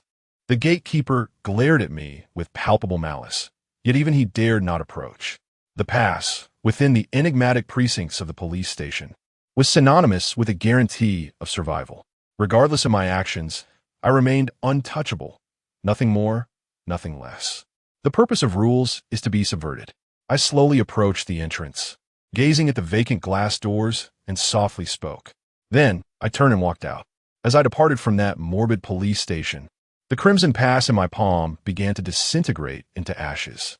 It seemed we had finally escaped that place rife with death. Glancing at my watch, I realized it was already noon. We had lingered in the station for an astonishing length of time. Outside, Yuli and the others awaited my return, while Li Mofin appeared to be conversing with Yang Yashin. "Boss, you're finally out. This time, it was truly thanks to you. Otherwise, we would have met our doom," Yang Yashin exclaimed, her eyes filled with admiration, a sentiment echoed by Li Mofin. I relished such attention, yet at that moment I replied, "All right, it is time for us to return." My gaze then shifted to Yuli. "Where do you live? I can escort you home." "No need," Yuli replied coolly. "Here lies a desolate wilderness. Are we not allowed to accompany you a little further?" I spoke to Yuli. Yet, she merely cast me a fleeting glance before resuming her stride. Soon, I could only perceive her silhouette in the distance. I felt utterly powerless to halt her departure, but as I gazed at her retreating figure, an intuition stirred within me. This was certainly not our first encounter. Fate would undoubtedly weave our paths together once more. "Hey, boss, have you taken a liking to her? You must admit, she is quite beautiful. What a pity you didn't ask for her number," Yang Yashin lamented, his expression tinged with regret. "Get lost." I shot him a glare. However, I could not deny the flutter of emotions stirred by Yuli. Naturally, after weathering the storms of romantic disappointment, I was not one to easily fall for someone anew. "By the way, boss, take a look at the money I retrieved from the police station," Yang Yashin remarked, his dissatisfaction evident. It was only then that I noticed the bills in his hands had transformed into ghost money. Thus, the three of us commenced our journey homeward. The surroundings were entirely suburban, devoid of any vehicles. After an exhaustive trek of 3 kilometers, we finally encountered a taxi, and we set off on our way back home. Chapter 67. The Traitor. Upon arriving at school, we parted ways. To be honest, despite having just undergone a significant adventure, I felt no fear within me. Rather, I was increasingly perplexed by the entity residing within. The malevolent spirit had scarcely attached itself to me before being utterly consumed by whatever dwells inside my body. What exactly is this presence? Could it be the source of my peculiar affliction? What terrifies me even more is the dread the demon exhibited towards that entity within me. Even such a fearsome apparition emitted a chilling wail. What could possibly lie within my being? These thoughts leave me in profound bewilderment. Upon returning home, I found my father preparing dinner. Noticing my disheveled appearance, he refrained from asking questions, silently washing the vegetables instead. I settled onto the sofa, gazing at my aging father. My words caught in my throat. After much contemplation, I ultimately chose to remain silent. I understood that even if my father were aware of the truth, he would not disclose it to me. There was nothing I could do about it. After finishing my lunch in silence, I lay on my bed, gradually succumbing to drowsiness. The exhausting ordeal of the morning had drained both my physical and mental energy, and before I knew it, I had fallen asleep. When I awoke, it was already 4 o'clock in the afternoon. I had long missed school. Yet, I felt no concern, as the order of the class had long since unraveled. Even if I were to attend, it was well known among my peers that there would be no lessons taught. Arriving at school in a leisurely manner, it was already 4:30. At this hour, the classroom remained as boisterous as ever. Unruly students sang and danced, filling the room with a cacophony of noise. "You're here, boss," Yang Yashin inquired, glancing at me. I nodded, then took a seat, surveying the surroundings. Over half the students were present, yet a portion had chosen to skip class altogether. After all, the voting occurred in the morning. As long as one was present then, there was little need to remain in the classroom at other times. Guan Yao approached with a serious expression, stating, "I have heard about your experiences. You must have gathered quite a bit of intelligence." I shot her a glance and nodded resignedly. "Our investigation today has yielded some progress. One might say we have become ensnared in a colossal conspiracy." I was acutely aware of this. Indeed, the police exhibited peculiar behavior. Guan Yao looked at me intently, asking, "Why do you think they're acting this way? Isn't it already apparent? They're the collectors of corpses, tasked with handling the deceased and mitigating the impact of student fatalities. This explains why, to date, 9 students have perished without the school suspending classes," I stated calmly, twirling a pen in my hand. "What shall we do to confront the collectors of corpses?" Guan Yao queried. We must devise every possible means to prevent them from transporting the bodies back. They are the aftermath handlers. Only by eliminating them can we hope to uncover the true mastermind behind this, I replied. I shall confer with Chi Jiawei and the others. And when the next tragedy occurs, we shall unite to thwart the undertakers, Guan Yao declared before turning to exit, seemingly intent on discussing matters with the others. I slumped into my chair, my expression replete with resignation. The words of Yi Lioli echoed in my ears. Humans cannot contend with spirits. The more formidable the ghost, the lesser the constraints of the rules upon it. Truly terrifying specters can take lives at will, devoid of any conditions.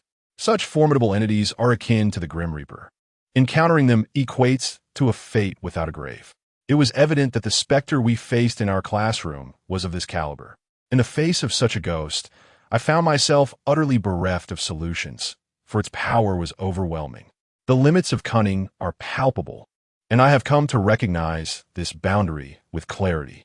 Thus, I am acutely aware that relying solely on my own strength is now inconsequential. We must devise a means to consolidate the collective power of the entire class in order to confront the unseen puppeteer and prevent the recurrence of tragedy. The horrific events of the morning linger vividly in my memory. The curse of Ligeia, severed at the waist, still reverberates within the classroom. Yet no one seems to care anymore. Under the relentless pressure of death, my classmates teeter on the brink of psychological collapse. If we do not find a way to vent our frustrations, chaos would have already yet, as I glanced at the individuals beside me. I was acutely aware that the one responsible for Ligeia's demise must undoubtedly be among them. Following the death of Ligeia that morning, although many harbored suspicions regarding a specific individual, the lack of sufficient evidence led to a gradual fading of these doubts. The true perpetrator of Ligeia's murder roams free, while Kong Xian has unjustly become a scapegoat, though I have surmised that the culprit is one among several. This knowledge bears little significance, for even if I were to ascertain the truth, I would be powerless to enact retribution. However, I cannot shake the suspicion that she is either the mastermind behind it all or an infiltrator sent by the true orchestrator. Her very presence fosters an atmosphere of distrust and suspicion among our class, which aligns perfectly with the ulterior motives of the shadowy figure pulling the strings. With my forehead resting on the desk, I felt a profound sense of disorientation and melancholy wash over me. At present, everyone in the class resembles ants ensnared in a web, subject to manipulation and even destruction at will, yet we find ourselves utterly powerless to resist. We are left to await our inevitable demise. My only two leads consist of devising a strategy to confront the collector of corpses and identifying the short-haired girl. Only then can we hope to mount a genuine counteroffensive. Exhausted, I slumped over the desk, my expression heavy with fatigue, not of the body, but of the spirit. After all my efforts, I find myself no closer to the truth. I have merely skimmed the surface of the most fundamental aspects of this enigma. As of now, I remain unable to discern the true nature of this curse. I have only stumbled upon the collector of corpses, the police station, replete with the deceased. If I am not mistaken, is ensnared in the same deadly game as our class, resulting in a tragic toll of lives. Yet, it is the grim truth concealed within drawer number 9 of the morgue that leaves me breathless. An entire afternoon passed in silence, with no events unfolding. I languidly rested my head upon the table, while the classroom remained a cacophony of noise. Wang Wu, along with a crew of sycophants, reigned supreme over the class, while Kong Xian was whisked away by several male classmates. Despite her desperate pleas for help directed at her peers, none offered assistance. In her despair, she was taken away, and the fate awaiting her is all too clear, yet none felt pity for her, nor did she warrant it. At present, I have allied myself with Chi Jiawei, who is currently deliberating with me on how to confront the corpse collector. We shall proceed with this plan. We must unequivocally thwart the corpse collector, Chi Jiawei proclaimed, his countenance alight with fervor. In contrast, I maintained an air of indifference. My hopes of breaking the curse had all but faded, and I merely aspired to be the last survivor. This shift in my mindset stemmed from the realization of my own increasing impotence, juxtaposed against the curse's growing potency. Just then, Wang Wu approached, his eyes gleaming with arrogance. He spoke, "Zhang Wei, I hear you have narrowly escaped death once again. But do not tell me you have discovered a means to break the curse." "No, I have not found anything," I replied, meeting his gaze. "I knew it. In any case, do your best. I have made up my mind not to contend with you any longer," Wang Wu remarked, his tone relaxing as he turned to leave. I scoffed at his retreating figure. It was evident that Wang Wu was unwilling to take risks, preferring instead to let me bear the burden while he reaped the rewards. Such a notion, though contemptible, was undeniably the least hazardous.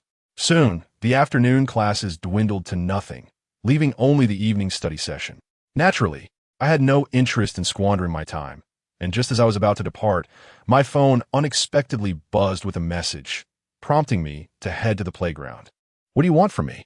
I inquired, gazing at Feng Chunshan, who stood before me, looking vibrant and seemingly waiting for my arrival. I held no disdain for Feng Chunshan, even though she was currently involved with Wang Wu. "I wish to collaborate with you," Feng Chunshan stated earnestly, fixing her gaze upon me. "Collaborate? Pray, elaborate," I replied, intrigued. "I have discovered that there is a traitor among our class," she whispered urgently. At her revelation, my demeanor shifted instantly, and I pressed her, "Is that true?" In reality, I had long suspected that a mole existed within our ranks, one closely associated with the puppet master. It was with this individual's assistance that the puppet master could execute such a massacre with ease. "Indeed, I have nearly pinpointed who the traitor is," Feng Chunshan declared, her eyes serious as she continued. "I do not trust anyone else. I only wish to reveal this to you. The traitor is," and she proceeded to whisper a name in my ear. Immediately, my expression transformed. A low voice growled, "How can it possibly be her? It is indeed her. I have seen her phone with my own eyes. The information on it cannot be mistaken," Feng Chunshan asserted. "Even so, that does not definitively make her a traitor," I replied, my face a mask of hesitation. "Why can it not be determined? I know you have feelings for her, but she is undoubtedly a spy. There is no mistake about it. Think about it. She deliberately approached you," Feng Chunshan remarked, gazing intently at me. "You make a valid point," I murmured in response. This only heightened Feng Chunshan's anxiety. She grasped my arm and, in a hushed tone, said, "I am confiding this to you alone. I hope you will not let it slip. But if we do not share this information, what shall we do? Perhaps informing everyone about her being a traitor would be more prudent," I suggested. "No, we cannot reach a conclusion just yet. In any case, I will find a way to approach her. Once we ascertain her true allegiance, we must eliminate her," Feng Chunshan declared. "Very well, we have no other choice," I said. Yet within my heart, a conclusion began to take shape. She was undoubtedly deceiving me. Chapter 68. The hunting game. After parting ways with Feng Chunshan, I returned home, only to find that my father had yet to come back. Feeling a profound sense of loneliness, I lay on my bed and began to engage in a casual chat with Guan Yao on my phone. As the pressure of impending mortality loomed ever closer, our correspondence grew increasingly intimate. We were both acutely aware of the gravity of our situation, and thus our conversations gradually shifted from the ominous curse plaguing our class to other, more personal topics. "Hey, how are you doing, little beauty?" I typed on QQ, "Zhang Wei, you seem like a different person online. So lecherous," Guan Yao couldn't help but retort. "I can't help it. People are dying in our class every day. Who knows, I might be next. Before I meet my fate, I wish to spend more time with you. Please, everyone knows you're quite the catch in our class. There are numerous girls vying for your attention." "Really? How come I was unaware? Wow, that sounds splendid. I could have a harem. Shameless. Zhang Wei, go away." On QQ, we exchanged playful banter and light-hearted insults, speaking freely without hesitation. Perhaps it was the dire circumstances that drew our hearts closer together.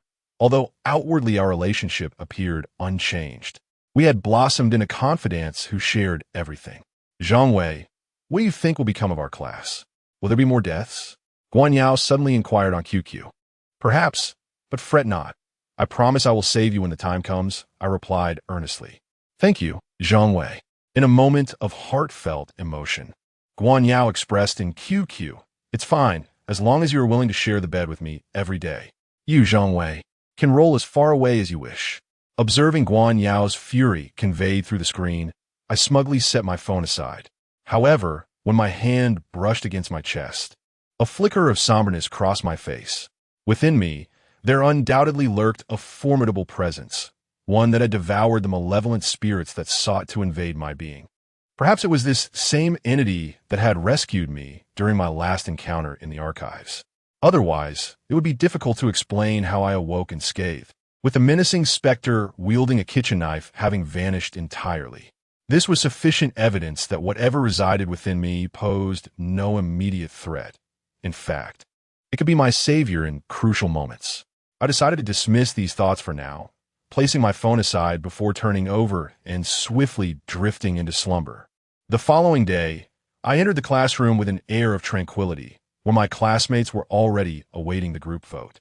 They engaged in light-hearted conversations, their demeanor relaxed. After enduring multiple life-and-death games, even the most timid of girls had begun to acclimate to the situation. Though the classroom had been transformed into a veritable hell, the majority remained unfazed. No one would suspect that just yesterday, lives had been lost within these very walls.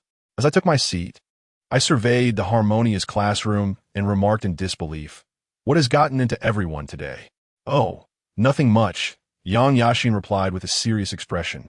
"It's just that everyone has come to realize that fear does not resolve problems, so we are merely persevering." Grasping Guo Hongyun's hand, he helplessly remarked, "In truth, who isn't merely holding on?" As classmates gradually arrived, the classroom became increasingly crowded. I engaged in conversation with Li Mofin and took the opportunity to exchange a few words with Guan Yao. It seemed that she was still upset with me for my actions the previous night, as she chose to ignore me. What would this round of voting entail? Ultimately, it mattered little. As long as we were spared from those exceptionally grotesque tasks, the others would be relatively manageable. Li Mofin muttered, "Indeed, as long as there are no games involved, everything else is straightforward," I replied, clutching my phone. My greatest fear was that the group voting would introduce some collective games. One must understand that whether it be deathly rock, paper, scissors or deathly chess, the mortality rate is alarmingly high. May the Bodhisattva protect us. Please, let there be no group tasks.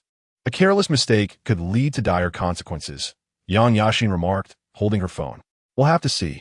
If both options involve group tasks, then there's nothing we can do," I said while fiddling with my phone.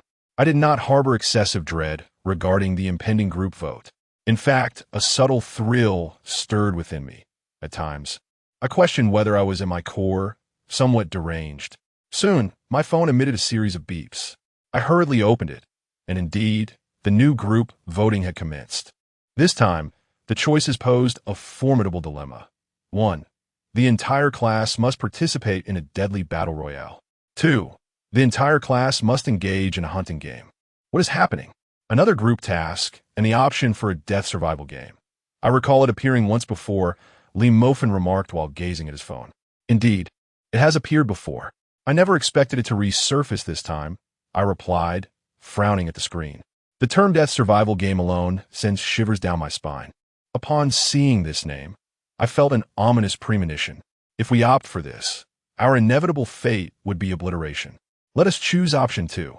The first is simply too perilous, I stated, watching as Li Mofin and the others began to cast their votes. As anticipated, the majority of the class favored option 2. The voting was swiftly confirmed, and then Chun Feng's account reappeared in the group, commencing the announcement of the rules. The rules of the hunting game are as follows. 1. The game will commence tonight after 8 p.m. Everyone must gather on the playground before this hour to begin the hunting game, which will last for 6 hours. 2.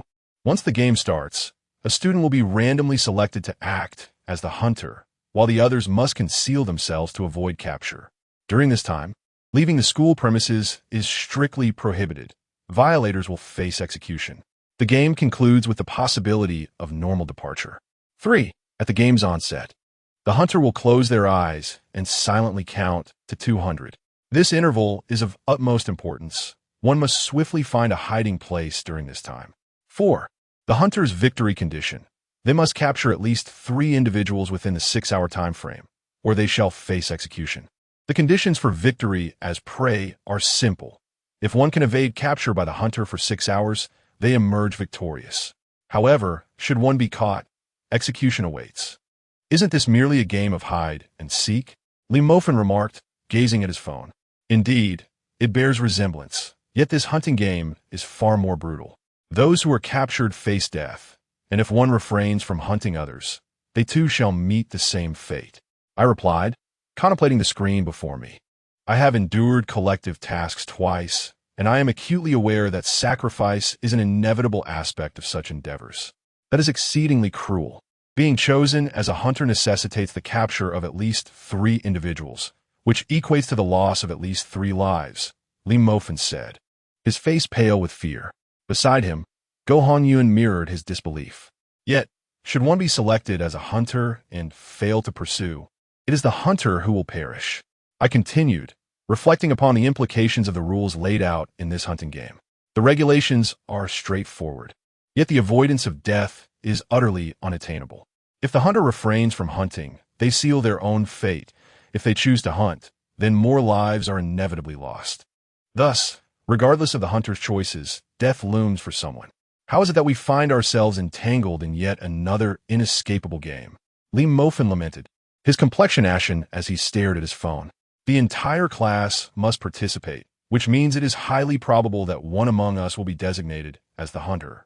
What shall we do then? Yang Yashin inquired, looking at me intently. There is no alternative.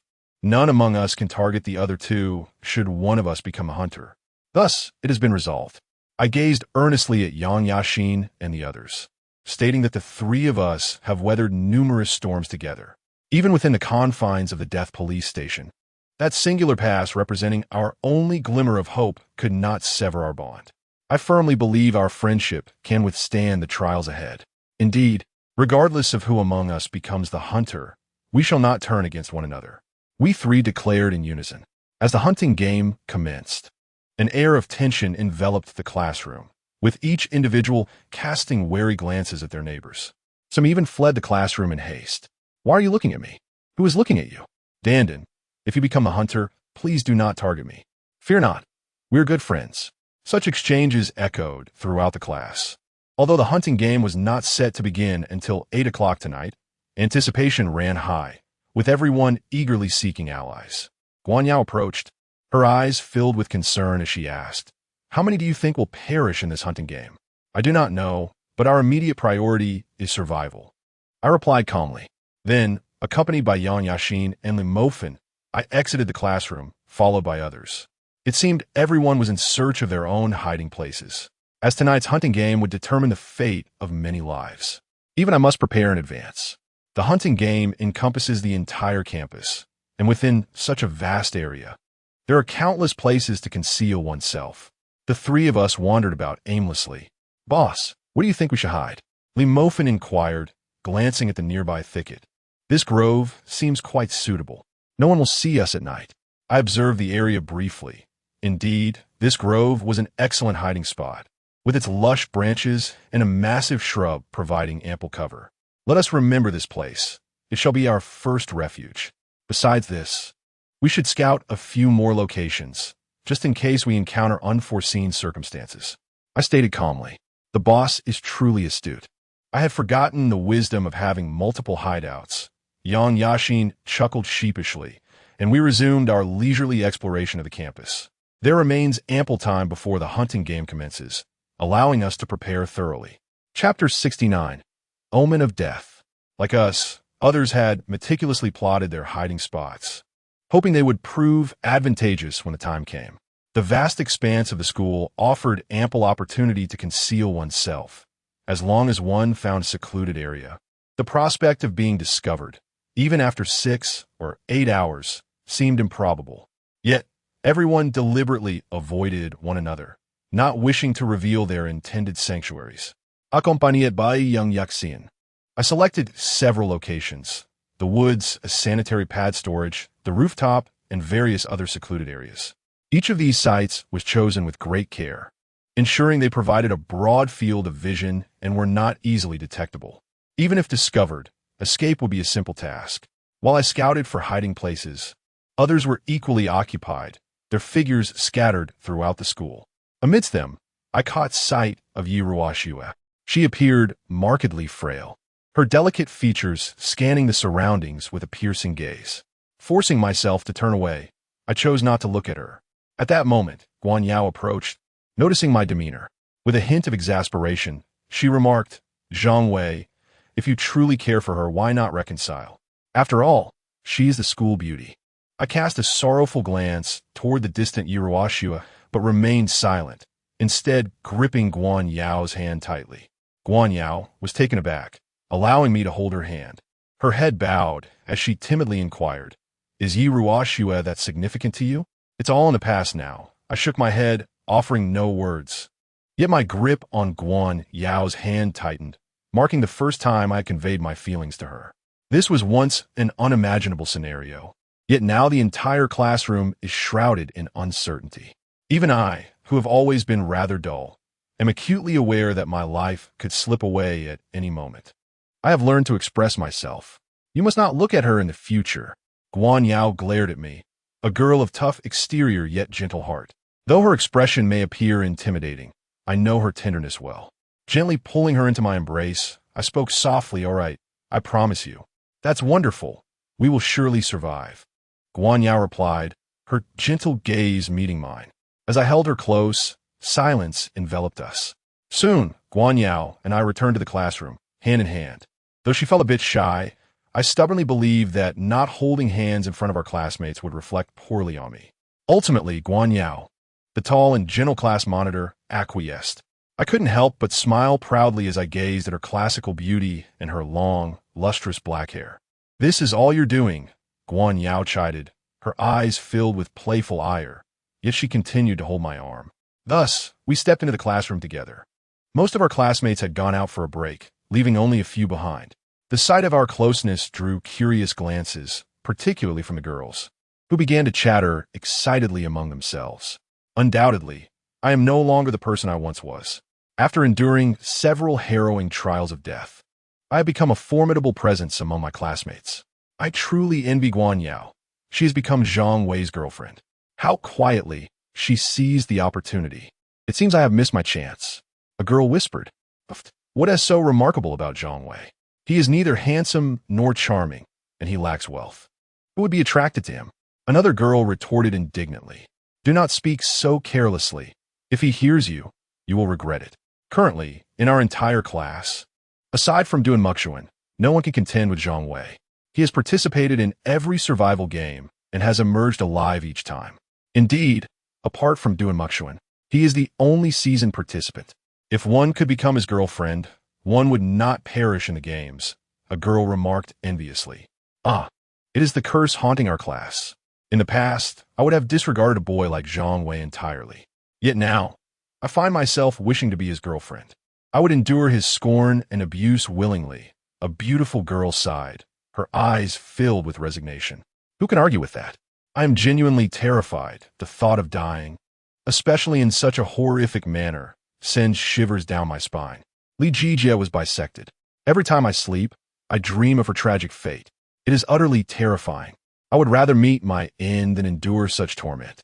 A group of girls was engaged in animated discussions, their chatter reaching my ears, filling me with an exhilarating sense of pride.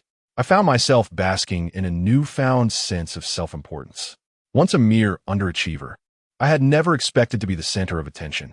However, ever since our class had fallen under a peculiar curse, my hidden talents began to emerge gradually. Now, few dared to provoke me within our ranks. Guan Yao, observing my triumphant demeanor, shook her head in resignation. With a playful yet firm pinch on my cheek, she remarked, "Zhang Wei, you've become quite the figure. Haven to you? Are you planning to cast me aside in favor of others? After all, there are plenty in the class who have their eyes on you." "Huh, how could I?" I replied with a mischievous grin, pulling Guan Yao into an embrace. Her figure was undeniably alluring, and her serious demeanor captivated me greatly. "Stop it." Guan Yao playfully hit me, her expressive eyes nearly causing me to lose my composure. She was a girl who always spoke with a sense of earnestness, a born leader.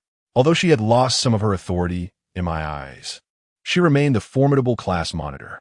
At that moment, a thought struck me, and my expression darkened as I fixed a cold gaze upon Guan Yao.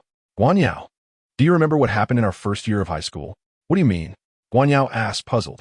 In our first year, you incessantly urged me about my missing assignments. You approached me as if you were a debt collector, and ultimately, you even involved the homeroom teacher, who called my father in, resulting in me receiving quite the punishment. I cast a cold glance at Guan Yao and remarked. Her delicate face flushed slightly, yet she raised her chin and seriously stated, "You brought this upon yourself by not submitting your assignment. Don't you realize that from that moment on, you have offended me?" I chuckled derisively, one hand caressing her thigh while the other grasped her chin, wearing a smug expression. I couldn't care less. I am undeniably in the right. Just as Guan Yao attempted to voice her thoughts, I silenced her with a kiss, rendering her only capable of muffled sounds. I kissed her until she struggled for breath before finally releasing her. At that moment, I noticed a figure in the distance, staring at us in shock. It was Yi Ruoxue, who had just returned to the classroom and witnessed this scene.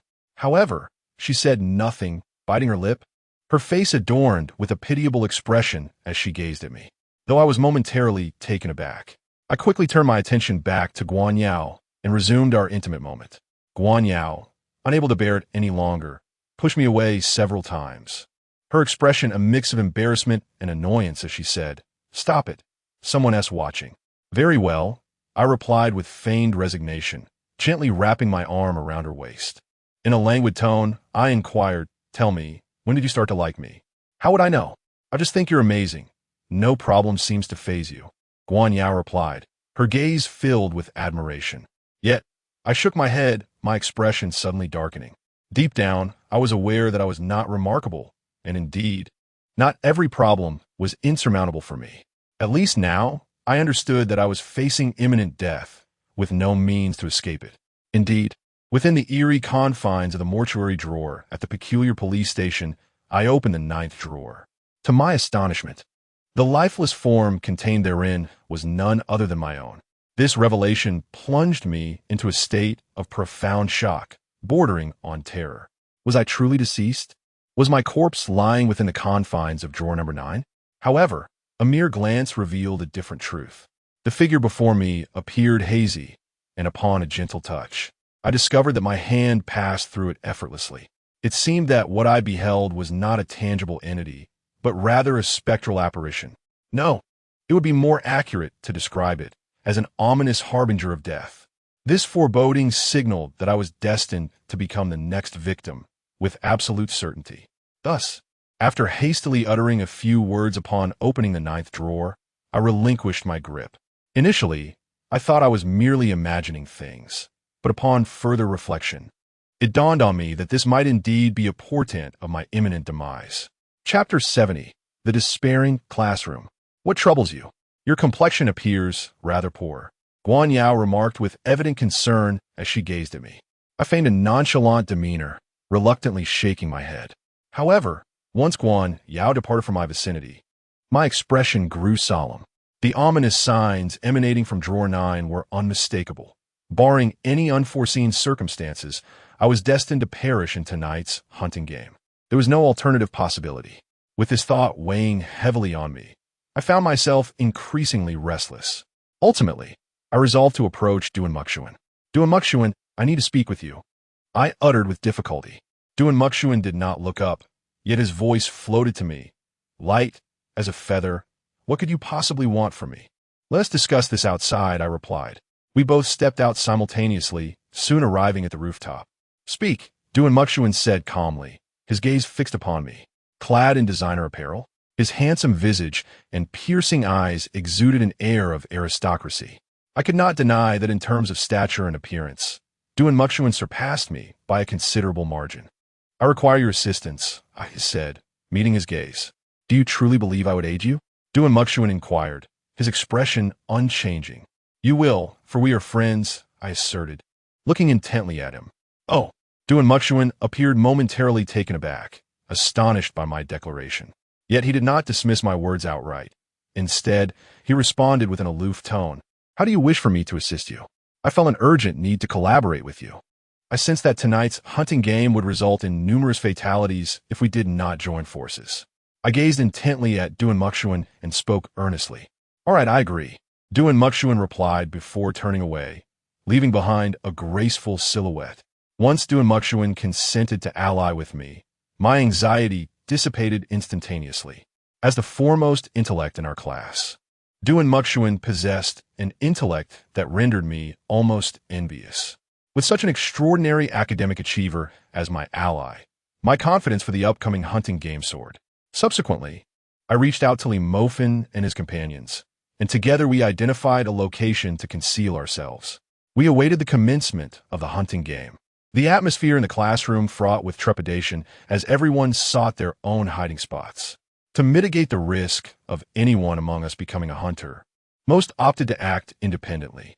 Unbeknownst to us, the united front of our class had disintegrated completely, leaving only a landscape of solitary battles, a scenario that perhaps delighted the unseen puppet master. Oblivious to this reality, I was engaged in a discussion with Guan Yao and Li Mofin, deliberating on the best location to hide tonight. Although we were unaware of the number of hunters, it was certain that the prey would far outnumber them. A significant portion of us would likely become targets. We only need to evade capture for 6 hours to secure our victory, I stated calmly. Boss, what if we are discovered? What should we do? Should we flee? Li Mofin inquired. I hesitated for a moment before saying, Indeed, one can choose to flee or to resist. As long as we evade capture, we shall not meet our demise. It seemed there was no other course. Li Mofin remarca unceasingly. Throughout the entire afternoon, the classroom was enveloped in a heavy silence, with classmates wearing expressions of despair as they awaited the onset of the hunting game.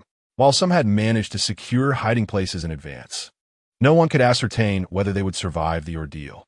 Fear permeated every soul in the class, and a profound silence prevailed. Yet at that moment, Zheng Yingying could no longer contain herself. Tears streaming down her face, she exclaimed in a choked voice, Why have we all transformed into this? Are we not classmates? Have we not been friends for 2 years? Why must we turn against one another? Her gaze swept across the room, and everyone averted their eyes, myself included. Must we all succumb to the whims of that fiend, compelled to fulfill such a dreadful task? Each day, lives are lost, and I can bear it no longer. She cried out in anger. What do you suggest we do? Apart from continuing this game, what other options do we have?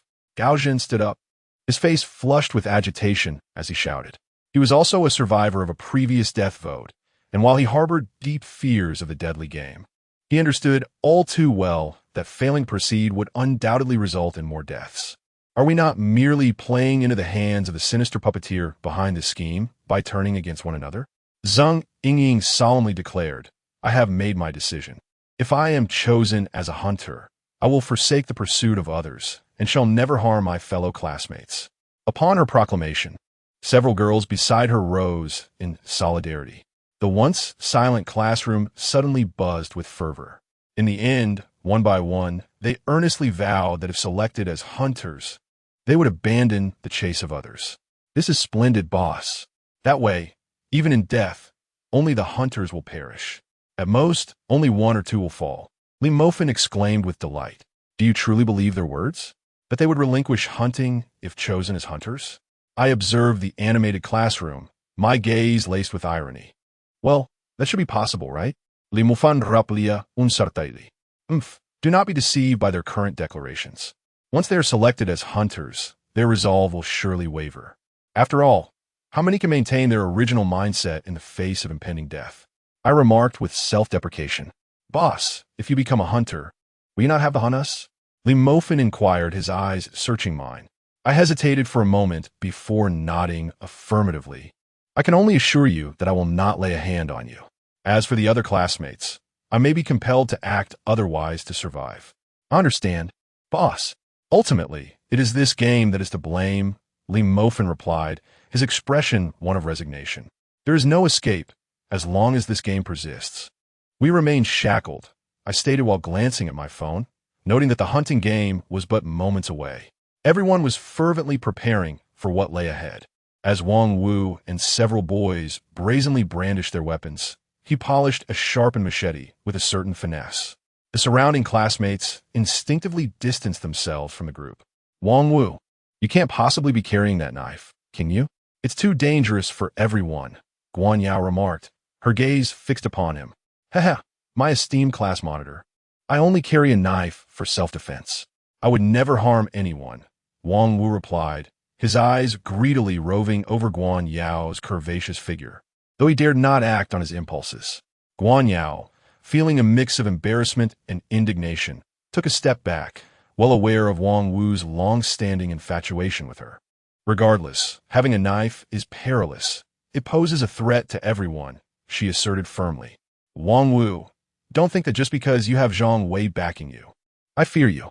If you know what's good for you, you'd best leave, he retorted impatiently. Guan Yao raised her eyebrows, prepared to argue her point. But I seized her hand and led her back to her seat. Enough of this commotion, I said, holding her hand. Guan Yao huffed, somewhat annoyed as she settled into my embrace. At times, I found her righteous fervor both amusing and exasperating. However, I could not deny that her serious demeanor, embodying the essence of a class leader, was quite captivating. Gently pinching her cheek, I spoke with a hint of resignation. It would be wise for you not to cause me any trouble right now. I'm not inclined to provoke Wang Wu. What should we do to minimize casualties during tonight's game? Guan Yao inquired. Well, the least lethal option would be for the hunter to forego pursuing their prey. That way, there would be minimal loss of life. I grasped her face and said, then shook my head, yet this concept is overly idealistic. Not everyone possesses such greatness. Indeed, to survive, one must sacrifice the lives of others. The majority in our class are capable of such acts, Guan Yao remarked with a bitter smile. She then tilted her head to look at me, her eyes brimming with vulnerability. Do you think my thoughts are too naive? Yet, I merely wish for our class to return to its former state. We can never go back, I replied to Guan Yao, enveloping her in an embrace. My voice tinged with sorrow. Now, the classroom has descended into a hellish realm where everyone must struggle to survive. We have no other choice. The incessant cycle of death games seems to have shattered the last vestiges of our defenses. As the voting content becomes increasingly brutal, evading death grows ever more arduous. Even Wang Wu cannot perpetually endure. The entire afternoon passed without a single lesson. Only during the fourth period did our homeroom teacher take the class. Yet, no one paid attention. All were lost in thought. A sense of despair enveloped each individual. This sentiment even affected the teacher, who, after half a lesson, found her own mood deteriorating. What is wrong with you all? Why does everyone appear as if the world is ending? The homeroom teacher gazed at us with a perplexed expression. Panic and dissatisfaction were evident on her face. Yet, no one responded. The classroom was engulfed in profound silence. Each person directed a gaze of despair toward the teacher. The gaze in her eyes caused the homeroom teacher's expression to change drastically. In a state of panic, she struck the desk with her hands, her voice trembling as she implored, I beg you, what is wrong with you? What have you all been doing these days? Why are you passing notes? How did Wang Ming die? Yet, silence engulfed the room, with no one daring to respond. At this point, the homeroom teacher could no longer contain her frustration. She shouted, her eyes reddening, speak up. Why is this happening? Even if you are dissatisfied with me, I can easily relinquish my role as your teacher. Why do you treat me this way? You are about to enter your senior year. This period is crucial. If you do not study well, you will not gain admission to university. But why does it seem that none of you care? Her face contorted in anguish. She forcefully slammed her lesson notes to the ground. What do you want? What will satisfy you? She bellowed, her face a canvas of distortion and spasms. Yet, we remained silent, some merely bowing their heads in resignation. The teacher said nothing further, leaving her notes untouched as she turned and exited the classroom. As she departed, she cast one last glance at us, her eyes filled with resentment. As night fell, after the first period of evening study, with over an hour remaining until 8 o'clock, the students had gathered on the playground. The area buzzed with activity, yet a palpable tension lingered in the air as everyone remained wary of one another, uncertain of who might be chosen as the hunter. It is essential to recognize that this is entirely random. I gathered with a few individuals, including Li Mofin, to discuss the circumstances surrounding the commencement of the game. Boss, let's proceed together shortly, Li Mofin suggested. No, the larger the group, the higher the likelihood of being discovered, I retorted, casting a stern glance at him. in a game of hide and seek. It is paramount to avoid clustering together in large numbers. Such an act is exceedingly foolish, for not only does it increase the chance of detection, but once discovered, no one can escape. Although the entirety of the school is vast, being in a large group exponentially heightens the risk of being found. However, one need not be overly pessimistic. Even if the hunter intends to capture individuals, they will likely cease their pursuit after apprehending 3. After all, to survive, only 3 individuals are necessary, I reassured them. But how many hunters are there? Well, there are several. In that case, each person would need to catch 3, and the entire class might perish, Guan Yao remarked, her complexion paling. Her words momentarily rendered me speechless, yet I soon shook my head. The rules of the game have clarified that only 1 student will be selected as the hunter, which means that at most, only 3 individuals will perish. Let's hope that is the case, Guan Yao murmured, her voice tremulous with fear. I took her hand gently and said, "You shall hide with me. Together, we will surely survive." Guan Yao replied, gripping my hand tightly. At that moment, I noticed her shoulders trembling, revealing the extent of her distress. She appeared utterly exhausted. At that moment, I realized that Guan Yao was not as strong as I had imagined. Although she always solemnly instructed others to be resilient and presented herself as a leader in front of her classmates, she was, after all, just a girl. And at that moment, she appeared remarkably vulnerable. I embraced her, gazing at her delicate face, and gently planted a kiss on her cheek. Then, in a tender voice, I reassured her, "Do not think of anything. Leave everything to me." Guan Yao replied weakly. I took her hand and, amidst Iruashue's complex gaze, turned to stand beside Duan Muxuan. Duan Muxuan was still engrossed in his phone, which was lavish and undoubtedly expensive, though I did not know the brand. Surrounding him was a throng of girls, each gazing at me with envious eyes. Murmurs of affection filled the air. "Duan Muxuan, I actually like you. You little vixen. How dare you steal my boyfriend?" "Steal your boyfriend?" "Clearly, Duan Muxuan is mine. I think you deserve a beating. Duan Muxuan, do you want me or her?" The atmosphere around Duan Muxuan was thick with jealousy and rivalry. Witnessing this scene stirred a mix of admiration, jealousy, and resentment within me. It is not uncommon for an exceptional young man to incite competition among 2 girls, but it is a rarity for him to evoke such feelings in a multitude of them. Without a doubt, Duan Muxuan was that kind of young man. In terms of physique, appearance, and knowledge, he seemed to belong to an entirely different realm from us. Were it not for the curse, I might have lived my life without any anxiety regarding Duan Muxuan. At most, I would merely glance at him during class reunions. However, now I find myself able to confront Duan Muxuan on equal footing, which is undeniably ironic. Upon noticing my approach, Duan Muxuan slightly lifted his head, regarding me with a calm demeanor. His voice, laced with coldness, remarked, "The game is about to commence. You would do well to pray that I am not the hunter." A foreboding sense of change loomed over me, and I resolved to act according to plan when the time came. I gazed at Duan Muxuan, aware that engaging in trivial conversation with someone like him would be futile. Thus, I kept my words succinct. "All right," he replied. Subsequently, I departed with Guan Yao. At this hour, everyone congregated on the playground, anxiously awaiting the onset of the game. They exchanged glances at their phones, some contemplating a discreet escape should the situation turn dire. Time slipped by amidst the students' unease as our entire class gathered on the playground. It was now 8 o'clock, and many were still attending evening study sessions. The school lay shrouded in darkness, save for the brightly lit classrooms. Surrounding individuals regarded us with curiosity. Some students boldly approached us, one inquiring, "What are you all doing here? Are you having gym class?" "That is none of your concern," I replied coldly. "TCH, I was merely asking. Why is your class here on the playground at this hour? Is there an event?" The boy persisted. I simply waved my hand dismissively, sending him on his way. At this moment, there were less than 20 minutes remaining before the commencement of the hunting game. My mind raced with thoughts.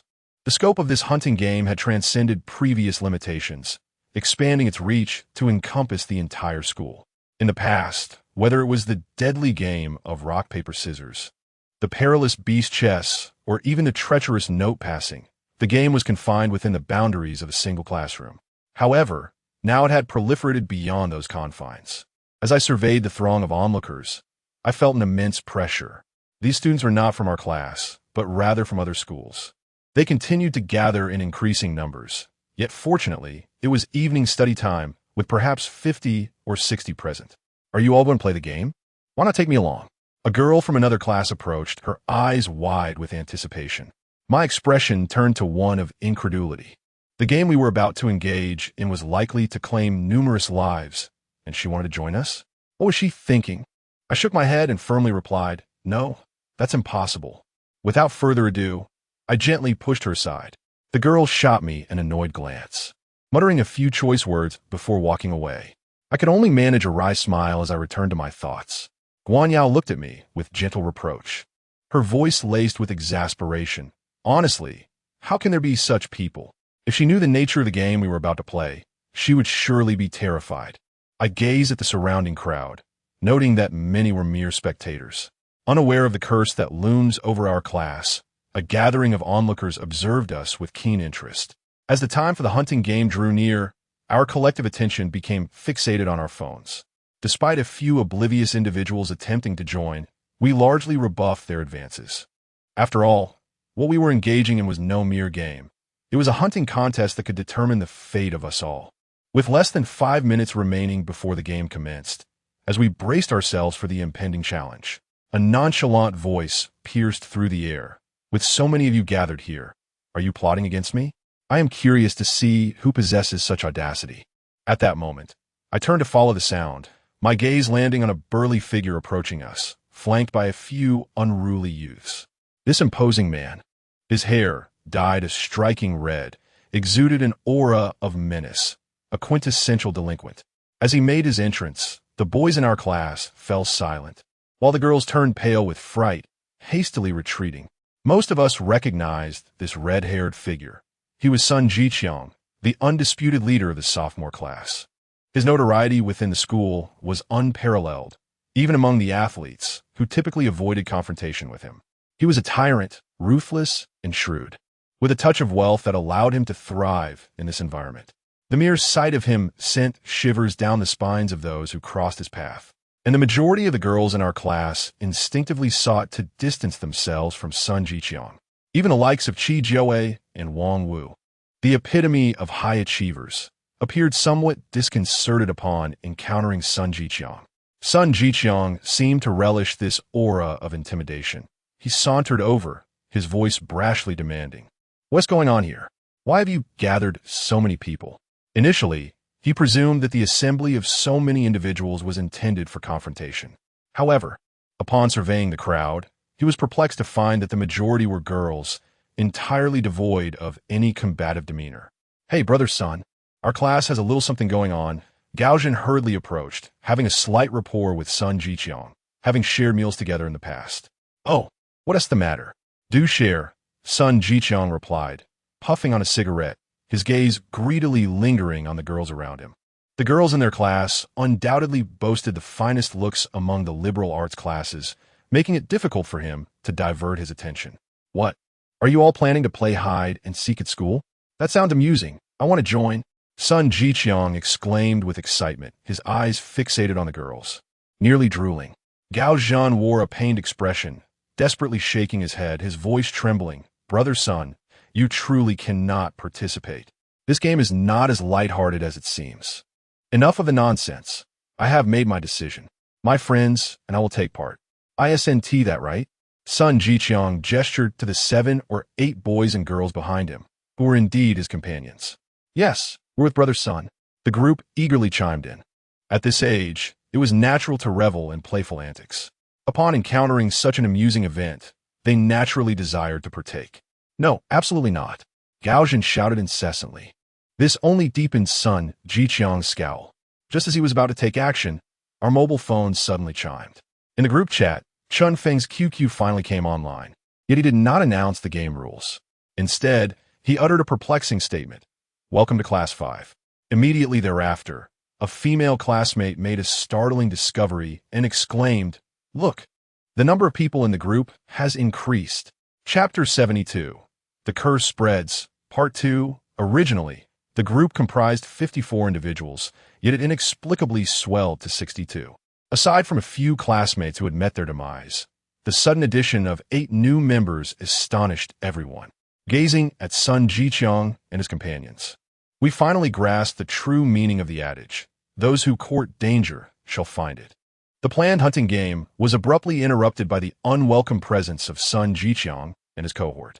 Furthermore, their inclusion in the group signified that they had become part of Class 5, and the curse began to spread in ways we could scarcely fathom.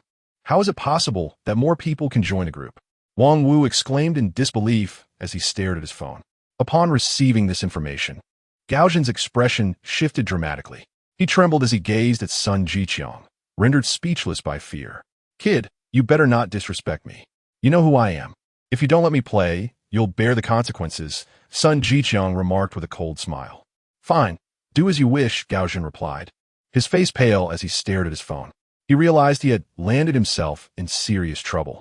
Yet, he could not comprehend how, after merely exchanging a few words with Sun Jiqiang, they had managed to join the group and become members of Class 5. Once more, the sound of notifications echoed from a phone. Chen Feng then spoke again. "Due to the increase in numbers, the rules of the hunting game have changed. The number of hunters has been raised from 1 to 2. Strive to survive, prey. The time for the hunt has arrived." Following this, Chen Feng began to randomly select the hunters. At this moment, an air of tension enveloped the group, each person casting suspicious glances at one another, fearful that they might be chosen as the hunter. Sun Jiqiang, seemingly indifferent, proclaimed, "Let the game commence. I shall take on the role of the hunter, and you all will be the prey. You run, and I shall pursue." However, at this juncture, no one paid heed to his words. All attention was fixated on their phones. In no time, the random selection process reached its climax. The results were in. Su Ye and Mi Xiaoyu have been designated as the hunters for this hunting game. A message echoed through the group chat. "You now have a 10-minute grace period. The hunters will be unleashed in 10 minutes. Upon reading this, disbelief washed over everyone. Their eyes widened in astonishment as they stared at their screens, exchanging bewildered glances. "Su Ye and Mi Xiaoyu? Weren't they already dead? How could they possibly be chosen as hunters?" murmured the students, a chorus of speculation rising among them. "So, does that mean we don't have to hide?" One remarked. "Haha, who would have thought it would be so easy to pass?" Another chimed in. "Indeed, without hunters, the game cannot commence, and we need not conceal ourselves. This is splendid. No one will perish this time. We can all survive."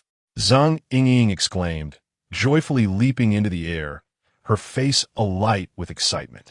Yet beside her, Duan Muxuan spoke coldly. "I advise you to look behind you before uttering such foolish words." Upon hearing this, Zhang Yingying hastily turned around, only to widen her eyes in terror and exclaim, "Impossible." Upon hearing her anguished scream, the surrounding students hurriedly gathered. The entire school now lay shrouded in darkness. The light was exceedingly dim, although the buildings around were illuminated. The playground remained enveloped in shadows.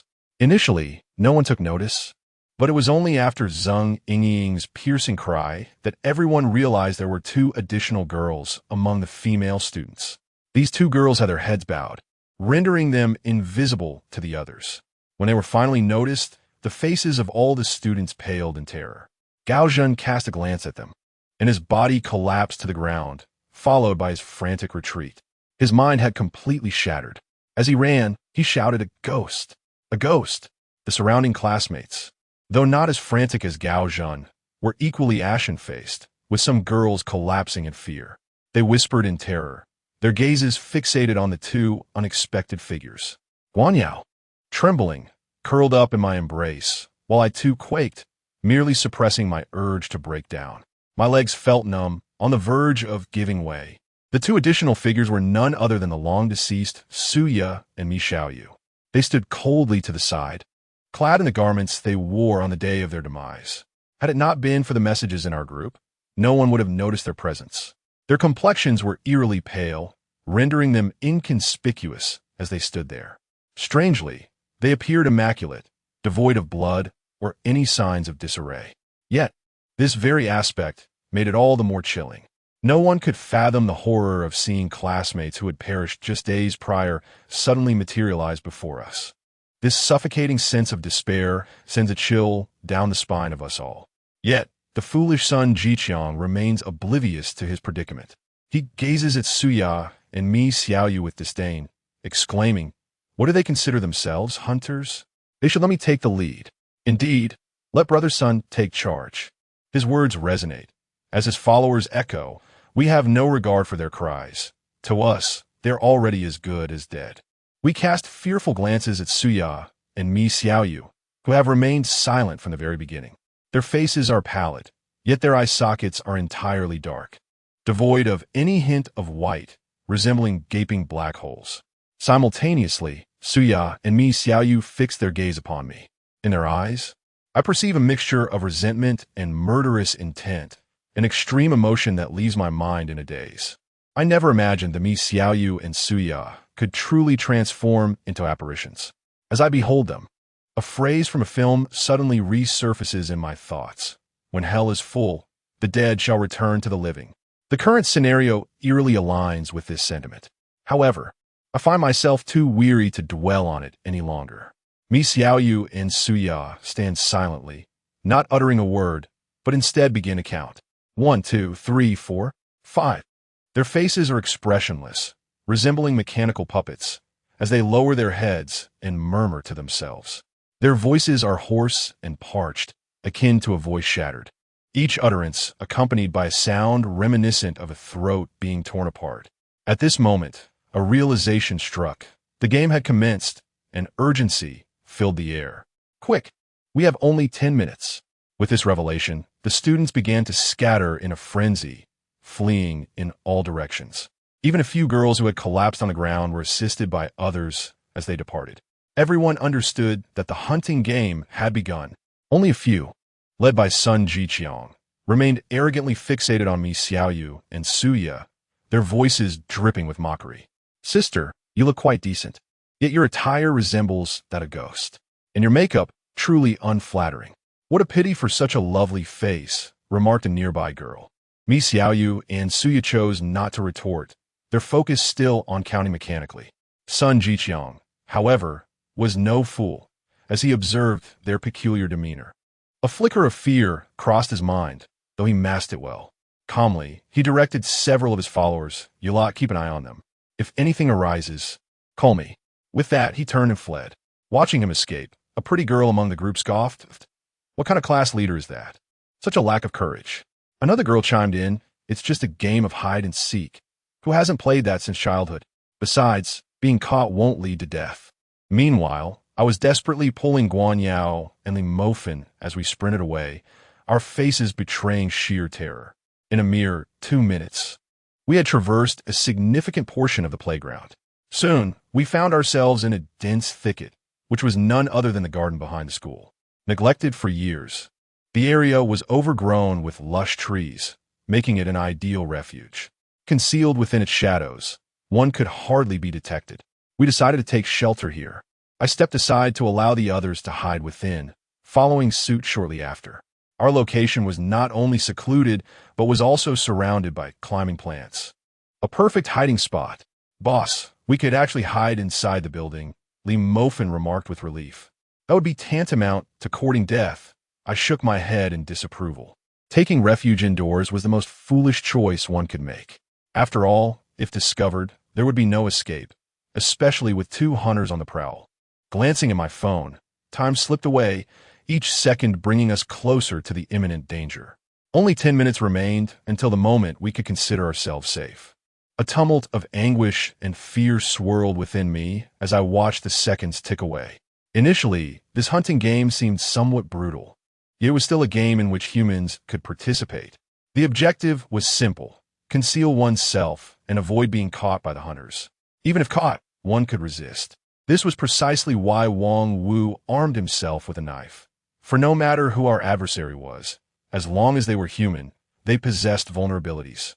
However, everything shifted dramatically with the emergence of Suya and Mi Xiaoyu. The unimaginable horror of encountering deceased classmates suddenly reappearing sent a chilling wave through everyone, rendering us breathless. 6 hours may not seem lengthy, yet for those of us participating in this hunting game, every minute, every second is a torment and an agony.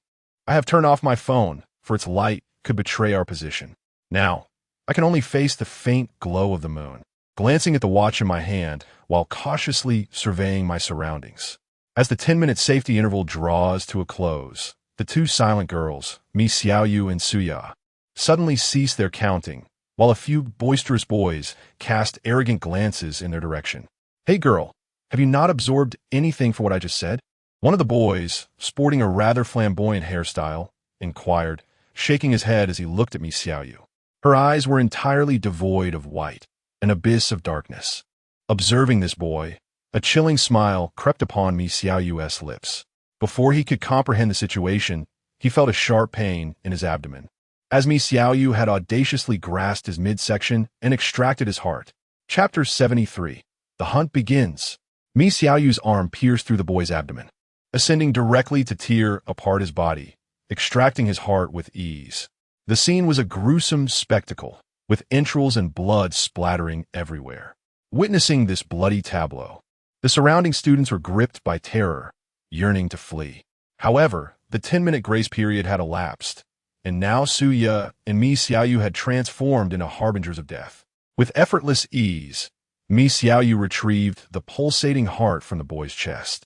A sinister grin crept across her face as she beheld the throbbing organ in her hands. In a swift motion, she devoured the heart, and at that moment, her once delicate skin began to show signs of decay. Yet, Mi Xiaoyu paid it no heed. "Run!" cried a nearby student in desperation.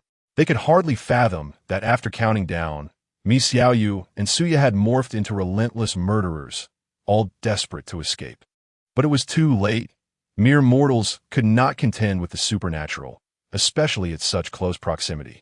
Before a boy could even react, Suya was already looming behind him, her gaze fixated greedily on his neck. Her razor-sharp fangs sunk deep into his flesh, accompanied by his agonized screams. His blood drained rapidly, his body aging before their eyes. His skin began to wrinkle, and soon he crumpled to the ground, motionless. With disdain, Suya discarded the boy's lifeless form aside.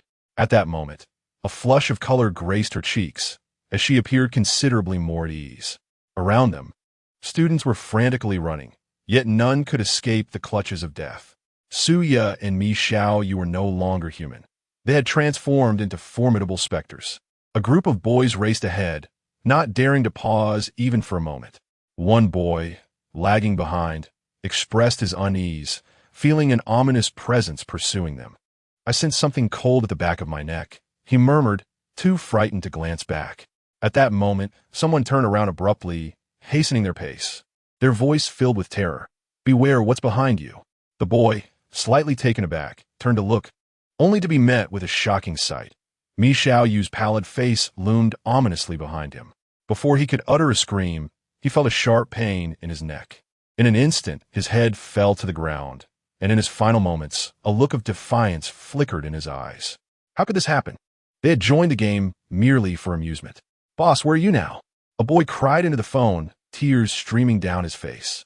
On the other end was Sun Jiqiang, who was hiding in a dormitory, peering cautiously at the distant playground. The view was too hazy for clarity, yet even the vague outlines were enough to instill profound terror within him. "What is happening? Tell me quickly," Sun Jiqiang urged. "Boss, Zhao Su is dead, and Ayang has also perished. Both were slain by those two women." "No, those two female phantoms," the boy stammered, his words tumbling out in disarray. "So, this game is real? If found, one truly dies?" Sun Jiqiang inquired hastily. "Indeed, should they find her, death would be inevitable." The young man trembled as he spoke, tears cascading from his eyes. Yet, even in that moment of despair, he did not cease his frantic flight. However, as he ran for dear life, a pale hand suddenly emerged from behind, gripping his shoulder. "You've been found. Your fate is sealed," a chilling voice echoed behind him. Before he could react, that ghostly hand yanked him backward. His phone slipped from his grasp, and soon the air filled with the anguished cries of the young man, accompanied by the sickening sound of bones shattering. But tranquility returned swiftly, enveloping everything in silence. All of this was faithfully recorded by a nearby phone. Sun Jiqiang, his face ashen, released his phone, the echoes of the young man's screams still reverberating in his ears. This solidified his certainty. This was indeed a grim reality. Damn it. Had I known this game would lead to such horrors, I would have never participated. Sun Jiqiang cried out in anguish, then smashed his phone onto the ground, shattering it into countless pieces. Yet, after this outburst, he clenched his jaw and steeled himself to face the deadly game ahead. Meanwhile, in the secluded jungle where we were hiding, an eerie silence lingered, and no one dared to approach. "What is the situation?" I inquired of Limofin, noting that only one phone remained operational, his. We needed to remain vigilant regarding the developments within the group. 5 have perished, 2 women and 3 men. All foolish outsiders. Limofin seethed, glaring at the messages in the group chat. The hunting game was originally functioning well, yet it encountered a group of ruffians. Consequently, they unwittingly entered the game, resulting in a difficulty level that has escalated at least tenfold compared to before. Dealing with human hunters was relatively straightforward. One merely needed to hide well to avoid detection, and even if discovered, one could escape the pursuit thanks to their speed, as there was only a single opponent. However, the situation has now transformed into facing 2 formidable specters. I have come to a nearly certain conclusion that Suya and Mi Xiaoyu have both become vengeful spirits, and exceedingly powerful ones at that. Thus, the hunting game is no longer a contest between humans, but has morphed into a survival game where humans combat ghosts. Initially, according to the game's rules, if a hunter captured more than 3 prey, they could escape death. In other words, as long as the hunter secured 3 catches, they would cease further pursuit, having fulfilled the conditions for survival. Yet now, not only has the difficulty significantly increased, but the victory conditions have also altered. As the hunters are no longer human, their criteria for triumph have taken on a more brutal form. The hunter must locate and eliminate all prey within 6 hours to be deemed victorious. Conversely, the prey's means of survival lies in their ability to endure for those 6 hours. Although death has not yet befallen us, the current circumstances are exceedingly dire, with the potential for entire classes to perish with a mere misstep. There remain 5 hours and 40 minutes. Trust me, we shall certainly survive. I spoke to them resolutely. To speak candidly, I harbor no confidence regarding the impending game. In the past, when facing Mi Xiaoyu and Suya, I could handle them single-handedly. However, they have since transformed into malevolent spirits, placing me at an unequivocal disadvantage in every conceivable aspect. Furthermore, Mi Xiaoyu and Suya were indirectly led to their demise by my actions, ensuring that they harbor a profound resentment towards me. The initial 10 minutes of the game present the utmost safety. During this interval, Mi Xiaoyu and Suya are rendered immobile and incapable of any action, a limitation imposed upon them by the hunting game. Otherwise, with their formidable power, they could effortlessly annihilate us all with a mere flick of their wrists. For an ordinary person, these spirits wield an almost divine strength. This is indisputable. Throughout my encounters with countless specters, my utmost endeavor has been to avoid their harm, as exterminating them is beyond my capabilities. The chasm between our species is insurmountable. I often find myself perplexed. These vengeful spirits, once human, now possess powers surpassing those of ordinary mortals. While lesser spirits may be manageable, fearing light and confined to a specific area, the malevolent entities akin to those in our classroom are an entirely different matter.